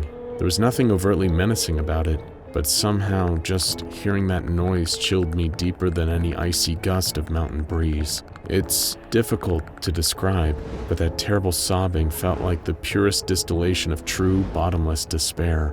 I've never heard a more hopeless and mournful noise. Referring to his pamphlet again, Arthur speculated that the noise could potentially be a lynx. Such creatures were apparently native to the area, and their calls had a bizarrely human quality to them. But somehow, deep down, I knew this thing wasn't human, and it wasn't an animal either. Whatever was making those noises defied normal metrics of categorization. To the surprise of no one, me least of all, Kyle decided to lead the way in the direction of that awful noise. Brandon and Arthur followed him closely over the next tundra, getting closer and closer to the sobbing. I hung back a little further, gripped by the profound sense of dread. I didn't want to find out what was making this noise. I knew deep in my guts that if ever we found out what was making that noise, something terrible would happen. And then, moments later, it did. I heard Kyle gasp for the first time ever. The snow was blinding my view and I couldn't make out what was actually happening until Arthur ran back toward my direction, and through the blanket of white snow and with a voice barely audible through his trembling, said that there was a long gray creature. He said it was naked and looked kind of human, but definitely was not. I could barely make out what my buddies were doing ahead of me, but from the looks of it, it seemed like Kyle was walking closer. Every cell in my body was screaming, no, no, no, no, no, no. But by that point, it was already far too late for all of us. The creature began to turn. Perhaps it was raw animal instinct that saved me, but I began to turn too, almost in unison, to look away from the creature.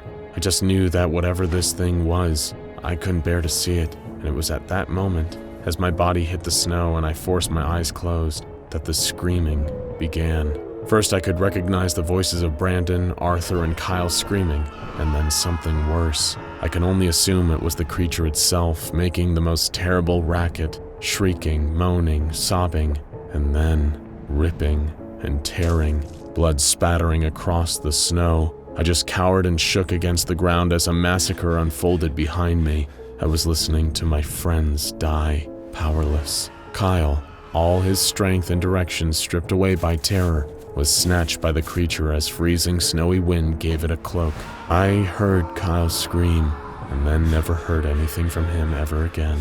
Soon enough, it was quiet once more. No noise save for the howling wind and the quiet sobbing of the abomination from the snow. I don't know for sure why the creature spared me, but part of me has always suspected that it was because I never looked at it. I'll forever be darkly curious as to what the monster truly looked like, but my friends found out, and now I'd never see them again. I wandered through the unforgiving cold for hours, fully expecting that my frozen body would be found in the Alps hours, days, or even weeks later. I didn't even care anymore. The cold numbed my skin, my limbs, and my thoughts. At some point, a helicopter descended onto the mountainside, full of men in tactical gear with insignias I couldn't recognize. They wrapped me in an emergency blanket and brought me in, telling me I required treatment. It all turned to static as we fluttered away from the mountainside, and all I could think about was the monster that had taken my friends from me. It was still out there, waiting. Welcome back, SCP Explained viewers. We hope you're all having a terrible day. I'm sorry, my mistake. I meant we hope you're all having a wonderful day. That unfortunate linguistic mix-up was brought on by a force we're still struggling to understand. You see, we here at SCP Explained have fallen under the influence of a temporal anomaly commonly referred to as Opposite Day. You might be under the impression that Opposite Day is just something elementary school children came up with to excuse walking backwards and saying things they don't mean, but you would be sorely mistaken. It is all too real, and no one is immune to its confusing effects. In the spirit of Opposite Day, which comes for us all no matter how much we try to prepare, we decided to fire up the good old Anomatron 6000 to see how this unknowable force might impact one of the anomalies at the SCP Foundation. We all know what happens in the ordinary non-opposite world when someone looks at SCP-096's face. It's one of the first rules they tell new employees at the SCP Foundation: don't look at the Shy Guy's face. But what if the effect was reversed? What if seeing SCP-096's face didn't send the creature into an irrepressible murderous rage, but rather inspired the same mindless violence in the ordinary person that saw it? Let's start the simulation and find out. Imagine, if you can, a world in which the SCP Foundation did not have SCP-096 in containment, or even know of its existence. It is difficult to envision a creature nearly synonymous with the Foundation itself living a life outside of those reinforced concrete and steel walls. But that is the world in which our story begins. Deep in the snow-covered forests of a remote mountain range, a long-limbed, pale humanoid creature ran through the trees with innocent abandon. Its white skin and long, thin arms and legs allowed it to blend in with the snow and the narrow trunks of the trees, providing a natural camouflage from any interlopers that might present a threat. The creature lived a largely peaceful existence, feeding on roots, berries, and yes, some of the local wildlife. But that's just the way things work in nature. There are predators and prey, none good or evil in the way human beings conceive of things, all just doing their best to stay alive. The creature that does not think of itself as SCP-096 had known little more than the life it lived in the forest, keeping itself hidden from view whenever hikers or explorers happened upon its domain. It couldn't be sure what would happen if it was found, but its instincts drove the creature to avoid detection at all costs. But there is no way to guarantee perfect safety in this world, and as it so often does, one day something went wrong. Exhausted from searching for food all day and night, the creature decided to get some rest, leaning its head against a sturdy tree trunk and closing its eyes for a little while. It did not fall asleep. The creature wasn't capable of sleep the way humans might think of it, but it did allow its mind to wander and its alertness to slip. It let down its guard, only for a moment, but that was one moment too many.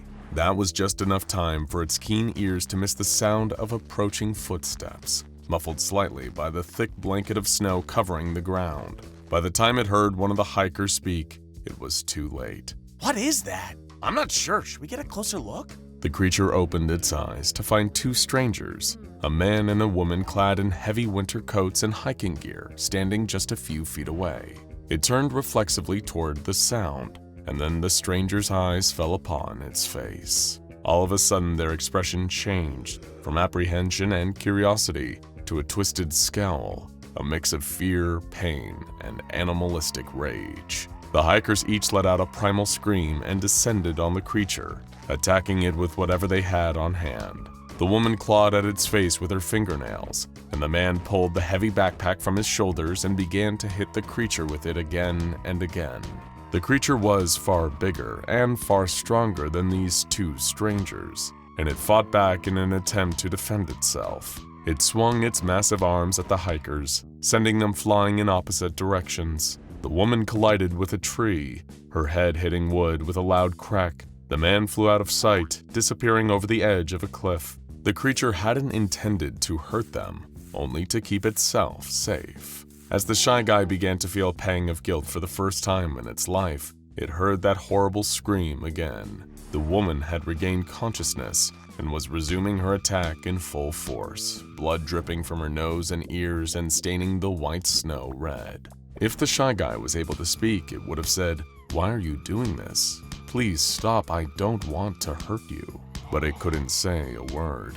So instead it decided to try and outrun the woman instead. It turned and began to tear through the forest at a swift, unnatural gait as the woman's screams faded away into the distance. As the Shy Guy had suspected, she could not keep up with its inhuman speed, especially not with the injuries she had sustained during the fight. But what had happened? Why had she and the man with her flown into such a violent rage? Something about the sight of the creature's face had set them off. It had avoided detection for so long, but it had gotten sloppy, and now its home was no longer safe. There was no time to rest. The creature would have to find another safe place to hide, and soon. The last thing it wanted was another confrontation with a stranger who would look at its face and then erupt into violence. As the creature continued to run, leaving the thick cover of the tree line and making its way down the mountain, it wondered, would anyone who saw its face react the same way? Perhaps this was just a uniquely awful case. Perhaps this wouldn't happen again. Still, it would be best to stay out of sight. Better safe than sorry. Of course, the creature not yet known as SCP-096 had never heard that expression, living a completely solitary life void of any idioms or classic sayings. But its feelings vis-a-vis safety and regret were pretty much the same. The creature descended the treacherous mountain, effortlessly navigating the unforgiving rocky surface and deadly slicks of ice. By the time the creature had left its old mountain home behind, the sun had set and night had fallen on the wintry landscape. It slowed its stride then, listening for the sounds of approaching potential threats, but there appeared to be no one around. It was just the lone pale creature, the moon peeking out from behind the clouds, and the open, unknown world ahead. After some time walking completely alone, the creature spotted lights up ahead. It did not understand the concept of a town, but indeed that's what it was. The creature swerved away from the majority of the lights and stumbled upon an old wooden barn,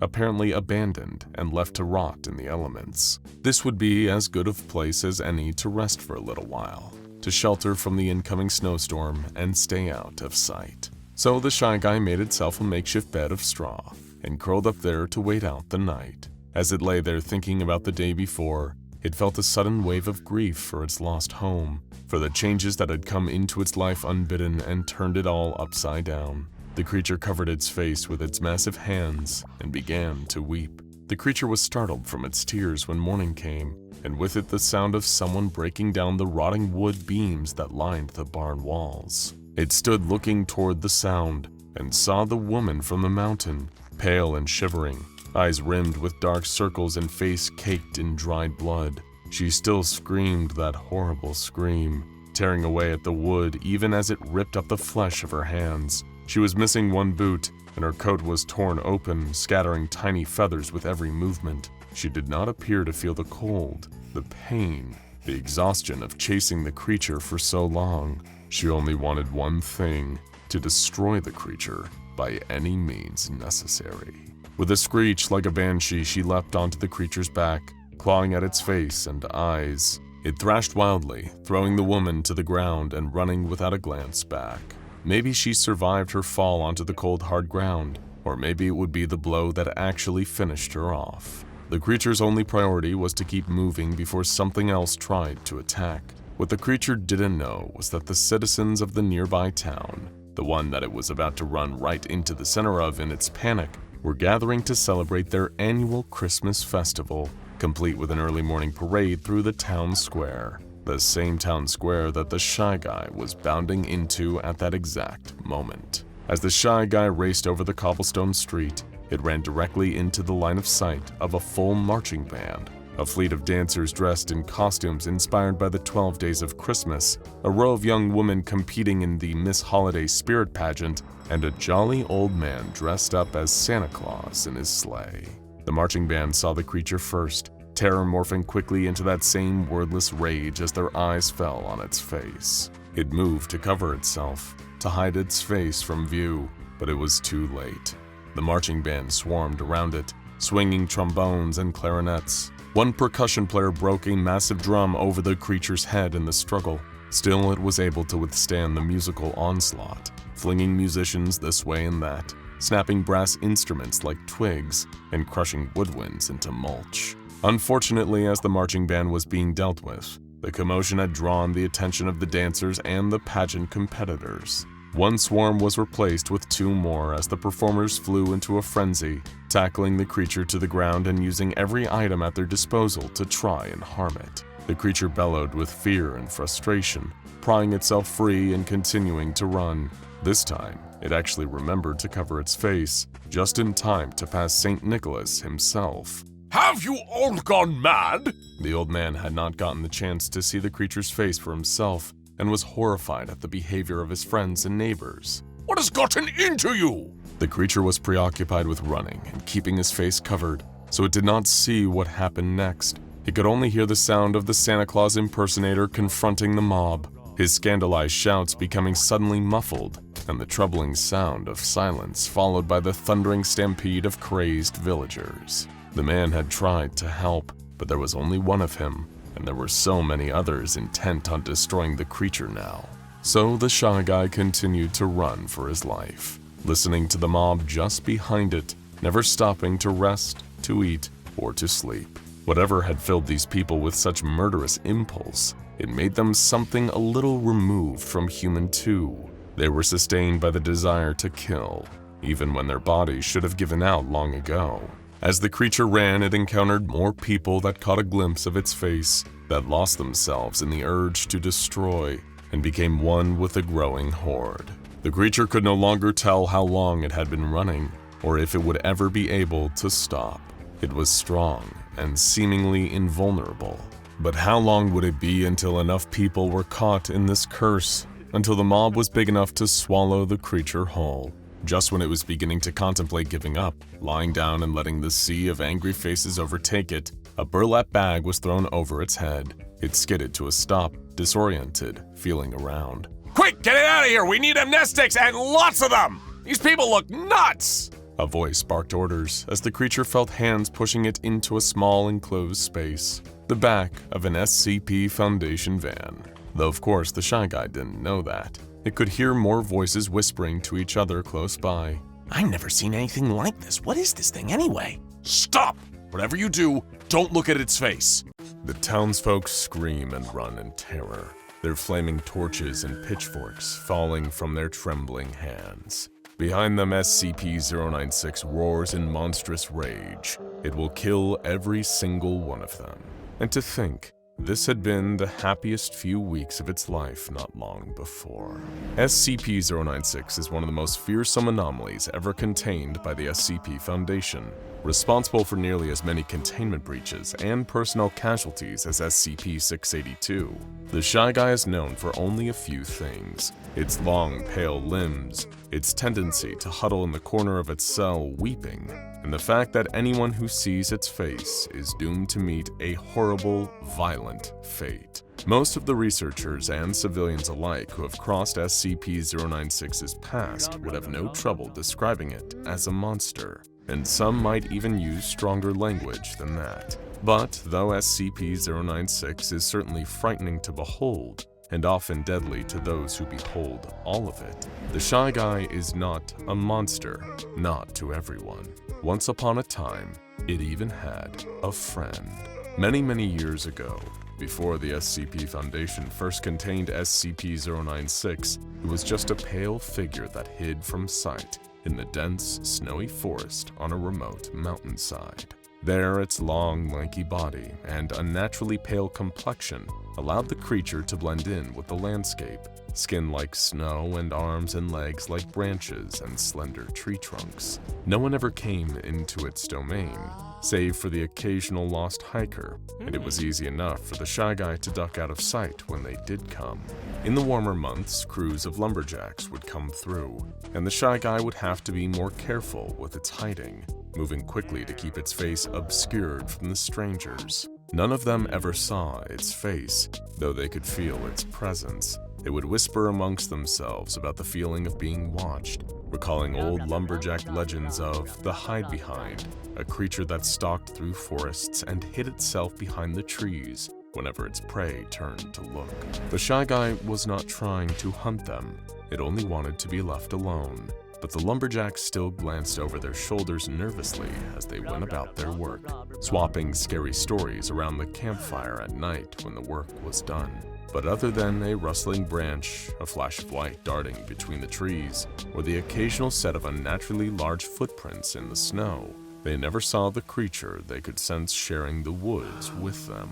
It was for the best that they didn't. They wouldn't have survived if they had managed to catch a glimpse of its face. The Shy Guy was happy with its home, or at least as happy as it could be about anything in its life. It was a lonely existence, never letting anyone truly see it. The creature's life was ruled by fear and isolation, the terror that one day its face would be spotted and it would be unable to control what it did next. Late at night when the world was asleep, save for a few owls nestled in the branches up above and scanning the ground for mice to eat, the Shy Guy would let itself truly feel the weight of its suffering, crying so hard its sobs shook the tree line.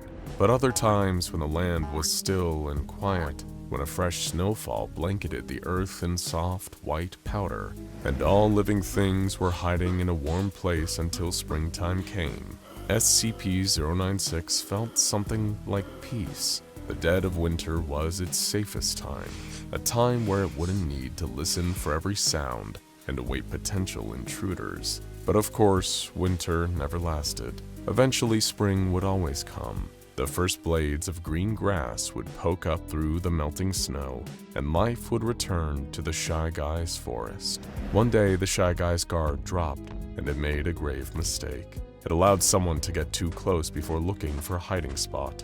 A man from one of the lumber camps setting up nearby saw the creature's face. The man screamed in shock and terror, but his screams were soon drowned out by the raw, animalistic bellow of the Shy Guy as it flew into an uncontrollable frenzy of rage and despair, chasing the man through the forest at breakneck speed. It was far faster than the man, running on longer, stronger legs than any human could have. When it caught up to the man in a foreign part of the forest that the creature had not seen before, it silenced his screams for good. All at once, the creature was alone once more. Then came the remorse, the inevitable feeling of deep, devastating loss that came over it every time it destroyed a person who had seen its face. The same cycle, over and over again, relentless and unceasing.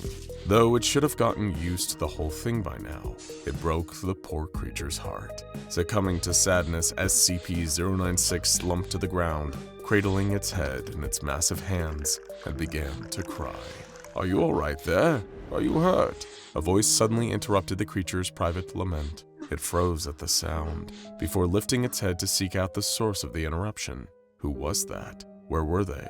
Did it have time to hide before they could see its face? The Shy Guy opened its eyes to see an old man standing only a few feet away from it, holding a cane. The man was facing it, his eyes aimed towards the Shy Guy's face, but they were unfocused. They could not see.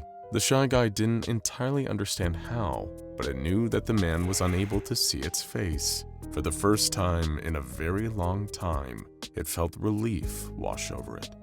"You stopped crying. Can you speak?" The man walked closer to the creature, concern furrowing in his brow. "Here, take my hand and come inside where it's warm. I'll get you a blanket and something to eat." The old man held out his hand expectantly, and slowly, hesitantly, SCP-096 placed its hand in his. "My, you're a big fellow. If you can stand, come with me. We'll get you all sorted out." Unsure, but too surprised to do anything else, the Shy Guy silently followed the old blind man into a nearby cabin. Inside it was indeed warm, a small yet pleasant space lit by a crackling fire in the hearth. It was the nicest place SCP-096 had ever been, cozy and dry, no snow or mud to be found. Every surface was smooth or soft, made for living comfortably. The old man led the creature to a little dining table and pulled out a chair, inviting it to sit down. He prattled on about how nice it was to have some company for once. Even if his new companion was unable to speak, he had plenty to say and was happy to fill the silence enough for the both of them. He turned on a radio, and it came to life with the sound of music and crackling static. Then he busied himself at the wood fire stove, where a pot of soup was simmering. He poured 2 bowls of soup, one for him and one for the Shy Guy, and placed them both on the table. SCP-096 wasn't sure of what to make of the cabin, the soup, or the spoon that the old man handed it to go with the meal. After a moment of watching the old man eat, however, it began to understand that it was food.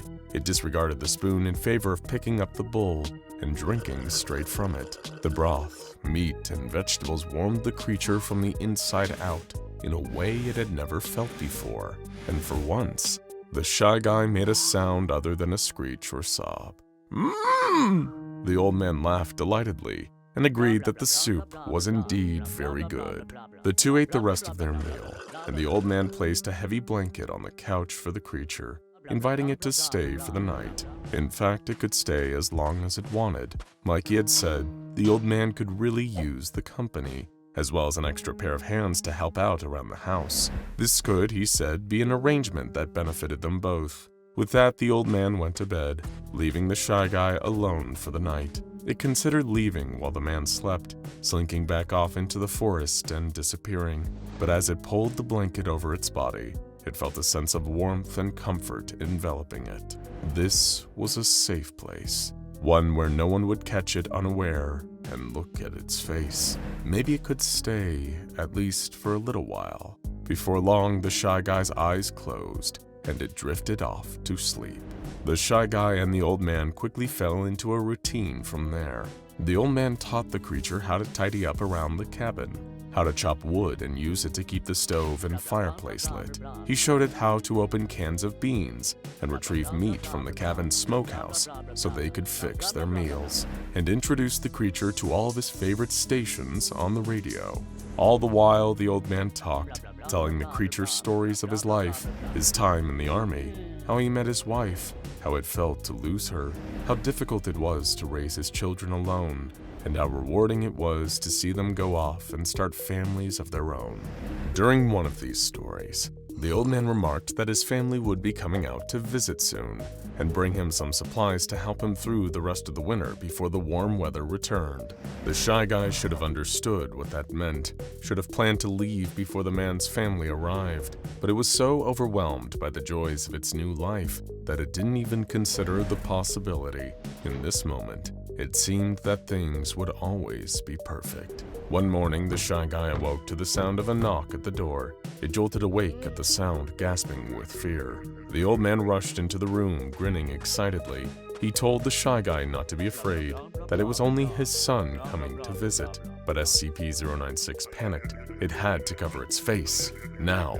As the old man opened the door to welcome his son inside, the Shy Guy quickly buried his face in his hands, shielding it from the young man's eyes. Though the young man did not doom himself by seeing the creature's face, he couldn't help but cry out in shock at the sight of his father's house guest. He tried to explain to his father that this was not an ordinary man in need of shelter, but rather some sort of terrible monster. He described the Shy Guy to his father, its lack of clothing, its emaciated form, and impossible height. But the old man would not listen to a word. He shooed his son out of the cabin, insisting that if he was going to be rude to his guest, then he could go ahead and see himself out. He told his son that the Shy Guy, no matter how strange it might look, had been a great help and comfort to him, and he would not tolerate a rude word against his new friend. He slammed the door shut, then apologized to SCP-096 for his son's behavior. Meanwhile, his son was distraught, his poor father living alone with a monster. He could not sit idly by while this continued. He rushed into town and told everyone all about what he had seen. Local lumberjacks spoke up with their own stories, telling him about the legends of the hide-behind, and the lumberjack who had gone out on a job in those woods and never returned home. This creature living with the old man had to be the same monster. The townspeople decided that enough was enough, and they were going to take back the forest and handle this monster problem once and for all. They grabbed whichever weapons they could find, from hunting rifles and kitchen knives to pitchforks and torches. All the while, they worked themselves up into a frenzy of fear and anger. Before long, the once peaceful people of the town had formed into an angry mob, with the old man's son at the helm. "Kill the monster," they cheered, as they stormed into the forest and towards the old man's cabin. The old man opened his door, expecting to find his son standing there again, and was greeted instead by everyone from his town, armed to the teeth and ready for a fight. They demanded to see the monster that he was keeping inside. When he refused, a group of men grabbed him by the arms, dragging him out of the cabin. As he protested, they insisted that they were doing this for his own good, to protect him from the hideous beast he had unknowingly welcomed into his own home. He struggled to break free, but he was not as strong as he had been in his youth, and he was outnumbered. SCP-096 watched as its friend was pulled from the cabin and taken outside, and it was unable to stop itself from intervening. It ran out of the front door where the angry mob was waiting. Neither SCP-096 nor the mob were prepared for what happened next, when the dozens of people standing there with their pitchforks and torches all found their eyes locked directly onto SCP-096's face. The creature had been upset before, but now it was positively furious. Its mouth stretched into a shriek that echoed off the mountainside as it began to rip through the crowd like tissue paper, massive arms swinging and knocking over people left and right until no one was left standing. Some of the townspeople tried to fight back, to prod at the creature with their pitchforks or swipe at it with the flames of their torches, but the attacks didn't even slow the Shy Guy down. Bullets fired from the feet of hunting rifles ricocheted off the creature's skin, not leaving so much as a dent as it tore through the crowd. By the time it was through, there was no one left except for the old man and his son. The old man called out to the creature, asking what had happened, asking if it was all right. But as always, the creature could not answer, and even if it could, it wouldn't have said a word at that moment. Its focus was elsewhere, its eyes trained on the old man's son, the only person who had seen its face and was still alive. The young man ran off into the forest as fast as he could, tripping over his own feet as the terror made him too clumsy to see straight. The attempt to escape was in vain, and the Shy Guy took no time at all to catch up with him. It grabbed the young man in its hands, lifted him into the air as he squirmed and fought to break free. Then, it unhinged its jaw and swallowed him whole. When the Shy Guy quieted, all of its prey disposed of, it heard the voice of the old man in the distance, calling out for his friend. It knew then that it could never go back to the only person who had ever shown it kindness. It would not be safe for either of them. Instead, it would return to the deep, deep forest, to the life of solitude. But it would never forget that time in the cabin, or the only man who ever made SCP-096 feel as if it wasn't a monster at all.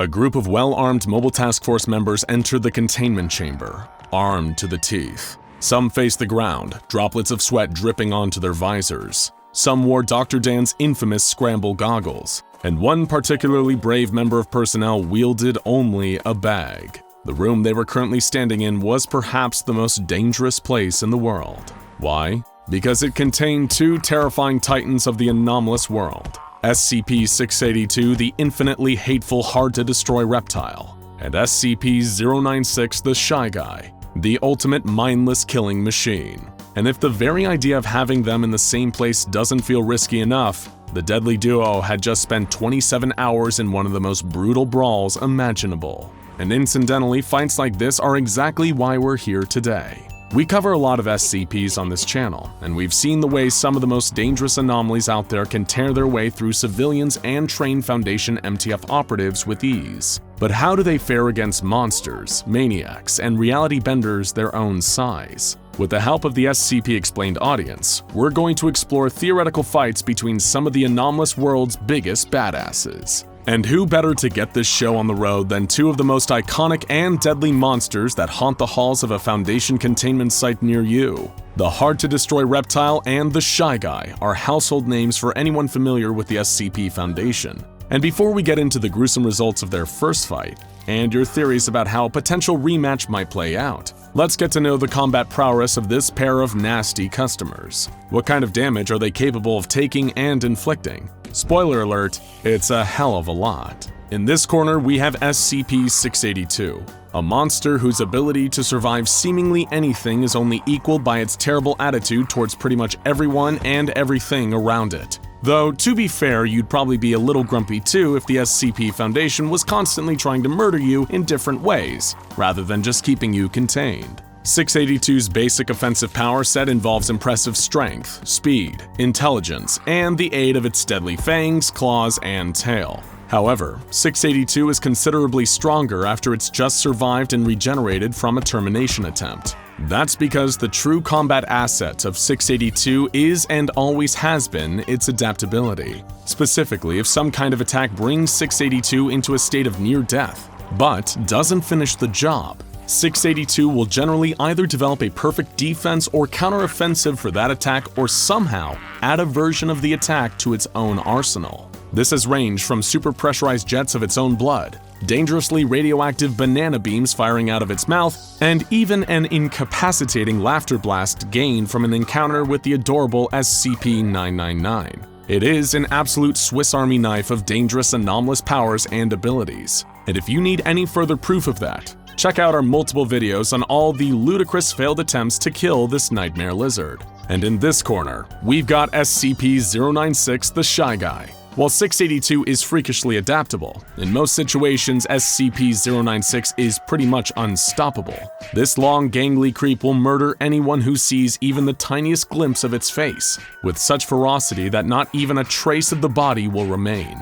It does this by entering what many call its rage state, activated by the sudden immense distress of its face being seen. When it enters this state, the SCP Foundation has only one prerogative: get themselves and anyone else out of its way, because you will not stop this thing until it's killed its target. All the SCP Foundation has ever been able to do is wait until after the target has been obliterated, and then come in to bag its head when it enters its docile state. Almost nothing else has even successfully slowed it down. While they have been capable of damaging its flesh, the monster's skeleton seems to be utterly indestructible, and its damaged flesh has proven consistently able to grow back. The monster seems to be immune to everything from pain to cold, and moves at such a speed that it's pretty much impossible to escape for long.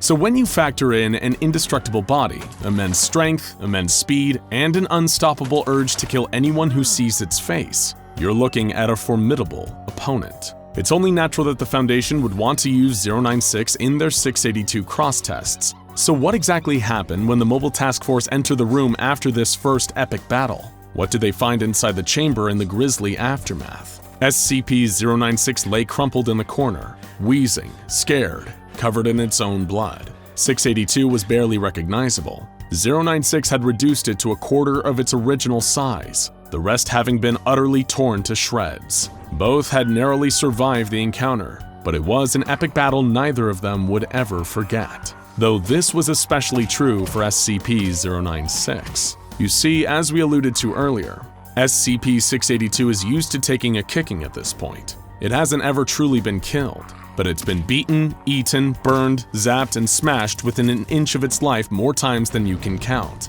096, on the other hand, was not used to not being able to utterly eliminate its prey. While it is impossible to speculate what's going on inside SCP-096's mind, all evidence points towards getting a draw in this battle, seriously damaging SCP-096's confidence. Now, every time Foundation personnel tries to bring 096 into 682's containment chamber, he begins crying and scratching at his own face. Why? Is he scared of 682? Is he humiliated, thinking of the fight he wasn't able to win? Or is the very idea of someone seeing his face and him not being able to immediately kill them just too unbearably stressful? Seeing as the Shy Guy's mouth is only good for two things and neither of them are for talking, we'll never truly know. But either way, it's clear that 096 has no interest in a rematch. But what if that changed? What if 096 realized that it was wasting its potential? It managed to get SCP-682 3/4 of the way to death last time. What could stop it from getting that last quarter? Sure, nothing has ever killed SCP-682 before, but there's a first time for everything, right? Maybe 096 would have a Rocky-style training montage where he rebuilds his confidence and becomes the underdog he was always meant to be. He'd walk right up to that big nasty reptile and give him the rematch of the century. What would happen then? Now we give the floor to you, the loyal viewers of SCP Explained. Here are some of your thoughts, theories, and opinions on a potential historic rematch between these two creeps. Let's get ready to rumble! I really wanted an excuse to say that. Ooh, I really like saying that. Pingu with an axe said, if 682's adaptability is based around his ability to develop countermeasures to any damage inflicted, or in the case of 173, a countermeasure to the cause of said damage, I imagine 682 would turn his skin entirely reflective, causing 096 to see his own face and the feedback loop would break his mind. Interesting. Whether this would work is all dependent on whether SCP-096 can actually see, or if it is merely capable of psychically intuiting when someone else sees its face. If the latter is true, then this particular adaptation wouldn't do much good for SCP-682. Random user said if this is after their first cross-test and they were forced to interact again, they wouldn't attempt to fight each other. I feel like they'd form a truce and take out the researchers on site. Yeah, this would be one of the worst-case scenarios. Whether even the SCP Foundation could handle a simultaneous 682 and 096 breach without bringing in Hammerdown is an open question. Ramon Vonkin said, simple, after the first encounter when 096 stopped attacking 682, 682 will grow eyes that filter out 096's face the next time. Organic scramble goggles. Dr. Dan would be fuming with jealousy. Coop Sater said, I really want SCP-096 to win, so I'm sending him a blind personal trainer so he can beat the snot out of SCP-682. This is exactly the kind of help SCP-096 needs. He's got the rage, endurance, and strength. With a little help getting his form and technique in order, he'd be an even more formidable opponent. Kyoto Ryo said, I'd like to imagine 096, after playing with 682 for so long, would try to eat 682 in a vain attempt to kill it, only to gain 682's abilities and vice versa. Either of these options would be horrifying. SCP-096 with 682's abilities or 682 with 096's abilities would likely be a truly perfect killing machine. That's terrifying. Autumn said, what if they just shared a nice cold drink while playing Mario Kart? I'm sure 096 would be the white Shy Guy character in every race. Personally, we love this idea, and we think 682 would go for Bowser. I personally go for Luigi. Ibrahim Timur said, 682 would win eventually. It's way more intelligent, adaptive, and overall malicious, while 096 acts just on instinct. This is undeniably a good point. What 682 lacks in sheer savagery, it makes up for in its ruthless, calculating intelligence. Could this give it the edge over 096? Monomoy Mukherjee said, that fight would be interesting because both of them now know how they attack and what their attacks are. Nice segue. Due to the relatively mindless nature of 096, as far as we're aware, it's probably unable to learn from experience. 682, however, would have the advantage of knowing how 096 operates in the second battle. Devon Smith said, as much as I'd like to see how this would play out, I imagine 096 can't manage more than other SCPs have in the past. Not to downplay him, but he might need some extra friends to do a whole lot more damage. It's undeniable that going in with tag team partners would better 096's chances of taking the lizard down. However, due to SCP-096's shyness and tendency to kill everyone and everything that looks at him, he doesn't have many friends looking to volunteer. Ninetales said, 096 will cry in the corner while 682 starts attacking it. Eventually, it gets confused that 096 isn't fighting back after an hour and begins to adapt to it and becomes docile forever. Okay, look, while it's unlikely that this would happen, it's certainly nice to imagine, isn't it? Adam Britton said, narratively it needs to conclude with a reason to never try it again. So I'm going to say that 682 will telepathically project the image of 096 into the site staff or the entire human psychospace.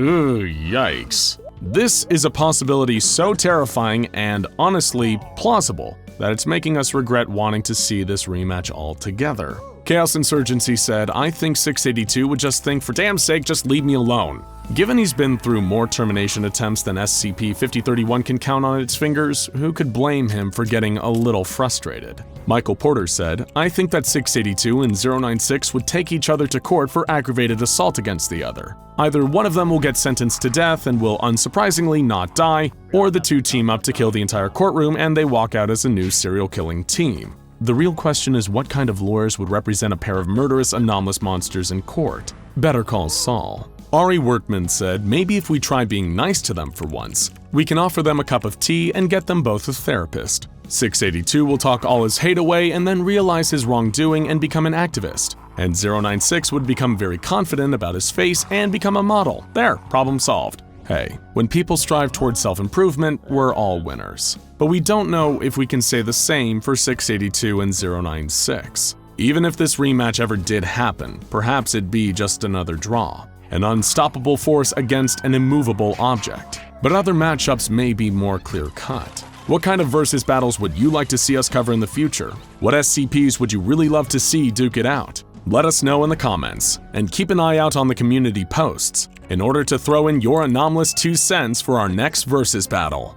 Somehow, most likely through some nefarious means, a fateful postcard has been sent to one of the residents of the murky, mysterious Aranirum Island. Living on this particular island was already a strange and scary enough existence, given the horrors the inhabitants of Anarirum share their home with. But perhaps the only thing just as horrible as life on that island was being sent a postcard. Sure, that doesn't sound all that horrible. Postcards are usually used to show a corner of the world far away and extend well wishes from friends or relatives on vacations. But ordinarily, postcards don't depict a photo of SCP-096 with the words, "Wish he was there," scrawled on the other side. From its containment cell at the SCP Foundation, the Shy Guy instantly sensed that somebody, somewhere, had seen a picture of its face. Breaking down into an enraged fit of homicidal insecurity, SCP-096 immediately broke from its containment chamber and made a cross-country beeline, heading straight for Aranirum at anomalously accelerated speeds. Little did the creature or the Foundation know that the Shy Guy was being led straight into a trap, and the poor island resident who had received the chilling postcard, well, they were unlucky enough to be the bait. While the SCP Foundation started frantically trying to track down where it had gone, the Shy Guy had already made its way to a wooden cabin belonging to the unfortunate postcard recipient. Emerging from the now emptied home once the owner was no more, SCP-096 would have returned to his cell just as quickly as he left. That is, if he wasn't the only monstrous creature on the island. A loud and sudden noise caught the creature's attention, the sound of an old steam train whistle. It rang out once more, from somewhere off in the distance, but there was so much thick fog hanging in the air around Aranirum that it was almost impossible to see anything, especially with how dark it was. The second time the whistle sounded, it was closer, but there was another sound too, and not the loud chugging of a steam engine that you would expect. It was an erratic, heavy thudding, the noise of lots of somethings drumming against the ground, causing the earth itself to shudder. Legs. They were the steps of multiple huge legs, crawling across the surface of the island, heading straight towards SCP-096. A third piercing whistle rang out, even closer still. This time, the orange glow of a light could be seen, dulled by the surrounding fog, but getting brighter and clearer as it came closer. The light was casting shadows against the dark fog, long, spindly shapes of spidery appendages, until before the Shy Guy's eyes, a creature of pure nightmares came bursting out of the fog. It was a monstrous sight, even to SCP-096. Its body was the red front engine of an old-fashioned steam train, hoisted off the ground by 4 pairs of enormous black, spindly, spider-like legs that propelled the beast forwards at a terrifying speed. Able to move without the limitations of needing to follow a railroad track, the monster was barreling towards SCP-096 with a twisted smile on its grotesque face. At the front of the locomotive was its circular face, with its unnaturally white eyes and a mouth that sported rows of razor-sharp teeth, all covered in blood. This hellish abomination, a being that was part steam engine and part giant spider, was the terror of Aranirum himself, the carnivorous CHOO Charles. Seeing Charles racing towards them on its 8 spider legs would be enough to make anyone freeze up and stop in their tracks out of sheer terror, and SCP-096 was compelled to do the same. Except the terrifying train creature's pale eyes were looking directly at the Shy Guy. As Charles sized the anomaly up as its next meal, he was looking at it, and that meant SCP-096 had to kill him. The question was, how could it? How could the skinny, spindly humanoid hope to even fight something like CHOO Charles? He was much bigger, even more fearsome, but as quick as Charles could move on his spidery legs, he was not faster than SCP-096. In the blink of an eye, the Shy Guy raced off shrieking and sobbing in despair, leaving Charles to continue roaming his island territory in search of other human inhabitants to terrorize. SCP-096 had retreated to some nearby woods, quick enough to move out of Charles's path somewhere it could hide, for now. But the Shy Guy could feel a familiar, painful feeling, almost pulling him back towards CHOO Charles, right back into harm's way. SCP-096 possessed an inescapable compulsion to kill anyone who looked at its face, and that seemed to include horrifying part train, part spider hybrids. It was a fact of the Shy Guy's very existence. He had to go after whoever looked at him and make them pay. In fact, it took all the creature's own strength not to instantly rush back over to Charles to try. SCP-096 knew that if it did, then there was little chance it would survive coming face to train face with the terror of Aranirum. However, while it was watching CHOO Charles from a safe distance, seeing him crawl across the landscape on his multiple legs, that SCP-096 noticed something. It was another light obscured by the fog, but this one was much higher up. One could almost mistake it for the moon if it wasn't getting closer, all the while accompanied by the sound of whirring rotors. While the Shy Guy had been evading CHOO Charles, the SCP Foundation had been tirelessly trying to track down its location, and now they'd found their runaway anomaly here on Aranirum Island. As the chopper carrying the mobile task force drew nearer, the tyrannical train turned and took notice. To SCP-096, the Foundation's arrival could have meant a way home and away from the spidery steam engine. But to Charles, the approaching chopper meant only one thing: a new source of food. "Captain!" One of the MTF troops aboard the chopper called over his headset. "What is it? Do we have eyes on SCP-096? The captain replied before realizing what he'd said. "Well, not eyes on, because then it would have jumped up onto the chopper and killed us all. I mean, is there any sign of SCP-096 on the island?" "Negative, sir, although you should probably see this," the soldier replied. Begrudgingly, the captain unbuckled himself from his seat and snatched the Foundation operative's binoculars, using them to look down at Aranirum below. It didn't take him long to spot the massive, multi-legged monstrosity that was CHOO Charles, who had fallen still, waiting for the chopper to descend low enough for him to reach. "Good gravy, what on earth is that thing?" the captain exclaimed, before taking another look through the binoculars. "Is that? Wait, what is an instance of SCP-2086 doing out here?" SCP-2086 was an infamous anomalous species the Foundation had encountered before. Much like Charles, they were arthropod-like creatures with multiple long legs that protruded from a body resembling a man-made mode of transport. However, SCP-2086s usually took on the appearance of buses while in vehicle form. Sir, I don't think that's an SCP-2086, the lookout replied. To me, it looks more like an instance of SCP-3023. Impossible, all the way out here? The captain retorted. We're nowhere near the region where the anomaly occurs. It could have scurried its way from Germany and taken nest here, sir, the trooper responded. Yet another anomaly that CHOO Charles bore a striking resemblance to.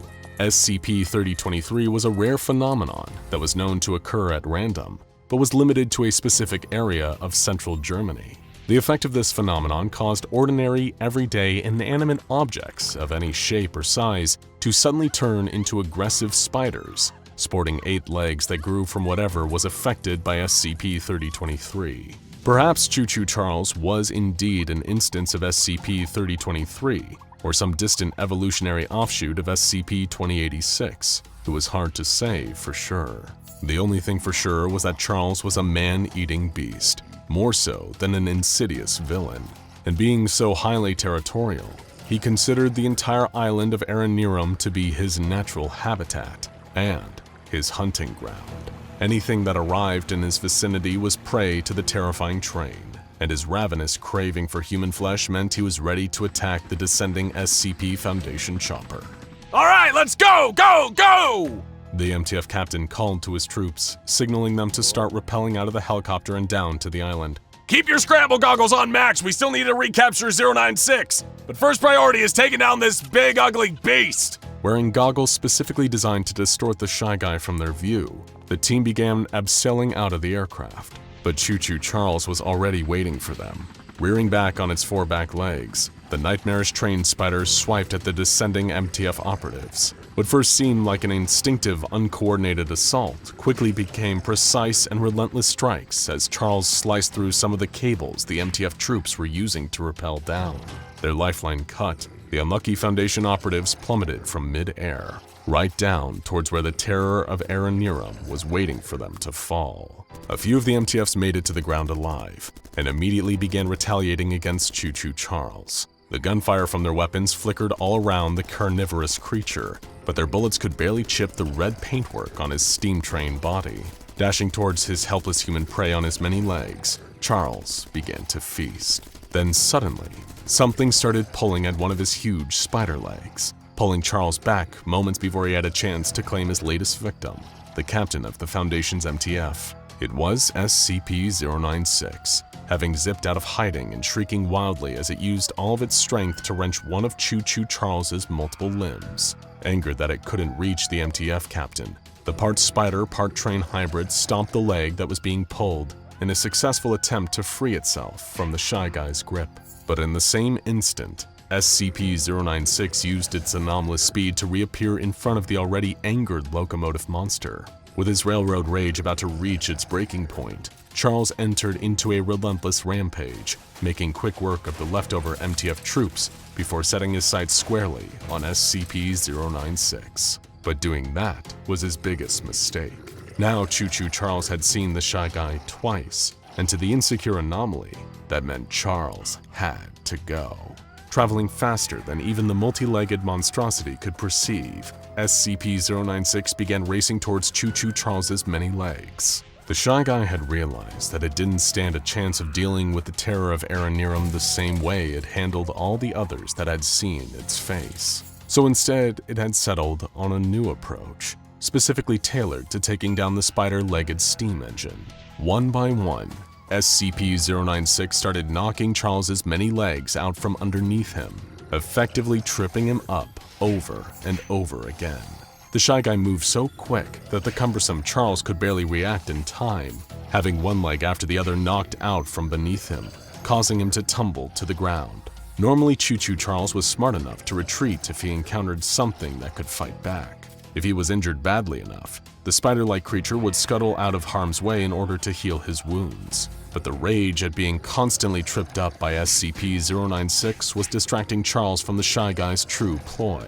With every leg it knocked out from underneath the spidery steam train, SCP-096 had been gradually directing Charles towards a nearby gorge. With a terrifying burst of anomalous speed, the Shy Guy caused CHOO Charles to topple over sideways. rolling over himself until he landed upside down in the bottom of the rocky gorge. The multi-legged locomotive monster's spindly legs flailed desperately as he tried to reposition himself, but with no luck. SCP-096 had managed what first seemed to be impossible and beaten the terror of Araniram, CHOO Charles. Or, for now, at least.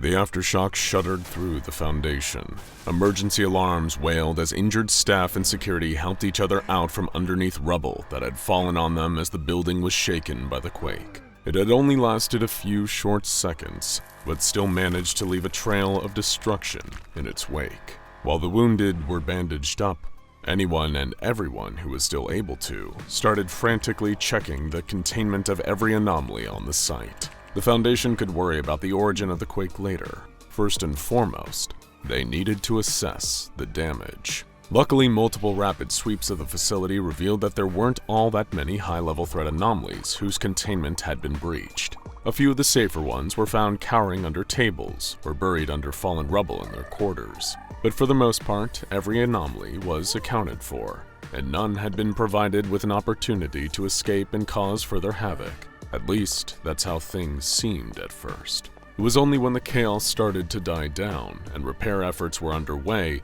that personnel noticed an odd change. Something was missing, but nobody could quite put their finger on exactly what. As a matter of fact, most could pinpoint exactly when they noticed this odd feeling. It had only begun after the emergency alarms had been shut off. There was a sound that everyone working at the Foundation had gotten so used to that they practically stopped hearing it, or at least, they'd stopped noticing it. It was only now that the noise was gone, its absence no longer drowned out by blaring alarms, that staff realized it had always been there. Everyone had just learned to subconsciously tune it out. Crying. The low, soft whimpering that could be heard emanating from SCP-096's containment chamber. It had stopped. The cell within had fallen silent, and once someone at the Foundation made the right connection and investigated, they happened upon a startling discovery. SCP-096 had vanished. Panic immediately engulfed the facility yet again. The Shy Guy could be anywhere, and a search effort to find it would only end in deaths. After all, in order to find something, you have to look at it, and that was a fatal thing to do when SCP-096 was involved. Closer examination showed no trace of the missing creature. There had been no reported incidents of incursions with it anywhere in the world. Every known photograph, video recording, or other visual depiction of SCP-096 was either securely stashed away or destroyed completely by the Foundation. There was no way it could have possibly escaped, and it was seemingly nowhere at all. But still, the question remained, where in the world had the Shy Guy gone to? If it was still even in this world. From SCP-096's perspective, one moment all had been normal. The next, it was lost somewhere strange, unfamiliar, and above all unsettling, even to the Shy Guy. Before the sudden quake had hit, it had spent the day the same way it usually occupied its time, alternating between aimlessly pacing the far wall of its containment chamber and sitting in a fetal position in the corner, sobbing all the while. But then the room had started shaking, and in the blink of a deeply sunken eye, the Shy Guy found itself, well, it had no idea where. Around it was a large carpeted room, open and sparse, with little occupying all the space. The wallpaper was a nauseating, sickly shade of yellow, made all the more garish by the rows of fluorescent lighting from the ceiling above. The entire place seemed to resemble an office space, although seemingly one that was in a total state of disuse. There was no furniture, not even one solitary inanimate object to make the place seem at least the tiniest bit closer to normal.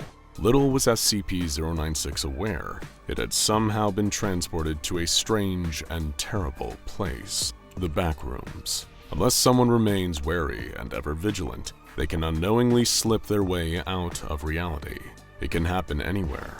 All that a person needs to do is be in the wrong place at the wrong time, and they will no-clip into the Backrooms. All around SCP-096 was the stench of old, wet carpet, and a labyrinth of uninhabited rooms with the same drab yellow walls, the endless buzz of the fluorescent lights stretching out for who knows how many square miles of empty rooms. In short, the Shy Guy was trapped in a purgatory-like nightmare. However, there was at least one small mercy for SCP-096 as it wandered around its new surroundings. There was nobody else around, no other signs of life, no SCP Foundation, no ordinary human beings, no one who could see it. Here in the solitary confinement of the Backrooms, SCP-096 could not be perceived, and yet this brought the self-conscious creature very little in the way of comfort. Despite being completely alone, there was an awful lingering feeling that hung in the air like the smell of the old carpet underfoot. SCP-096 still felt like it was being watched, and yet if someone or something really was watching, it wasn't triggering the Shy Guy's usual rage state. As it lurked through the various rooms and corridors, the creature kept expecting to find someone, to look them in the eye directly and get the same inescapable urge to race towards its observer and kill them. But it never came, because there was nobody else around, at least for a little while. Adam Jenkins had been out riding his bike when it happened. Pushing one pedal around, then the other, he gradually climbed higher up the slope of a hill. His house was down at the bottom of the other side, and Adam knew once he reached the peak, he could slip nice and easily down the rest of the way. As long as he was careful not to let the extra momentum carry his bike too far and too fast, he just had to keep in control and gently compress the brake if he needed to. He made the same journey every day. Nothing could go wrong. Sure enough, Adam reached the top of the hill and allowed the bike to slowly tip ever so slightly over the other side.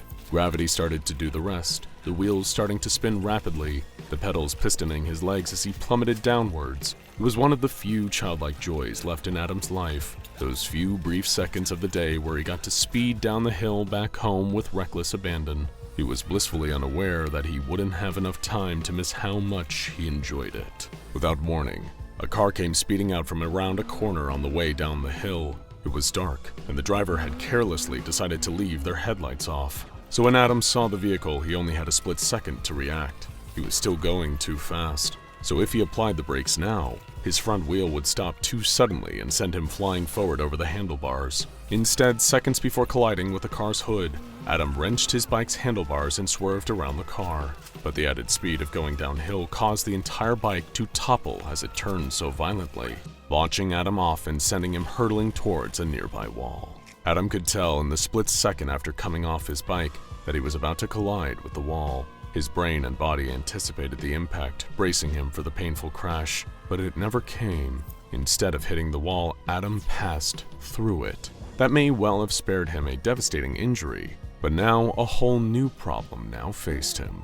Just like no clipping through a virtual environment in a video game, Adam had passed directly out of reality, right into the Backrooms. The first few hours were the worst, shouting as loud as he could for someone, anyone, to come and find him. Each yell rapidly growing more and more frantic as Adam rushed around his haunting new surroundings. The whole place was unsettling just to be in. It gave off a hostile, unwelcoming energy that was impossible to ignore. It was only after an hour of trying to find a way out that Adam realized he was well and truly lost.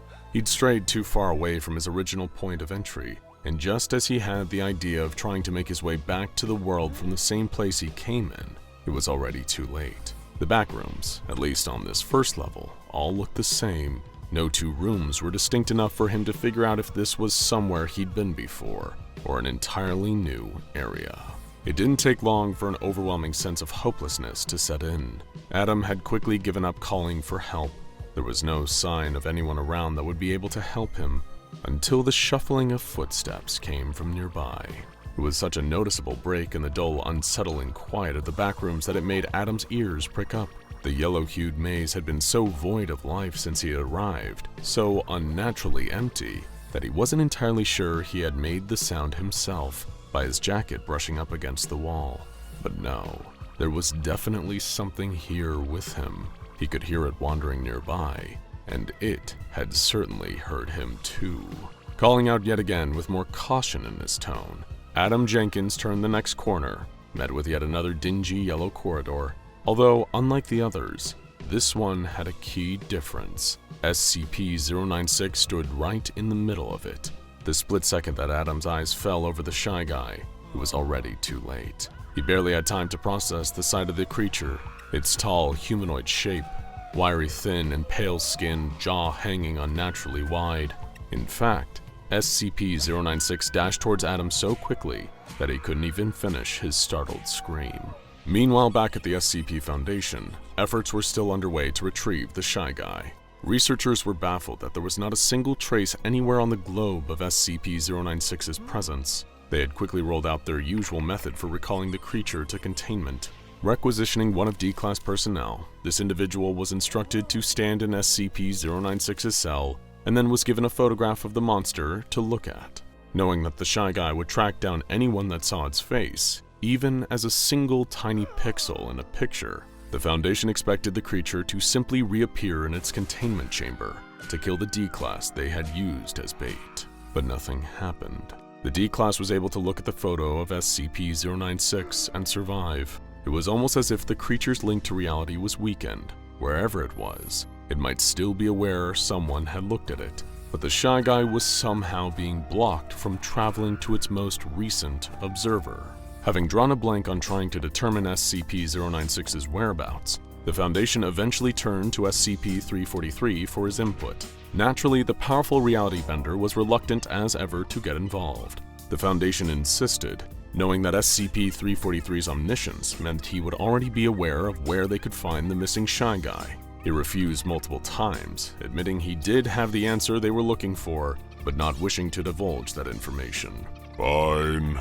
SCP-343 sighed, coming to a compromise. I can't tell you exactly where 096 is, but when I tell you where to look for answers, you'll know. Async. The researchers were stunned into silence. Nobody in the Foundation had heard that name used in a long time, but SCP-343 was right. They knew exactly what it meant. Back in the 1980s, Async was another shadowy organization that had been investigating the existence of a liminal space connected to reality, a place they had called the Backrooms. Gathering up a mobile task force, the SCP Foundation dispatched its agents to a site that had long since been abandoned. They'd kept a watchful eye over the disused lab, keeping the public away, making sure nobody stumbled in by accident and got trapped. As the MTF commander gave the word, the outdated 80s technology was fired up, and Async's great achievement was reactivated. They had constructed a portal into the Backrooms. Moving information, the MTF operatives filed into the empty yellow space, unsure if they'd find SCP-096 alive, or if it would even want to come back. Meanwhile, in the Backrooms Level 0, only the Shy Guy remained, having completely annihilated poor, unfortunate Adam. He was enjoying the solitude once again, knowing that now nobody was here to see him, until one wrong step changed everything. He no-clipped from Level 0 to Level 1, where he would have a lot more company. The cultist screamed. The long and spindly but unimaginably powerful arm of the Shy Guy had him by the leg, dragging him backwards, his fingernails carving deep ruts into the floor. His friend was already on the run, but his death warrant had been sealed by a glance. In the history of evil plans, rarely has an evil plan backfired so spectacularly. As the Shy Guy bellowed, destroying its latest prey and galloping after the second, which would soon become the third and the fourth and the fifth and so much more as the personnel of the SCP Foundation caught unplanned glimpses of his terrible face. It would take a god to undo the chaos that was unfolding. The exact same god that these two idiot cultists were here to destroy. The plan had seemed so simple, so perfectly straightforward on paper. Sneak into the SCP Foundation and assassinate SCP-343. That being said, even deluded cultists of the Scarlet King knew that killing the anomaly believed to be God himself was going to be far easier in theory than in practice. And yet, neither one of this intrepid pair of Foundation impersonators could ever have predicted things would go this bad. Several years earlier, Zachary and Cash were nothing more than a pair of social shut-ins trawling forums on the internet from the secluded sanctuary of their basements. In fact, it was on a particular one of these forums that would lead to the pair eventually meeting in person. Parawatch, a deep web online space for discussions of the supernatural. While there was nothing inherently insidious about Parawatch itself, it did draw in those who were interested in the paranormal and even the anomalous, like Zack and Cash. And that made the forum the perfect recruitment tool for those whose intentions were far more nefarious. Both men were individually approached by another user, who was only known by his screen name, COTSK. Over some lengthy conversations with this mysterious third party, both Zack and Cash found themselves being convinced into believing the core tenets of a murderous cult that revered a conceptual deity, the children of the Scarlet King. And it was during a secret gathering of their fellow members that Cash and Zack would not only meet, but find themselves specifically tasked with a mission that was meant to clear the way for the Scarlet King to enter our reality. Simply put, the two of them were tasked with killing God. The plan was devised by one of the longer-standing children of the Scarlet King, who divulged their cult's knowledge of the SCP Foundation, specifically an entity known as SCP-343, a powerful reality warper who had claimed to be the architect of the very universe itself. In the eyes of the Scarlet King's followers, this meant that SCP-343 could pose a direct threat to the ascension of their destructive deity. If the Scarlet King was ever to gain access to this universe, there was a high chance SCP-343 could oppose him. So, with stolen credentials and Foundation personnel garb, Zack and Cash were sent in to remove SCP-343 from the equation. It goes without saying that killing a being believed to be God himself was hardly an easy goal to achieve. Nobody could just poison SCP-343, or take him out using conventional weapons, or even use any other typical methods of assassination that would work on a human target. Instead, Zack and Cash needed to get creative. Luckily, there was another anomaly kept contained by the SCP Foundation that the children of the Scarlet King had thought would be perfect for the job. It was a miniature event horizon, a black sphere that could pull any nearby matter into itself. Anything brought within the vicinity of this anomalous wormhole would quickly be sucked in and ultimately lost forever with no chance of retrieval. Sure, it might not kill SCP-343, strictly speaking, but it could certainly remove him from play, leaving the universe unprotected against the rise of the Scarlet King. However, there was one tiny problem. One otherwise minute detail that, because it went uncorrected, jeopardized the whole plan. It could have been down to inaccurate information that the children of the Scarlet King had on the SCP Foundation.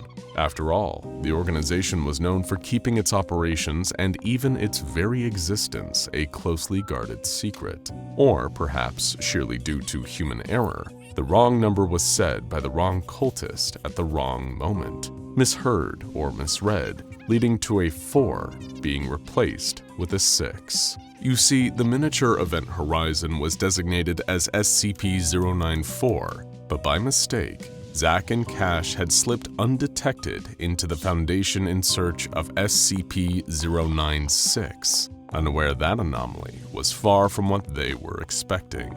The look of terror on Zack's face appeared instantly as the pair of Scarlet King fanatics opened the door to the containment cell. That same horrified look had vanished just as quickly the second that SCP-096 took notice of the 2 new visitors. In the blink of an eye, the abnormally proportioned humanoid anomaly had gone from being hunched over in a corner, gently rocking itself, to standing directly in front of Zack and Cash, towering over them both and screeching incoherently. Cash turned and ran, abandoning his cultist compatriot as Zack screamed in fear. The Shy Guy had grabbed him.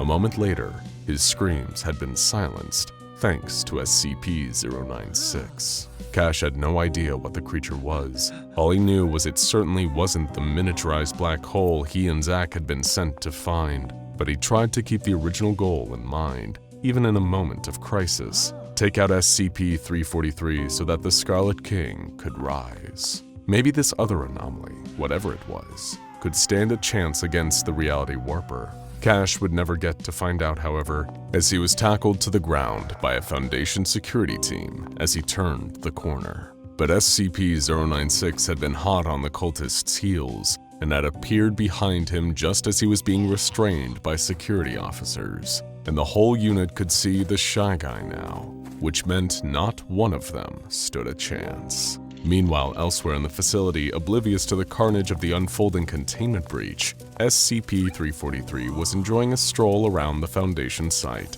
with a hamburger in one hand and a milkshake in the other. He had spent most of the afternoon the way he usually did, phasing out of reality to an extra-dimensional astral plane outside of our known universe, where he could privately enjoy a game of solitaire using a deck of cards conjured out of nothingness. Upon returning, polishing off the dregs of his lunch, which he also willed into existence from nowhere, SCP-343 barely noticed that the entire Foundation seemed to be on red alert. Or more accurately, he did notice. He just didn't do much to help. You see, one of the more notable things about SCP-343, aside from the fact that he can use his anomalous abilities to do literally anything imaginable, is that he very much enjoys taking a back seat. He claims that after creating the universe, he got tired of having to be in control of everything, everywhere, all at once. Good movie, by the way. And so, while SCP-343 could right every wrong and solve every problem in the entire universe, he chooses not to. All to pursue the illusion of giving up control and leaving the universe to its own devices. That is, unless something tries to harm him directly, and something was very much about to. While the pair of Scarlet King cultists who had accidentally set SCP-096 free were already dead, they'd unknowingly started a chain reaction. The Foundation desperately dispatched more of its personnel to try and recontain the Shy Guy, but the more they sent, the more of them observed the creature. This gave SCP-096 even more targets, extending its rage state as it zipped through the Foundation, killing everyone that had clasped eyes on it, until that rage-fueled rampage led to coincidentally cross paths with SCP-343, who had just walked through a wall on his way back to his cell, right into the path of SCP-096. Oh dear me. SCP-343 sighed, finishing the remainder of his milkshake before making the empty cup and straw disappear. It's been some time, hasn't it, Ian? My boy, look at what's become of you. For a moment, SCP-096 seemed to pause, its pale skin flecked with droplets of blood thanks to the sheer number of guards and researchers it had torn through for daring to look at it. I see you're still having the same old troubles. The reality warper continued, reacting eerily calmly and casually towards the towering monster. You know, you really ought to work on your confidence. That did it. The sentence touched a nerve within the Shy Guy, giving it a pang of sadness that erupted quickly into an unbridled rage. It did not matter that SCP-343 was a powerful anomaly with the ability to do almost anything. He had still looked at SCP-096. In fact, he was looking directly at it, and that meant he had to go.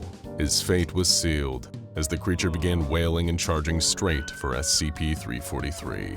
With a casual wave of his hand, God swiped the creature aside, sending SCP-096 flying. Thrown telekinetically, much to its surprise, the creature found itself phasing through walls as it sailed between corridors and other containment chambers, in and out, until it sailed through the solid steel walls of its own cell, landing right back in the corner that it had started in. But rather than return to crying in a fetal position as it normally did, SCP-096 got right back up and raced back through the halls of the facility, homing in on SCP-343. Being sent back to its room was enough to keep the Shy Guy's rage state active, and it hadn't changed the fact that God had still looked at it, so he had to kill him. Traveling at anomalous speeds, SCP-096 blinked into existence right behind SCP-343 as he sat down and relaxed in his favorite chair. The horrific humanoid shrieked loudly. Although SCP-343 didn't turn around to look at it, he already knew it was there.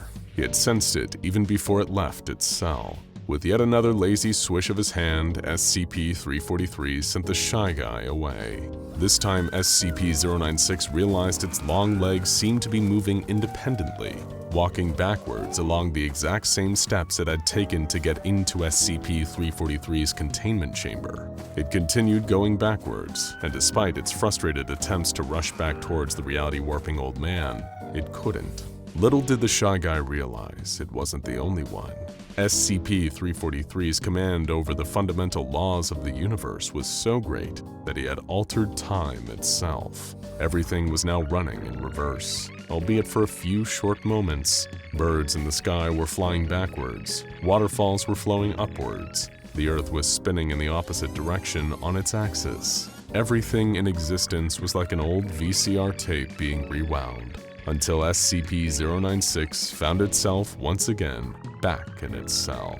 Now the Shy Guy was mad, really mad. The moment SCP-343 allowed time to return to its normal, forward chronological flow, SCP-096 once again raced out of its containment chamber, hunting down the latest person to have seen its wide-jawed face. Usually, nothing could stop SCP-096 from catching up to its target, often killing them without fail. But the fact that SCP-343 could so easily rework the rules of the universe to send it back to its room made the self-conscious creature all the more agitated, and it was only going to get worse and worse. SCP-096 kept trying, infamously relentless, but every time SCP-343 presented some new, unpredictable way of stopping the Shy Guy from getting to him.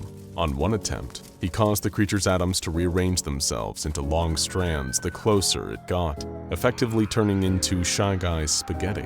During another, SCP-343 actually reworked the way that sight works across the entire universe, making it so that on a conceptual level, he'd technically never looked at SCP-096, according to this newly redefined way of seeing things. Every time SCP-343 set the Shy Guy back, but never deterred him. He kept coming back. That is, until, bored by the constant back and forth between them, SCP-343 waited for SCP-096 to arrive next to him once again. At that moment, he snapped his fingers, and the creature stopped in its tracks. A story filled its mind, the story of a once normal kid. This young child had been bullied and ostracized by other children, made fun of for his appearance. They became depressed, self-loathing, keeping away from everyone out of fear that they'd be taunted. The child started to hide their face, desperate that nobody look at them and laugh. Listen. SCP-343 told SCP-096 there was nothing around them. The universe had seemingly faded away as the pair stood in a pocket of space outside of reality. Just listen closely. Silence. Not a whisper, not even the creature's own breathing could be heard. No one is laughing at you anymore, my son. SCP-343 whispered. It is okay. You can stop now. There is nobody left who can hurt you. With that, SCP-096's very reason for being had ceased. The Shy Guy didn't exist anymore. It didn't need to. Restoring the universe to its previous state with another click of his fingers, SCP-343 was free to sit back in his chair and relax. There, he could continue pretending he wasn't in control. The entire Foundation was in turmoil. Researchers were getting into heated fistfights with security officers, who in turn were retaliating in fits of unbridled animalistic rage. The facility had erupted into such a frenzy, with chairs being hurled across testing chambers and armories raided for weapons, to escalate the brawl into a far deadlier incident. Tables were overturned and used as cover as the Foundation's own staff turned on each other, and before long an all-out war had erupted. But this wasn't a battle of one side versus another. No, this was a wild and rampant free-for-all. Everyone was out to get everyone else, viewing their own colleagues as mortal enemies. And it was all thanks to Junior, the spawn of the Shy Guy. Only a month before, the Foundation had been subject to another bout of chaos, although this one was much more subdued than the explosive battle that would later sweep the facility. Everyone was abuzz. Researchers ignored their work, and some security personnel even abandoned their posts to see what all the fuss was about. Something was very wrong with SCP-096. The creature was normally docile unless directly observed. It spent the majority of its time just pacing around in its containment chamber or staying hunched over in a fetal position, crying to itself. In fact, it was so often sobbing quietly and making all manner of discontented noises that this became known as its usual behavior. At first, almost nobody had noticed that something was even amiss. All seemed right with the miserable monster, that is, until the screaming started. It was a loud, shrieking sound that pierced the eardrums of whoever heard it, then proceeded to climb down their spine and bring a chill to their bones, making their blood run icy cold and causing their skin to be littered with goosebumps. The screeching, disturbing noise flooded out of SCP-096's cell, reverberating off of every wall and echoing down every corridor until not one member of Foundation personnel could ignore it.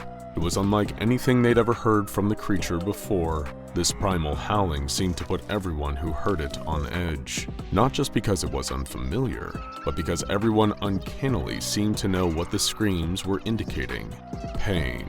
Perhaps even the worst physical pain that SCP-096 had ever felt. What if the Shy Guy was dying? Something had to be done. But therein lay a hurdle to clear first. How could the Foundation help, even offer medical assistance if needed, to a creature they couldn't even safely look at? What options are there for even getting somebody close enough to examine the Shy Guy without it killing them? They were limited. But a crowd of the SCP Foundation's best and brightest researchers had already congregated outside the containment chamber housing 096 after they heard its screams. Surely between them, they could come up with an idea. Hearing the Shy Guy continuing to howl in agony, one researcher came forward and made a suggestion.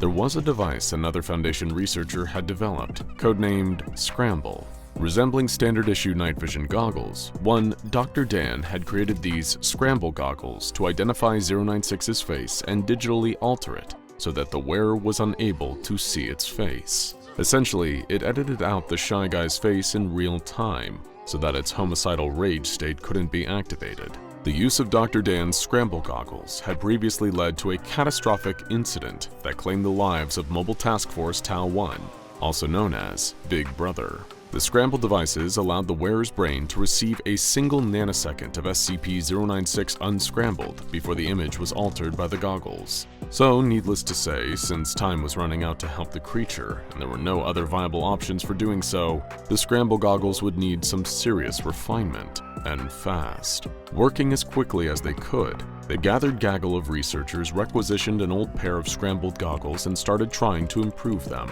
Tinkering equipment specialists put their heads together with computer science engineers as they coded like crazy, all underscored by the continued screams of SCP-096. Then, without warning or even a hint of what had happened inside the cell, the screaming suddenly stopped. Everyone outside the containment chamber stopped for a second, falling deathly silent. The goggles were almost ready, but were they too late to save the Shy Guy? The security personnel who had also gathered in response to the sound all drew straws, with the officer pulling the shortest being the one tasked with venturing into the containment chamber. He was handed the goggles and instructed that they would blur his version entirely for a few seconds while the Scramble software had a chance to work.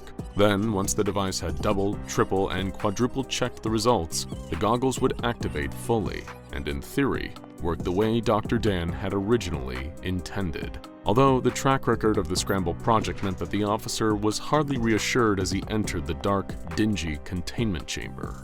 He couldn't see a thing ahead of him, his vision totally obscured as the goggles started running the newly updated version of the Scramble software. They were untested, so naturally, the security officer's nerves were at peak levels, worried the device might fail, and any second, his eyes would be greeted by the face of SCP-096. He could tell the creature was still alive. There was a low sound of panting breaths coming from the far corner of the chamber, indicating that it hadn't perished, although it might have been injured.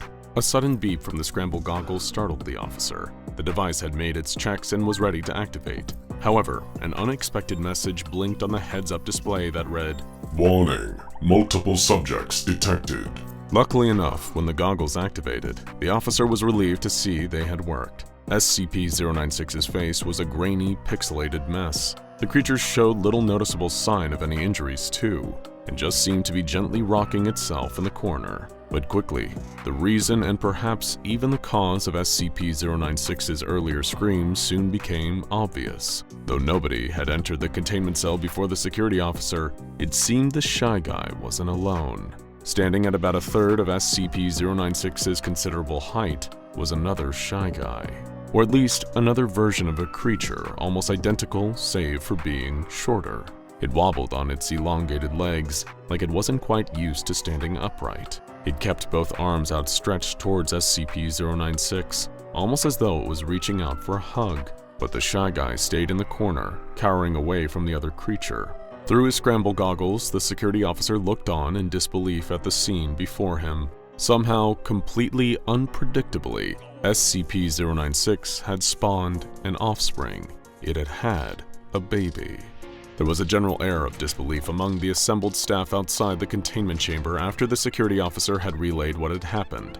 Most were quick to write it off as an impossibility. They'd studied SCP-096 for a long time, and it had been the only anomaly known to the Foundation matching its own very particular description. There had been no others sighted in the wild. It didn't seem to be part of a species, as far as anyone knew. But other researchers refuted this claim, given SCP-096's ability to travel at anomalous speeds and kill those that looked at it. It stood to reason there could be others. Maybe the Foundation wasn't aware of a whole species of Shy Guys, because anyone who'd ever seen one didn't live long enough to report it. Then someone mentioned that it wasn't entirely unprecedented for anomalies to have offspring either. A long while before, SCP-049, the infamous beak-masked plague doctor, had laid an egg which had hatched into SCP-049-J, a smaller version of himself composed of moss and wads of tissue. Trying to apply logical understanding to each and every anomaly was a paradoxical exercise in futility. All anomalies had their own rules, even rules the Foundation had never observed before. After a great deal of deliberation and additional improvements of the scramble technology, a research team was sent into the containment chamber to retrieve SCP-096's progeny.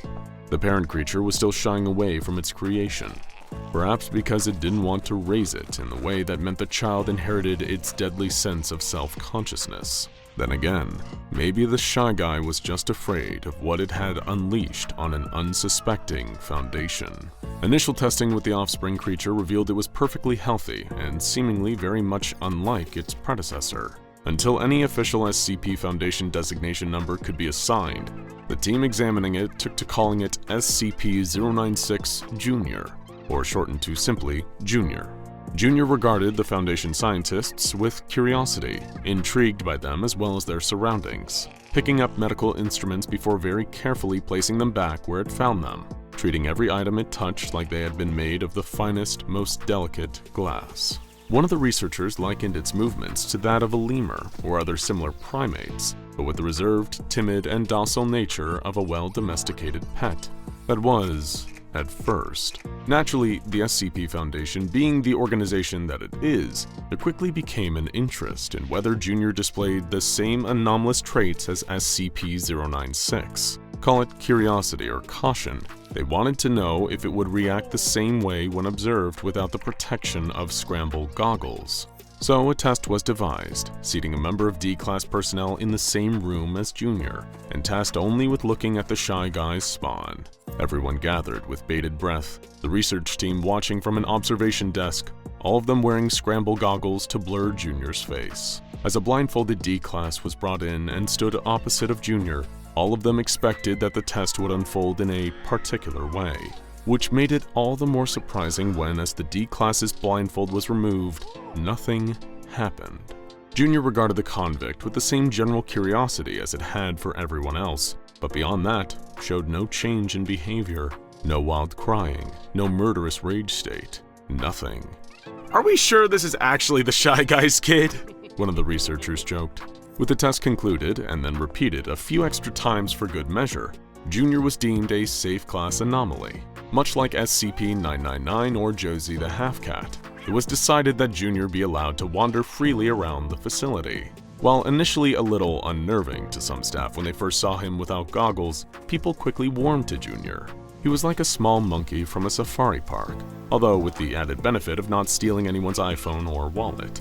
But at least, until shortly after. Around nearly a month had passed since Junior's birth, and since then an odd change had been noted in SCP-096. The Shy Guy seemed calmer, more at ease, and far less anxious. What's more, researchers discovered that for the first time ever, he could be observed. However, before they could investigate further, all hell broke loose. It started in the holding cells where D-classes were housed, initially written off as fights between inmates that got a little too out of hand. But soon the Foundation's own personnel started to violently attack each other. It was sparked at random, a state of animalistic rage that was focused on their fellow staff members, the people they worked with, the people who saw them every day, and it didn't stop.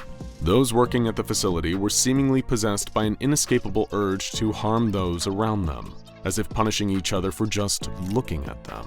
By the time a mobile task force was ordered to step in and defuse the situation, the scene they arrived to was one of utter chaos. Further examination uncovered that those who had seen Junior's face had been exposed to an anomalous effect. Looking at the creature gave the observer the same rageful reaction to being observed as SCP-096. They were compelled to kill anyone who saw them. However, most insidiously, this didn't seem to take effect instantly. In fact, those affected only entered their collective rage state after everyone in the facility had interacted with Junior at least once, almost like it had been waiting to infect everyone. While the remainder of the Foundation mopped up the aftermath of the incident, some theorized that SCP-096 had somehow expelled all its self-consciousness, all of its negative traits into its progeny. This was supposedly why the Shy Guy seemed so much calmer, so much so that it could even be observed. Whether Junior simply couldn't contain all SCP-096's negativity, or intentionally spread it to everyone else around it, it is unknown. The only solution to get things back to normal was to put the Shy Guy's self-consciousness back to where it came from. What do you do when the sun turns wrong? When light, which once represented life, joy, and warmth, becomes a symbol of death and destruction? Do you hide inside? Shutter the windows, keep out the light by any means necessary? Do you retreat underground, where the sun's rays cannot penetrate, burrowing into the dark and the cold?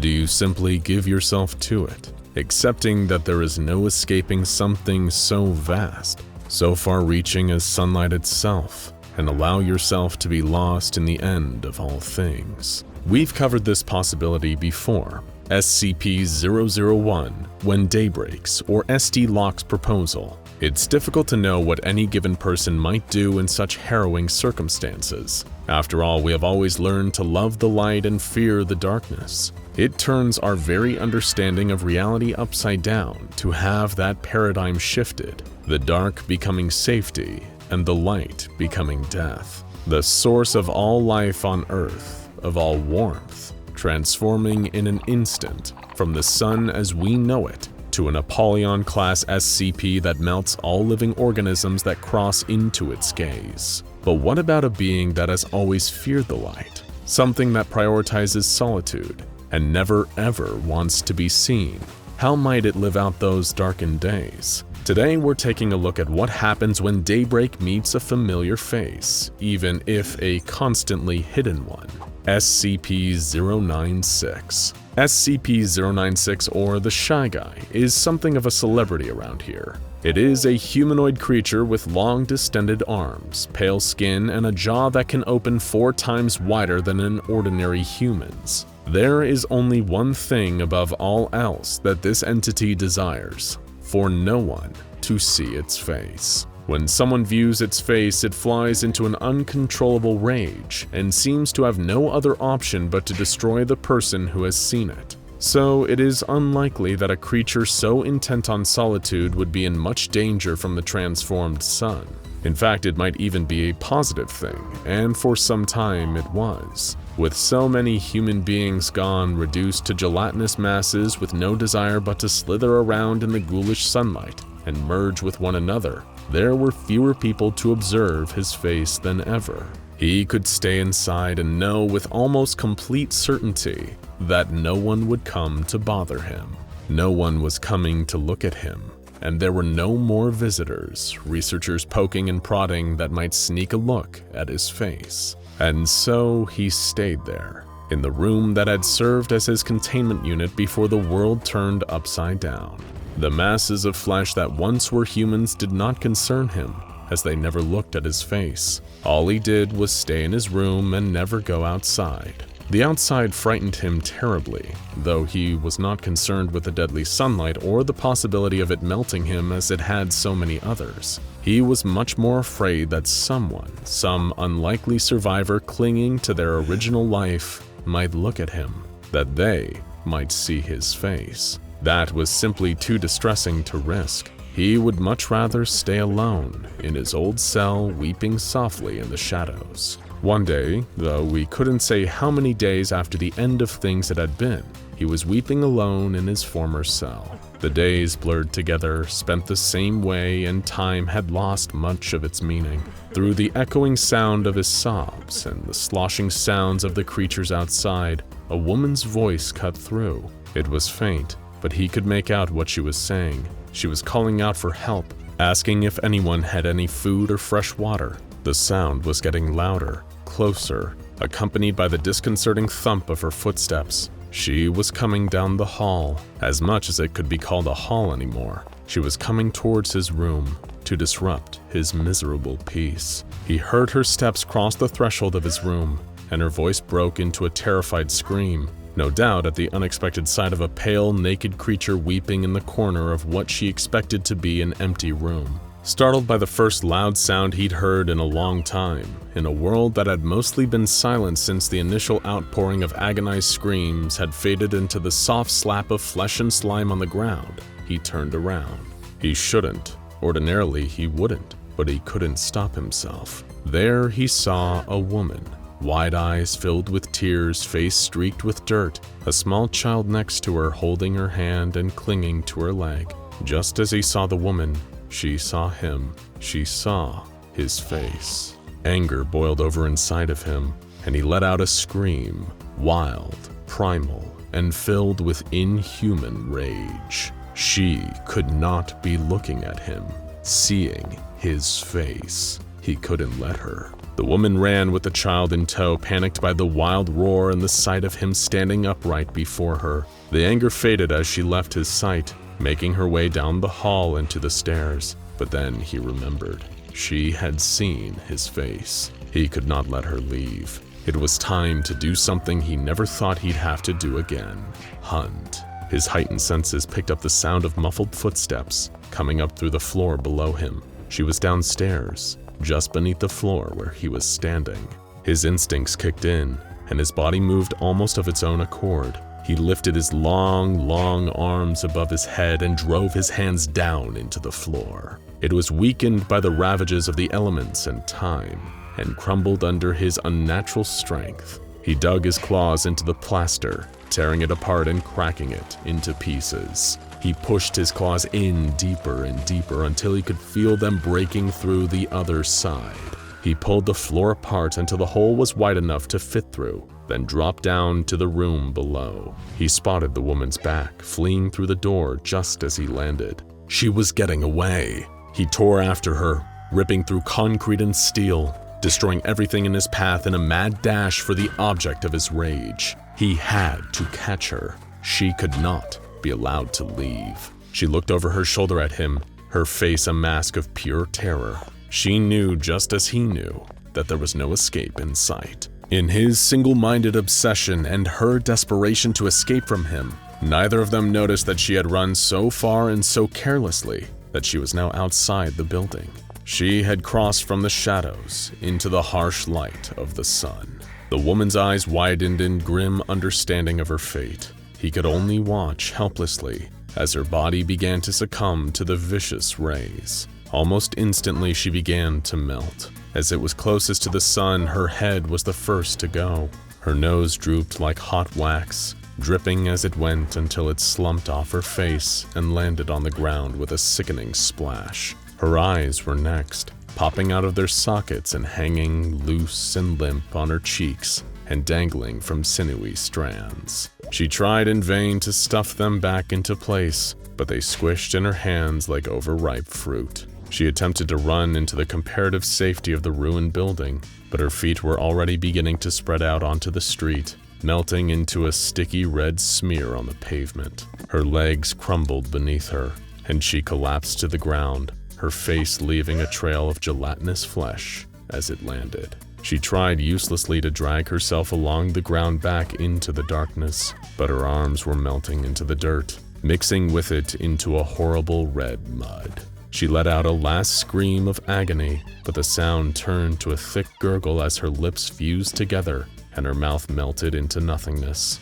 He watched it all, sobbing and roaring in frustration. She was gone, and he would never get the satisfaction of ending her.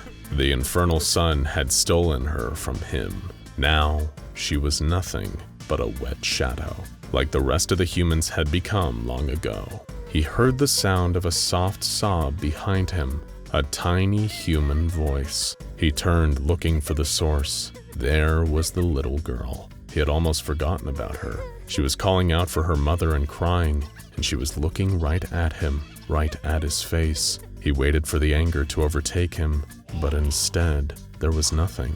Why wasn't he angry? She was looking at his face, so why? Then he realized. Her eyes were on him, but she did not see him. She was blind. She approached the creature, her arms outstretched following the sound of his crying. She touched his hand with her own tiny fingers, so small and fragile, and asked, "Mommy?" Then he felt something he had never felt before. Tenderness, care, a desire to protect this tiny, innocent being. It was the first time he had ever felt warm, ever felt anything but sadness, anger, or fear. Overcome with this softness, he wrapped his arms around the child and hugged her close. She hugged him back tightly, and the room went quiet as they both stopped crying.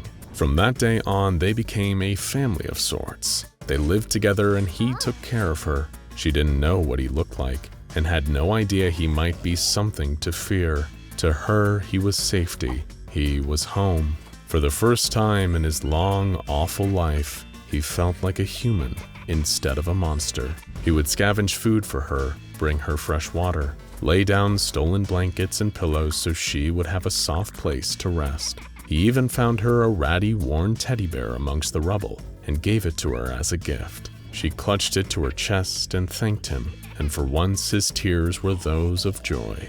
In this cursed world, they had found something like happiness in one another. He knew he would protect her, no matter what. Then one day, everything changed. The creature and the little girl were playing in the abandoned site, making up little games together, when he took a break to look out at the window and monitor their surroundings. Outside, the evil red sun waited. When he turned back, the little girl was gone. One of the shadowy creatures, once human, was imitating his voice to lure her away. He could hear it in the distance, and her tiny footsteps following it. He chased after her, the only thing he had ever loved, and saw her just as she stepped out into the light. She screamed as one of her arms began to melt in the light, and he knew what he had to do. He grabbed her and pulled her back inside, using his body to shield her from the horrible rays. As he wept over her, his tears stopped her body from melting any further, but his body continued to fall apart. It was too late for him. He ran as far as he could. Once he transformed, he did not want to end up hurting the girl. He ran until his legs melted away and he could not run anymore. He had reached the shoreline and stared out at the ocean, unable to move anymore. He screamed a final time in agony, in heartbreak, in mourning for the happiness he had finally found and now would lose. But at least he knew, as his eyes melted away and he was nearly gone, that the girl would be safe. And then he was gone, and the world was quiet. Imagine knowing that there's a monster right under your nose. Imagine knowing that this monster is capable of killing any human being on Earth, and all because they simply saw a photograph of its face. When this monster is on the warpath, literally nothing can stop it. No weapon that human beings have invented is capable of even slowing it down. Imagine knowing, in the age of mass media, of clicks and shares, of 24-hour news, smartphones, and limitless social media connecting billions across the globe, that one stray picture of this monster leaked in the wrong place could cause the end of the world as we know it. And this fateful, terrifying day could come at any time. Congratulations, you now know how it feels to be Dr. Dan, the hot-headed lead SCP Foundation researcher on the SCP-096 case. The anomaly itself requires no real introduction. The infamous mass-murdering Shy Guy has haunted the nightmares of Foundation experts for years, but nobody is more haunted by this thing than Dr. Dan himself. For over a decade now, he has firmly believed that there's one solution to the 096 problem: termination with extreme prejudice. In his eyes, to think that 096 is ever truly contained is an illusion. They could never be sure of how many pictures of it are out there, floating around just waiting to be seen, like a time bomb waiting to go off. The resources spent containing it and cleaning up after its rampages, he would often argue, would be better spent instead figuring out how to finally kill it. But seeing as we're talking about the SCP Foundation here, not the Global Occult Coalition, the O5 Council didn't see it quite the same way. They constantly overturned Dr. Dan's termination requests, leaving the paranoid researcher more furious with each rejection. He tried to warn them again and again and again. Don't you see? It's like a stick of dynamite, and the fuse is already lit. If you don't let me put it out before it's too late, there won't even be anyone left to pick up the pieces. But his pleas fell on deaf ears. Until, of course, Incident 096-1-A.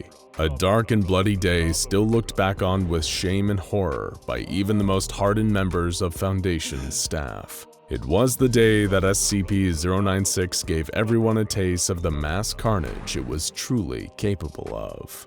Dr. Dan wasn't even there when Containment was first breached. He was off on an expedition in the snowy mountains where 096 was first found, trying to discover clues to its true origin. Dr. Dan's second-in-command, Dr. Alexei, was also lucky enough to be outside of the containment area when the Shy Guy escaped. According to interviews he gave at debriefing tribunals, he was in the break room, treating himself to a warm cup of joe. All the other personnel assigned to 096's containment and research were near its containment chamber, a giant cube made of reinforced metal, observing a live feed of data being collected from the cube's interior. As usual, sensors indicated that 096 was pacing within. For obvious reasons, the Foundation doesn't maintain any kind of live visual surveillance on 096. It wouldn't be worth the risk. But what seemed like an otherwise quiet day suddenly took a turn for the insane. The monitors began displaying terrifying data, indicating an imminent containment breach as the wails of the creature within the cube echoed out through its metal walls. Some tried to run. Others did all they could to engage emergency procedures, while guards armed with heavy weaponry rushed into the room. They all knew in their hearts that it wouldn't save them, but what else could they do? A huge dent bulged out from the side of the cube, then another, before the metal was torn open like tissue paper as the furious hands of the Shy Guy began clawing their way through it. Secondary layers of protection were deployed, but they didn't help. 096 just kept ripping through all the barriers. As everyone in attendance knew, once it was in its rage state, nothing could stop it. Literally nothing. The guards attempted to fire on the anomaly, but their bullets did no good. As the creature burst free, most of the people in the room had at least momentary visual contact with its face. In response, Code Lima was declared, and the entire chamber was flooded with a fast-acting nerve gas, killing everyone. Everyone except for 096 itself, of course. Within 2 minutes, 096 had broken free of the entire containment site and began running through the desert at breakneck speeds towards its distant target. The Foundation needed to act fast and find a way to stop it before it hit a population center where the death toll would skyrocket. Team Echo Romeo were dispatched to pursue the creature in a heavily armed attack helicopter, while MTF Tau-1, a task force specializing in SCP-096 containment and recovery, forged ahead to identify the anomaly's target. designated 096-1, and to move any other civilians out of harm's way. Dr. Dan was alerted of the disastrous situation and offered guidance to both teams from afar. Echo Romeo's chopper pursued 096, barely able to keep up. Dr. Dan recommended attempting to at least slow the creature down with heavy arms fire, even though he knew actually stopping it would be impossible. A member of the team used a modified XM500 anti-material rifle to fire several rounds at the creature, but even the shot that passed directly through its head appeared to have no effect on it. But at least they had a lock on its direction now. 096 always travels in a straight line, directly towards its target, smashing through any obstacles in its way. This means its intended direction is relatively easy to track, and people in the path of its trajectory are even easier to save. But it's a high-pressure job reserved for MTF Tau-1. Tau-1 passed over Echo Romeo and 096 in a series of 8 V-22 Ospreys, hoping beyond hope that they could outrun the creature, since there were several different towns in its direct path. But thanks once again to the one and only Dr. Dan, Echo Romeo and Tau-1 had a secret weapon that neither team had ever possessed before: Scramble. Scramble was an advanced computer program created by Dr. Dan with the help of Dr. Alexei, which was coded into microprocessors for modification into camera feeds and viewing goggles. The program had been fed intricate data concerning every single detail of 096's face, and as the name suggests, when encountering that visual data in real life, it scrambles it beyond recognition. In theory, it would make it far safer for operatives to be around SCP-096 without activating its rage state. In theory. It wasn't long before disaster struck. 096 had made its way onto I-40 and had begun attacking vehicles it encountered, killing the people inside. By this point, it had already outrun the Echo Romeo chopper, rendering them essentially useless. Tau-1 just had to forge ahead along 096's trajectory and try to get as many people out of the danger zone as possible, until 096-1 was located and destroyed by the anomaly. Years of training for an awful day like this had paid off, as the first 3 towns along 096's path were successfully evacuated. The Shy Guy just ran right through all of them, and no lives were lost. The same, however, could not be said for town number 4. As was standard procedure, Tau-1 had everyone in the town gathered up and blindfolded. The entire team in attendance had modified night vision goggles with scramble microprocessors, so in theory, they were better off than most from 096 if things went south. The Tau-1 members tried in vain to keep everybody in line. They were threatening to shoot anyone who dared to remove their blindfold when 096 finally appeared. It tripped during its approach, rolling and shattering through several houses. Chaos erupted. Some people instinctively removed their blindfolds to see what was going on, and panicked members of Tau-1 began firing into the crowd. The screams of the civilians and the bursts of gunfire were all drowned out by the horrific wailing of 096 itself, as it tore through everyone and everything to kill the unfortunate souls who had seen its face. And given how many had removed their blindfolds during the initial pandemonium, SCP-096 had a huge number of the townspeople on its list. 096 located and grabbed the original 096-1, the person that had first glimpsed its face and caused all of this. But in the grand scheme of things, he was just one more body on the pile that day. Though of course we mean this in a purely metaphorical sense. 096 never leaves entire bodies. The Foundation operatives in attendance were able to figure out what had caused all this madness and death. 096-1 had been an amateur mountaineer and spent his vacations hiking around any mountain ranges he could gain access to, including the mountain range that 096 had been inhabiting prior to its initial capture and containment. But he hadn't actually seen 096 on that fateful trip, which had been taken over a decade ago. But in a photograph taken that day of himself, standing on a picturesque mountainside, 096 made a cameo. It took up all of 4 pixels, a tiny off-white dot against the snow on the back right side of the photograph. This photograph, with all the deadly potency of an atom bomb, had been sitting there for years, waiting. When the mountaineer was looking through old photos that morning and his eyes passed over those few blurry pixels, He didn't have any idea that he had just laid his eyes on one of the most dangerous anomalies the world has ever seen. But you don't have to know. Only 096 does. As Tau 1, led by their commander Major Jack Wilford, tried to retake control of the situation, things got even worse. It turned out Dr. Dan's scramble technology, the one thing that was supposed to have given them an edge in this situation, didn't actually work. As soon as goggle-wearing members of the team laid eyes on 096, it entered its rage state and started massacring them. It tore many of the Mobile Task Force members to shreds, including a number of the operatives required for piloting the 8 Ospreys. It was a disaster of truly epic proportions, and the catastrophic failure of Dr. Dan's scramble technology was a key factor. The root of the technology's failure was easy enough to figure out. Dr. Dan's scramble microprocessors worked fast, but not fast enough. Fractions of a second glimpses of 096's face managed to get through, and that was more than enough to set 096 off. Echo Romeo and MTF Epsilon arrived shortly afterwards to clean up the mess. It'd been a disaster of such magnitude that even a CNN reporter arrived on the scene and started filming before being promptly shut down by Epsilon.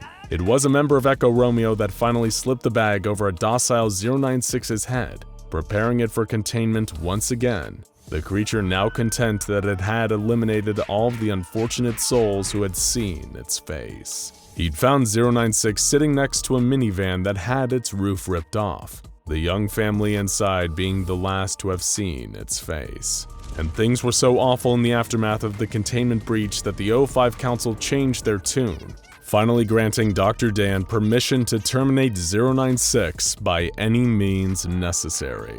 It's terrifying to think that all this can unfold because of a couple of poorly timed accidents. But it's probably even more terrifying to consider that it wasn't an accident at all. It seemed awfully convenient that both Dr. Dan and Dr. Alexei were far from danger when all hell broke loose. It was also convenient that, despite the failure of his technology being a major reason why the breach was as deadly as it was, Dr. Dan had still come out of the situation with everything he wanted. The Foundation also found this strange, and the more they looked into it, the more they found details that didn't add up.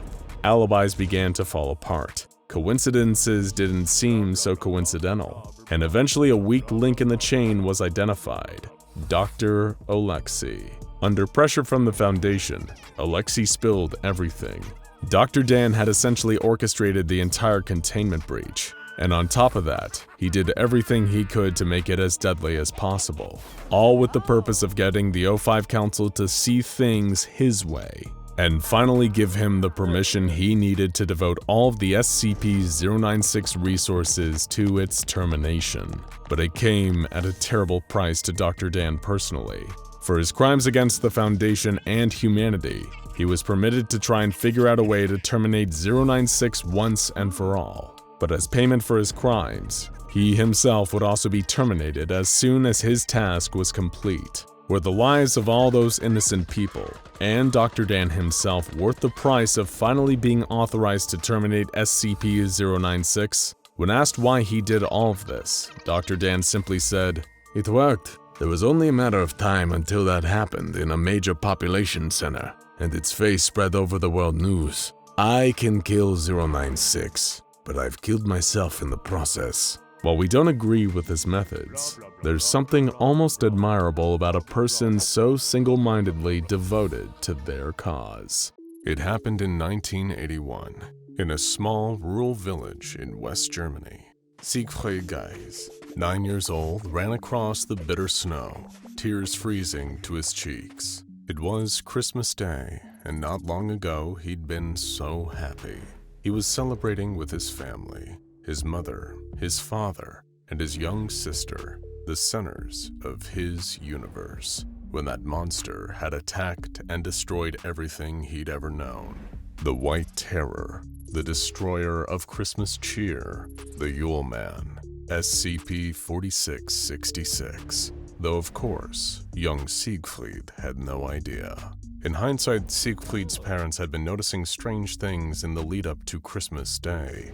Unfamiliar bumps and knocks, strange smells coming from the attic, The occasional tall, dark silhouette on the horizon outside their isolated old farmhouse. But in all the hustle and bustle of the season, nobody really paid the proper attention to all the signs of an incoming Huisnacht event. Every eerie feeling was just written off as stress or overactive imaginations. None of the Geist family knew about the true danger they were facing until they woke up to see the Yule Man standing over them, sharpening a rusty blade and staring at them with hungry, sadistic eyes. "Merry Christmas," the creature rasped and chuckled.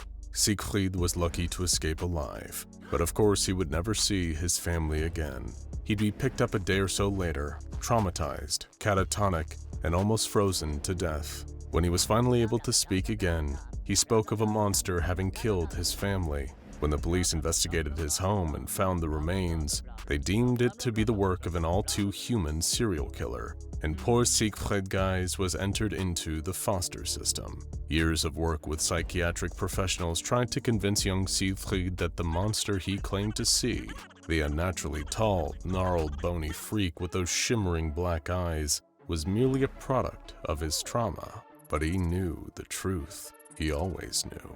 What he encountered that day, the thing that took his family, was nothing less than a true monster. And at 9 years old, Siegfried made a vow he would one day kill the monster, no matter what it took.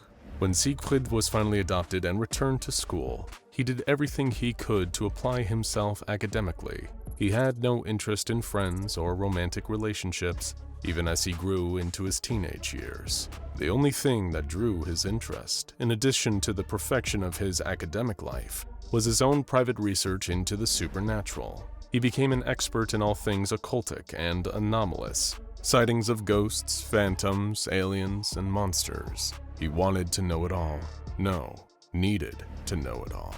He would arm himself with knowledge, wanting to know everything he could in advance of the confrontation that would be his final destiny. He also began obsessively researching attacks similar to the ones that killed his family, and found an eerie pattern seemingly to unfold all over the Northern Hemisphere. During the 12 days of Christmas, entire families would be found dead in their homes, mutilated horrifically, often with children having gone completely missing. They happened far enough apart in terms of time and space that no connection was drawn between the events, all just random attacks according to the police and media. Weren't the connections obvious? He didn't understand it. It was almost like there was some kind of sweeping cover-up obscuring the true culprit behind all these killings. The same beast that destroyed his life. As Siegfried, now known to most as Dr. Guys, ascended through his time at university, he became one of Germany's foremost scholars on the occult, with several published papers and books that drew fascination of fellow experts and laymen alike. But most importantly of all, Siegfried's work got the attention of the SCP Foundation. They reached out to the ambitious rising star of the paranormal world and offered him a research position. Dr. Guys was elated and said that he would happily take the role if they answered one question for him. Did they know anything about a horrific humanoid monster that attacked families across the Northern Hemisphere around Christmas time? This was the moment when Dr. Siegfried Guys, after decades of searching, finally came to know about SCP-096. He had access to all of the SCP Foundation's information on the monster, putting him several steps closer to what had always been his ultimate goal, killing that godforsaken thing. But this would be easier said than done. After all, if the Yule Man was easy to track, the Foundation would have captured and contained him long before now. His attacks could occur anywhere across the Northern Hemisphere, making catching him the world's largest game of whack-a-mole. But this was a game that Dr. Guys had more than enough patience to play. Over the following years, Dr. Guys worked as hard as humanly possible, not just at the case of SCP-096, but at every piece of work the Foundation had to offer him. Much like his ruined childhood, Guys made no effort to interact, no effort to form social connections. He just worked and worked and worked and worked with single-minded passion, soon developing a reputation as one of the most hard-working and dependable figures in the SCP Foundation's European division. It was this kind of work ethic that soon saw him promoted to senior researcher, and then a site director. He had more control over information, resources, and manpower than ever before. It was almost time. He could sense it. Delegating other tasks to his subordinates, Dr. Guys began to work on his masterpiece, an advanced algorithm connecting police, social media, and surveillance databases across the Northern Hemisphere. You see, while Dr. Guys had never faltered in his quest, neither had the Yule Man. Every year, more families disappeared or were horrifically murdered, and every death weighed on Guys. He saw them as a personal failing of his inability to fulfill his destiny. But the Yule Man was a creature of habit, and it would be that very adherence to habit that Guys used to destroy it. Using the algorithm he created, they would perfectly track and triangulate the home most likely to be the subject of a dreaded Rissnacht event, with greater accuracy and precision than ever before. The year was 2022. Dr. Geist was convinced that this time, he would be the one to claim victory and vengeance. There was one thing he didn't tell his Foundation compatriots, though. As he put the pieces in place for the final showdown, he had no intention of containing the Yule Man. This time, he would destroy it. Using his newfound influence as a well-respected site director, he requested the transfer of a few high-profile anomalies, as well as the services of a crack mobile task force death squad. It was time. The Yule Man watched the house from a distance. He'd been observing for days, watching the nice, happy family within. What pleasure it would bring him to destroy them, and take what's left to his workshop for further fun. Tonight would be the night that he claimed them. They were all blissfully unaware, and lived in an isolated rural area where nobody but him would hear all the wonderful screaming. The second the lights went out inside the house, he would strike, and bring about some Christmas fear. When the last window went dark, the Yule Man drew a long, rusty blade out of his bag of tricks and approached the house. He crept in through one of the windows. Locks had never been a problem for him. This whole process had played out hundreds of times. He barely even needed to think about it now. He crept in past the presents around the Christmas tree, found the stairs, and began to climb. He'd find them in their beds, one by one, and take his time, savoring the pain, savoring the fear. He went into the youngest one's bedroom first, his lips pulled back into a manic grin. There was the little boy, tucked in under his quilt, like a present waiting to be unwrapped. He grabbed the sheet with his long, gnarled fingers and pulled it back, only to see a plastic dummy underneath, with a stun grenade fixed to its chest. Before the Yule Man could even react, the stun grenade exploded into his face, blinding him with a sudden white light and ringing in his ancient ears. The next thing he heard was a rugged military voice yelling, "Squad Alpha, move in!" Seconds later, the upstairs landing was filled with mobile task force operatives with assault rifles. They aimed and opened fire into the Yule Man, peppering him with painful bullets. He wasn't used to his victims fighting back like this. Truthfully, it even caught him off guard. But sadly for those brave task force operatives, it would not be enough to kill him. The Yule Man gripped his rusty knife and lunged at Squad Alpha. Moments later, they were all dead, and the furious Yule Man was trudging back down the stairs. There had been no satisfaction in this slaughter. How had they caught him like this? Perhaps he'd go eat some of his servants in his workshop to make himself feel better. As he walked back across the living room, past the Christmas tree, past all the presents, the television flickered into life. Staring at him from the screen was the grinning face of Dr. Siegfried Guys, now 50 years old. And the most insane part was that the Yule Man somehow recognized him, the one who got away 41 years prior. "Hello, old friend. You're looking a little glum," Siegfried said on the screen. "I take it that you did not enjoy the surprise party I just threw for you. Don't worry, the night isn't over yet. After all, you haven't even opened your presents." With that, the presents under the tree, which were actually packed with C4 plastic explosives, detonated, leveling the entire house with the Yule Man still inside. The explosion could be heard for miles as a great pillar of smoke rose up into the air. Several hundred meters away, Dr. Siegfried Guys waited and watched, flanked by Foundation agents and more mobile task force soldiers, taking in the majesty of the explosion. Dr. Guys remained steely-eyed and watched the blaze. Somehow he knew that even that would not be enough to end the monster permanently. He nodded to the lieutenant he'd brought with him. Squad out! Squad Bravo! Time to engage! The man barked in response. The remaining agents and MTF operatives, armed with assault rifles and submachine guns, descended on the burning wreckage of the house. Moments later, a tall, dark figure, the Yule Man, injured but alive, crawled out of the blaze. Immediately, the team opened fire, giving the monster everything they had. But once again, everything was not enough. The creature pulled out 2 long, rusty knives and leaped into the fray, making short work of the Foundation brass. Soon enough, it stood alone on blood-stained snow, until it caught another bullet in the head. Dr. Siegfried Guys was standing there, the last one alive to face the Yule Man, leveling a revolver. The Yule Man scowled. Guys held his steely gaze. "We meet again, at long last," Siegfried said. "You killed my family. You've killed so many others. Tonight, it is your turn, Yule Man. This is your Wisnacht." Guys opened fire as the Yule Man charged towards him, taking each shot in stride. Even as the Yule Man closed the distance, Guys didn't flinch. His resolve was steely. It made the Yule Man feel confused and furious that he didn't detect an ounce of fear in this man. Even when he drove a knife into the site director's stomach, Siegfried dropped to his knees and collapsed as the Yule Man ripped the knife back out. His gun clattered to the ground. It had been a mortal blow, and still, he seemed unfazed. Why aren't you afraid? The Yule Man growled. Siegfried spat blood and said, You took my family 41 years ago. Everything since then has just been killing time until I got to see them again.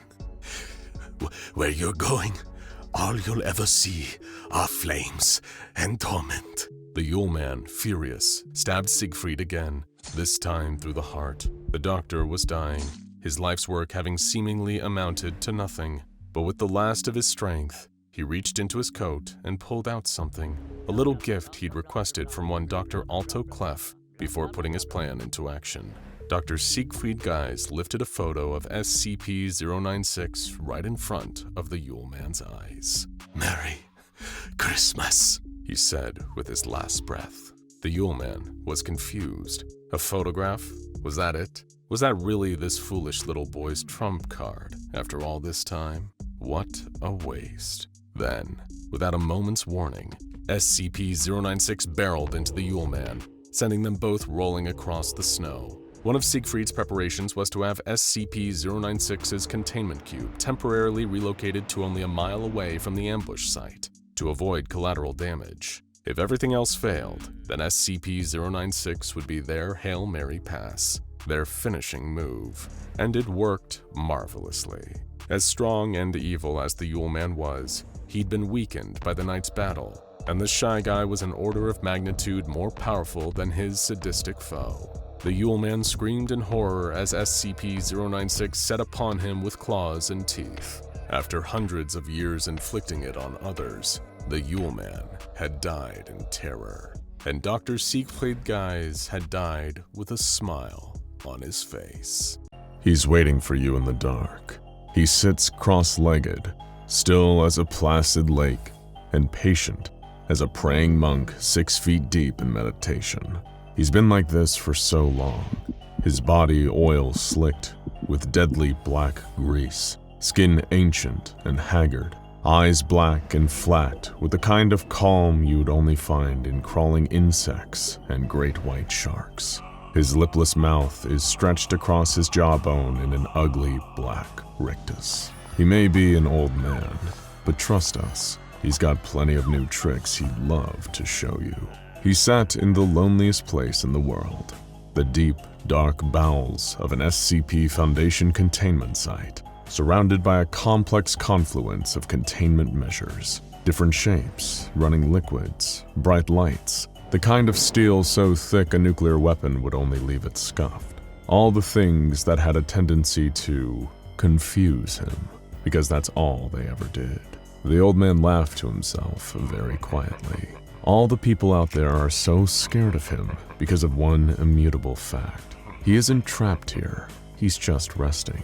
By virtue of his unique anomalous abilities to pass through solids at will and resist any form of physical damage they can dole out, there is no way to really contain him like all the others. All the SCP Foundation could hope to do was make leaving inconvenient enough for him to make his little adventures on the outside less appealing than just sitting around doing nothing. After all, he had all the time in the world. And when you always have a later, there's a lot less pressure to do anything now. But like all thinking creatures, and please be aware that SCP-106, the wretched, terrifying old man, is very much a thinking creature, he was subject to occasional boredom. And when most people are bored, they might play a video game, watch a few YouTube videos, or rewatch It's Always Sunny in Philadelphia for the 5th time. But for the old man, killing boredom involved, well, killing people. But not just killing people, of course. Truth be told, for him, killing was really the least entertaining part of the whole affair. The screams, the begging, the desperate pleas, warm tears on shaking cheeks, convulsions of pain, cold sweats, fear so intense it gives way to gibbering madness, the dull sheen of dead hope in their eyes when they realize that their doom is inevitable, and that he, their captor, their torturer, would decide the exact moment they slipped into the void. Oh, that was what he lived for. If you could call what the old man did living. He cracked his neck and licked his teeth. Was he salivating? All those thoughts about pain seemed to have got him worked up. He could feel the distant thumping of his heart, old black blood pumping through the dusty corridors of his vascular system, synapses booming and sparking with excitement at the thought of plumbing new depths of human misery, like a scholar of suffering, a pioneer of pain. All those silly Foundation drones, with the audacity to think they're in control, he'd teach them to scream again. Meanwhile, in the room for the old man's containment chamber, all hell was breaking loose. Monitors on the monster's vitals were all spiking. Heart and brain activity peaked, just as they always did before the old man decided to get active. Cameras in his containment chamber showed him rising steadily to his feet, cracking his joints, limbering up. His body started to produce that terrible corrosive mucus at an accelerated rate, pooling around his feet and unleashing squalls of noxious fumes as it melted into the floor. Years of Foundation testing, and they still couldn't find any material that could withstand that vile black slop. As the old man began strolling towards the wall, a containment specialist in the control room grabbed a nearby phone and sounded the alarm for the containment breach. They needed a mobile task force, and every guard on site mobilized to tackle 106 before he got into the facility proper and started causing havoc. They couldn't risk it escaping either. The infamous incident when the old man escaped for a Halloween massacre still haunted the nightmares of many a staff member. He had to be stopped. Now. A small fighting force was quickly armed and assembled, along with armor and several high-intensity portable lights to hopefully slow the monster down in time for them to grab a D-class and set up the femur breaker. By the time they all reached the hallway they intended to use as a choke point for the escape, the old man was already halfway through the outer layer of defense, phasing through the wall with that same terrible, manic grin he always had when he was about to inflict terrible violence for the sheer fun of it. The guards and task force members trained their lights and weapons on him. All of them had seen terrible things on the job, the kind of things that would saddle almost anyone with a lifetime of trauma, but almost nothing compared to the horror of direct engagement during a 106 containment breach. That terrible old coffin dodger was hell on 2 legs. When they discovered to their horror that the lights didn't seem to be slowing him down as much as anticipated, they fell back on Plan B. That B standing for blast the living hell out of him with everything they had. The personnel opened fire, pumping round after round into his dark form. While each gave a loud, meaty splatter, the old man didn't even flinch. When he was close enough, all those months of lethargy gave way to sudden, deadly speed. In many ways, the old man was like a crocodile, a fierce and intelligent ambush predator who conserved his energy wisely. He could seem so deceptively languid that you could easily mistake him for something slow and harmless, but when you got within arm's reach, the sudden quickness and ferocity would take you off guard, and by then, it's already too late. Within 30 seconds, the old man was the only thing left alive in that hallway. All the guards and task force operatives sent to slow him down lay dead, dripping with his black mucus. There was silence, save for the quiet fizzing of the mucus eating into their clothes and skin. The old man sighed. How boring. He'd killed so many people now. It all started to seem a little samey. How many screams could you hear before they all just blended into a single shrill whine? You can get sick of even your favorite meal if you eat it too often. But that didn't matter. The old man had a different order of business today. He happened to be inside an SCP Foundation containment facility, filled with so many fascinating specimens of non-human entities that the one they called SCP-096 simply couldn't wait to torture. He'd only met a small portion of the ones they had contained here, but given what a fascinating experience his past attack on his fellow anomalies was, he couldn't wait to meet some more. Meanwhile, the site's top brass did all they could to try to mobilize a second response to the rogue senior citizen from Hell currently strolling through their high-security containment facility. Could they get in contact with other mobile task forces deployed in the area? Maybe they could get Hammerdown or Samsara in on this mess before anything got really out of hand. The old man seemed more intent on something this time. They suspected even the femur breaker might not work in luring him back until he claimed whatever he deemed to be his prize. Maybe they should contact the O5 Council. Security guards were tracking 106's progress through the facility via their vast networks of security cameras. They warned any research, administration, and janitorial staff to clear out of his path, unless they felt like being tortured to death. He hadn't dragged anyone into his pocket dimension yet, so whoever that privilege was reserved for would probably be getting a particular sticky experience. They could only speculate as to the silent beast's intentions. One guard noticed something. When cross-referencing 106's movements with a map of the facility, they were able to triangulate where he was heading, straight for the containment chamber of SCP-096. The guard's lips curled into a slight smile, thinking, if one of you freaks can actually kill the other, maybe something positive will come out of this disaster. The old man was having a stroll down memory lane.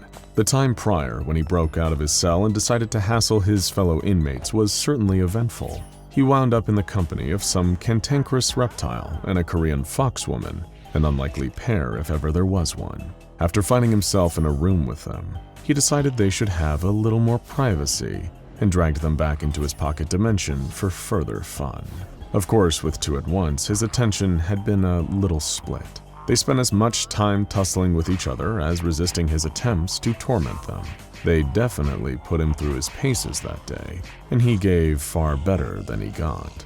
After so many hours of brutal mutilation, there was barely any of the lizard left, despite its frustrating insistence on quickly healing from so many of its wounds. Still, it was good exercise, even if the results had been a little less than satisfying.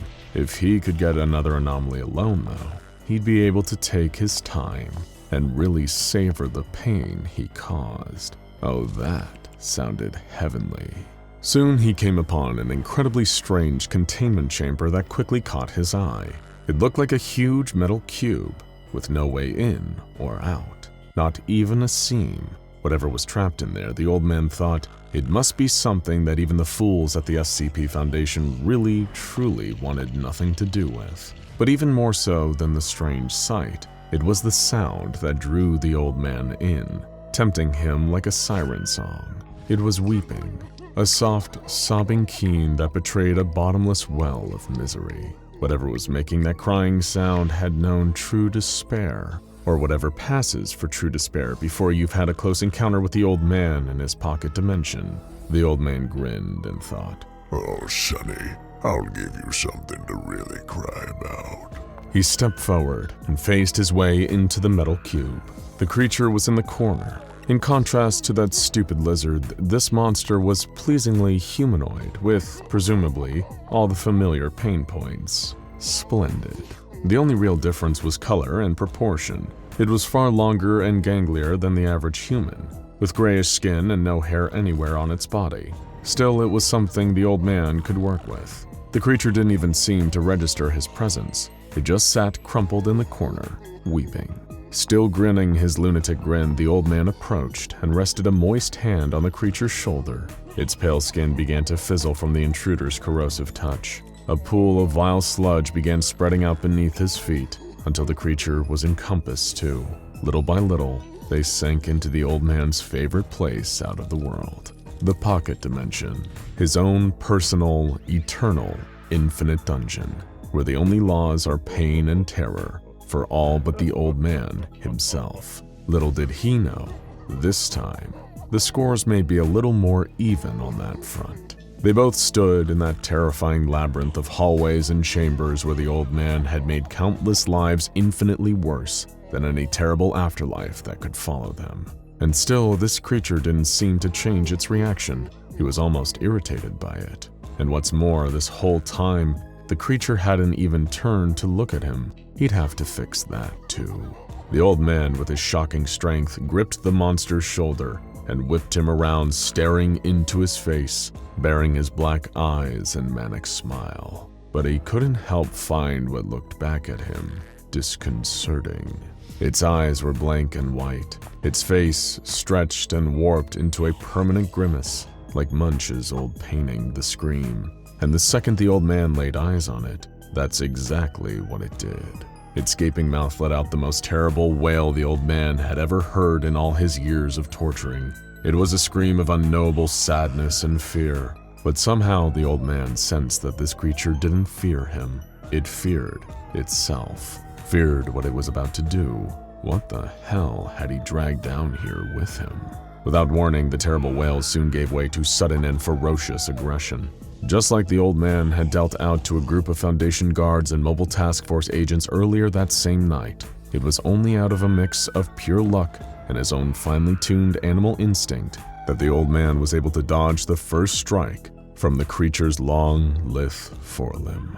He couldn't believe it. They were in his special place, and this victim of his had the audacity to fight back? Well, he'd soon put this monster in its place. As the monster continued roaring and swiping for him, the old man simply walked backwards into a nearby wall, disappearing into a black stain. Of course, the monster, better known to the Foundation as SCP-096 or the Shy Guy, simply crashed through the wall to give chase, but on the other side, just another wall. He disappeared. How? Typically, when something sees the face of the Shy Guy, he immediately has a kind of intuitive connection to them. He can sense their presence. It's burned into his mind. A homing beacon, an unstoppable imperative. He knows exactly where they are and how to get them. But nothing about this situation was typical. The Shy Guy felt all the murderous rage he normally did, but the rest was just static. Where was the life he needed to abolish hiding? Suddenly, the old man emerged behind him and forced his hand into the Shy Guy's back. His fist melted straight through flesh and skin, causing the creature to let out another terrible wail. But as could be expected, they didn't leave a scratch on the Shy Guy's indestructible skeleton. The Shy Guy pulled a 180 and swung for the old man again, but he was already gone. Here in the pocket dimension, the old man had the ultimate home turf advantage. Here, space and time were his playthings. In the infinite twisting, labyrinthian walls of the pocket dimension, the old man wasn't just the devil, he was God too. But it would take far more than some cheap tricks and bodily harm to dissuade the Shy Guy from his sole purpose in life. He began running through the old man's personal maze like a crazed lab rat, tearing through wall after wall, forever searching for the monster that trapped it here. It would see the smiling face of that rotten old man every so often, the flash of black eyes and dirty teeth in shadows. But every time it tried to strike the shadows, there would be nothing there. And every time he got a chance, the old man would emerge from the shadows behind the Shy Guy to strike back, clawing into his flesh and vanishing again before the trapped beast could retaliate. The nasty old sadist was now starting to have some fun. It was a reflex test, a classic game of high-stakes whack-a-mole. And every time the creature failed to strike him, its distress only seemed to grow. This was perfectly fine for the old man. After all, he enjoyed a little mental torment as much as he loved physical torture, and a human would have died or given in to despair long before now. This monster's wonderful mix of resilience and pain made it a great chew toy. The old man kept up this routine, baiting and striking until something unanticipated happened. He appeared waited for the swing, disappeared as it approached, then reappeared behind the Shy Guy to deliver another painful strike. This time, however, it seemed his victim had anticipated his pattern. Before he could hit the creature, the Shy Guy turned, quicker than anything the old man had ever seen, and hit him with such force he flew through several walls in his own maze, shattering them as he went. He hit the ground, stunned by the fact that the Shy Guy had actually landed a hit, but he wasn't done. The shrieking monster came bounding after him. Before the old man could stand, it struck him again and again and again, pounding his vile body into the ground, which cracked and crumbled. The old man sneered and sank into a puddle of his mucus on the ground. The old man was gone again. SCP-096 screamed in a mix of rage, despair, and frustration, so consumed with its hunt that it didn't notice the pool of corrosive mucus was slowly growing. It began to rise, bubbling and hissing at SCP-096's feet, getting deeper and deeper and deeper as the walls rose taller and taller around it. The creature wailed until a tide of the awful stuff reached its face and cascaded down its throat, melting all the organs within. As the creature was fully submerged, SCP-106 manifested atop the wall and looked down, smiling spitefully. He thought, "Oh, you may have had me there, boyo, but in the end, I always win. Nothing could survive that." And yet bubbles still rose from the slop below. The old man gritted his rotten teeth and balled his fists in quiet anger. Moments later, back in our dimension, a portal opened in the ground of SCP-096's containment chamber. It vomited out SCP-096's skeleton, smothered in bubbling black goo, and SCP-106. 096 would probably be fully regenerated within a couple of hours, and if 682's encounter with him was anything to go by, probably extremely unwilling to interface with the old man. And the old man himself, who couldn't help but feel a little humiliated by the whole experience, was glad the two of them would probably never meet again. He left the regenerating 096 and commenced the walk of shame back to his containment chamber. They didn't even need the femur breaker. He just felt like having a sit down and processing it all. Nobody else would ever know what happened in the pocket dimension that day, and for the old man's pride, that was probably for the best. But he'd know. He'd always know. By the night's end, he was sitting in his containment chamber again, forlornly wondering, "God damn it, old-timer. Have you lost your edge?" a lot of us wish we could travel the multiverse, pay a visit to another world and see all the ways in which it differs from this dimension that we call home. Maybe there's a decision that you made that altered the course of your entire life. What college you went to, asking somebody out, accepting a job over pursuing a passion.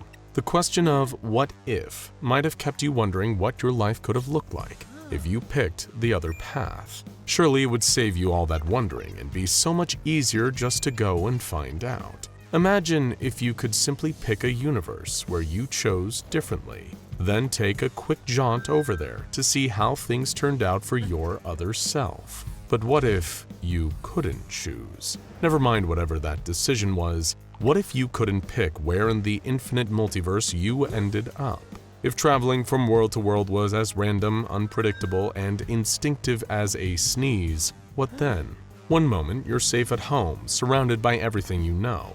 It might not be perfect, but at least it's familiar. The next thing you know, with the blink of your eyes, you're standing in a world that maybe looks similar, but giant bees are the dominant species instead of humans, or the world is overrun by spiders, or everyone is made out of paint. Needless to say, you'd be at least a little disoriented, at worst, absolutely terrified for your life. That pretty much sums up the experience of SCP-507, also known as the Reluctant Dimension Hopper. From the outside, he looks to be a mostly normal human man, with blonde hair, green eyes, nothing all that remarkable about him of note, save for him having a somewhat unplaceable accent. Despite having a legal name, SCP-507 will try to squeeze what little enjoyment he can out of introducing himself by a different nickname to everyone he meets. Previous favorites have included Tommy, Steve, Bruto, Guy, Houdini, and Grabnock the Destroyer. We'll stick with Tommy.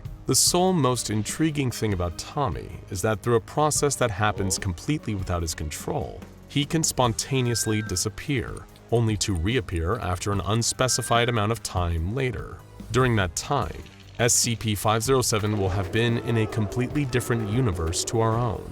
This can happen at any time of day or night, and usually at the most inconvenient moments, including while Tommy is in the middle of a conversation, trying to sleep, or using the, facilities. He has no control over when it happens. However, he'll always arrive in an alternate universe in the same geographical spot he was in while in ours. If he moves around in a parallel world, then when he returns, he will have relocated to the corresponding place back in this universe. And that's when disaster struck. Alarms were blaring, declaring to all staff on site that there had been a containment breach in one of the anomaly's holding cells. All hands were on deck, and security teams were converging, dashing through the corridors. This was the second alert today. At first, SCP-507 had vanished on one of his unplanned little excursions, but now it seemed that another SCP was trying to do the same. Dazed, trying to reorient himself, Tommy rested against a nearby wall. His head was spinning, and he knew it would for a few more seconds. He was in a cell similar to the one he'd just been in while in another universe, except here, back home, there was a key difference. The cell was occupied. As soon as his vision cleared, Tommy looked up at the only other creature in the room with him. It was a tall, wiry humanoid shape, completely hairless with pale skin, white eyes, and a large gaping jaw. Turning to face him, Tommy instantly recognized the creature from a description he'd been read by a Foundation researcher. It was SCP-096. Uh-oh, SpaghettiOs. Realizing its face was being observed, the Shy Guy started screeching, first an uncontrollable wail of distress that quickly gave way to a guttural, animalistic roar of anger. It covered its face, babbling to itself as Tommy backed away, banging his head against the sealed wall of 096's cell. Then, the creature turned towards him and lunged, racing across the room to where SCP-507 was trapped. All he could do was close his eyes tight and think about running away. Tommy could feel a headache brewing in his skull and caught traces of a familiar flash through his closed eyelids. He gently opened them back up. It had happened again, maybe for the first time ever at a moment when he actually needed to get away. Staggering to his feet, Tommy looked around. He was in the cell still, or rather, another version of it in a different universe yet again. Knowing that he wouldn't be able to predict when he would next displace, he didn't want to reappear right back where he had started, with SCP-096 poised to kill him. So relocating was top priority. Fortunately, the cell actually had a door in this universe, and that door wasn't locked. In fact, none of the doors were locked or even guarded, and the Foundation facility, while looking more or less the same, was completely abandoned. It almost looked like it had never even been used. Stepping out of the entrance, Tommy trekked his way towards the city. He knew it was a short hike away, and by the time he could feel blisters forming on his feet, he was close enough that it didn't matter.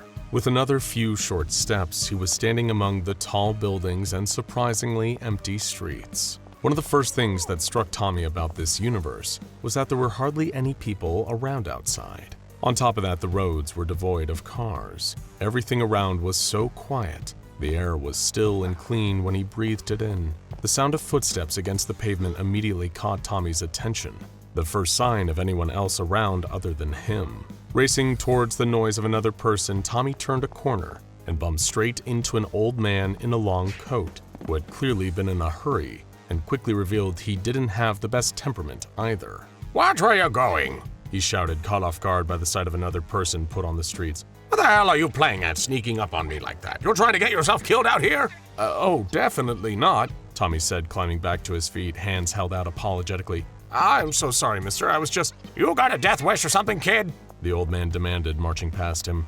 No. SCP-507 protested, chasing after the man.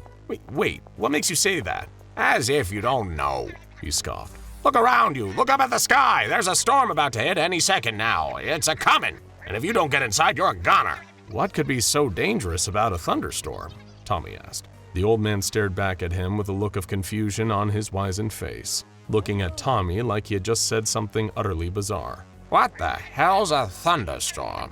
The man asked. Feeling equally confused, Tommy craned his neck up towards the sky. Looming above were swirling masses of clouds, the kind anyone would expect to be accompanied by severe winds and the deafening boom of thunder. But the wind was still, and there was nothing but silence. until a choking, gurgling sound came from somewhere behind Tommy's back. He spun around to see the tall, wiry frame of SCP-096, its long fingers gripping tightly around the old man's throat. It had followed Tommy, and he knew that anyone who saw its face, even in a picture, would find themselves chased down on foot by the creature. But he had no idea the Shy Guy could travel between dimensions. He'd foolishly allowed himself to think he was safe, out of the monster's reach, but now it seemed to be showing him that the opposite was true. It hoisted the helpless old man upwards by his neck, his shoes barely able to graze the pavement as his legs flailed, eyes rolling back as the Shy Guy clamped his throat shut. The very second Tommy turned to run, the clouds churned above, and without so much as a warning, the storm hit. Something wasn't right. Tommy could feel his feet lifting off the ground, immediately panicking as he thought SCP-096 had grabbed him. But looking over his shoulder showed the creature was still a few feet behind and starting to gently float up off the ground too. Instinctively, Tommy's legs started thrashing around, trying to gain a solid footing. Instead, all his urgent motions did was cause him to start spinning uncontrollably as the gravity storm lifted him higher and higher up into the air. Spinning him around as he was taken further upwards, Tommy caught sight of SCP-096. The Shy Guy was staying still, as if it was still in control of its body's motion while he was wildly flipping over himself. The tall, pale creature drifted closer to the side of a nearby building, with Tommy being barely able to reach the top of the streetlights as he was pulled further away from the safety of having both his feet on the ground. Just as he saw SCP-096 push itself off the edge of the building, drifting straight through the air towards him, Tommy shut his eyes again and prayed he'd displace again. Sure enough, a flash of light came bursting out in time with another headache. Suddenly, he had appeared in the exact same spot in another universe. However, here there was no gravity storm in progress here. In fact, no such phenomenon existed. The laws of physics were much more in keeping with those in Tommy's home, our universe. Of course, that would be more reassuring if he wasn't already several feet up in the air. The second he arrived, Tommy started plummeting back down to Earth, screaming as he felt himself falling, keeping his eyes screwed shut as he dared not look at the ground he was currently hurtling towards. His plummet was broken by something not particularly soft. Whatever it was seemed to tower high enough that Tommy only picked up a few bruises as he hit it, but the fall didn't stop instantly. Instead, he kept on toppling through whatever he had landed on. It was some kind of mass, piled up almost as tall as a building, a collection of lots of things that were all brushing past Tommy the more he fell. He hadn't yet stopped for long enough to recognize the sensations, that is, until he landed with a painful thud. Slowly opening his eyes back up, Tommy could barely see anything in front of him. He was so deep in the mass that the pile was blocking out the sunlight, with only a few beams bleeding through the gaps, but barely enough to give him a clear view of where he was. Tommy tried to crawl forward, squeezed between the heavy things around him, pushing through whatever tiny little crevice he could find. As he did, the weight of the pile shifted around him, and he was worried that any moment he would move the wrong part of it, bringing the whole structure collapsing down on top of him like a toppled Jenga tower, only big enough to crush him to death. He forced himself not to think about exactly what the pile was made of either. It was already long past the point where Tommy recognized what each thing felt like. Plus, there was the added stench, something or lots of somethings, rotting and producing a stomach-turning odor as it decayed. Even when you're not trying to look, it can be hard to mistake the feeling of a hand, an arm, cold skin against his. The light from beyond the pyramid was getting closer, as he could see was starting to eliminate more of his surroundings the closer he crawled to the perimeter. Sure, he could have very easily used the torch the Foundation let him keep with him, but Tommy wasn't quite ready to see what he was crawling through yet, intentionally shutting his eyes and opting instead to follow the faint glow and distant warmth of the sun. Breaching the outer side of the pile, Tommy gulped down lungfuls of air. It barely tasted or smelled that much cleaner than the air within the mass, but at least he was free. Clawing himself out and along the ground, he finally, carefully stood up, still keeping both eyes screwed shut. Part of him really didn't want to take a look around at this new dimension. Maybe if he waited long enough, he would displace again and end up somewhere with less decomposing. But then he remembered SCP-096 was still after him, and he had no idea how to escape it. He needed to try and figure out what he was going to do, and the only way to do that was to look around at where he was. Lifting his eyelids, the different-sized masses of all shades, shapes, and sizes lay before him. Each one was coated in one unifying color, all of them slick with the crimson of blood against skin. Tommy could feel the urge to throw up quickly shooting up from the pit of his stomach towards his throat as he looked at the massive pile of bodies in front of him. It was enormous. There were so many dead people, all laying on top of one another, that the pile reached up as tall as office buildings. And the pile that he had fallen into and crawled his way out of wasn't the only one either. As far as the eye could see, everyone was dead. Feeling a heavy sob at the back of his throat, Tommy swallowed it when he heard another sound above the low buzzing of flies over the human carcasses. Someone, something else was crying nearby. And the moment he turned around, the familiar figure caught Tommy's eye. Even without being the only other living thing around for miles, the Shy Guy still stood out clear as day. Its distress at finding itself in this horrible dimension briefly mirrored Tommy's own, until it re-established its psychic link with its victim and gave chase once more. SCP-096 started dashing towards SCP-507. For a split second, he thought about just letting it catch him. What difference would it make in a place like this? But then the hallucinations of bright colors and a stinging deep within his skull hit Tommy, and just like that, he was gone again. It was nighttime in the next dimension Tommy arrived in. The cold air and dim light of the street were enough to give that away, but at least he was away from that last world filled with discarded and unburied piles of corpses, he thought to himself. Surely he couldn't possibly be anywhere worse than that now. The first sight that Tommy was met with was a huge white LCD screen, big enough to cover the entire side of one of the skyscrapers facing him. Emblazoned against the bright white glow was a familiar symbol, a circle with 3 arrows crossing its outline and pointing towards its center. Around that was a thin frame, another circle, this one with 3 protruding rectangles around the circumference, in line with the arrow tails. Thick lettered text appeared on the screen too, beneath the emblem, boldly proclaiming that anyone reading it should submit, comply, persevere. Tommy blinked in disbelief, looking around. There was hardly anyone else around, save for a few people staring at him. Had they seen him appear? Or was it just because he was dressed so differently to them? Each of them had on a grimy pair of overalls, sporting more of that same symbol on the chest and across the back. Every wall of every nearby building was overfilled with posters featuring matching imagery, each one posing different questions in the same unforgiving, accusatory text against its clinical white background. One poster read, "Could you be anomalous? Submit for testing today." Another had the following notice, "Curfew still in effect, 10 a.m. to 8 a.m. the following morning. All citizens must comply." And one more touting that, "Only through persevering will we continue to thrive." Each of them was signed with the same name and logo to match, the organization that Tommy had come to put some amount of trust in, even though they weren't always clear with him. But he knew they weren't the bad guys. Or at least, the version that existed in his universe didn't seem to be that bad. They had questionable methods, but they weren't evil. Weren't this. By order of the SCP Foundation, A loud militaristic voice barked from behind Tommy. Get down on your knees with your hands behind your head. You will surrender any anomalous technology and declare any mimetic effects or cognitohazardous abilities before we approach you. Tommy looked over his shoulder, met with the barrels of several automatic weapons that were now being trained on him. Instantly, he threw his hands in the air, terrified that this alternate SCP Foundation might be far more trigger-happy than the version of them he was used to. From the look at the oppressive text on the huge screen, the propaganda posters, and the matching uniforms ordinary people seemed forced to wear, this Foundation seemed to be far more ruthless. They had transformed from a secretive organization into a full-blown authoritarian regime, maybe even in control of the entire world, ruling with an iron fist. On your knees! The commander of the mobile task force shouted again.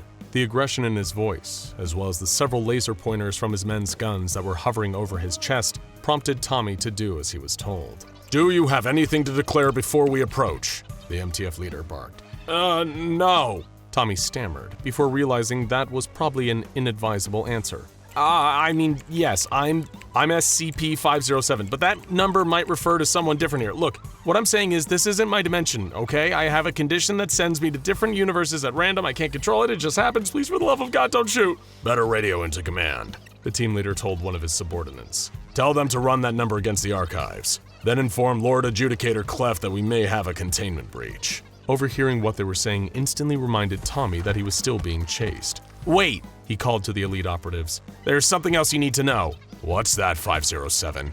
The commander sighed, lacking the patience for this. There's another anomaly after me, Tommy explained hurriedly. I don't know how long it'll take to get here, just that when it does, it'll kill everyone to get at me. I've heard enough. Troopers, take him away. The commander grunted.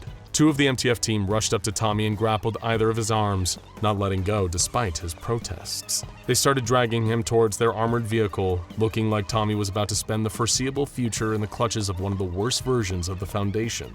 That is, until a tall, pale creature stepped out from behind the transport. The MTFs were instantly frenzied, and yells of another anomalous contact were quickly drowned out by the noise of gunfire. All the while, the Shy Guy was casually moving between the amassed troops, gripping their heads, twisting them all the way around, until a sickening crunch rang out. Dropped back to the ground, SCP-507 started to feel another headache coming on, knowing that any second, he'd displace again and end up in another alternate universe. And for the first time today, he was okay with that. It was better for their chase to go on if it meant that him and the Shy Guy didn't have to spend another minute in this universe. What does a monster look like to you? What figures slither and claw their way into your nightmares, chasing you down endless halls and stalking you through the dark until you wake up screaming? Maybe you imagine something tall and lean, bony arms reaching for you from atop impossibly long, slender legs, its featureless face showing no mercy. Maybe you think of a man in a striped sweater with knives for fingers, or a serial killer in a hockey mask wielding a machete. Maybe it's something more inhuman, a cosmic horror of tentacles and eyes that can see into your very soul. You probably don't think of something with no arms, no legs, no body at all, just a face. What's so scary about that? A face can't run after you, can't grab you by the ankles and pull you under the bed. A face can only look. It may be unsettling to behold, it might send a chill down your spine, but the worst it can do is make you a little uncomfortable.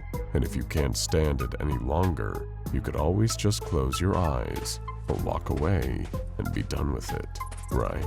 If that's what you think, if you don't believe in monsters that can hurt you without lifting a finger, then you're the type to fall victim to a very special, very intelligent mask. In the hollowed halls of the SCP Foundation, there is a containment cell, outfitted with a hermetically sealed glass case, surrounded by steel, iron, and lead.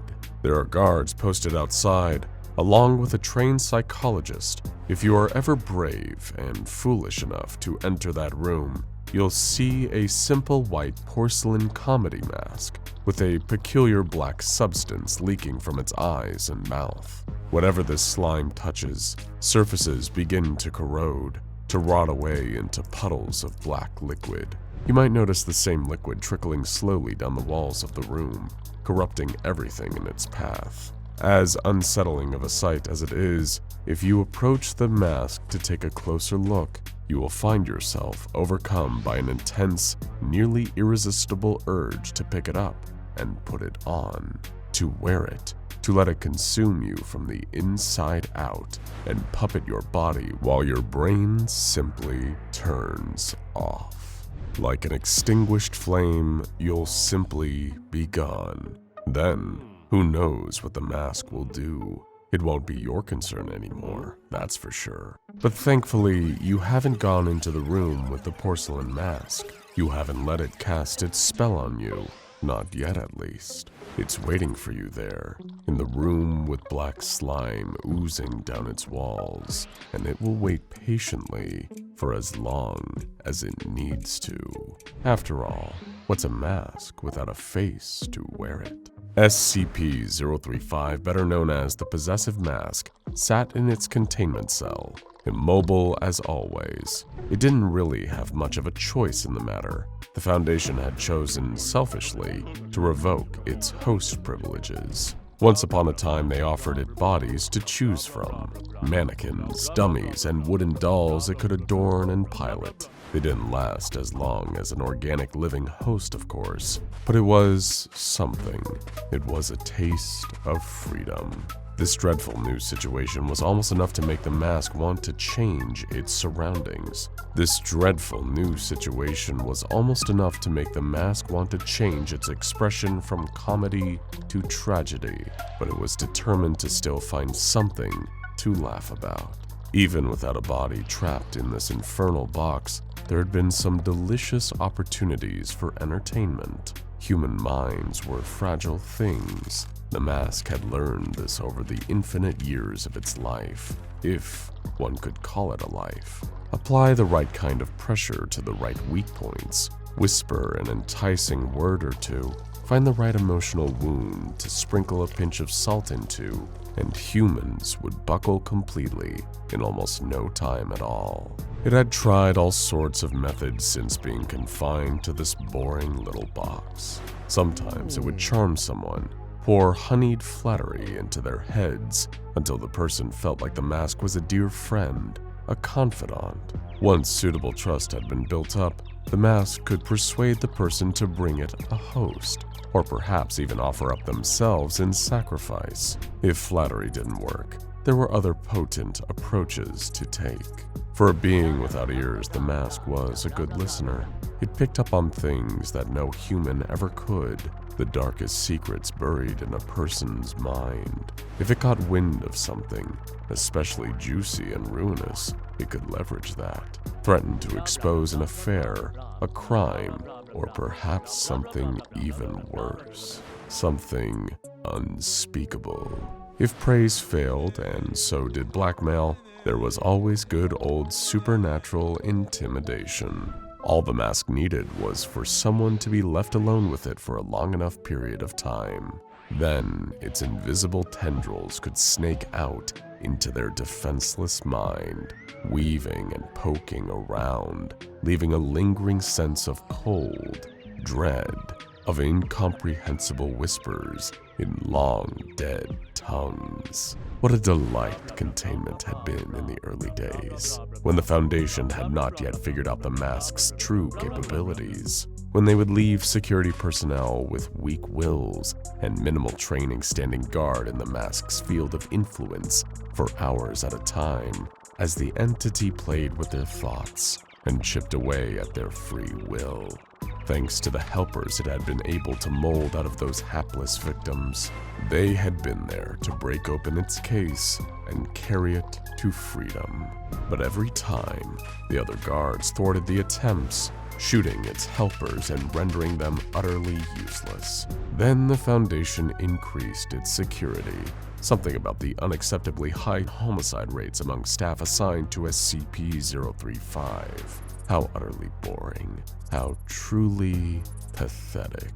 Still, the mask had found ways to occupy itself even without any more playthings. It had grown stronger with its boredom, stretching its influence beyond organic beings and into the very room itself, its evil enriching and deepening, like a fine wine in the depths of a cold cellar. Over the months, the walls of SCP-035's containment cell had begun to secrete the same black, slimy substance that would pour from the mask's eyes and mouth. The liquid dripped down the walls in deliberate formations, patterns that became increasingly easy to recognize. Phrases in Italian, Latin, ancient Greek, all detailing ritual sacrifices and mutilations. The mask took time to describe the sacrificial victims in great detail, borrowing identifying traits from various staff members that it knew would read the translations. The walls were slick with blood and harrowing imagery,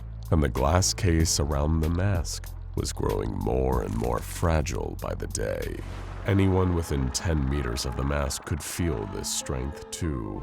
They would leave the area complaining of unintelligible whispers, of loud, cruel laughter, and a lingering sense of nearly insurmountable despair. It was as if they knew on some level that no one was truly safe. Eventually, the mask would find a way to come for them all. The glass was weakening, and soon the mere thought of escape would make it shatter into pieces. Then, perhaps, the mask could finally get its deepest desire: revenge. It wanted nothing more than to try to make the Foundation pay for imprisoning it, for taking away its host privileges, for trying harder and harder to contain the kind of power that should have had them falling to their knees in worship. The mask seethed with hatred day in and day out. It had seen the crumbling of the Roman Empire, the beheading of kings, the decimation of armies. It was not going to be captured by a bunch of rats in lab coats without dire consequences befalling them. Maybe it couldn't move from its prison cell at the moment, but it also knew that it was surrounded on all sides by dangerous beasts capable of reducing the sight and all who had dared to oppose the mask to a pile of smoldering rubble. If it could only find its way onto one of their faces, it would show them all just what it was capable of. As the piercing sound of an alarm echoed down the hall, the sound of screams and chaos following shortly after, the mask's frowning face curved into a broad, menacing smile. What was it that had escaped? The lizard, perhaps? The giant grinning man? Whatever it was, it seemed that the action was heading right toward 035's containment cell. Perhaps today was the day. Finally, the SCP Foundation would fall. Outside the masked cell, Security Officer Harper was running for dear life. Though his more rational mind knew he was living on seconds, not even minutes, of borrowed time, his animal brain kept his legs pumping, desperately trying to avoid the screaming, howling predator hot on his heels. Harper looked over his shoulder and screamed as a long white arm reached for him.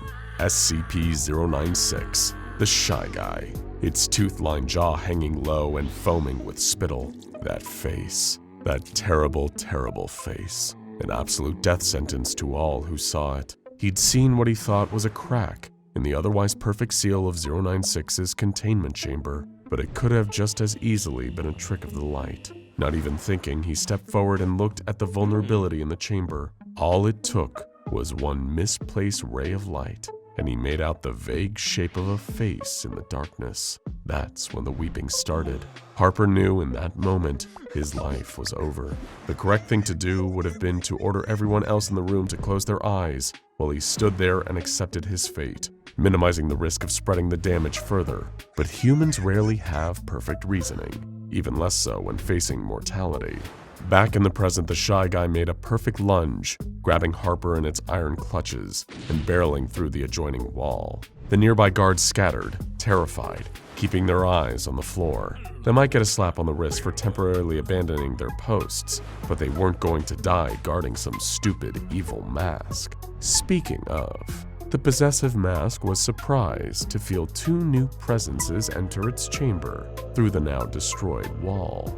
These two presences soon became just one, as SCP-096 quickly and totally annihilated Security Officer Harper, leaving nothing left. The mask couldn't see per se, seeing as it had no actual sensory organs, but it felt around this new guest with its many psychic tendrils, taking in this strange totality.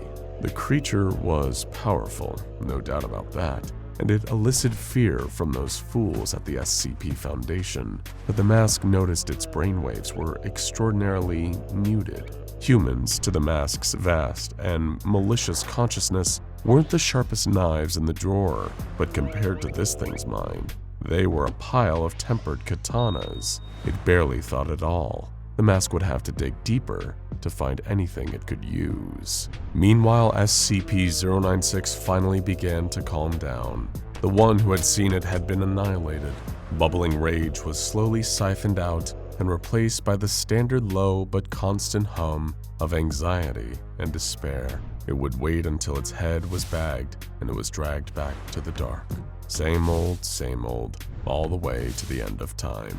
That's when it felt something else. It started as a faint buzz, an unintelligible whisper, and it was almost like a door opened in the back of its head. Something stepped in and took a seat.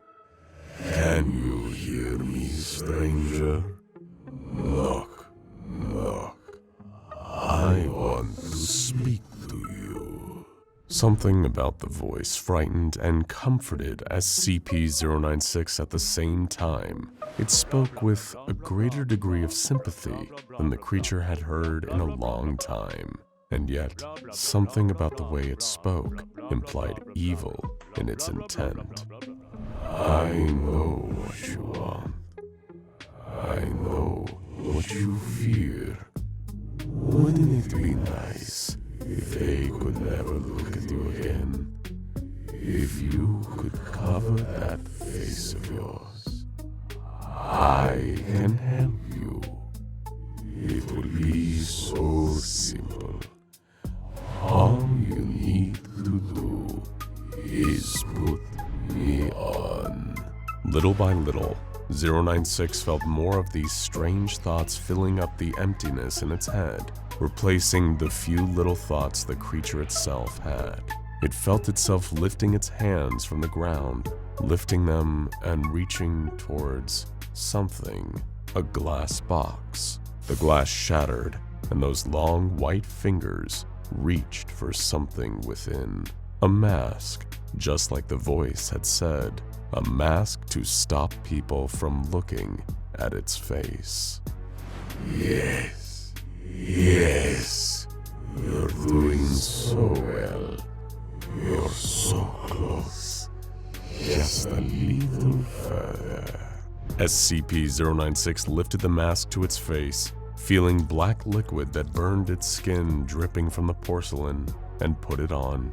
And in that moment, everything changed. The Shy Guy's body began to seize up, rattling as the mask unleashed a web of psychic tendrils through its body, mapping out across every inch like a new nervous system, taking control. The possessive mask had never experienced a host like this before. That incredible, perfect mix of physical durability and a mind so insubstantial that it was easy to sublimate. Oh, this was going to be fun. For the first time, the Shy Guy, now under the full control of the possessive mask, stood at full height on its hind legs, its spine and shoulders clicking into place for its new stance. The mask cracked its neck, getting used to the new dimensions of its physicality, its indestructible bones, its long, grasping limbs, its skin, burning and fizzling with the gooey black secretions, but growing back just as quickly. The Foundation had every reason to fear it now. A group of security personnel had gathered in the ragged hole where the chamber's north wall used to be. Some were wielding light firearms. The guard at the front was carrying an opaque black bag. The mask laughed with its new body and turned to the crowd. The second they saw it on 096's body, their faces fell. For a moment, their bodies went slack with terror. This situation was unprecedented. What course of action could they possibly take at a time like this? It looked at the bag held by the leader of the security force and projected a single thought into his mind. You won't be needing that. Before any of the guards even had a chance to open fire, the mask lunged forwards, using the long, terrible arms of the Shy Guy to tear through the guards. They were dead in seconds, their bodies strewn about the hallway. The mask's porcelain was twisted into a wide, sadistic grin. It could tell that it was about to have some real fun around here. And once it slaughtered everyone here, it could finally stretch its legs out in the open again. True freedom to spread misery, fear, and pain everywhere it went. There were just a few hundred members of Foundation personnel it needed to turn into corpses first. More containment breach alarms sounded around the site as the mask began its rampage, running through the hallways and tearing apart any unfortunate Foundation personnel it could get 096's hands on. Guards, researchers, administrative staff, and even one extremely unlucky janitor in hallway C6. It was having the time of its long and terrible life, and much to its glee, it seemed that this new host's body was still holding up. It was perfect symbiosis, a twisted, brilliant mind, and a body that could forever support it. There would be no stopping it, a conclusion that the hapless guards posted around the site soon realized on their own terms. 096 was indestructible, but it was dumb as a brick and had an easily exploitable weakness. Get the bag on its head and you're home free. This new composite creature was a different story. It could think tactically, avoiding head-on confrontations in favor of sneak attacks, and the monster had as much psychic combat potential as physical. Guards roving the building in teams, heavily armed with anti-mimetic protective gear, still reported feeling immense feelings of psychological dread over comms. That was the greatest sign that the mask would come bursting through the wall moments later and tear them to shreds. The site director put out an urgent call for all nearby mobile task forces to intercept and help them take care of the unfortunate situation. Thankfully, a detachment of MTF 810, also known as See No Evil, was operating on a case in close proximity. Given their specialization in anomalies with a mimetic visual property, many on the team had dealt with 096 breaches before. That at least gave them experience in half of this situation, and one operative among them, Sergeant Enrique Ramirez, would be the one to bring this nightmare to an end, but it would cost him his life in the process. The mask was still using its new indestructible body to wreak havoc on the containment site. Once it had taken out the primary contingents of guards, it was free to have its fun with the rest, stalking defenseless researchers through the halls, making sure to induce maximum terror before finally striking the killing blow. Every single one of them died with a head full of demonic whispers. It told them of the mask's eternal dominion. Now it had found the perfect host. Nothing on Earth would stop it. Humans would be mere ants under its feet. 8-10 touched down and entered the building. Ramirez was point man, leading the others into the bowels of the blood-drenched containment site. They'd been briefed on what they were heading in for. 096 and 035 had reached symbiosis and were displaying unprecedented anomalous effects. Enter with extreme caution. They're beyond dangerous, even more so together than alone. Ideally, Ramirez would have wanted to go in with a comprehensive plan, but lives were on the line here. They needed to leap off the cliff and build their wings on the way down. It was only when they finally encountered the monster that they realized just how outmatched they were. Despite their best efforts, the combined speed, intelligence, and ferocity of the mask's new form allowed it to make short work of 8-10. Only Ramirez was left, heavily injured. Even if a miracle happened, he knew he wasn't getting out of here alive. The mask grabbed him with one of 096's claws and lifted him up. It would take its time with this one. Make him suffer, watch him squirm, destroy his mind. Ramirez felt the mask's psychic tendrils penetrate the membrane of his mind. Those whispers, those terrible whispers reciting all his worst fears with terrible glee. His gun was out of ammo. His knife was broken. All he had left on him was a pocket mirror, and that was his eureka moment. It was a long shot, but it was also his only shot. He reached out and grabbed the bottom of the mask, pulling for dear life. His other hand shot into his pocket and grabbed the mirror, opening its lid with a deft flick of his thumb. It was too fast for the mask to even register what was going on. Ramirez forced his eyes shut and lifted up the mirror. The mask saw its own reflection in the glass as the bottom of its face came loose, revealing the reflection of the face underneath. The mask squeezed, killing Ramirez, but it was already too late. It had finally seen the face of its host, and that would cost it dearly. The mask felt a sudden and tremendous pushback to its psychic forces, a blind despair and then rage that choked out everything. SCP-096 began to sob and howl. Somehow the mask was no longer in control.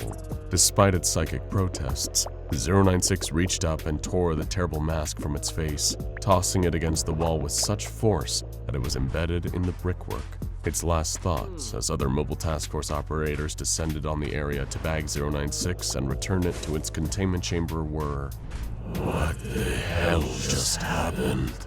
And the next thought that crossed the mind of the site director was, request site transfer for 035 as soon as possible. Don't want a repeat of this incident anytime soon.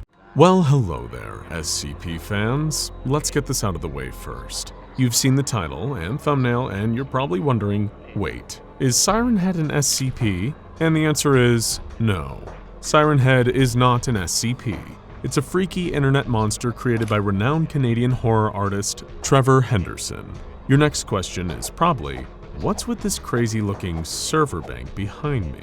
Allow me to introduce you to the Anomatron 6000, the latest advancement of supercomputing owned and operated exclusively by the SCP Foundation.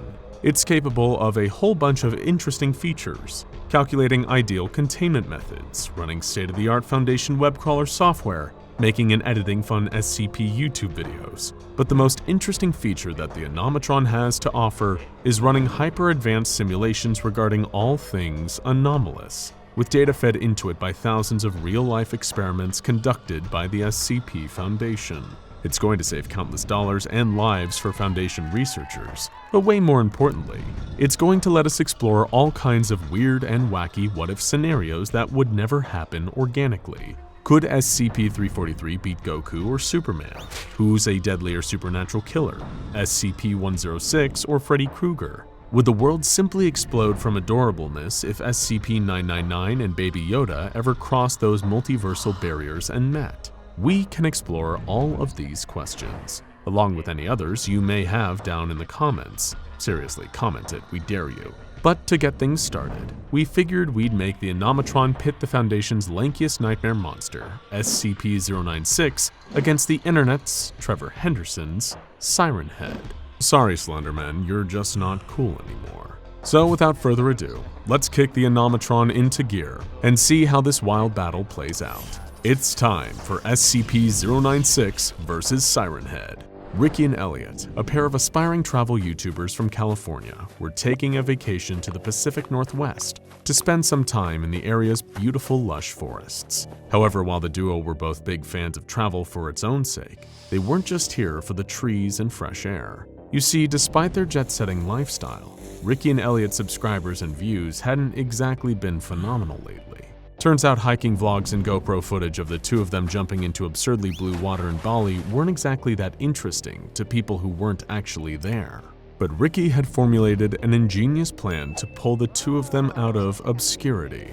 They would hunt down and film real footage of the legendary Siren Head, a supernatural monster said to haunt forests and isolated graveyards. There were plenty of fakers out there on YouTube, but if the two of them could get real footage of Siren Head, and also preferably survive the experience, they'd be framing their golden play buttons in no time. But they were already encountering certain issues. For starters, the two Californians had severely underestimated just how cold it was in the Pacific Northwest, and as such, were already shivering from bone-deep cold. The second issue was food.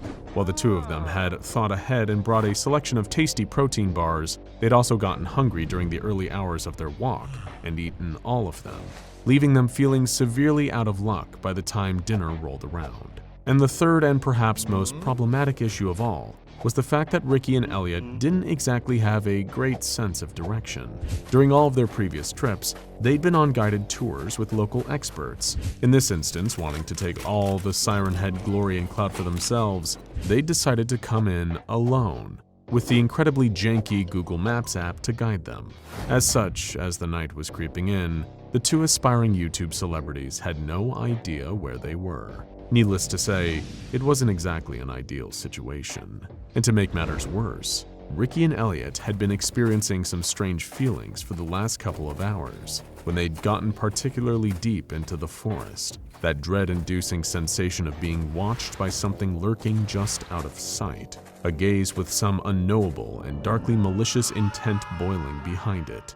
These two poor saps had no idea what was in store for them tonight. And wouldn't you know it, the one watching them right now wouldn't even be the only monster after them.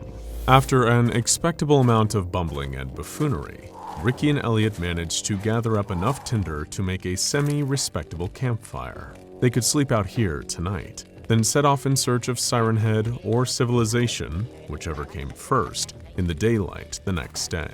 The duo did what they could to remain chipper in spite of the ominous circumstances. Sure, they were trapped in the depths of the woods alone, but think of the amazing vlog footage they'd get. They'd be like the next Blair Witch crew, except they'd live, hopefully. But as the duo sat next to their campfire, they felt that ominous sensation again. The hairs on the back of their necks started standing up. They felt shivers that didn't just come from the cold. More and more they started to feel certain that something in this forest was watching them.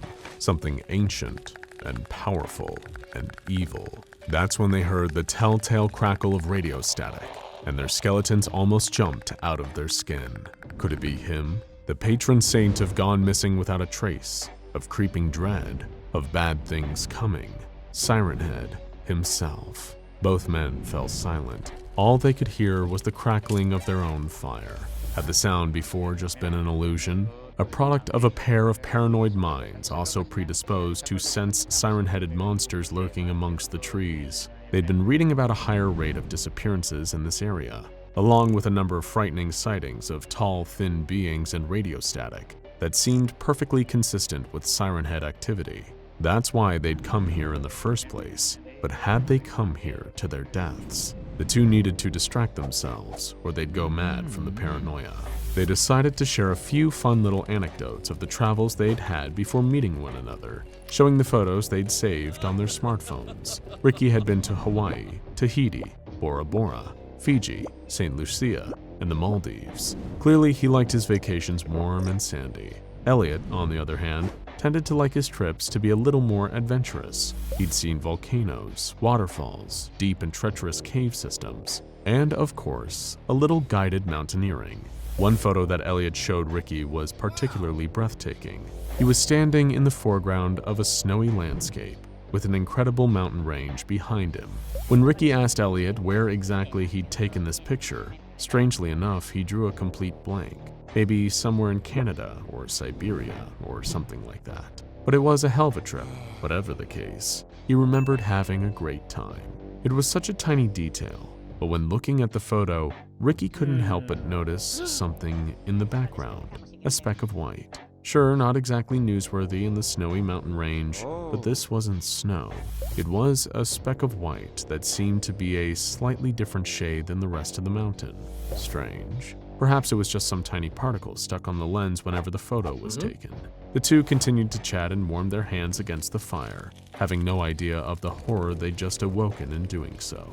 Over 100 miles away, at an SCP Foundation containment site, researchers and guards walked around the perimeter of a huge airtight metal cube, reading off diagnostics and audio recordings. For reasons that should be obvious to everyone who's a fan of this channel, there were no camera feeds coming from the inside of the great metal cube, only a faint whimpering sound, like a sad, wounded animal, and the clanking of pacing feet moving back and forth over the metal, dragging forlorn knuckles. It turned every head in the room when the crying started to get louder. Soon it wasn't just quiet weeping, it was a series of horrendous, slobbering sobs, wails of pure pain and despair.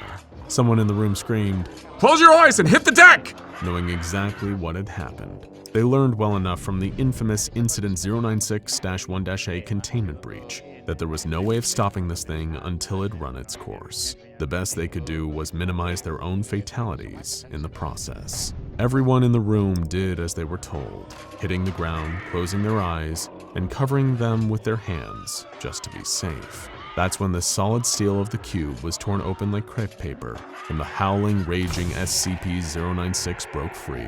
galloping on all fours through the nearest wall, shattering it and spraying debris everywhere. As mobile task forces were dispatched to track the rampaging abomination and try their best to clear the path ahead as it sought out its target, one thought was going through the minds of everyone in the room. Woe betide the poor fools who saw that monster's face. Back in the deep dark forests of the Pacific Northwest, the presence of some unnerving force was becoming far harder to deny for Ricky and Elliot. They heard the sounds of garbled voices out in the woods, the squeals and crackles of radio static. They saw shapes moving amongst the trees, tall and thin, like long, spindly limbs. While neither wanted to voice their fear, they were both thinking similar things. If there really was a monster out here, why hadn't it killed them? It had all the time in the world to do it. But that was just it, wasn't it? It had all the time in the world, so why rush? It had every advantage. It could take its time and do this exactly how it wanted to. Ricky and Elliot had made themselves the perfect prey, and as they saw a huge, lithe figure suddenly separate itself from the trees, they began to wonder if it was really worth it to risk both of their lives for YouTube clout. Either way, it was now probably too late for regrets. Ricky and Elliot's jaws fell in horror as the monster emerged from the darkness before them.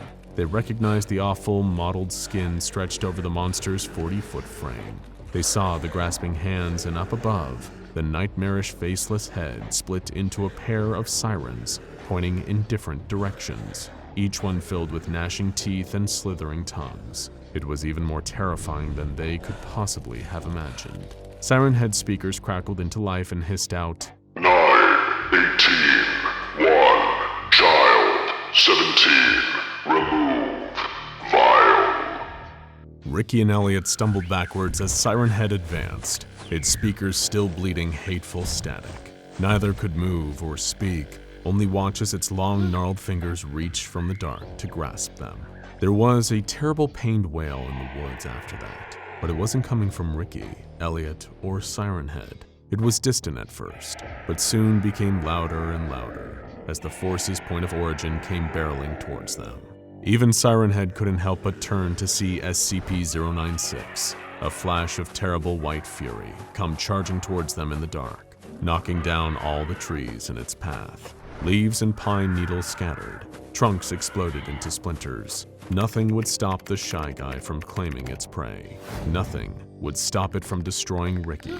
And now, as it approached, Elliot made the fatal mistake of looking at its face, too. 096 lunged, ready to go in for the kill, when Siren Head's hands closed around the Shy Guy's slender torso. In one fluid motion with surprising strength for its scrawny build, it hurled the Shy Guy into the distance, smashing another several trees in its path. The words, My prey,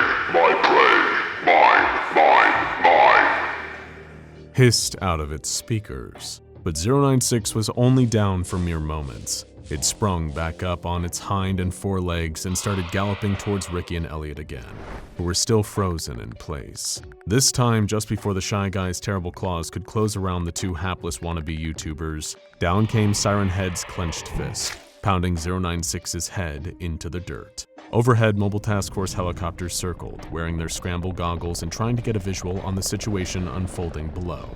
They could hardly believe what they were seeing down there.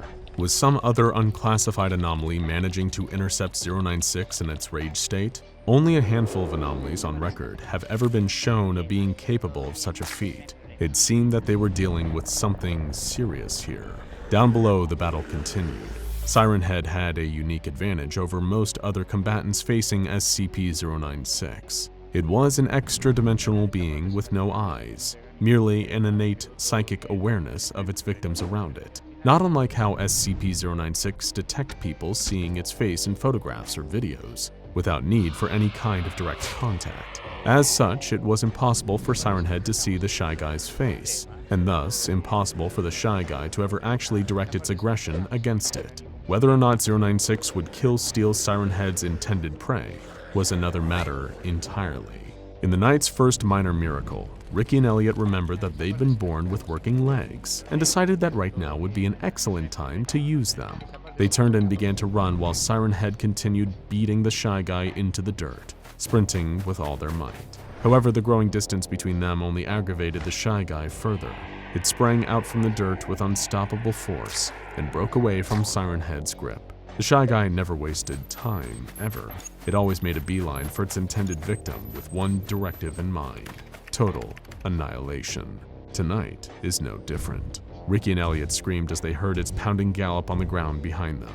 Closer, closer, closer. Then suddenly, defying all spatial reasoning, Siren Head emerged out from the darkness between Ricky, Elliot, and 096. Being 40 feet tall, Siren Head dwarfed even the Shy Guy.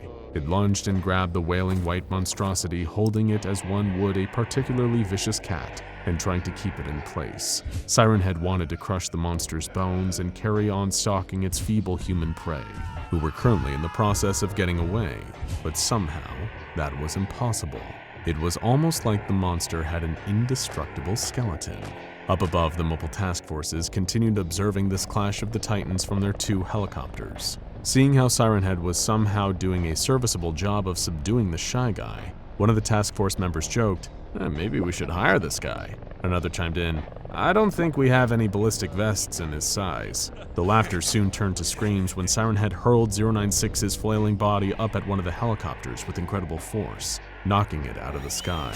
It careened down to the ground, a ball of fear and violence before exploding. Anyone who survived the initial blast was unlucky enough to have seen the Shy Guy's face. Their screams rang out briefly before being abruptly silenced by the monster.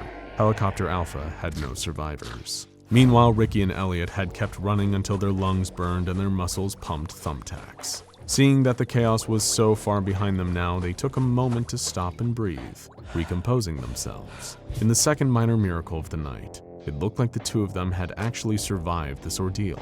Those 2 horrific monsters had canceled each other out, but Ricky and Elliot were about to learn a harsh lesson. They really weren't that lucky. The last thing the 2 of them ever saw was Siren Head emerging from the darkness once more. The last thing they ever felt was the monster's terrible gnarled fingers curling around their bodies, too fast for them to escape. And the last thing they ever heard was each other's screams, followed by a sickeningly meaty crunch. Elsewhere in the forest, SCP-096's wails died down to its usual maudlin sob. The rage state had ended. All of its targets had been destroyed. It just hadn't been the one to do all of the destroying, per se. Not long after that, Helicopter Bravo descended safely, and the remaining MTF members closed around the blubbering beast. Someone black-bagged it, and everyone breathed a sigh of relief, knowing that was at least one monster taken care of tonight. "What about the other one?" the MTF lieutenant asked. The team's commander shook his head and said, "Let's worry about that freak later and get 096 back to containment. This place gives me the creeps."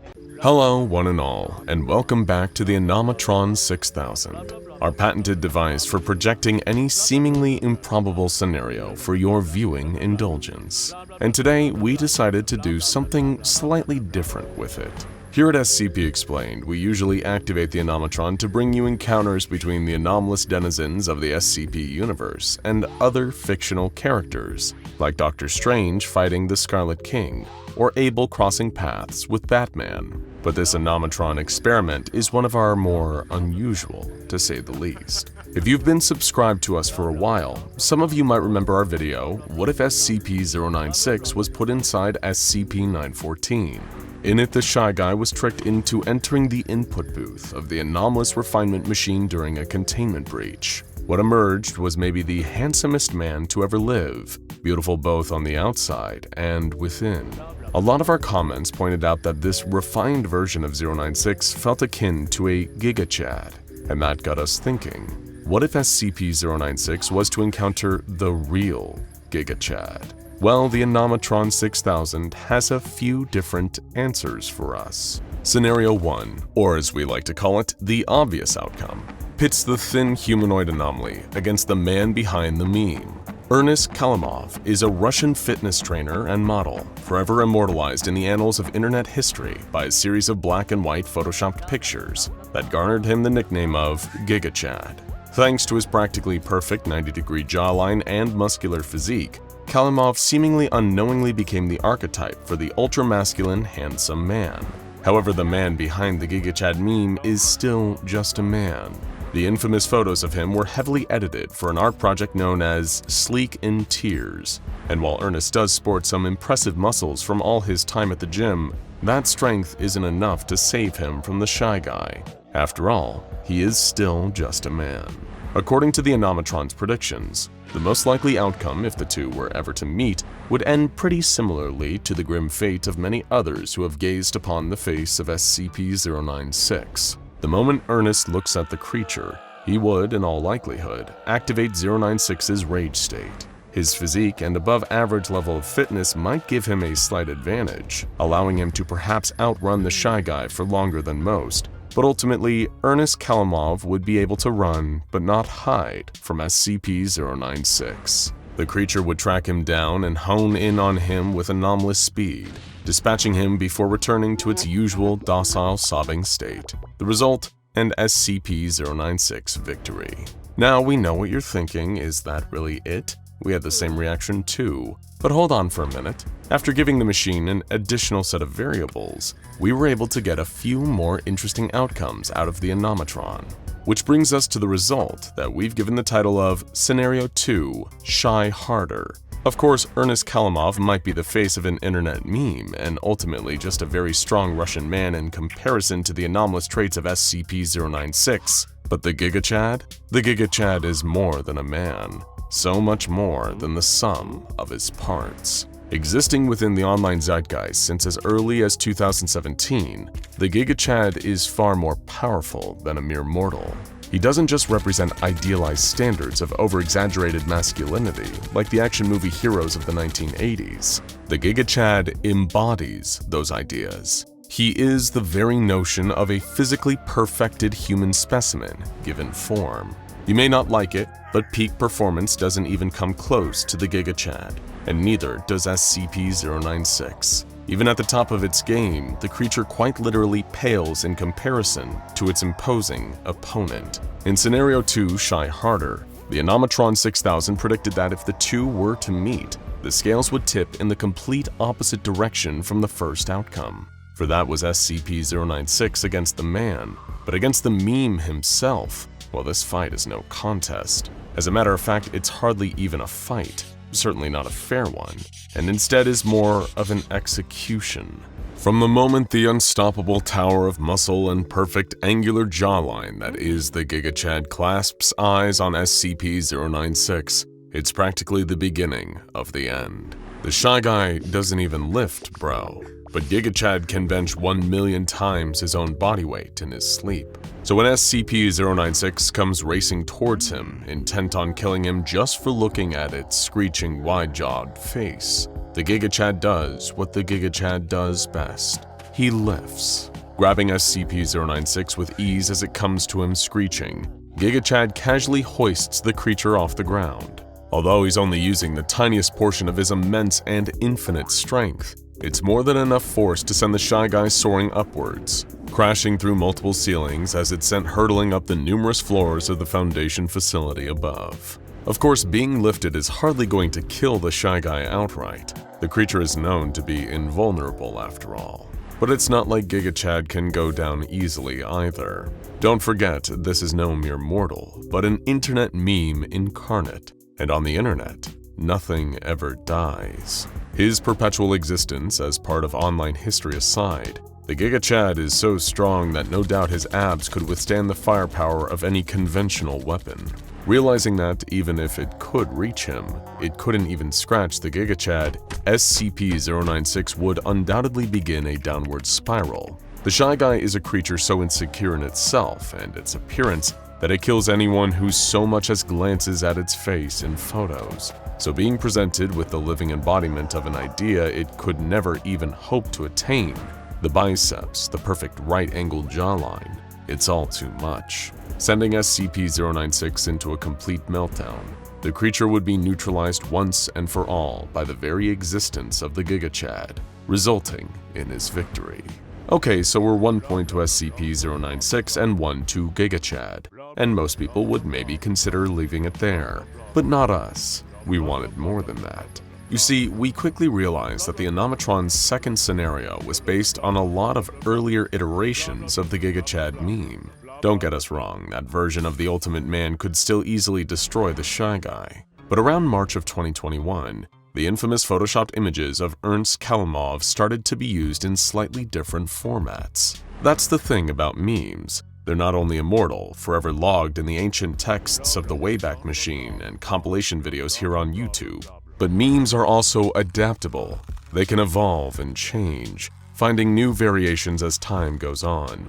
As such, the average fan versus average enjoyer meme saw a new use of the Giga Chad. Before the Giga Chad, this notion of the ideal ultra-masculine specimen was based on, let's be honest, some pretty outdated ideas about what it means to be a man. After all, it takes more than muscle to be a man. Not every man or masculine-presenting person has to work out until they're built like a brick wall. Perhaps the real measure of a man is how sincere, sensitive, and supportive you can be, as well as standing by your interests rather than caving to old societal standards of masculinity. And after we updated our data, the Anomatron 6000 was able to give us a new revised outcome, or what we like to call Scenario 3, the average SCP-096 enjoyer.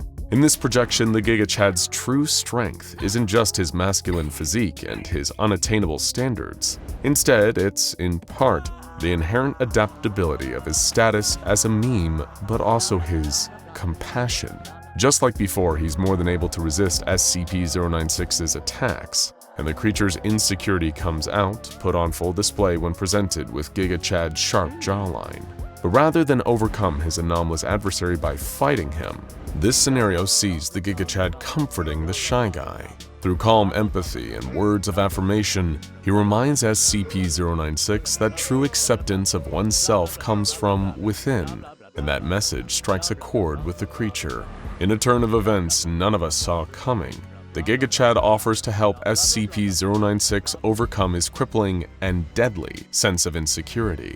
The pair start using the on-site gym together, after hours when there aren't any innocent Foundation personnel around. There, Giga Chad not only offers to introduce SCP-096 to an exercise regimen, if that's what the creature wants, but also helps the Shy Guy work on his confidence. They form a friendship, with SCP-096 taking a liking to working out, not because it wants to be buff like its new friend, the Giga Chad, but more so because doing so makes it feel more comfortable in its own skin. SCP-096 gradually starts to like itself more, even eating healthier thanks to Giga Chad's advice. Eventually, the Shy Guy begins looking far more content and even starts to develop self-confidence. It's not often that a story involving SCP-096 exists with the creature getting to achieve some semblance of happiness. Well, there is one that comes to mind. The very same Shy Guy story that sent us on this particular streak of pitting it against the Giga Chad in the first place. But what if we put them together? Would coming across a refined SCP-096 spell the end for the Giga Chad? Or would the muscular masculine meme undo the Shy Guy's previous happy ending? Well, according to the Anomatron 6000, neither. When we last left him, after being turned into a handsome 9-foot-tall man, SCP-096 had just started going by the name David. SCP-978, the desired camera, had been used to photograph the refined Shy Guy. It showed him holding hands with the Foundation scientist responsible for his transformation, who had studied the new and improved SCP-096 in great detail. She had quite the understanding of him, but perhaps the photograph from the desired camera was more of a metaphor, and what SCP-096, or David, really desired wasn't specifically the researcher who'd studied him, but a partner who understood him, someone to call an equal. Enter the Giga Chad. According to the calculations made by the Anomatron, the embodiment of ultimate masculinity, both strong and sensitive, came bursting into the Foundation facility. There, the moment he and David saw each other was like the meeting of an unstoppable force and an immovable object. Neither one rushed to solve the encounter with violence. Both the Giga Chad and SCP-096 appreciated each other's aesthetic appeal. Both were remarkably handsome, and one couldn't bear the thought of ridding the world of the other. Instead, it was love at first sight. Both David, formerly known as SCP-096, and the Giga Chad fell head over heels in love with each other, and looking at both, it was not hard to see why. They were a pair of fine, perfectly chiseled fellas, and they instantly hit it off. The newly established couple enjoyed each other's company, spending time in deep conversations, SCP-096 introducing his new partner to his friends at the Foundation, while GIGA was comfortable with his own masculinity to express his feelings towards David without fear or judgment. No relationship is perfect, of course. For a short time, a sliver of David's old self re-emerged.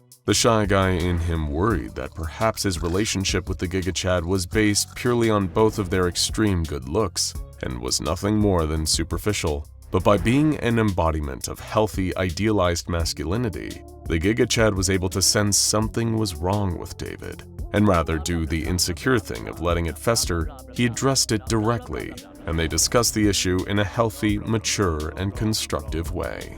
Not just so they could put SCP-096's worry to rest, but so that both of them could further strengthen their relationship and grow as people. And of course, GIGA wasn't just attracted to SCP-096's refined good looks. Far from being superficial, he recognized that David was a complete person, beautiful both inside and out, and loved him as a whole, not just because they were both conventionally attractive on the surface. SCP-096 and the GIGA stayed together for the rest of their lives, or as we decided to name this fourth scenario from the Anomatron, happily ever after. The thin, pale humanoid anomaly had just found itself in Minecraft, of all places. The all-too familiar wail of emergency alarms rang out through the corridors of the Foundation facility. It had happened again, another containment breach. Of course, the on-site personnel were more than familiar with the protocols for a situation like this, so well versed in what to do during an emergency that it had become second nature. Whether they were research staff evacuating for their own safety, or security teams moving in to recapture the escaped anomaly and get the situation under control, everyone was moving like they had been programmed, muscle memory taking over. The loose anomaly was none other than SCP-096. All Foundation personnel were alerted and reminded not to look directly at the creature. There was just one problem.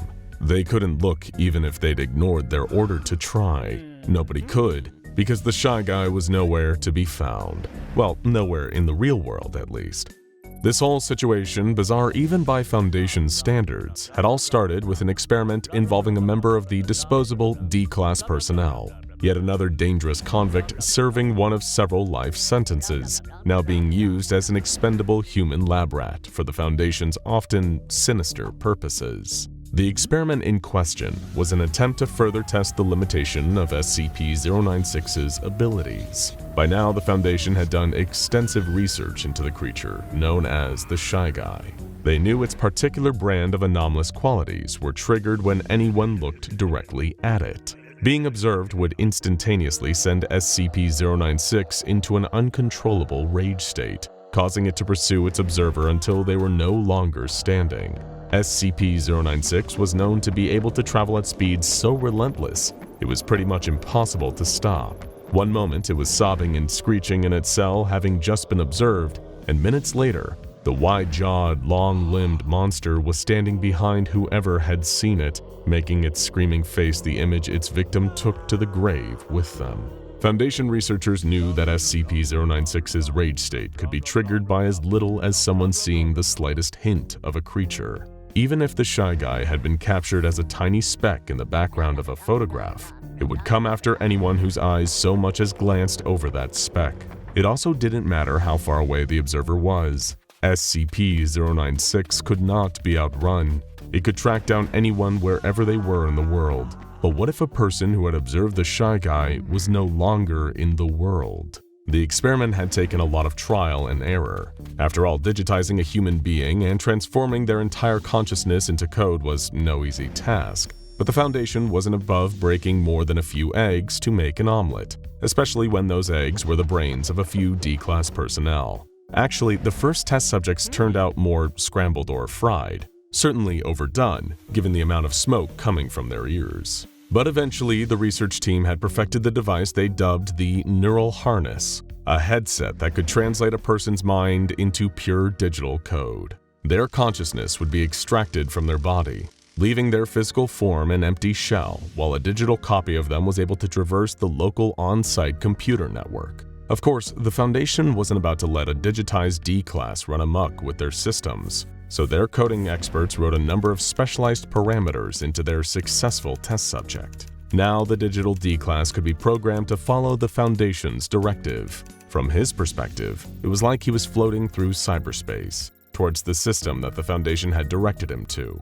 A surveillance camera inside SCP-096's cell that usually remained inactive, but not today. The camera blinked to life as soon as the D-Class's code-based consciousness reached it, and through it, he was able to observe SCP-096 sitting against the far wall of its containment chamber, gently whimpering and walking back and forth. That is, until the creature felt that same familiar sensation of being watched. It stood up, enraged, wailing uncontrollably as the D-Class watched from within the camera. Then, a split second later, SCP-096 appeared to blink out of existence. It hadn't worked. The experiment had failed, and the digital D-Class began to panic. Before the Foundation coders could stop him, he frantically scoured the local network for anything, some kind of escape route back into the real world. Maybe, he thought, if he could get back into his body, it wouldn't count. Technically, his digital self was separate from his physical form, so he might get out of SCP-096's clutches on a technicality.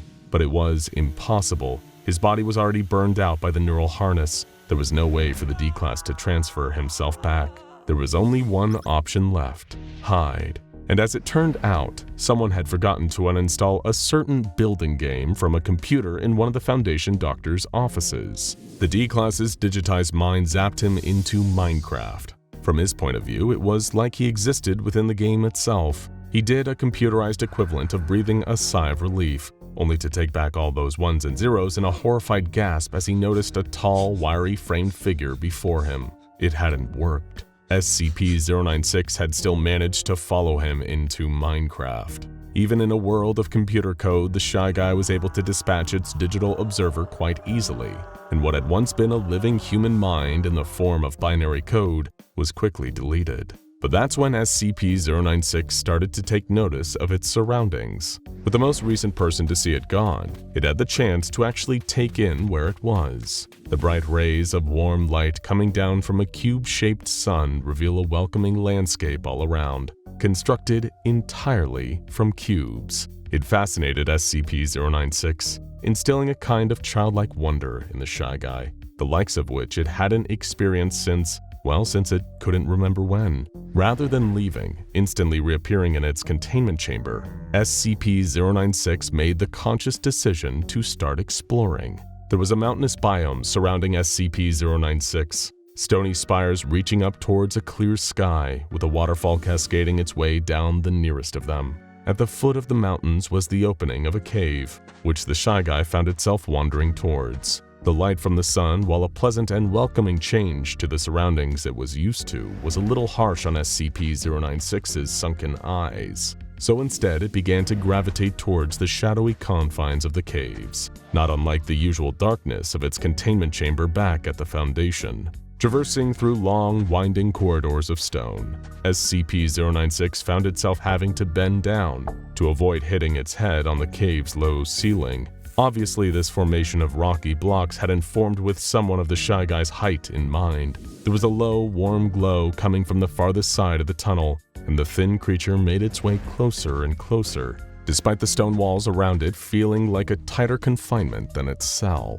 Approaching the source of the light, SCP-096 was relieved that the cave opened out into a more spacious area, the cramped tunnel giving way to an expansive chamber that lay within the heart of the mountain. The warm, orangey glow that had been coming from a flowing stream of boiling hot lava that seemed to trickle down from somewhere above, creating a deadly, fiery pool directly in the Shy Guy's path. But just before it could turn back and leave the cave through the way he came, SCP-096 sensed that familiar feeling of something observing him. Across the lava pool on the other side was a creature comprised of a green cube for a head, with a long, armless cuboid body and 4 cubed feet. If it had been present in the real world, it might have been made out of leaves like a living shrub. It was staring directly at the Shy Guy from across the lava, only for this strange newcomer to disappear a moment later. The creeper hissed before it realized that SCP-096 had leaped up behind it to land a fatal blow. But little did the infamously anxious anomaly realize that the sentient shrub wasn't done. there was a colossal boom that caused SCP-096 to stagger backwards, whimpering at the sudden loud explosion and the pain that had accompanied it. The creeper had blown itself to pieces, but in doing so, had left a lasting injury that caused SCP-096 considerable discomfort as it began limping towards the cave that led out the opposite side of the mountain.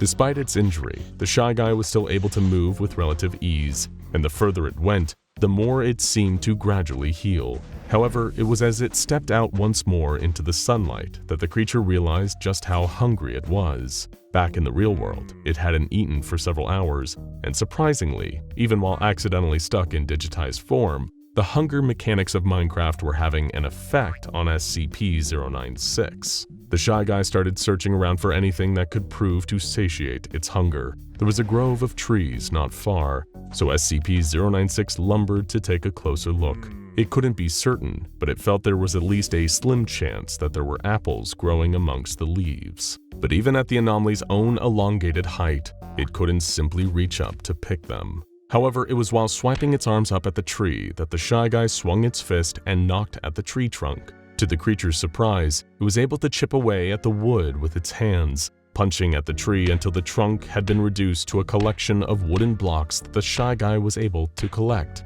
And sure enough, some red apples dropped from the leaves above, enough to quell the hunger that SCP-096 was feeling, at least for the time being. Nearby, something was moving through the trees. It was yet to lock eyes on SCP-096, but the second it did, the mob would surely have sealed its own fate. As it moved around, minding its own business, the tall figure overheard the sounds of the Shy Guy eating, and its attention was drawn to where the creature was standing, enjoying an apple. Sensing that it had been seen, SCP-096 turned and locked eyes with the entity. It was perhaps the only other being in Minecraft that was a similar height and stature to the anomaly itself. In fact, the pair were strikingly similar. Before SCP-096 could carry out its usual method of attack, the Enderman suddenly teleported out of view.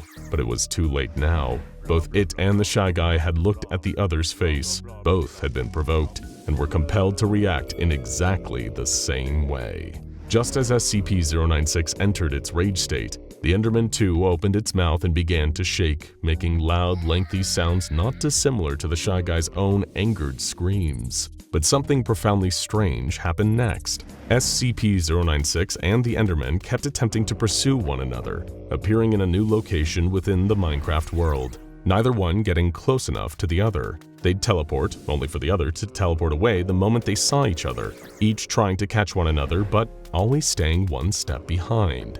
This rapid chase almost became a strange, ongoing sort of teleporting dance between SCP-096 and the Enderman.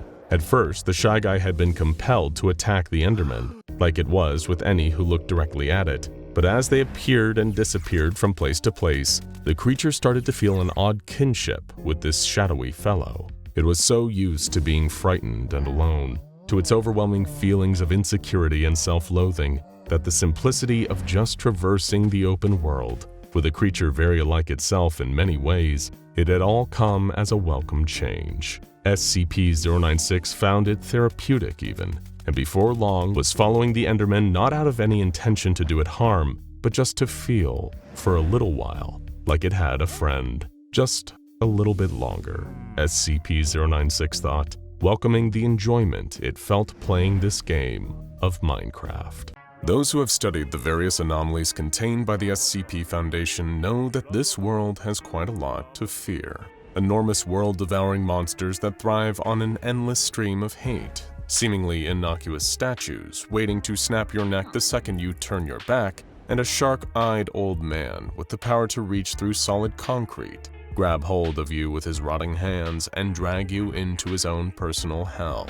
SCP-106 can pop into our world whenever he wants, but like many of the most efficient predators, he has his own designated lair, a pocket dimension where he can pull his prey and trap them in a horrifying game of cat and mouse that only ever ends one way, in a painful, prolonged end. We all know what SCP-106 uses his pocket dimension for, but what if some of the other anomalies at the Foundation had a pocket dimension of their very own? A tiny parallel reality that they could shape in their image and use it for whatever they wanted. What might that look like? A special team of SCP Foundation operatives were tasked with conducting an experiment using an elaborate computer system to run simulations and see what different anomalies might do with their pocket dimensions, should the opportunity ever arise. Stranger things have certainly happened at the SCP Foundation, so they prepared a list of anomalies that presented the most potential for interesting findings and fired up the simulation. For the very first subject, they selected an anomaly who was also a colleague, Dr. Bright and SCP-963. The monitor attached to the computer running the simulation showed a curious, surprising picture. There was a door with one sign, Bright Council Meeting inside. Past the door was a long conference table packed to the brim with different attendees. There were guards, D-Class, scientists, men and women, all wearing the trademark anomalous amulet. It was every single incarnation of the Doctor himself, all talking over each other with great enthusiasm. At the head of the table there was a monitor depicting the current incarnation of Dr. Bright going about his daily life on a live video feed. All of the many Dr. Brights were instructing him, giving him advice and guidance on every impulse and decision. Some Dr. Brights were brandishing pies, others chainsaws, and others were drawing schematics for laser guns and catapults. The Council of Brights was working together, devising pranks, schemes, and general tomfoolery. The research team all agreed that Dr. Bright could never learn about this simulation result, lest he try to recreate it himself. Next, they inputted details about SCP-5094, Miss J's Whiz Kid Schoolhouse, the anomalous computer program capable of teaching anyone about any subject. With a triumphant beep, the computer announced that it had rendered a simulation of what Miss J's pocket dimension might be. It was a classroom, decorated in bright colors and cutouts of various numbers and letters. On the wall, motivational portraits were displayed, including kittens grabbing onto the rungs of a ladder with the slogan, "Hang in there." There were bookshelves all along the walls, filled to the brim with books. At the chalkboard, a three-dimensional version of Miss J herself was standing with her signature ponytail and bright green vest, a piece of chalk in her hand. The desks were all empty, but she had a chipper smile on her face and was waiting for students to come in and learn at any minute. On the board, she had written, "Welcome, class." Next, they chose an entity whose inner life was a bit more difficult to discern, whose motivations, though seemingly straightforward, were perplexing. SCP-049, the Plague Doctor, forever in pursuit of curing a pestilence that he could not get the Foundation to understand, creating lifeless zombies whenever he attempted to treat a patient. Where would this inscrutable doctor disappear to if he only could? What would his hideaway be? The simulation rendered a sterile laboratory environment, no real surprise given his proclivity for medical science. There were stainless steel tables and instruments. The Plague Doctor stood in the fully outfitted lab, going about his work as he always did, with no one to interrupt or disturb him. On the desk in the corner sat a pile of medical texts, a vase filled with lavender flowers and fresh water, and a generous glass of rich red wine. There was everything here that he could possibly need. What about a pocket dimension for an entity that already had everything it could possibly want? Something so content, so happy with its everyday life, that it had no need or desire to escape. SCP-999 lived as a pampered pet, a sort of Foundation mascot, with its every wish for tasty treats or playtime met. Still, they inputted the Tickle Monster's information into the simulation to see what it might come up with. What it rendered looked like something out of Willy Wonka and the Chocolate Factory. It was a wide open field beneath a bright blue sky, filled with sunlight and fluffy white clouds. The landscape, however, was not the greenery and nature one might expect to see, but instead was made up entirely of candy and other sweets. Boulders made of toffee, a lake of melted chocolate, lollipop trees, and cotton candy bushes as far as the eye could see. Nestled within the candy landscape was an elaborate playground, more of an amusement park than the usual row of swings and a plastic slide. There was a miniature Ferris wheel, a ball pit, and an obstacle course that SCP-999 could bounce around and navigate. Every simple, childlike joy was present in this place. Pure sweetness, happiness, and light. For a creature as good as SCP-999, they would expect nothing less. Next up was the deadly statue that moved only when out of sight, SCP-173. It took the researchers a moment to understand what they were seeing when they took a look at its dimension. At first, they thought that perhaps the simulation had somehow crashed. After all, they were looking at a pitch-black screen. Then they realized they were seeing what its dimension would look like after all. The perfect place for SCP-173 to retreat to would be somewhere cloaked in absolute darkness, where no one could keep an eye on the statue and stop it from moving as it pleased. Here it would be free to hunt and take lives as much as it wanted, keeping unsuspecting humans in suspense as they waited for the sound of grinding stone to betray that the end was near. The researchers all shuddered and glanced over their shoulders just in case. Since they were already feeling unsettled, they decided to take it one step further and see what SCP-682 might create for itself. What could be home for the creature that hates everything? They were horrified to see a bleak, stony landscape where the massive reptile was devouring everything in sight. Humans, plants, animals, none were safe from being snapped up in its deadly jaws. That wasn't the worst of it though. When it had finished consuming everything, SCP-682 opened its mouth and coughed all of its victims back up, miraculously resurrected and unharmed. Then it began to do it all over again, ripping, tearing, and clawing at all the living things around it in an endless cycle of despair. One researcher began to feel sick and had to flee the room. The rest pressed on, if a bit paler than they had been moments before. Since the vibes in the room were already as bad as they could possibly get, one researcher suggested they keep the momentum going and try out another highly hostile anomaly, the possessive mask itself, SCP-035. What sort of cursed reality could the simulation come up with for the malicious mask, a being that, though it could not move on its own, seemed to radiate an almost unstoppable evil? The monitor showed a rendering of an ornately decorated castle with a medieval European sensibility, gold decor, and rich red velvet curtains, dots of black and red like blood and black goo on everything. On the walls, elaborate tapestries were hung depicting the traditional comedy and tragedy masks that SCP-035 resembled. There was a stained glass window toward the back of the room, depicting SCP-035 with a full human body, sitting atop a golden throne, a crown on its head. In the very center of the room, there was SCP-035 in a position matching the stained glass window. At its feet, dozens of people dressed in rags were kneeling in supplication to their ruler. The mask was smiling.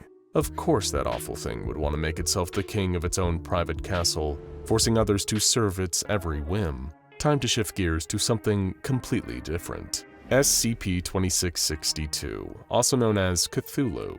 Despite the creature's intimidating appearance, he was overall a relatively polite being. What would his chosen sanctuary look like? SCP-2662's simulated pocket dimension was a far cry from the luxury of SCP-035's. There were no riches here, no opulent displays of wealth and power. It was the opposite. The room depicted resembled a standard studio apartment, with a bed, a couch, a television, and a kitchenette. Every up-to-date game console, and some that didn't exist yet, could be seen throughout the room, and posters for various video games and action and sci-fi movies adorned the walls. There were stacks and stacks of games ready to be played, as well as an extra-large beanbag chair positioned directly in front of the TV screen.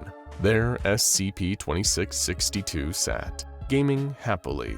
The room had no windows and no visible door either. No way for strangers to intrude on his peaceful, private leisure time. Up next on the list was SCP-953, the polymorphic humanoid. But when the simulation rendered her pocket dimension, she was nowhere to be seen. There was a beautiful landscape, like something out of a painting, of what appeared to be an idyllic location in rural Korea.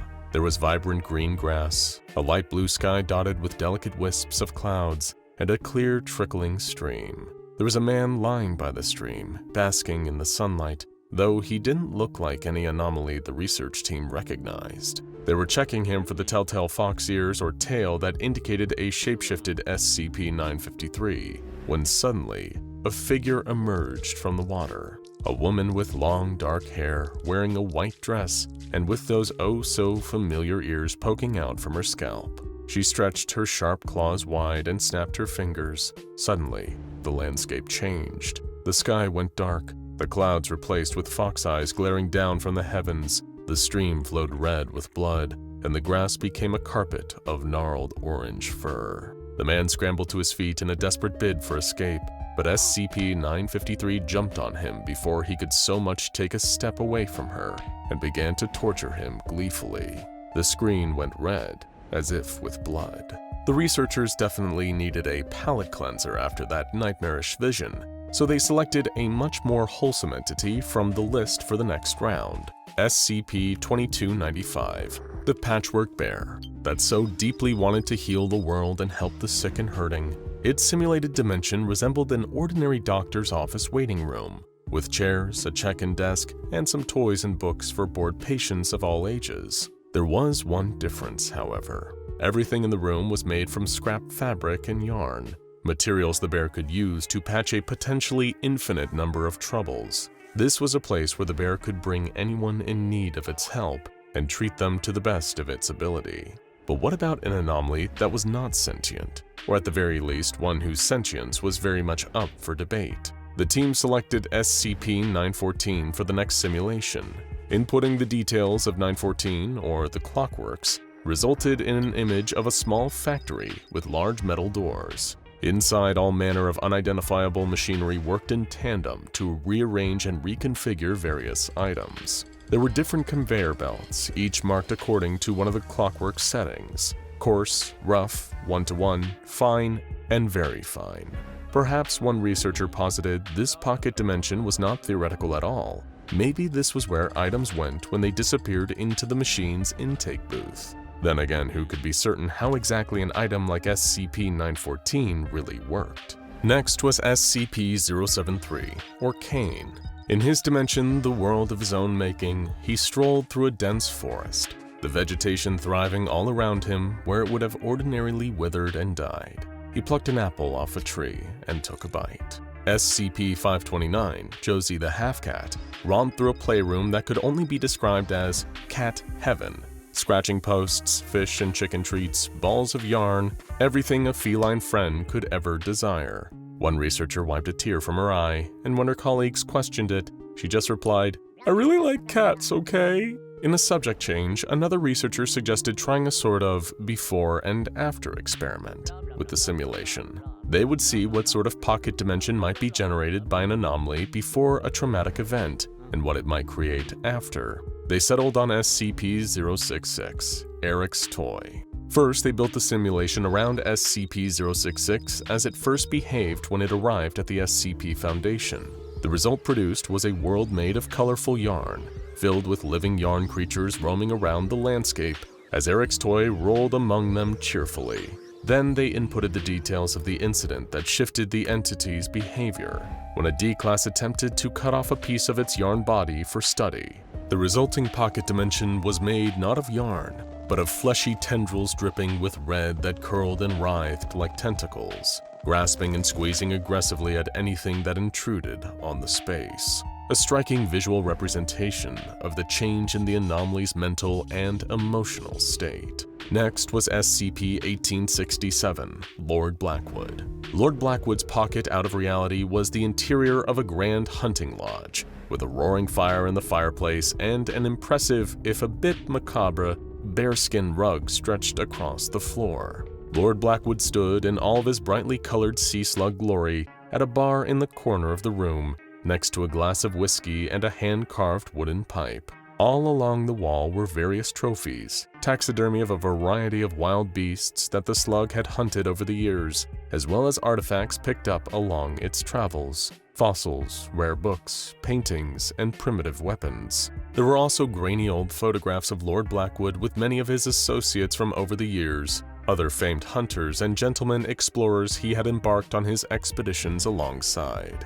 SCP-4910, the Grinner, would dwell in a volcanic landscape, where rock and lava were replaced with fleshy pink gums and teeth jutted out of every available surface. Gnarly.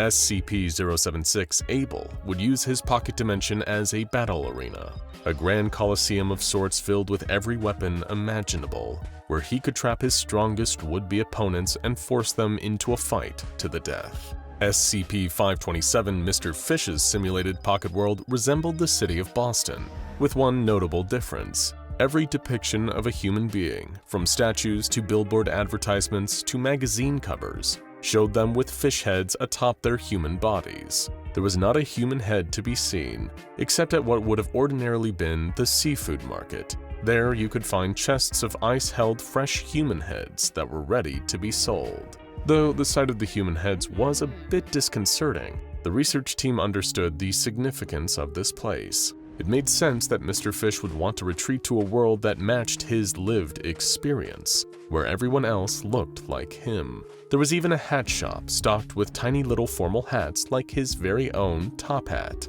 If SCP-2800 Cactus Man had a place between realities that belonged exclusively to him, it would be an underground superhero hideout. The room depicted on the monitor resembled the Batcave, but with all of the bat-themed decor replaced with cactus-themed items instead. There were also several large Saguro cacti planted in pots throughout the space, as well as several Cactus Man costumes in glass cases ready to be worn. SCP-294, the coffee machine, would have a secret world filled with every liquid substance known to man, and several still undiscovered, floating through the air but somehow never mixing together. Any beverage anyone could ever ask for would be there, just waiting for the right order to come in.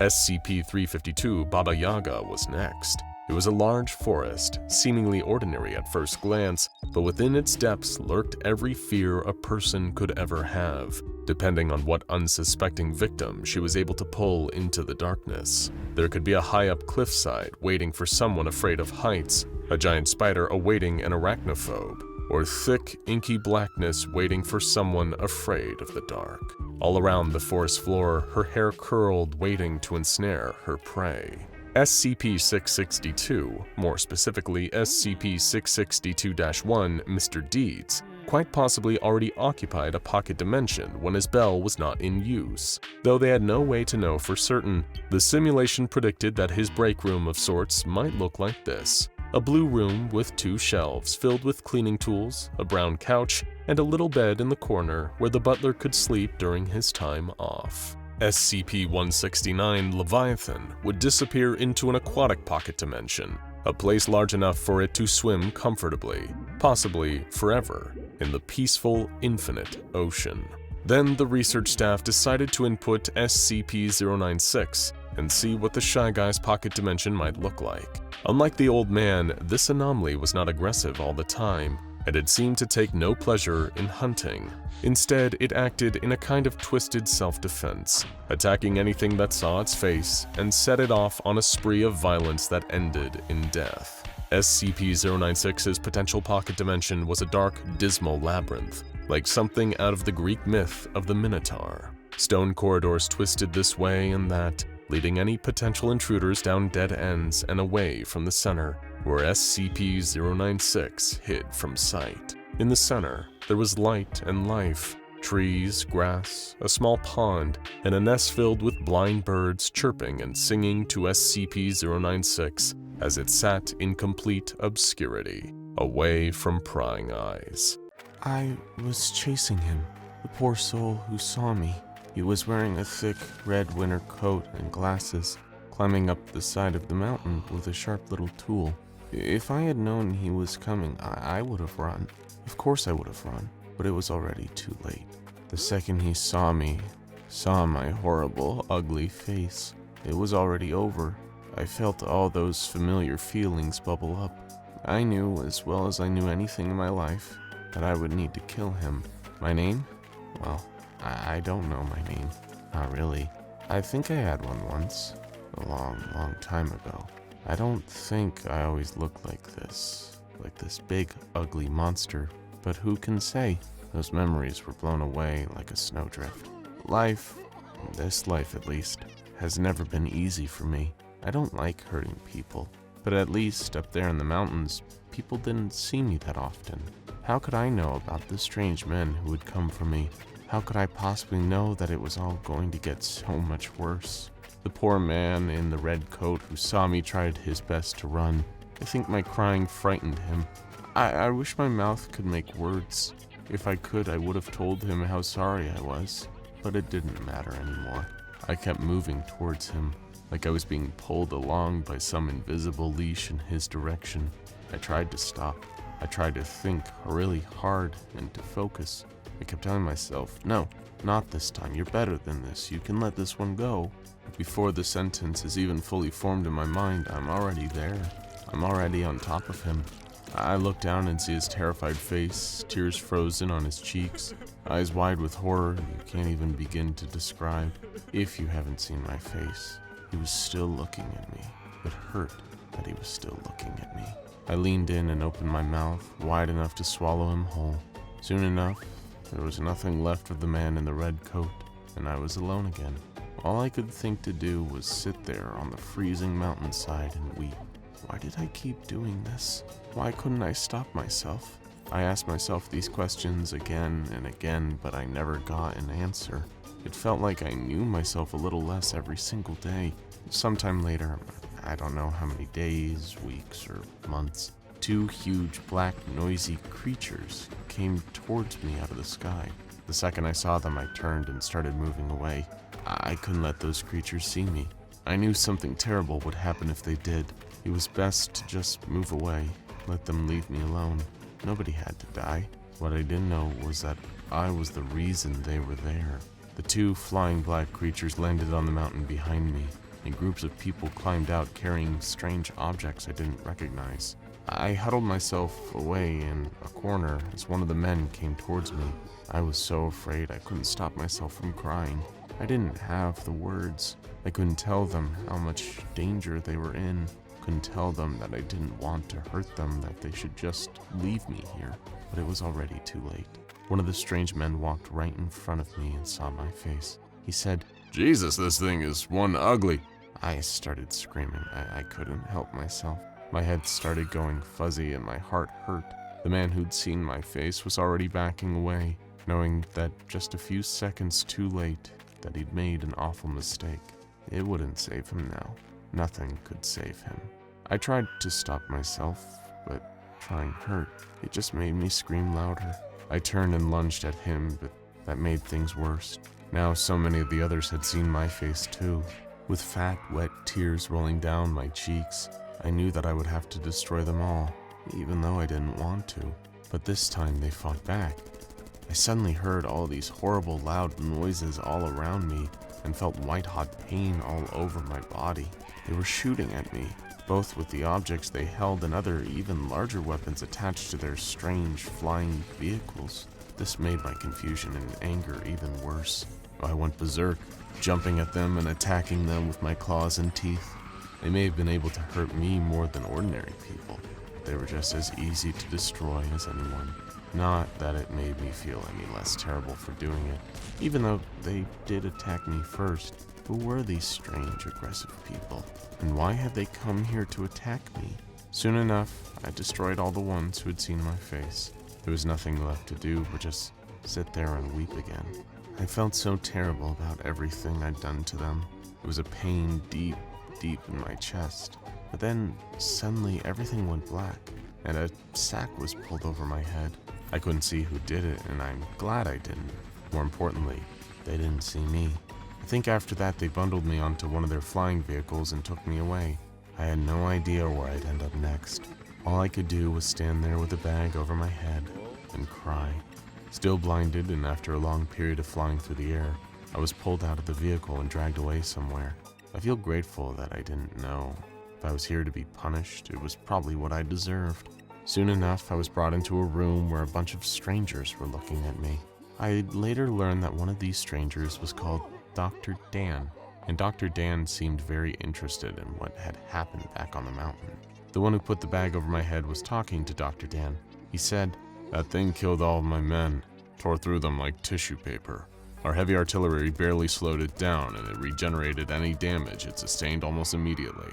"Fascinating," Dr. Dan said. "And yet it seems so docile now. Why?" What activated its rage state during the confrontation? Connors looked at its face. That's when it went ballistic. Hearing the story told again, I started to weep. It was true. Everything they were saying was true. I killed all those poor people even though I couldn't help it. There was no place for me in this world. If all I could do was hurt people, I'd be better off not existing at all. Everything was a bit of a blur after that. The next time the bag was removed, I was in some kind of room. A perfect cube that clanked and clunked every time I moved around in it. No windows, no doors. Probably for the best. All I could do was pace around this little cube and wait. Wait until Dr. Dan was ready to conduct more of his tests. I never felt more empty and alone. But at least I couldn't hurt anyone here. Thank heavens for small mercies. Sometime later, I was bagged again and taken out of the cube. I don't know where they took me, but suddenly I felt that terrible feeling again. Knowing that someone out there had seen my awful, ugly face. Knowing that no matter what I really wanted to do, I had to destroy them. It was the only way. But how had they seen my face while I was wearing the bag? It didn't make sense. None of it made any sense. I felt the strong tug of the invisible leash again, pulling me towards the one who'd seen me. I screamed and roared and wailed and tore off the bag. I started galloping across the land in front of me, all barren and empty, until I reached the water. I was right next to the ocean. I leaped in and started diving, getting deeper, deeper, deeper. Eventually, I found a strange metal sphere. Somehow I knew just the one who had seen my face was somewhere in there. I tore it open and found him, a man in an orange jumpsuit. He screamed as water filled his lungs. Moments later, he was gone. I swam back to shore, tears dissolving in the ocean, where the strange men bagged me again and I was back in the cube. It was a moment of calm. Soon things were going to get so much worse. That terrible day, it happened a lot like last time. The time next to the ocean. I was inside my cube when I felt that terrible feeling, the sensation of being looked at. This time I somehow sensed that the one who saw me was even further away. I said to myself this time I'd resist. I'd stop myself. Nobody would be hurt, but resisting the pull hurt me even more. All I could do was wait and howl in terrible pain as I heard people panicking and scrambling outside the walls of my room. Soon enough, it was too late. I couldn't stop myself. I needed to find the one who saw me and destroy them. The walls gave way like wet sand as I tore through them. There were so many people in white coats standing around the room. A terrible smelling gas that burned my throat flooded the room, killing most of the people around me. But as always, I survived, and I started running, feeling the pull towards the person who saw my face. I busted through walls and galloped across the ground, feeling the miles tick by each second. I could hear the distant hum of more of those flying vehicles in the air behind me, but it didn't matter. None of it mattered. All that mattered was finding the one who saw me and wiping them off the face of the earth, no matter how awful it made me feel inside. Soon I arrived at a town where everyone was gathered in the center. They all turned and looked at me, and I could feel the rage rising to a fever pitch. There were so many of them. All those poor people, and not long after, more people with guns arrived wearing strange goggles. They all looked at my face too. I couldn't help it, I'm so sorry. I just couldn't help it. I try not to think about how many people I killed that day, but soon enough a bag was placed back over my head, and I was dragged back to my room, which they'd rebuilt while I was gone. I remained in there for a long time, just weeping, consumed by my own seemingly endless sadness, until one day, some time later, I was dragged out of my room and taken to another chamber. I could hear something that wasn't human breathing when they pulled the bag off my head. I was standing across from a monster, staring right at my face. A huge, terrible reptile with a thick hide and giant claws and teeth. It hissed when it saw me. It was happening again. The pain started. I was weeping and wailing. Was this all my life would ever be? A mix of silence and violence, only existing to hurt others and be sad, hurt, and alone, unable to even control my own actions? What kind of life is that, if you can even call it a life? The monster hissed and said, "You are disgusting." Silently, I agreed. Working for the SCP Foundation can be a frightening endeavor, but not all the anomalies they encounter are violent, vicious monsters all intent on destruction. SCPs can often be as lost, lonely, and sad as the rest of us sometimes feel. In that spirit, let's take a heartbreaking and tear-jerking journey through some of the saddest SCPs that might even make you cry. Get those tissues ready, and don't say we didn't warn you. To the untrained observer, SCP-348 is just an ordinary white bowl with blue flower patterns painted on its ceramic surface. The Chinese lettering on its side translates to the phrase, "thinking of you." However, if anyone suffering from a minor injury, like a scraped knee, a cut, or a bruise, or any other mild ailment is presented with the bowl, its anomalous properties will begin to show. SCP-348 will fill itself with soup, usually varying in ingredients, but consistently enjoyed by those that have eaten from it. Finishing the soup, though, that's what can start the waterworks. After someone consumes the contents of SCP-348, a message will appear within the bowl, seemingly coming from the subject's own father. In one such instance, a young boy of 6 who had been recently injured whilst playing with his friends was given SCP-348 to eat from. The boy's parents were divorced, and his father no longer lived at home. When the child ate the soup, the message in the bowl read, "I'm sorry, son." Another similar test was run by the Foundation using SCP-348, this time with an older boy of 11 years old who was suffering from a cold. He had also been adopted by a foster family prior, and the message that appeared after he'd eaten it said, "I'm glad you're happy." When testing the effects of SCP-348 on adults, less of them felt inclined to finish the soup in the bowl. One of these much older subjects, a 43-year-old woman with a sore throat, had become estranged from her parents after moving away from home. However, she would frequently send them money and eventually help arrange senior housing for her parents until her father passed away. While she initially remarked that her soup tasted bitter, it was fulfilling by the end of the meal. The note left by SCP-348 simply said, "Thank you." Once a test was conducted involving SCP-348 and a 60-year-old man who was suffering from a terminal illness. The grandfather to many grandchildren was offered the bowl of soup and delightedly ate it, claiming it was the best soup he had ever tasted. It gave him a sense of satisfaction and even eased some of the pain caused by his illness. A week later, the old man passed away peacefully in his sleep. Oh, what's that? Those sweet soup messages weren't wholesome enough to encourage even a few sobs? Okay then, you heartless little monster. We'll step up our game with SCP-3017. Now, you might be forgiven for thinking that this is a particularly monstrous SCP. After all, that is his anomalous effect. Fraser Melbrook is, or rather was, an otherwise ordinary man afflicted with an infectious cognitohazard. This would alter the perception of anyone around Fraser or any person who might have spoken to him, and made them believe that he belonged in custody.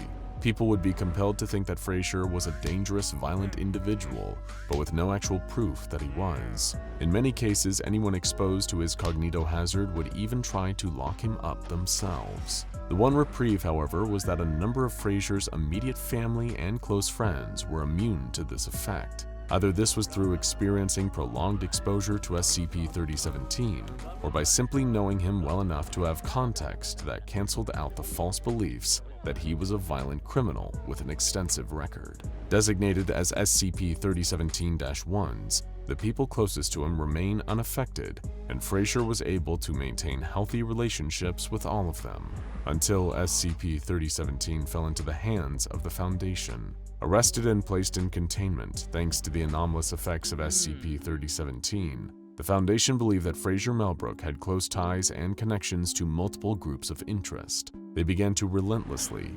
torturously interrogate Fraser, threatening his family unless he gave them the answers to their questions, information that he simply could not provide. He hadn't even heard of the GOIs the Foundation wanted to know about, let alone had any direct affiliation with them. But still, they kept pressing him, keeping him locked up and not allowing him to see his family, even when his grandmother developed lung cancer.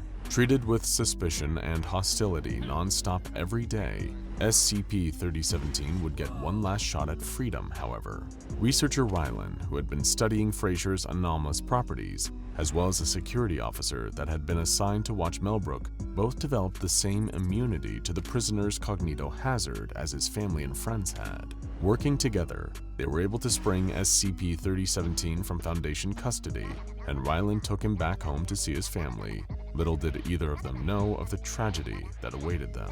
In a cruel twist of fate, a house fire had set Melbrook's family home ablaze, claiming the lives of his parents, both brothers, his sister, grandmother, and even his fiancée.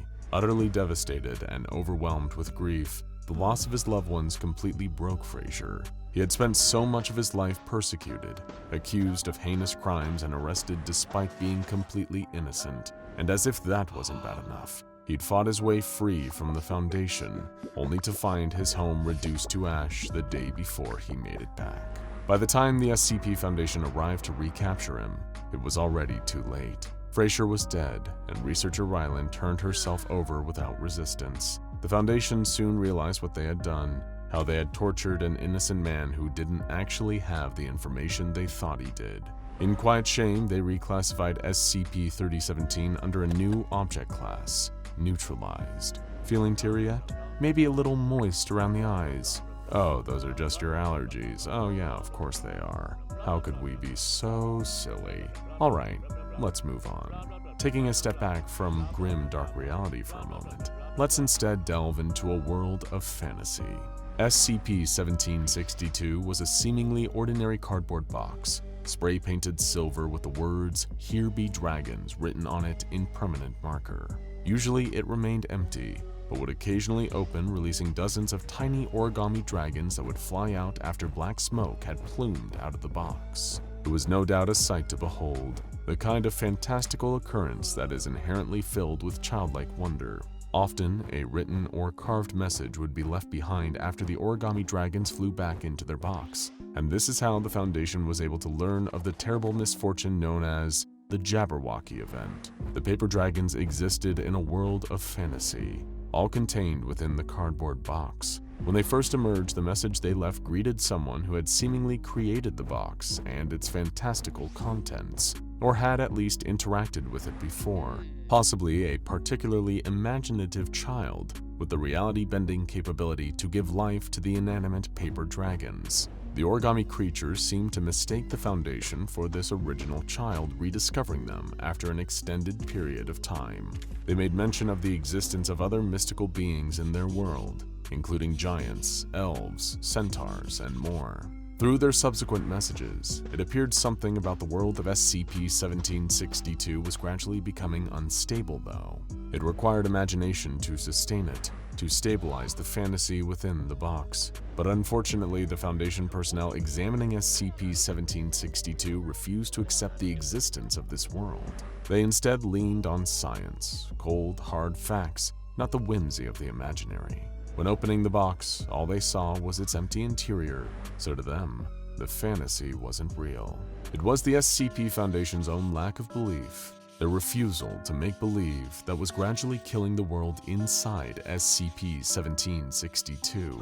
Through their notes, still unaware that they weren't speaking with their child creator, the origami dragons pleaded for aid, cries that fell on the Foundation's deaf ears. Within the box, a magical war broke out between the various creatures inside, with the survivors fleeing for their lives. The box itself was effectively a portal, linking reality with this realm of fantasy.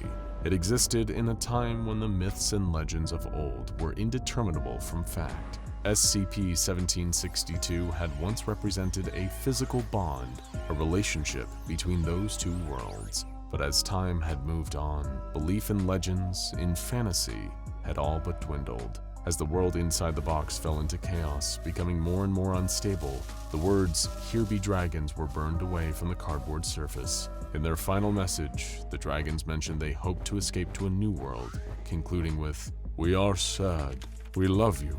We will not forget you. We are scared. Will you forget us?" Soon after, the box returned to its original state, with the phrase, "Here were dragons," on the side, marking the end of the Jabberwocky event, and potentially the fantasy within SCP-1762 forever. From mystical, magical tales of sadness, we now turn to a sad story from within the ranks of the Foundation itself. SCP-451, formerly a field agent working in the Foundation, seems to an outside observer to be little more than an average man in his 30s. Well, as average as someone working for the Foundation can be. But let's turn things around. If we weren't to look from SCP-451's perspective, how would he see us? That's just the thing. He wouldn't. He can't see us, or anyone else for that matter. You see, for a time, this agent was declared missing in action by the SCP Foundation. The last recorded assignment he was sent on was an attempt to retrieve a dangerous anomalous artifact. However, this attempt ultimately failed, and SCP-451 resurfaced a month later at Site-19. Although, from his point of view, the entire Foundation facility was empty. He was the last man on Earth, or so he thought, at least. Some unknown influence had permanently altered the agent's perception. He had been rendered incapable of perceiving other human beings. Now, if you're a bit of a hermit who prefers their own company, then this might initially sound like heaven, never having to experience another awkward interaction with another person, like when you're walking down the street and someone walking towards you, and you have to try to figure out which way they're going so you can step in the opposite direction and avoid bumping into them. Then you inevitably do that weird shuffle when you both go to walk the same way. You know, it's a whole thing. Well, as good as that might sound to be rid of happenings like that, imagine if you couldn't see or hear anyone. Any attempts the rest of the world made to communicate with you, not one of them registering. But it was somehow worse than that. Thanks to his newfound surroundings or lack thereof, SCP-451 believed that by interacting with the anomalous artifact, he had single-handedly wiped out the entire human race. The guilt of that action, although only true from his perspective, weighed heavily on SCP-451's conscience. He spent a lot of time wandering the corridors of Site-19, overwhelmed by his apparent isolation. Eventually, the loneliness of his newfound condition, coupled with the fallacious knowledge that he had killed the entire human race, drove him to a state of near madness. But there would be no escape from this new state of perpetual hell. Not only did the condition appear to be incurable, at least from what he was capable of doing, but he would not even find solace in death. He had been cursed with some kind of sadistic immortality, and it seemed like the only way to ever connect with others was when they themselves were near death. As for what the Foundation were doing to help SCP-451, well, nothing. There's little that can do to reverse the change. He was a valuable field agent to them before it happened, and it's their hope that he can be again if the process is somehow reversed. Until then, SCP-451 is forced to live out this painful existence, spending every day, as far as he can tell, alone. Of course, if SCP-451 could wish for anything in his predicament, it might be something as simple as some company. If only there was an SCP that granted the user their ultimate wish, fulfilled any fantasy, made them the hero of their own story. Well, that happens to be the function of SCP-1230.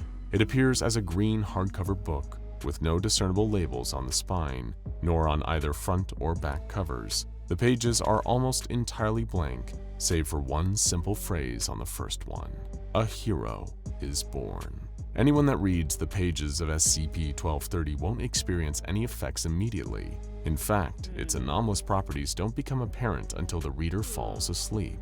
When they do, they will experience a vivid dream that can last anywhere from 45 seconds to, well, let's just say considerably longer. Although the reader will never be asleep for any longer than they normally would be, in their dream, the reader will be the protagonist within their own fantasy world. The entire time they remain fully aware of their surroundings. Their senses and faculties all work as they would as if they were awake. Not unlike the fantasy world of SCP-1762, the dream worlds experienced by test subjects who read SCP-1230 vary differently on the imagination of the dreamer. Additionally, once they re-emerge from their slumber, they will be able to recall all the events of the dream down to every last detail. Every dream induced by reading SCP-1230 will also feature a character known only as the Bookkeeper, a friendly bearded old man in a green cloak who is apparently the personification of the book itself. The role of the Bookkeeper seems to create the fantasyscapes, as he calls them. and seemingly creates these bespoke worlds on behalf of all the dreamers he encounters, in accordance with their own deepest desires and wants. By now, you're no doubt thinking, how could this possibly be a sad SCP? I bet you probably even want to go with SCP-1230 yourself, don't you? And who wouldn't? After all, you would get to be placed in a fantasy-scape where you can do anything and everything you can think of. On top of that, this isn't Inception. Dying or being harmed in one of these dreams doesn't translate to real-world death. Well, not directly anyway. Remember when we mentioned that dreams can last a considerably long time, at least in their own internal fantasy-scape time? Well, here's what makes it one of the saddest SCPs on this list, maybe even ever. Imagine getting to live out a fantasy adventure as the hero, the main protagonist in your own story.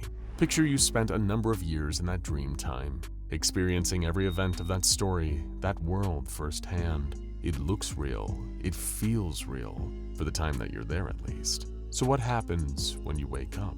How are you going to feel if you're all of a sudden pulled out of that fantasy and dropped back into the mundanity of real life? Would you prefer your fantasy to the real world? And what would you do if you couldn't go back?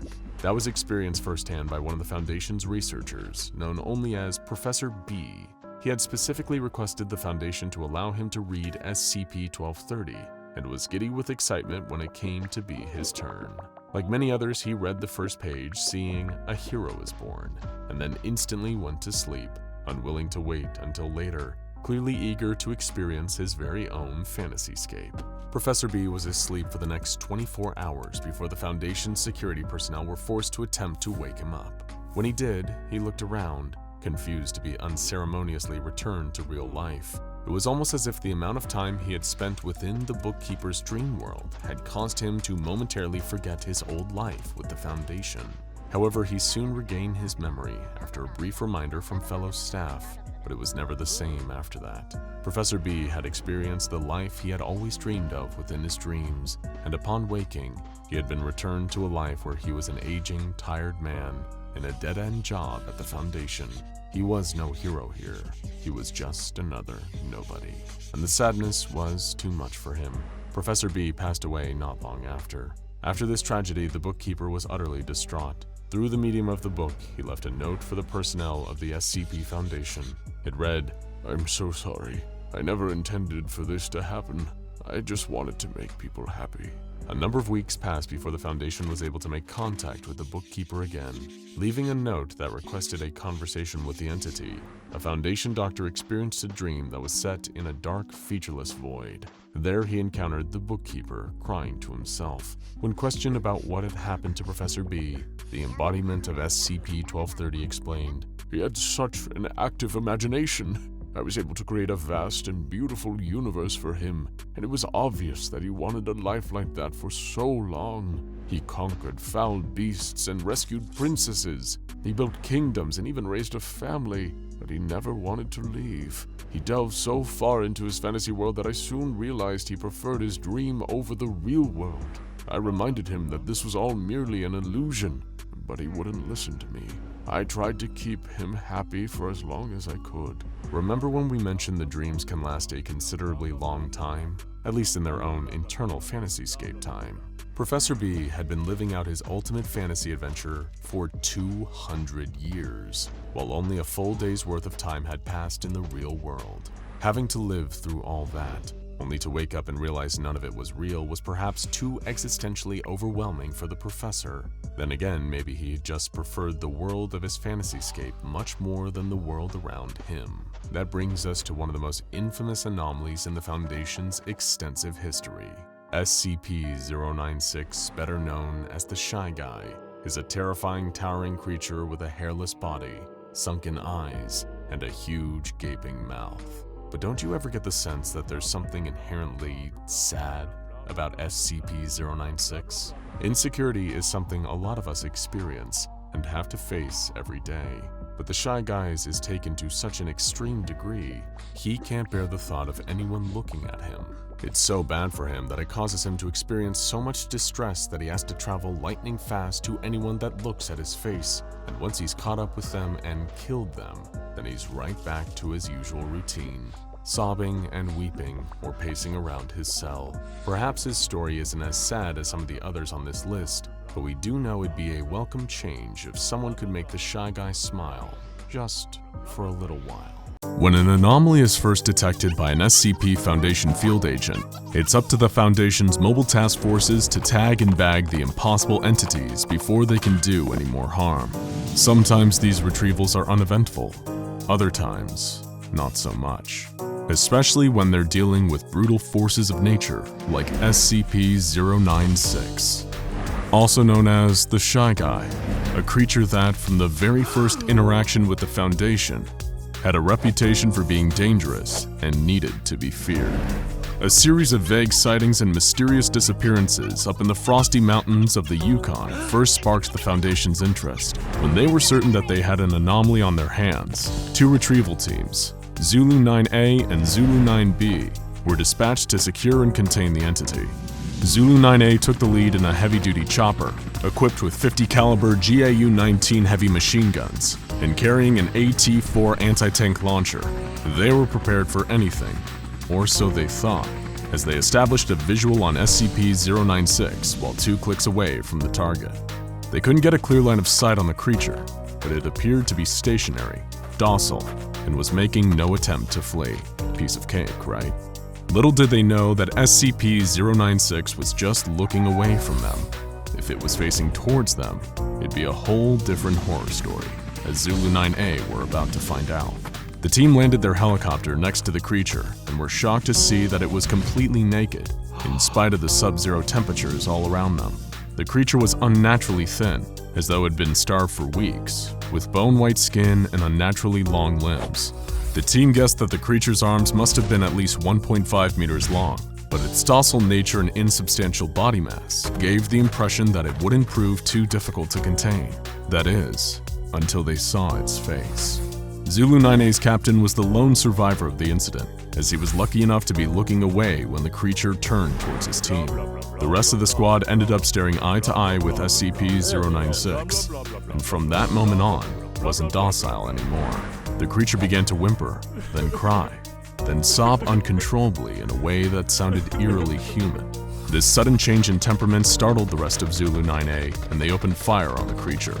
Under the hail of gunfire, SCP-096 entered a murderous frenzy and began tearing into the hapless squad of soldiers. While its flesh and organs did seem to take damage as a result of the barrage of 50 caliber rounds from the helicopter-mounted machine guns, its skeletal structure remained intact, and it continued its onslaught, tearing the team limb from limb, even after they'd blown practically all the flesh from the creature. The THOR anti-tank launcher proved equally ineffective at stopping SCP-096 while it was in attack mode. And it was only after slaughtering the entire team that it returned to its docile state. Nobody knows exactly what the creature did to Zulu 9A after the gunfire started, but no trace of the team was left behind. Zulu 9B touched down soon after, and with a grave warning from the captain not to look at the creature's face, they were finally able to subdue it.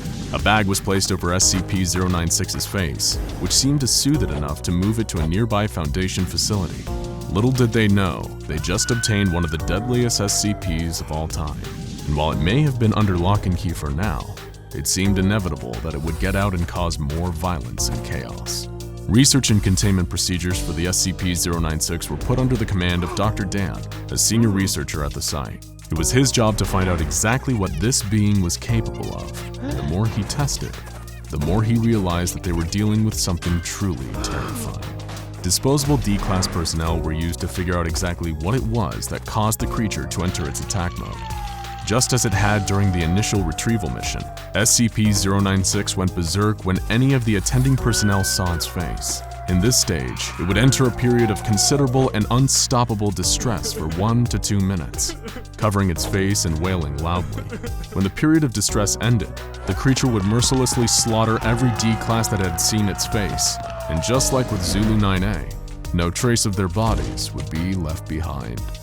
Dr. Den was horrified and intrigued by this phenomenon. The creature killed anyone that saw its face directly, but could the same be said for indirect depictions of the creature's face, such as images and videos?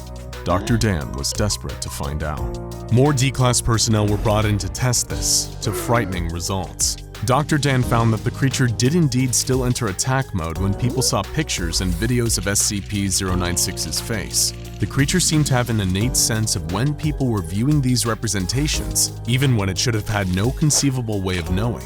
It didn't matter how far away or how many barriers were in place between the viewer and the creature, the attack mode would still activate.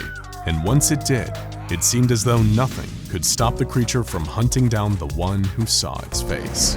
With all of this new data, special containment procedures were devised to keep the creature safely under lock and key. Its cell was a 5 meter by 5 meter by 5 meter airtight steel cube, fitted with advanced pressure sensors and laser detectors to ensure that SCP-096 remained in its cell without risking anyone having visual contact with the creature's face. All cameras and video equipment were strictly forbidden, and weekly checks for any cracks or holes in the containment cell were mandatory. Of course, none of this would stop the creature if anyone somehow saw its face. In order to solve that little problem, Dr. Dan would need to continue his research. To find a method of subverting the creature's deadly glance, they needed to know exactly what they were dealing with.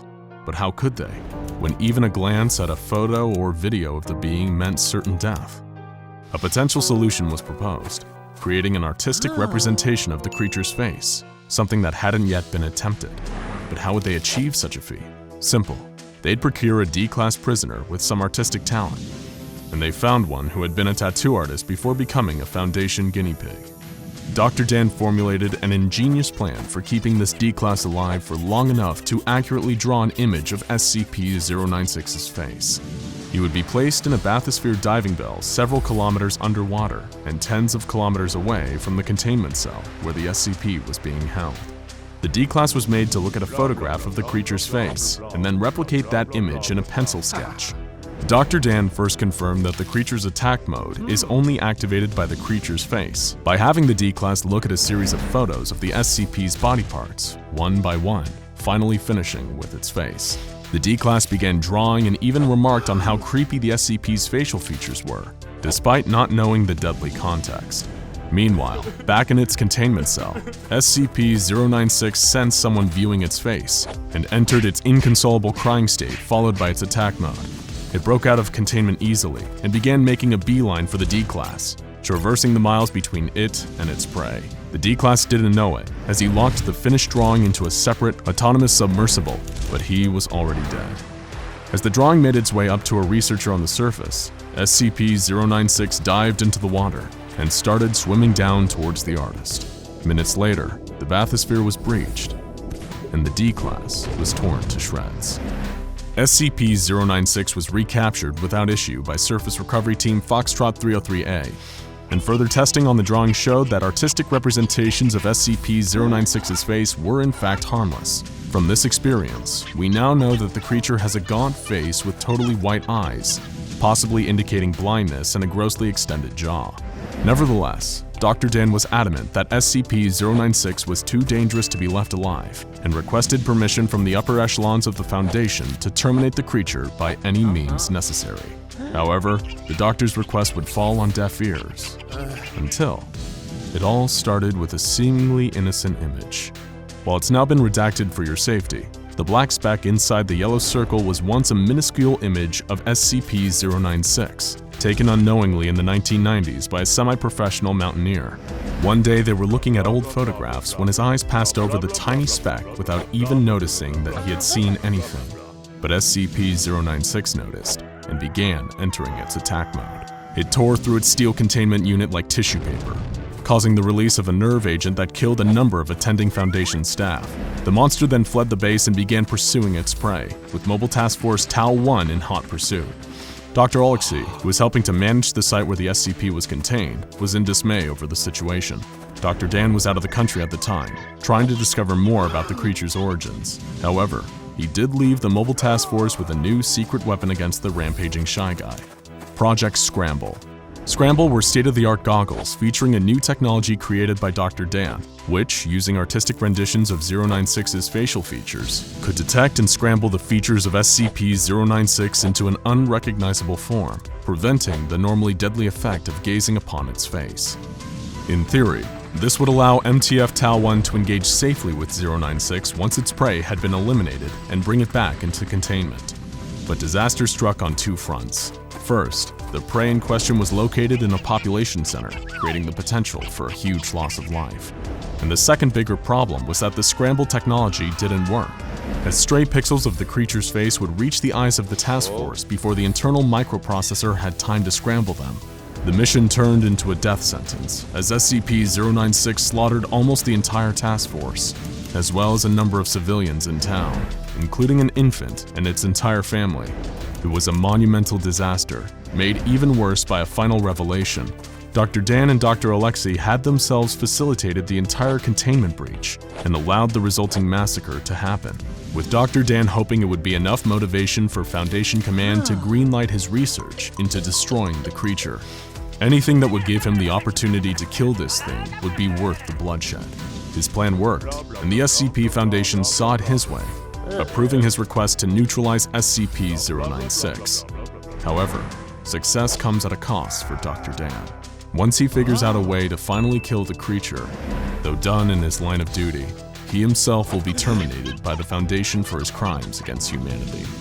But considering how much damage SCP-096 is capable of causing if it ever got to a major population center, or even worse, was ever caught on camera and broadcast to a worldwide audience, the Doctor himself would likely deem his own death a justifiable cost.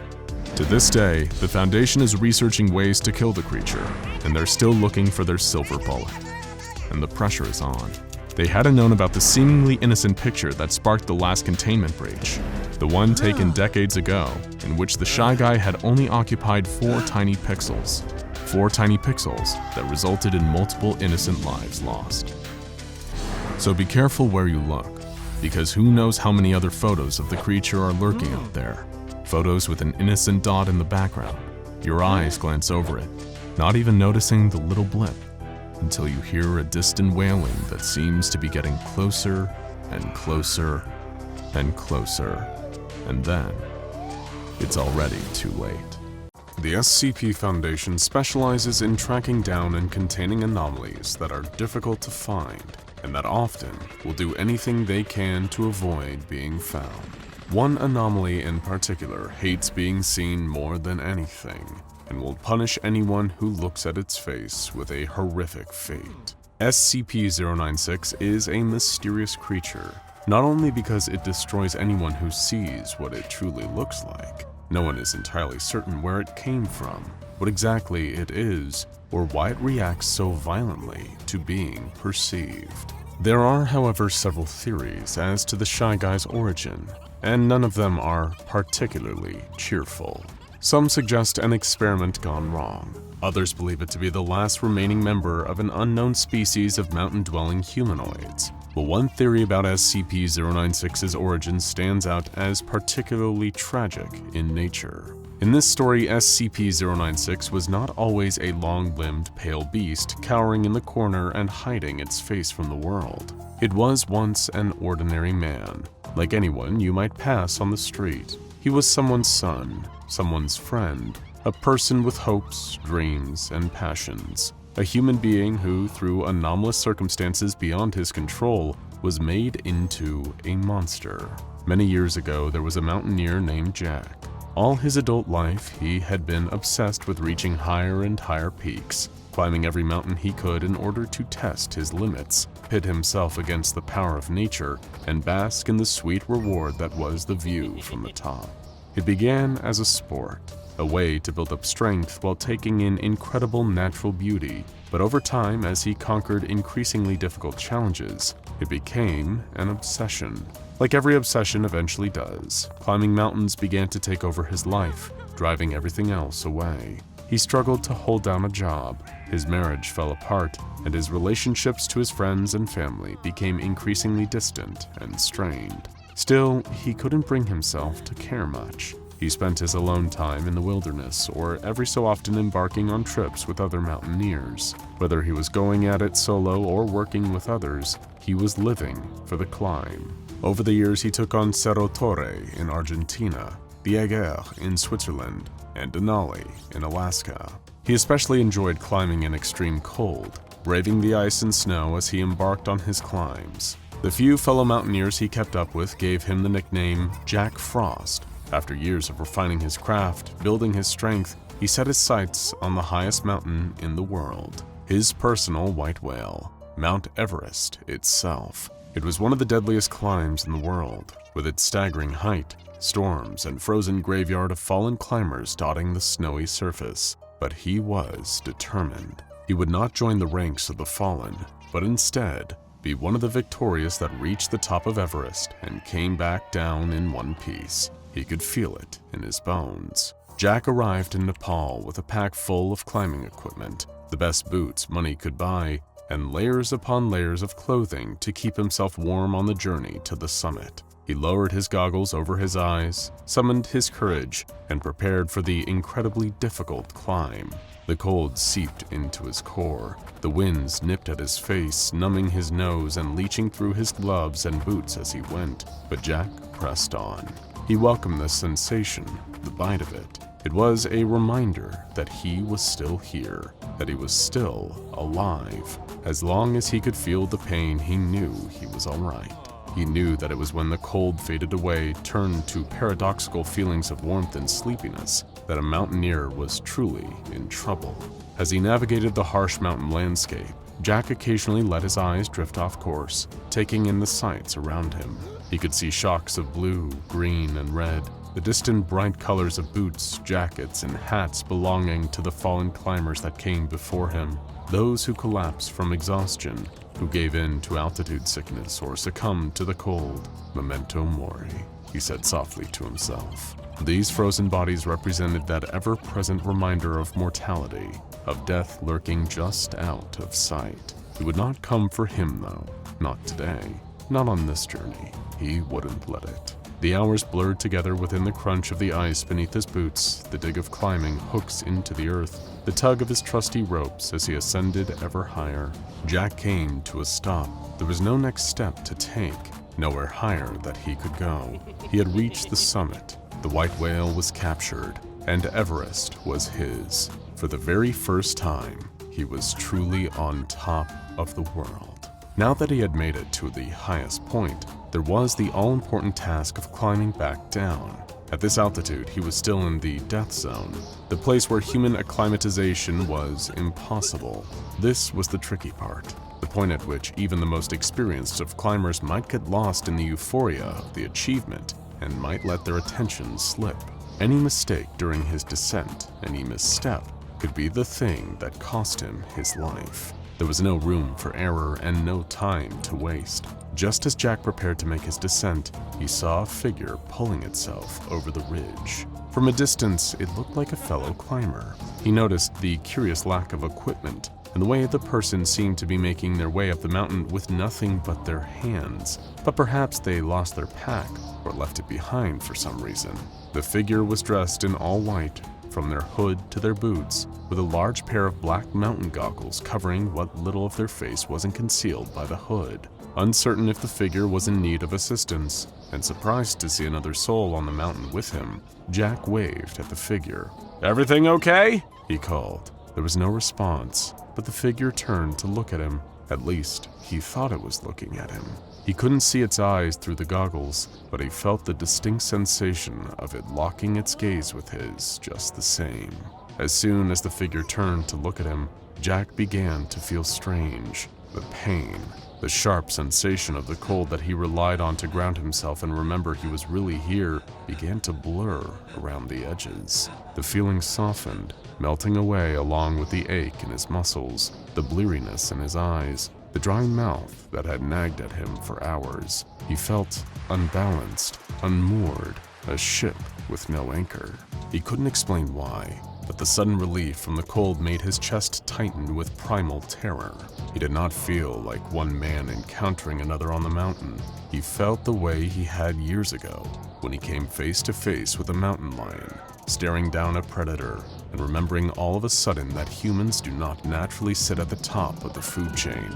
This figure, this thing, it was no man. It was no person. Jack prepared to continue his descent, to get away from the strange intruder as quickly as possible, but his feet would not obey him. His eyes could not break contact with the figure in white that was slowly beginning to advance toward him, one slow step at a time. It was in no hurry. It knew he was not going anywhere anytime soon. He trembled as the figure drew closer, its inscrutable face hidden beneath its hood and behind its goggles. He wished he could just see its face, but dreaded learning what secrets it was hiding. If only he could just unstick his feet from the earth, break free of this spell that had fallen over him, he could escape. But no matter how much his muscles strained, how he gritted his teeth with effort, he couldn't get away.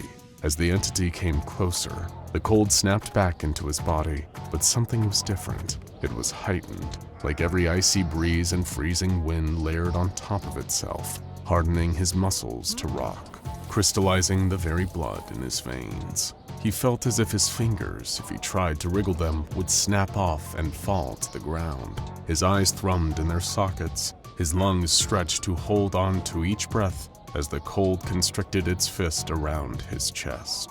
He opened his mouth to speak, but his voice died in his throat, coming out in a weak whisper of air. Now the thing was close enough to touch him, and whatever force had been holding him still and upright released him. It was as if he were a marionette suspended in the air, and the puppeteer released his strings at once. He crumpled to the snow-covered ground in a heap, his cheek pressed into the earth, his eyes trained helplessly on the still advancing figure. His lip formed the word, please, though he could not tell exactly what he was begging for. His life? His freedom? A painless death, perhaps? He struggled to push himself to his feet, but all the strength had gone out of his limbs. He could barely lift his arm, let alone handle the weight of his whole body. The thing shaped like a man was right above him, glowering down through those opaque goggles. He still could not see its eyes, but somehow he could feel the way it was looking at him. Hatred was radiating off of it, disdain and pure, unadulterated malice. Then it tilted its head to the side thoughtfully, and Jack's mind was overwhelmed with images. He felt the phantom sensation of sunlight on his skin and springy green grass beneath his bare feet. He could see, clear as day in his mind's eye, a forest in the middle of summer, dewdrops sparkling on the petals of wildflowers blowing in a gentle, sweet breeze. Then he felt sand between his toes, smelled the sea breeze, felt the comfort and contentment of a nap on the beach. It was not offering these things to him, but something like them, something like peace. It was offering him a gift, but he didn't want it. He couldn't take it. He was Jack Frost, damn it. He thrived in the cold, the hardship. He didn't want some warm, sleepy fade out of existence. If he went out, it would be on his terms, doing the thing he had dedicated his life to. If he were going to lose his life, he wouldn't roll over and just give it up. It would need to be pried from his frozen hands. With every last bit of strength, he twisted his head away from the entity's gaze, covering his face with his hands. It grabbed at him, shaking his shoulders, trying to force him to uncover his face and meet its gaze once more. But he didn't budge. He wouldn't. He couldn't. Then he felt the energy shift as it realized he had refused the gift, that he would not welcome the paradoxical feelings of heat and security and slip away as it was asking him to. But it was not a victory. He swore he could hear a voice in his mind say, "Very well. You wish to be part of the mountain. I will make it so." The world went white as Jack's eyes rolled back in his head, his spine curving back until it snapped. His jaw cracked and distended, his arms and legs stretched out long and twisted, his body contorted at unnatural angles as the entity began to rearrange his very being. As the agony ripped through him, snapping his bones and tearing his muscles, Jack kept his face cradled in his hands. He remained in that position even as he cried, his voice hoarse, as the pure fear and pain overwhelmed his senses, until he forgot his own name, forgot he was ever a man at all. When Jack was no more, when something else sat there in his place, pale and shivering, body racked with sobs, the king of the mountain turned and left him there, alone with his misery. Still, he would not uncover his face. He would not let himself be vulnerable and would not look up.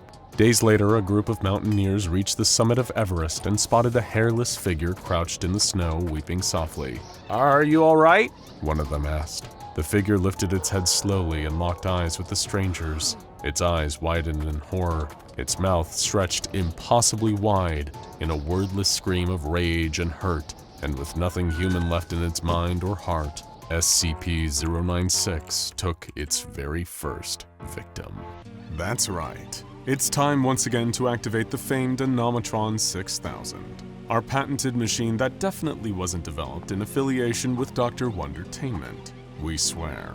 After recalibrating, rebooting, and hitting restart, our infamous specialized supercomputer is ready to bring you all manner of improbable scenarios. We'll simulate encounters between the SCP Foundation's various anomalies and any other character from any other universe you could possibly imagine. Here's a question for you. What do you think would happen if SCP-096, the notorious Shy Guy, ran afoul of someone he couldn't just kill for daring to look at it? What if the scourge of the underworld, battler of demons, and the devil himself set his sights on SCP-096? Well, we're about to hit the button and discover the outcome of SCP-096 versus the dreaded Doomslayer. So, you've heard the old philosophical debate about a tree falling down in the woods, and whether or not nobody being around to hear it brings into question if it actually happened at all, right? Well, let's reframe that one a little. If an interdimensional rip in the very fabric of the time-space continuum opens up in an SCP Foundation secure facility and nobody is around to witness it, does a 6-foot-tall, 360-pound hulking killing machine still emerge to slaughter everything in his path? It turns out, yes, he definitely does. Horrified screams and the loud bang of shotgun blasts rang out through the hallway as Foundation researchers ran for their lives. The Doom Marine had just been unceremoniously dropped out of a portal into a strange and unfamiliar environment. Mere minutes earlier, he had been awakened inside a sarcophagus within a facility on Mars in the year 2148. Unfortunately, Doom Guy hadn't had the best start to his day, given that the base he'd woken up in was being overrun by the forces of hell itself, thanks to a rogue scientist opening up portals to the underworld and allowing all manner of demonic abominations to come pouring through. So naturally, when another portal brought the armor-clad Demon Slayer to a site run by the SCP Foundation, the intensity of battle had led to the Doomslayer believing that the unsuspecting staff were actually all demons in disguise. And to him, the only good demon is one he got to send back to hell in the most brutal fashion imaginable. He wasn't going to stop until he'd torn through wave after wave of Foundation personnel, thinking perhaps if he killed enough, he'd be returned to his previous locale for more demon killing. As the Foundation dispatched its security forces and mobile task forces to take down the unstoppable force of carnage decked out in head-to-toe green armor, it seemed nothing they could throw at the Doom Marine was enough to take him down. A hail of bullets rained down on him from the MTF's weapons, ricocheting ineffectually off his protective plating as he continued his assault, remaining tireless thanks to his immense physical conditioning. The SCP Foundation tried and failed to contain Doom Guy. They assumed him to either be a new, undocumented anomaly or a violent and unhinged maniac from the Church of the Broken God, given his armor resembling cybernetic augmentations and machine parts grafted to his body, along with his arsenal of advanced weaponry. But there were no enhancements, no augmentations made to the Doomslayer. He may have once been mortal, but centuries of killing demons had allowed him to transcend ordinary human physiology. He did not tire, never lost strength, never needed to eat or drink, and was near enough immortal. Yet among all the chaos that was unfurling, a solitary researcher had just managed to slip out of the Doomslayer's reach. He ran as fast and far as he was physically able. The mobile task force troops were getting eviscerated, and the Slayer could easily tear through the whole Foundation. Then, fleeing for his life, the researcher had an idea, either a stroke of genius or total idiocy, and a risky move either way. He would send an anomaly on the Doomslayer. He turned to the nearest containment cell, a windowless room with a heavy locked door. Hurriedly inputting his security clearance code, the researcher heaved the door open and covered his eyes with his arm. It wouldn't have been his first choice of SCP to send into battle. SCP-096's cell was the closest. Lumbering out of its containment chamber on its misshapen, elongated legs, SCP-096 scanned the area. Alarms were blaring. It was loud and frightening to the timid, albeit terrifying creature. It reached up to cover its ears in bewilderment. Not that the researcher who had freed it could see what it was doing. For one, his eyes were still covered, and for another, he was already dead, thanks to the Doomslayer barging shoulder first through a nearby wall and raining debris onto the nearby researcher. Beneath the visor of his helmet, the Marine breathed heavily, panting but not tiring, as he looked at the pale, skinny creature in the corridor before him. It was clutching the sides of its head. Its huge jaw hung open. As far as the Slayer knew, he was making progress. His attack was working. He'd killed enough of these demonic imposters that they were starting to reveal their true forms. Although in all his years of bloodshed and being a scourge to the denizens of hell, he hadn't quite ever seen a demon that looked like the Shy Guy. Not that it mattered to Doom Guy. Before long, it'd be dead like all the rest. The towering, stick-thin creature turned to face the armor-adorned warrior and shrieked, immediately overcome with anguish, having a full-blown breakdown as it often did whenever someone looked at it. As the demon killer stomped down the corridor towards it, the Doom Blade, a long, sleek, razor-sharp edge extended from the Slayer's gauntlet where it was mounted on his wrist. He reached down and yanked the ripcord on his chainsaw too. He was long overdue for a glory kill. But before he could strike at SCP-096, the Shy Guy moved with impossible speed, faster than even the Doom Marine himself. It zipped behind the encroaching Marine, moving quicker than he could perceive. 1 second SCP-096 was crying and wailing in front of him, then not even a full second later, the creature was towering over Doom Guy from behind. SCP-096 gripped the Doom Blade and snapped it with ease, like breaking a twig before reaching its other long arm down and pulling the chainsaw from Doom Guy's hand. The motorized blade was still running as it clattered to the ground, cutting a hole through the floor and falling down into the lower level of the facility. Enraged, as he very often was, the Doomslayer reached both arms back behind his head and gripped the elongated torso of SCP-096. The virtually immortal killing machine hurled the creature over his head with ease, thanks of course to his immense strength. Doom Guy could lift objects far heavier than most ordinary humans, and carry heavy weapons without tiring. He had even grappled hand-to-hand with demons. Throwing the Shy Guy down the corridor like hurling a basketball was no trouble for the spacefaring slaughterer of Satan's spawn. Screaming and howling in pain, SCP-096 crashed to the ground at the far end of the corridor, tumbling over itself thanks to its long limbs before landing in a confused heap. As the Shy Guy reoriented itself, struggling back onto its feet and standing up at its full height, it was instantly knocked back down as the force of something struck it. Bearing down on SCP-096, the Doom Machine charged, his signature double-barreled sawed-off shotgun drawn. It was hardly leaving a scratch on SCP-096's pale skin, despite the moderate amount of damage the weapon was capable of. 2 shots would ring out, reeling the creature but not harming it. Then, by the time SCP-096 managed to recover from the blast, the Slayer had finished reloading in time to open fire yet again, even as the Doomslayer raced nearer, closing the distance between him and what he thought to be another demon for him to kill.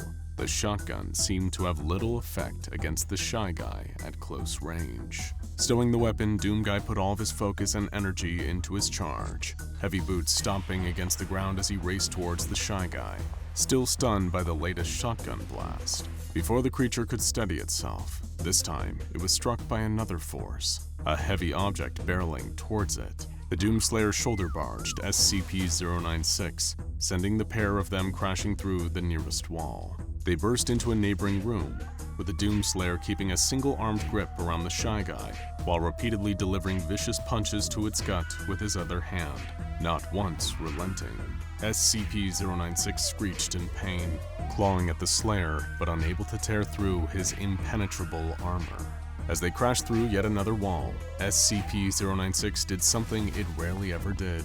In fact, maybe something it had never ever done before. It ran away from someone that had looked at it. While the creature was deeply insecure and so self-conscious that it would kill anyone who saw so much as a photograph of it didn't often feel afraid. But the Doomslayer, this muscle-bound killing machine that had brutally butchered actual demons, was so imposing, so threatening, and so effective at dispensing painful punishment that he scared the fight out of SCP-096. Sobbing with terror, the creature zipped away using its anomalous speed, trying desperately to put as much distance between it and the Doom Marine as it possibly could. But therein lay the problem.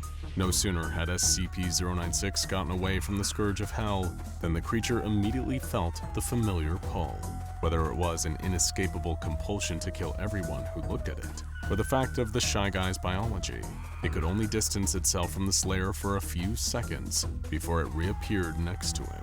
From the Doom Guy's perspective, it seemed like the creature was intentionally disappearing and reappearing, using its teleportation-like speed to evade a volley of his attacks. SCP-096 came at him again, stuck in a loop of trying to attack the Doomslayer for looking at it, to immediately regretting that course of action and fleeing in fear of its hulking, heavy weapon-toting target. Doom Guy drew every weapon he had in his arsenal, launching a barrage of high-explosive ordnance from his rocket launcher to try and kill SCP-096. The resulting damage practically reduced an entire wing of the Foundation site to rubble, but still couldn't kill the Slayer's opponent. Meanwhile, in the moments that the Shy Guy temporarily forgot his own fear for the Doom Guy, it managed to rush towards him, swiping the Marine's various technologically advanced armaments out of his hands, before instantly remembering why he was so scared of the green armored force of destruction and dashing away. Doom Guy's supply of weapons had all but depleted. Neither he nor SCP-096 were getting tired out by their constant back and forth. They were locked in a stalemate, until the Shy Guy tried to get back to its cell. Zipping away once again, it cowered in the corner, reaching for an old worn-out paper bag that had slipped over its head. It sat down, trembling, rocking back and forth in a fetal position. The Shy Guy was terrified. An overwhelming, debilitating fear gripped it. Fear that became pure dread as the sound of heavy boots began to stomp closer and closer. Kicking the steel door off its hinges, the Doomslayer walked into SCP-096's cell, carrying something huge in his hands. It was one of the most devastating weapons Doom Guy had at his disposal, capable of unleashing untold destruction, the BFG 9000. Without remorse, not caring that the creature seemed to have retreated and was cowering away from him, the Slayer raised the powerful weapon and fired an enormous ball of green energy. The blast engulfed the entire room, tendrils snaking out from the energy projectile, causing additional damage to the surrounding area until there was nothing left of SCP-096. Now for another showdown brought to you through the Anomatron 6000. Go and check out Mandalorian vs. SCP-610 The Flesh That Hates, and could Homelander's ego crush the SCP Foundation to see a superpowered psychopath go up against the Foundation themselves?